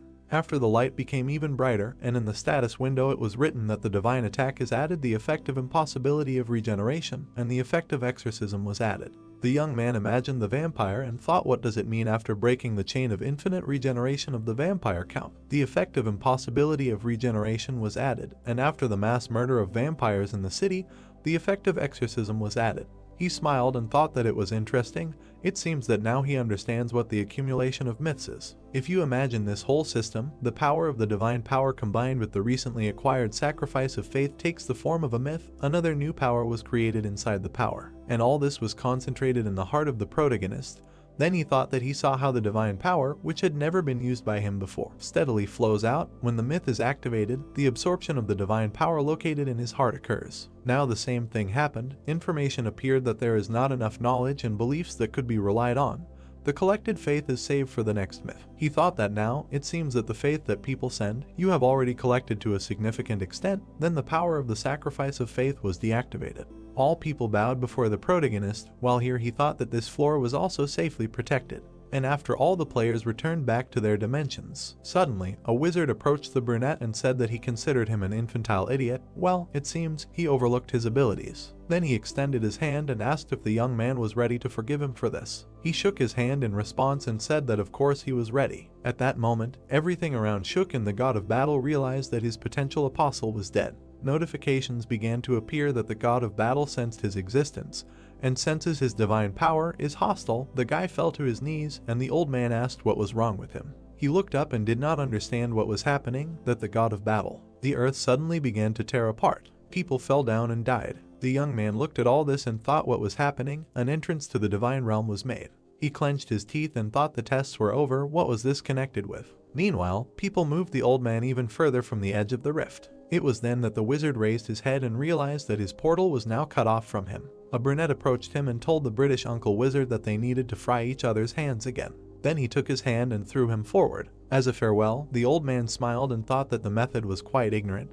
But as expected, it worked because he flew straight into the portal. Meanwhile, the ground continued to collapse and all the fragments fell into the lava. There were children there who were protected by a woman, and at that moment the main character landed and told them to step aside. With one blow, he pierced the ground with his fist and activated the counterattack shield skill. A protective field immediately formed around it. The old man was still flying into the portal and wondering if this guy was a hero or not, but if there were still heroes in this harsh world, shouldn't they look like this? The brunette was very heroic in saving everyone around him. At the last second, he thought that he hoped that the young man would also return safely. He was a real hero of the earth. Sun Jun was not going to give up and continued evacuating people, shouting that he would not be able to hold back the lava for long. He had to cross the bridge quickly. Then he looked up and thought that he had some hope, but there were no more tides of battle. He had just wasted his time. He thought he should also return through the portal. But suddenly a notification appeared that the god of battle was disgusted by the fact that a mere mortal possessed divinity. A second later, people began to grab their heads and scream that they were in pain, as if it was about to crack. Indeed, right after that, their heads began to explode. The young man looked at this and did not understand how it happened. All the townspeople were dead, as if saving them was in vain. He lowered his head and saw that the god of battle was saying that it was a pity for the dog raised by the tower. He crossed the line and got what he deserved. Then he gritted his teeth and asked again if he was really sent to hell now. He was enveloped in rage and a desire for revenge, so he looked up and said that the one who had crossed the line was indeed a god. As long as he had the protection of the tower, if he continued to interfere with him, he would have problems. If he had nothing more to say, then it was time for him to go. And while the young man entered the portal and thought that he needed to grow up a little more, the god of battle laughed at him in response. A notification also appeared that the god of battle said that he was looking forward to the imminent end of the mortal. Now the guy frowned and thought that he needed to grow up so that even the gods could not treat him with disdain. Almost immediately, the entrance to the waiting room of the 14th floor was made. The expansion of the system began. The items intended to prevent floor penetration were added to the exclusive store for the contractor. The items for improvement will be added to the exclusive store for the contractor. And finally, the items of the elixir type will be added to the exclusive store for the contractor. The brunette wiped away the blood and remembered how all the residents' heads exploded. Then she exhaled and thought one way or another. This is the space created by the tower. When I do not know whether the front is fake or genuine, empathy is just a useless waste of energy. Then he frowned and thought that he was called the god of battle. It turns out that he was in a bad relationship with the god. Just then, he remembered the words of the god of verification. How he said that you should not trust other gods, now they will consider him an enemy. In the end, everything turned out like this. He needs to stop thinking about things that are beyond his control. Sun Jun sat in the waiting room and thought that he needs to concentrate on what he can do now. After he picked up some stone and started to restore everything around him. New clothes appeared in front of him, and also an exclusive shop appeared. Balance 11,500. Skill category, power category, product category. Contracts were concluded with the Lord of Steel Blood in them and the White Crane. The power was bought. The path of the Ghost of the Sword, 10,000 were spent. Immediately after, information about the power of the path of the Ghost of the Sword appeared. Description: those who fall into a conflict between becoming strong to live or living to become stronger. Using the liver, get exactly this kind of power. When it comes to wielding swords, you can develop your own skills, and it will be easier for him to realize his own enlightenment. After some time, the young man entered the forest. A blonde appeared in front of him, who said that they had not seen each other for a long time. and then she added that she heard from that woman that his enemy was a child of the Namgung family. The guy sat down next to her and said that somehow it happened that way, and the girl looked at him and added that it must be because of this man who used special glasses to buy her power. In response, she heard that it was so. Then she smiled and added that then she could say that he made the right decision. The blonde looked him in the eyes and explained that, in everyday language, this man is a genius, because, even without properly knowing anything about the paths of enlightenment, he instinctively studied the forms of sword mastery, and one can say that he has already completely gone beyond simple defeat. Moreover, in the test on the 12th floor, he studied the will of the sword and even improved the technique of sword mastery itself to the double sword technique. Memories of that battle immediately popped up in his head, and the guy thought that he was just good at copying. However, the girl continued to sit next to him and said that the very fact that the young man acquired some knowledge about the techniques of the Namgung family and improved them shows that he has the qualifications of a great master. When the brunette asked again, she imagined the gate and said that she meant that even if he founded a sword sect, there would be nothing surprising about it. The question immediately followed, is he really that level? The girl smiled and said that the power she chose this time was an excellent choice. Now everything he learns and realizes will be transformed into abilities approved by the tower, and so she will have to teach him this. Then she became embarrassed and said that there is one condition. The brunette listened attentively, that a mentor-student relationship must be established between them. Then he quickly agreed and said that he would become her student. The blonde was very surprised by this. Then she turned around and said that she was not trying to force him to do anything, she could think about it a little more. But Sun Jun immediately raised his hand and said that he would not think anymore and would become her student. At that moment, the girl turned away and said that since this was his will, she would not refuse. And the guy thought that the white crane sword was the president who had risen above the 40th floor, so he saw no reason to reject the teachings of such a powerful man. The blonde turned around abruptly and said that in return, she asked him not to regret his decision later. The brunette immediately asked again if she really planned to treat him so harshly that he would regret his decision in the future, but it was not so. The girl remembered herself on the top of the mountain and said that there could only be one master for life as a mentor, so she said that he should not regret his choice. In response, she heard that if you worry about something like that, it is better to know that you will never regret it. He also thought about who there might want to become his teacher. The blonde immediately bowed and said that now, following the procedure, she needed to officially bid farewell before the guy bowed back. She stood up and said that she was the 17th head of the Beak Swordsman family, the strongest master of Miram of the previous generation. And then she said something that surprised him. From now on, the warrior Beak Yahello would be his mentor. He really was the strongest master. Immediately after, the young man bowed to her. To summarize the short theoretical lesson, it looks like this: martial arts are largely divided into spiritual and physical methods. Spiritual methods are a technique that purifies and stores external mana inside the body, and the mana accumulated in the purification process is called internal energy. The physical method is a technique that uses his body. This includes lightning methods and the nose of Nova movement and swordsmanship, where body movement plays an important role. All of these are martial arts associated with the use of energy that is formed through the spiritual method. But while this information was flowing, the protagonist had a question. He looked at her and wondered if bloody, heavenly energy belongs to the category of spiritual methods. And then he decided to ask this question right away, said that he wanted to ask something. Would there be a problem in learning if he had another spiritual method that he had already mastered? The teacher was very surprised. She turned around and asked to repeat, asked if her student had really mastered the spiritual method. Then she moved closer and said that she needed to explain more vividly in more detail. In response, she heard that listening to her explanation, it seemed to him that he had mastered something similar to the spiritual method. The woman got angry and asked if it was really something similar. Did that woman really teach the lords of the rest of the blood how to return the aura? Sun Ji-yoon turned around and thought that the return of the aura was similar to a concept from another world, said that it was not like that at all. The girl turned around and answered that, no matter how you look at it, that woman was not one of those who would break a given promise, but did not believe. She needed to see everything for herself. The brunette heard this and was very surprised. A moment later, her hand was already on his torso, and the guy was wondering when she had managed to do that, or more importantly, what was she doing now? He tried to jump back and began asking what the mentor was doing, and the girl concentrated and asked him to sit quietly for a second. Suddenly, something surprised her. The blonde raised her head and said that she saw no traces of any spiritual method other than pure mana. Then the young man explained that the bloody heavenly energy was actually the power that the administrator of the fallen heir of the Bloody Demon Church on the 12th floor sent him when he said that he would accept 3 people in line. And the activation of the bloody heavenly energy improved his combat sense, so he often used this power. At that moment, the teacher exhaled and said that this was not a spiritual method, but power, of course. This is a form of spiritual practice mastered in the process of long training, which later transformed into power, but it cannot be considered a spiritual method. Sun Jun understood everything and then looked into her eyes and asked if she should stop sitting in such an ambiguous pose. Suddenly, the girl realized that it was still holding a hand on his torso. A moment later she jumped back. She hid near the wall and apologized, saying that she was so surprised by his words that she unconsciously began to check in such an inconspicuous way. Then she got very angry and said that she did not like this arrangement. Then she turned around and angrily said that the bastard of the Blood Demon Church dared to send such a base spiritual method as power. The guy was a little confused and thought that he needed to reconsider his assessment regarding the White Crane sword. After some time, the guys moved to the forest and the mentor said that she thought that it might be better if the guy did not study the spiritual method. She explained that her student was able to accumulate mana even without studying the spiritual method. If he mastered the spiritual method in the form of power, he would be able to use various spiritual methods interchangeably.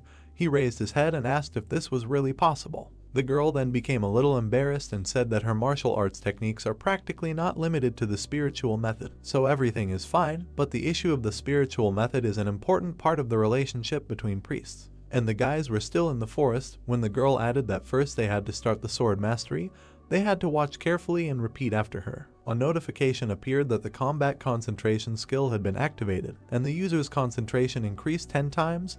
The guy watched the teacher carefully. The woman took out her sword, and literally in a few movements she approached him directly. The brunette looked up and thought that she had only seen her soft appearance, so he had no idea what kind of power. As expected, a warrior is a warrior, and the fierce appearance he had seen earlier was further confirmation of that. And the blonde at that moment came closer and said that she would now demonstrate the first technique of her sword mastery methods of the 7 white sword techniques, a white sword that cuts through the sea. Immediately, her blade began to cut everything around with incredible speed. Sun Jun looked at this and could not believe his eyes. The girl came closer to him and said that perhaps he could not see it properly, apologized, and said that this was the minimum speed required for this technique. Only the young man passed by and said that everything was fine. He thought he could repeat it.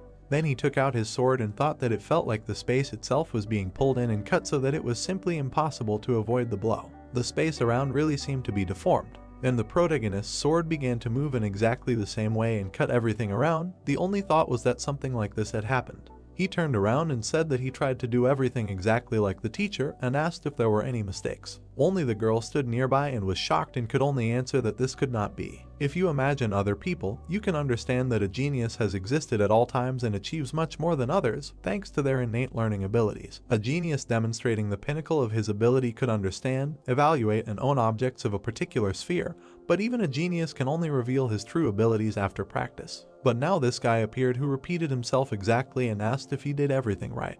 The girl grabbed her head and thought, where had it been seen that someone could immediately repeat the technique of the white sword cutting through the seas after only seeing it in action once. Then she calmed down a little and said that it seemed like the student had no idea how amazing it was. She immediately introduced another hunter and said that the method of wielding a sword, the 7 techniques of the white sword, was a martial art that contained more advanced techniques than the method of the forms of the heavenly sword used by his current enemy. The young man immediately asked again, and the blonde came closer and said that the 2 techniques of the noble Namgung family that he had reproduced earlier, the flaming sword of heaven and the soaring sword of heaven, were part of the forms of the heavenly sword. She also raised her head and added that, like the forms of the heavenly sword, this was a physical method that went beyond the basic techniques of speed and destruction, and included complex techniques that occupied space itself. But her student, as if nothing had happened, immediately repeated the technique of the white sword cutting through the seas. Then she said something that surprised him very much.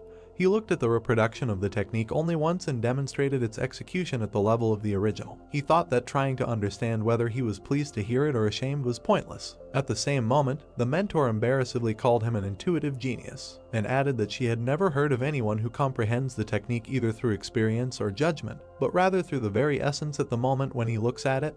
The brunette simply listened to her attentively. Then he looked up and said that despite her words, he did not quite understand what she meant. The girl stretched out her hand and said that only one day. This means that you can learn most martial arts in just one day. Then she presented a book and thought that originally martial arts were understood and applied based on each person's unique path, but he did not need to find his own path. During meditation, the girl added that he could just watch and repeat, but she wanted to tell him the method of using mana. Some time passed. The main character imagined martial arts and thought about the physical method, the fist fighting method, the art of the heavenly body, up to the golden capture technique, mastered everything he could, and among all this diversity, the most effective was of course the method of wielding a sword, 7 techniques of the white sword. It was with this method that he first became acquainted. During training, it was not difficult for him. The technique of the white sword, cutting the seas, which occupies space and, in fact, cuts it, making it almost impossible to dodge the blow, the white sword. Piercing the sky, a powerful piercing technique that allows you to break through the defense, and the white sword, creating emptiness, a defensive technique that distorts the space around the sword. The mentor watched all this incredible pleasure, and the student was the only one who was embarrassed by the praise. After he came closer and said that he learned a lot thanks to the mentor. The blonde began to smile and thought that although she did not really look like a mentor, she said that she was glad that her student thought so. He bowed and said that in that case it was time for him to go. In response, he heard that he could stay here a little longer. But Sun Jun turned around and said that he would drop by to see her again later, and until then he wished her good health and called her mentor. The girl literally found herself in 7th heaven from what she heard. Then she coughed and wished him luck, and also said that if he puts in effort commensurate with his talent, his skills will quickly improve. At that moment, a portal appeared and the waiting room on the 14th floor was entered. The brunette approached the usual place and thought that he really learned a lot, although it was a little sad that at his current level he did not own all 7 techniques of the white sword. At that moment, a card with a killer and demons appeared on the screen. The youth looked at all this and thought that although this sword technique that had served him well and had essentially evolved with him, it was no longer enough to cover the forms of the heavenly sword or the 7 techniques of the white sword of the master. It was necessary to create a skill with the help of force, the way of the phantom sword. In the status window, the description of this technique was written: those who are in conflict between becoming strong to live and living to become stronger using the sword will receive exactly this kind of power. When it comes to wielding swords, one can develop their own skills, and it will be easier for him to realize his own enlightenment. In addition, information appeared that the power of having iron blood was activated and the combat concentration skill was activated.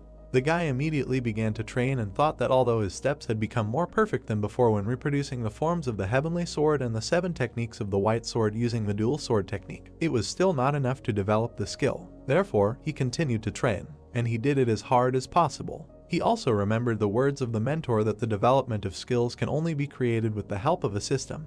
When he recognizes the technique as a skill, he thought that taking the method of wielding the sword of the 7 techniques of the white sword as a basis, he can add techniques of the forms of the heavenly sword here at any time. But at the same time, he is unable to abandon the concept that the attack contained in the dual sword technique is the best defense. And from this follows the following: countless times the sword cuts through the air and countless thoughts rush through his head. A continuous stream. Then a more powerful effect of power was activated, the path of the ghost of the sword. This surprised him very much. A notification appeared that a skill had been created, a sword of mixed origins, 0% mastery. Description: this is a sword technique created by mixing the sword techniques of the 7 white sword techniques in the forms of the heavenly sword. Basic effect: when using the sword, a positive correction is added to the techniques of the 7 white sword techniques in the forms of the heavenly sword, and the level of implementation of techniques is also increased. Additional effect: when using dual sword techniques, the attack speed, the power of applying some techniques of the sword techniques of the 7 white sword techniques are doubled.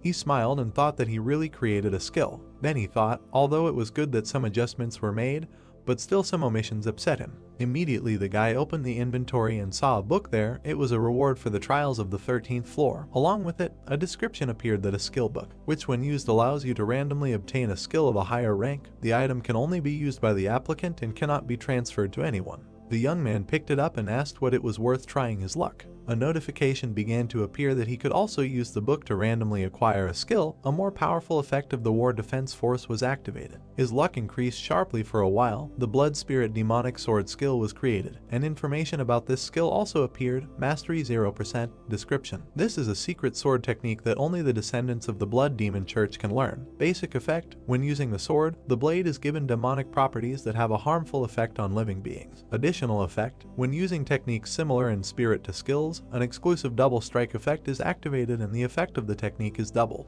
The young man thought that a little more and continued, activated the unique skill synthesis force. The synthesis will be centralized around the mixed origin skill. A more powerful effect of the warrior's defense force was activated. His luck increased sharply for a while, and the skill synthesis was completed. Thus a new skill appeared. Suddenly, a new card appeared before the protagonist's eyes and the mixed origin demonic sword skill was created. And besides this, a portal was created towards which he immediately headed. Finally, the test on the 14th floor began. The difficulty was high. The theme of this test was a fight on the water. The allotted time was 7 days. The conditions for passing the test were to kill all the monsters in the lake within the allotted time. The conditions for failing the test were the death of the challenger or the expiration of the allotted time. The reward for a successful breakthrough was the boots of the Spirit of the Wind. The penalty was death. He frowned, received 2 more notifications that he had encountered a strong opponent with whom it would be difficult for him to cope. The skill Indomitable Will was activated. Suddenly, a familiar silhouette appeared before his eyes, who turned and asked how long the young man intended to make him wait. Even after he killed all these monsters, he did not even think of coming, so he had already decided that he had made a mistake in the place. It immediately became clear that this was Namgung Hayek. Sun Jun smiled wickedly and immediately activated the instant acceleration skill, the combat concentration skill, and the wind grace skill. All speeds increased by 70%. The current simulation progress was 7 out of 7. Their instant speed increased due to the exclusive effect of the speed boots. The main characters did not discuss anything with him for long and immediately ran towards the enemy. A moment later, they clashed in battle. When their blades crossed, Namgung was surprised to find that the enemy had a flaming sword. He frowned and asked how he managed to master it. The hero grinned and said that there was nothing to be surprised about, because this was just the beginning. Gusts of wind diverged from their collision. Sun Jun deftly wielded 2 swords. The opponent frowned, having received a cut on his cheek while dodging the attack. The brunette turned around and kicked the samurai. The man crashed into a rock, but managed to land on his feet in time. He shuddered as he looked ahead. 3 glowing lines were approaching him. A powerful blow fell on the swordsman, but he managed to defend himself by holding his blade out in front of him. The hero, hovering in front of him, asked how his opponent was doing with his technique. This was a newly created S-rank swordsmanship skill. 3 deep stripes were painted on the rock behind Namgung. Skill, demonic sword of mixed origins. Mastery, 0%. Description: this is a demonic swordsmanship art that combines various demonic sword techniques. Basic effect: when using the sword, the blade gains the property of the extreme line, which will continue to deal damage to the opponent until the latter dies. Additional effect: the power of all sword techniques increases 3-fold, and the special effect double attack can be activated at will. The sword attack can be carried out twice more, completely repeating the movements of the original. Moreover, with the same force as the sword that the hero swung himself. He smiled and thought that it was some kind of cheating. The guy touched his cheek and said with a smirk that this wound on his opponent's face would torment him until he died. The opponent frowned. A purple light appeared on his fingertips and he swiped his cheek, saying that it was just a scratch. The swordsman suddenly charged. The warriors exchanged blows. Namgung frowned when the guy dodged again and said that the swordsman's techniques and movement were clearly from the Miram world. He asked why he hid the fact that he knew martial arts earlier. Sun Jun swung his sword and said that he did not hide anything. At that time, his heart was pounding with fear and the guy was trying to save his life in every way. He added that he learned all this yesterday, in 1 day. The opponent's eyes widened. The man furrowed his brows and ran at the young man, saying that he was still so impudent that he dared to spout such nonsense about mastering martial arts in 1 day. The hunter blocked the blow, holding his swords in front of him. The hero swung his blade and said that he might not believe it, but someone said that he was a genius. The man collided in the air, and drops of water fell from above. The guy smiled, leaning his head against the enemy, and said that he could still do this. The challenger cut the air with his sword, actively oppressing the enemy. Namgung stared at him in shock and exclaimed that this was a martial art. The long-haired man gritted his teeth and cursed. An ominous aura emanated from him when the man asked how the young man dared to steal the fencing art of his noble family. The interlocutor smirked and replied that, in fact, he created it himself, diligently repeating the enemy's attacks. It's not his fault that he can repeat any technique once he sees it. The guy added that the problem is rather that his fencing techniques are too primitive. The man's face was distorted with anger. He swung his sword, rushing to attack. The hero dodged with a smile, noting that his opponent, as expected, was magnificent. Fencing and movement techniques, as well as non-standard lunges. Namgung furiously struck, unaware that he was giving the young man an advanced master class. Sun Jun leaned back, dodging the sword. He smiled and thought that he needed to remember everything well now, and then strike back. A purple ball appeared in the swordsman's hand. He raised his hand and used Battle of the Strongest. Blades appeared in the sky. The hunter frowned. Large blades pierced around the hero. The duel zone is formed in a radius of 30 meters through the unique characteristic Battle of the Strongest. Except for Sun Jun and Namgung, everyone else is prohibited from entering the duel zone. The opponents were in a closed space. The man grinned and said that this annoying bastard was finally caught. He froze, noticing how scarlet drops were rising from below. The hero raised his hand up, raising red streams of energy. The guy smiled and, under the surprised look of his opponent, directed an attack towards him. The brunette added that in such cases, they say on Earth that you dug your own grave. Namgung narrowed his eyes from the strong gusts and exclaimed that, even after mastering martial arts, the hunter took up his tricks again. Red matter swirled inside the energy field. The swordsman tensed and gritted his teeth, receiving cuts all over his body. The blow threw him up. The long-haired man furrowed his brows and turned around, finding that he had crashed into his own field. Alert! Unique characteristic battle of the strongest is forcibly deactivated by the user's will. The purple blades and field began to disappear. The fighter shuddered, feeling that the hero was behind him. Sun Jun attacked the enemy, sending him flying. Flying in a bright flash, the man landed among the trees, leaving a deep furrow behind him. The guy landed in front of him. The opponent rose to his feet, and the hunter noted that such floundering did not correspond to the title of Genius Murum. The man's body was shaking. Suddenly, he raised his head and stretched his mouth into a mad smile. Sun Jun shuddered and assumed that his opponent had finally gone crazy. The swordsman grabbed his head and said through laughter that this was interesting. He added that he did not know how the young man did it, but he really managed to master martial arts and become stronger in such a short period of time. He found it funny. Namgung extended his hand, above which hung a crystal, and said that the interlocutor was an amazing fighter, despite the fact that he used tower tricks. He admitted it. The brunette got nervous and swung, cutting the air with his swords and shouting that he had a backup plan. The enemy squeezed the stone in his hand and poured the contents into his mouth. There was an explosion and a bright light illuminated everything around. Stone for removing the penalty for floor penetration. By using this item, skill restrictions and stat reductions, which are penalties for entering the floor, can be cancelled. A strong wind blew the bark off the trees. Purple energy emanated from the man. He untied his hair and asked the boy if he was curious about why he was called the Heavenly Dragon Sword. Namgung raised the blade, the energy of which took the form of a large lizard. The hero looked up in shock and cursed in his mind. The ground split under the swordsman's feet. The long-haired man said that such a bastard should not have seen the enhanced Kai. He swung the blade and declared that this was an honor for the protagonist. A wave of light approached the hunter. Xiaohua told the boy that Kai is the use of magic on the sword. Sword Kai adds properties to it that contradict the laws of the sword. The flaming sword adds one more property. An enhanced sword Kai is the next stage, which allows you to calmly use all the magic around you. The purple dragon bounced off the ground, trying to catch up with the hero. The brunette was running away. He frowned and thought that in words it didn't sound so scary. In fact, it was an amazing skill. The dragon did not let the hero lose his vigilance. The guy gritted his teeth and noted that the enemy's attack range had increased greatly,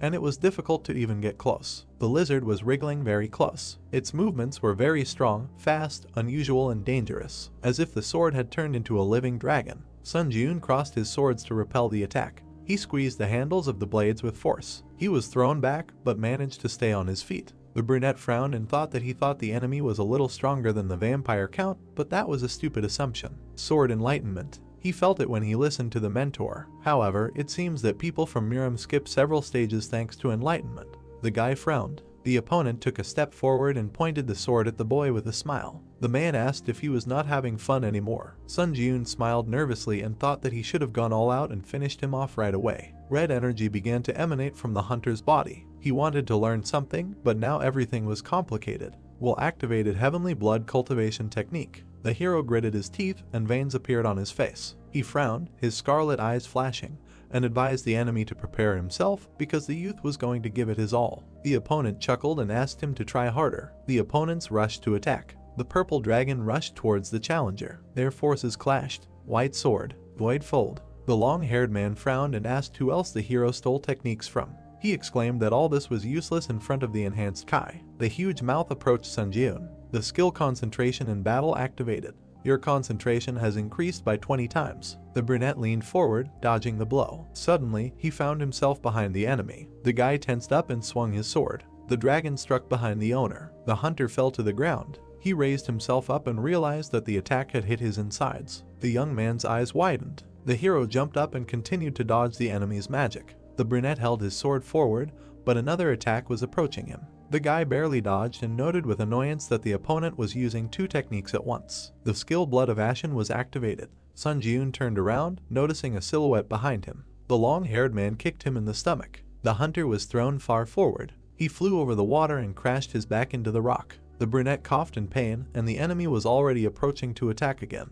The swordsman bared his teeth and exclaimed that it was time for the hero to die. A powerful blow fell on the hunter. The brunette crossed his arms to protect himself. Rocks fell down from the explosion. Namgung stood and looked at the guy in front of him. His clothes couldn't withstand such an attack, so the boy sat with his torso bare and breathed heavily. The man was surprised that his opponent had withstood it. He didn't think that the boy would fight against him for so long. The enemy raised his sword and added that now the boy's suffering was over. The opponent grinned and exclaimed that it was funny. The hero stood up, and his hand trembled from the strain. He exclaimed that he would not die so easily after everything he had been through. The challenger rushed forward to meet the enemy's magic. The counter shield skill releases accumulated damage. A bright flash lit up everything around. The man smiled, cutting the air with his sword. Namgung jumped forward and pierced the protagonist with his blade. His face was distorted by mad delight at the expression on his opponent's face. Sun Ji-yoon's head was cut off. The boy's eyes flashed. The last battle skill was activated. All critical damage is reset.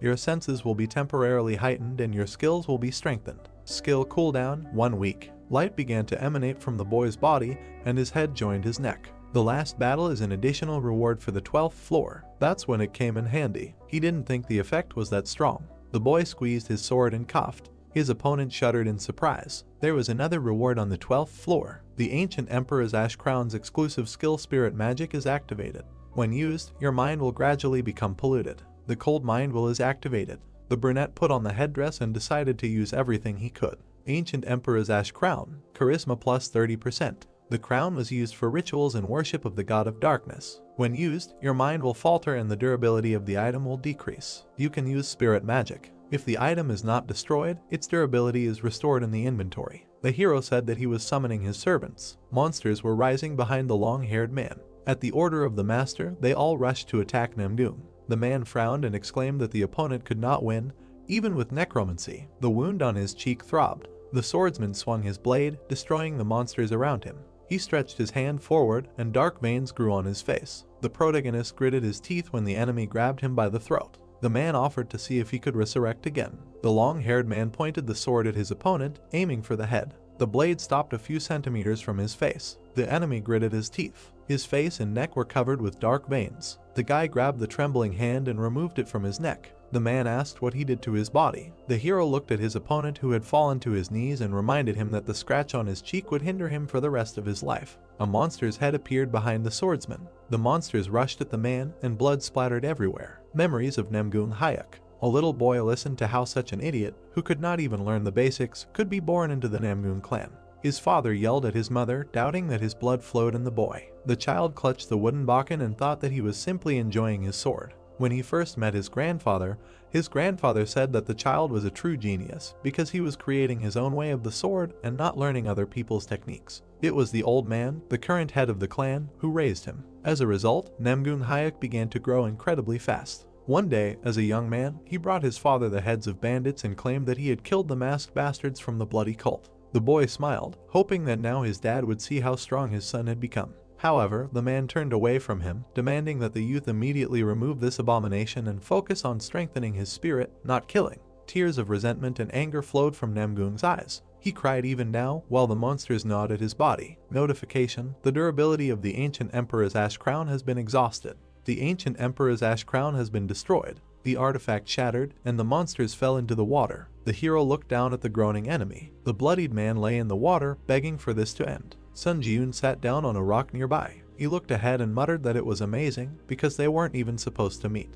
Two people from different dimensions clashed in such a fight. Their battle was incredibly difficult and painful, but the boy found himself thinking that it was fun. The man's eyes sparkled. The hunter said that if they were friends, they would share their achievements and have a good time. The brunette looked at his opponent and told him what he was thinking. Namgung laughed madly and called the young man a stupid bastard for thinking that despite completing the tower. The hero looked at his enemy carefully. The long-haired man grinned and offered to tell the boy something funny. He stopped conquering the tower and invaded them not only to kill. The man, having received divinity, became an enemy of one god and felt the threat of death. The chosen ones inevitably encounter divinity, and they have to meet different gods. Namgung smiled and said that soon the same awaits the boy, but if he climbs the tower with such thoughts, he will not be able to stop the gods from destroying his world. The hero replied that this will not happen. The swordsman's eyes widened in surprise. The brunette raised his hand with a red sphere glowing above it and said that those who wanted to destroy his home would be killed. He clenched his fist and the enemy's body shook.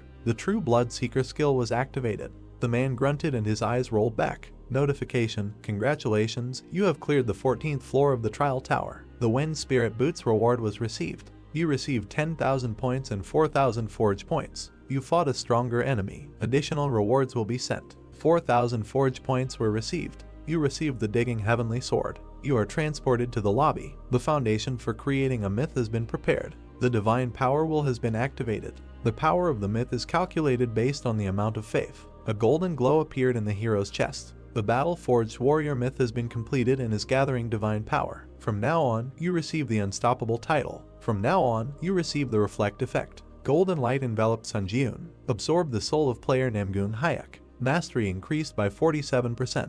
Mastery of the unique ability necromancy reached 100%. Rank increased to the guy looked at the enemy's body and thought that when killing invaders from other dimensions, their bodies always disappeared. He assumed that this does not happen when the penalties for invasion are removed. The exclusive skill of the demonic sword of heavenly blood absorption is activated. Absorb the blood of player Namgoon Hayek. The rank of the sword increased to rank A. A glow emanated from the blade in the hero's hand. Notification: the skill fear enhancement has been added to the exclusive blood absorption slot. The brunette smiled and noted that he could strengthen the flaming sword again. The guy put his hands on his belt and muttered that the clothes, apparently, cannot be restored. He looked at the system window that appeared and said that he would have to return to Earth and buy a suit. Notice, the iron-blooded monarch administrator would like to sponsor a contractor with armor. The white crane swordmaster administrator says that your fighting style would be better suited to a robe. The boy smiled nervously. The hero walked through the snow between the swords. He looked at the house with admiration and noted that it now looked more like the iron-blooded house. The brunette opened the door. The woman turned around and praised the applicant for his good work. Sunjun looked at the pendant she held out to him.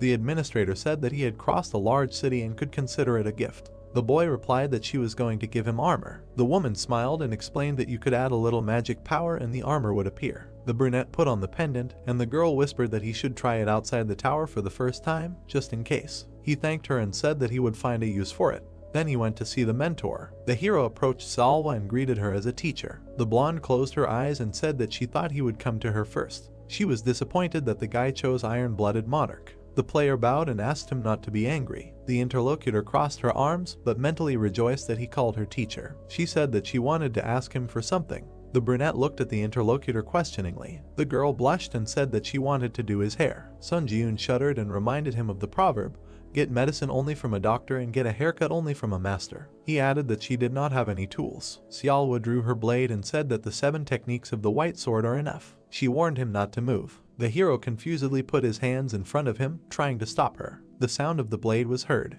The guy looked in the mirror and noted with a smile that the mentor had talent. Now he had a more modern haircut. Xiaowa turned away in embarrassment and let out a sigh of relief. The interlocutor thrust a pendant at the player and pushed him towards the exit, warning him to use it outside the tower to get a robe. The blonde waved goodbye with a nervous smile, while the guy did not understand what kind of reaction she had. Notification: you have entered the lobby of the 15th floor. The system is expanding. The quest function has been opened. Players can receive multiple quests from administrators. The quests will be related to the past lives of administrators. After completing the quest, you can receive a reward from the administrator. You can receive 1 quest on each floor. The hero looked at the system windows and guessed why the girls were trying so hard to please him. It seems that they both want to give him quests. Sun Ji-yoon swiped the screen and thought that there were a lot of things to do now, and he should go in order. Notification: the myth of the warrior, tempered in battle, has been activated. The title of Unstoppable. When activated, your body can work at its maximum despite its condition. Reflection effect. When activated, the worse your situation, the stronger you become. The brunette smiled and noted that the skill from the vampire slayer is quite limited, but the warrior, tempered in battle, is suitable for all battles. New necromancy effect. The characteristics of the god of death received enlightenment. The hero tried to understand what this meant. The will of divine power was activated. Even with it, nothing changed. Sun Ji-yoon frowned and thought. The guy swiped the screen and decided that over time, everything would fall into place. New weapon: Digging Heavenly Sword. Slash power plus 10%. Charisma plus 10%. Attack speed plus 10%.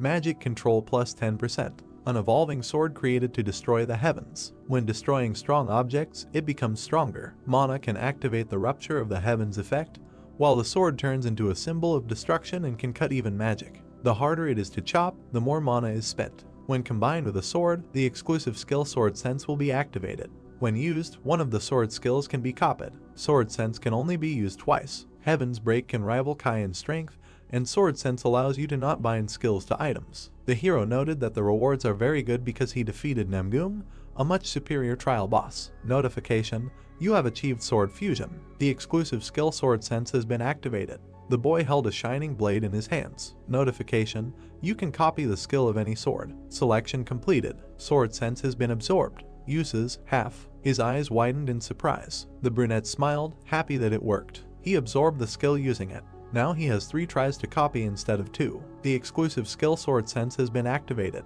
You can copy the skill of any sword. Selection completed. The skill Heaven's Break has been absorbed. Uses: 0 divided by 2. Exclusive skill sword sense has been exhausted and dissipated. The guy smiled, squeezing the handle of the blade. The hero has copied the skills of this sword and can now use them even without it. Notification: by absorbing Namgung Hayek's soul, your stats have increased. Strength increased by 4, agility increased by 4, endurance increased by 6, magic power increased by 7, durability increased by 4. The hunter noticed with regret that the skill could not be absorbed. He looked at the screen with interest. In the message, Heian exclaimed discontentedly that the guy could at least contact her from the tower once. The hero is not an official member of the guild, but they are partners. The guy scrolled through in confusion and muttered that she was most worried about him when he went to Japan. Next time Sun Ji-eun should write to her. Suddenly, the brunette frowned. Deek Ryunhwa wrote that a player from another world had appeared. A user from Ares had committed a massacre in London. The hero remembered Namgung's words that he would not be able to stop the gods from destroying his world. The brunette frowned and clenched his teeth. A dark sphere hung over the city. Blue balls sparkled on the building, and strange creatures appeared inside them. A large number of monsters descended from the skyscraper, grinning at the frightened people. The creatures pounced on the townspeople. This was the second invasion of the earthly dimension. The man in the suit pointed to the screen and explained that the viewers were watching a video of the London incident that had happened just yesterday. It all started when a challenger from another world created a mysterious black sphere over London. Immediately after the first massacre, the strange magical creatures suddenly disappeared, and the challenger from another world hid inside the black sphere and has been sitting quietly to this day. Heian sat in the front row and listened attentively. The narrator switched the slide and continued that the unidentified black sphere was rapidly increasing in size. This was a critical situation that could trigger a second wave of massacre at any time. The man placed his hands on the table and stated that the strength of the Korean hunters was desperately needed to prevent further horrific casualties. One of the listeners frowned and said that during the Shinjuku incident in Japan, the outflow of hunters was cut off. But why was the Korean Association suddenly becoming so active now? The speaker began to sweat and hesitate. Suddenly, a voice was heard that it was just to bring in money.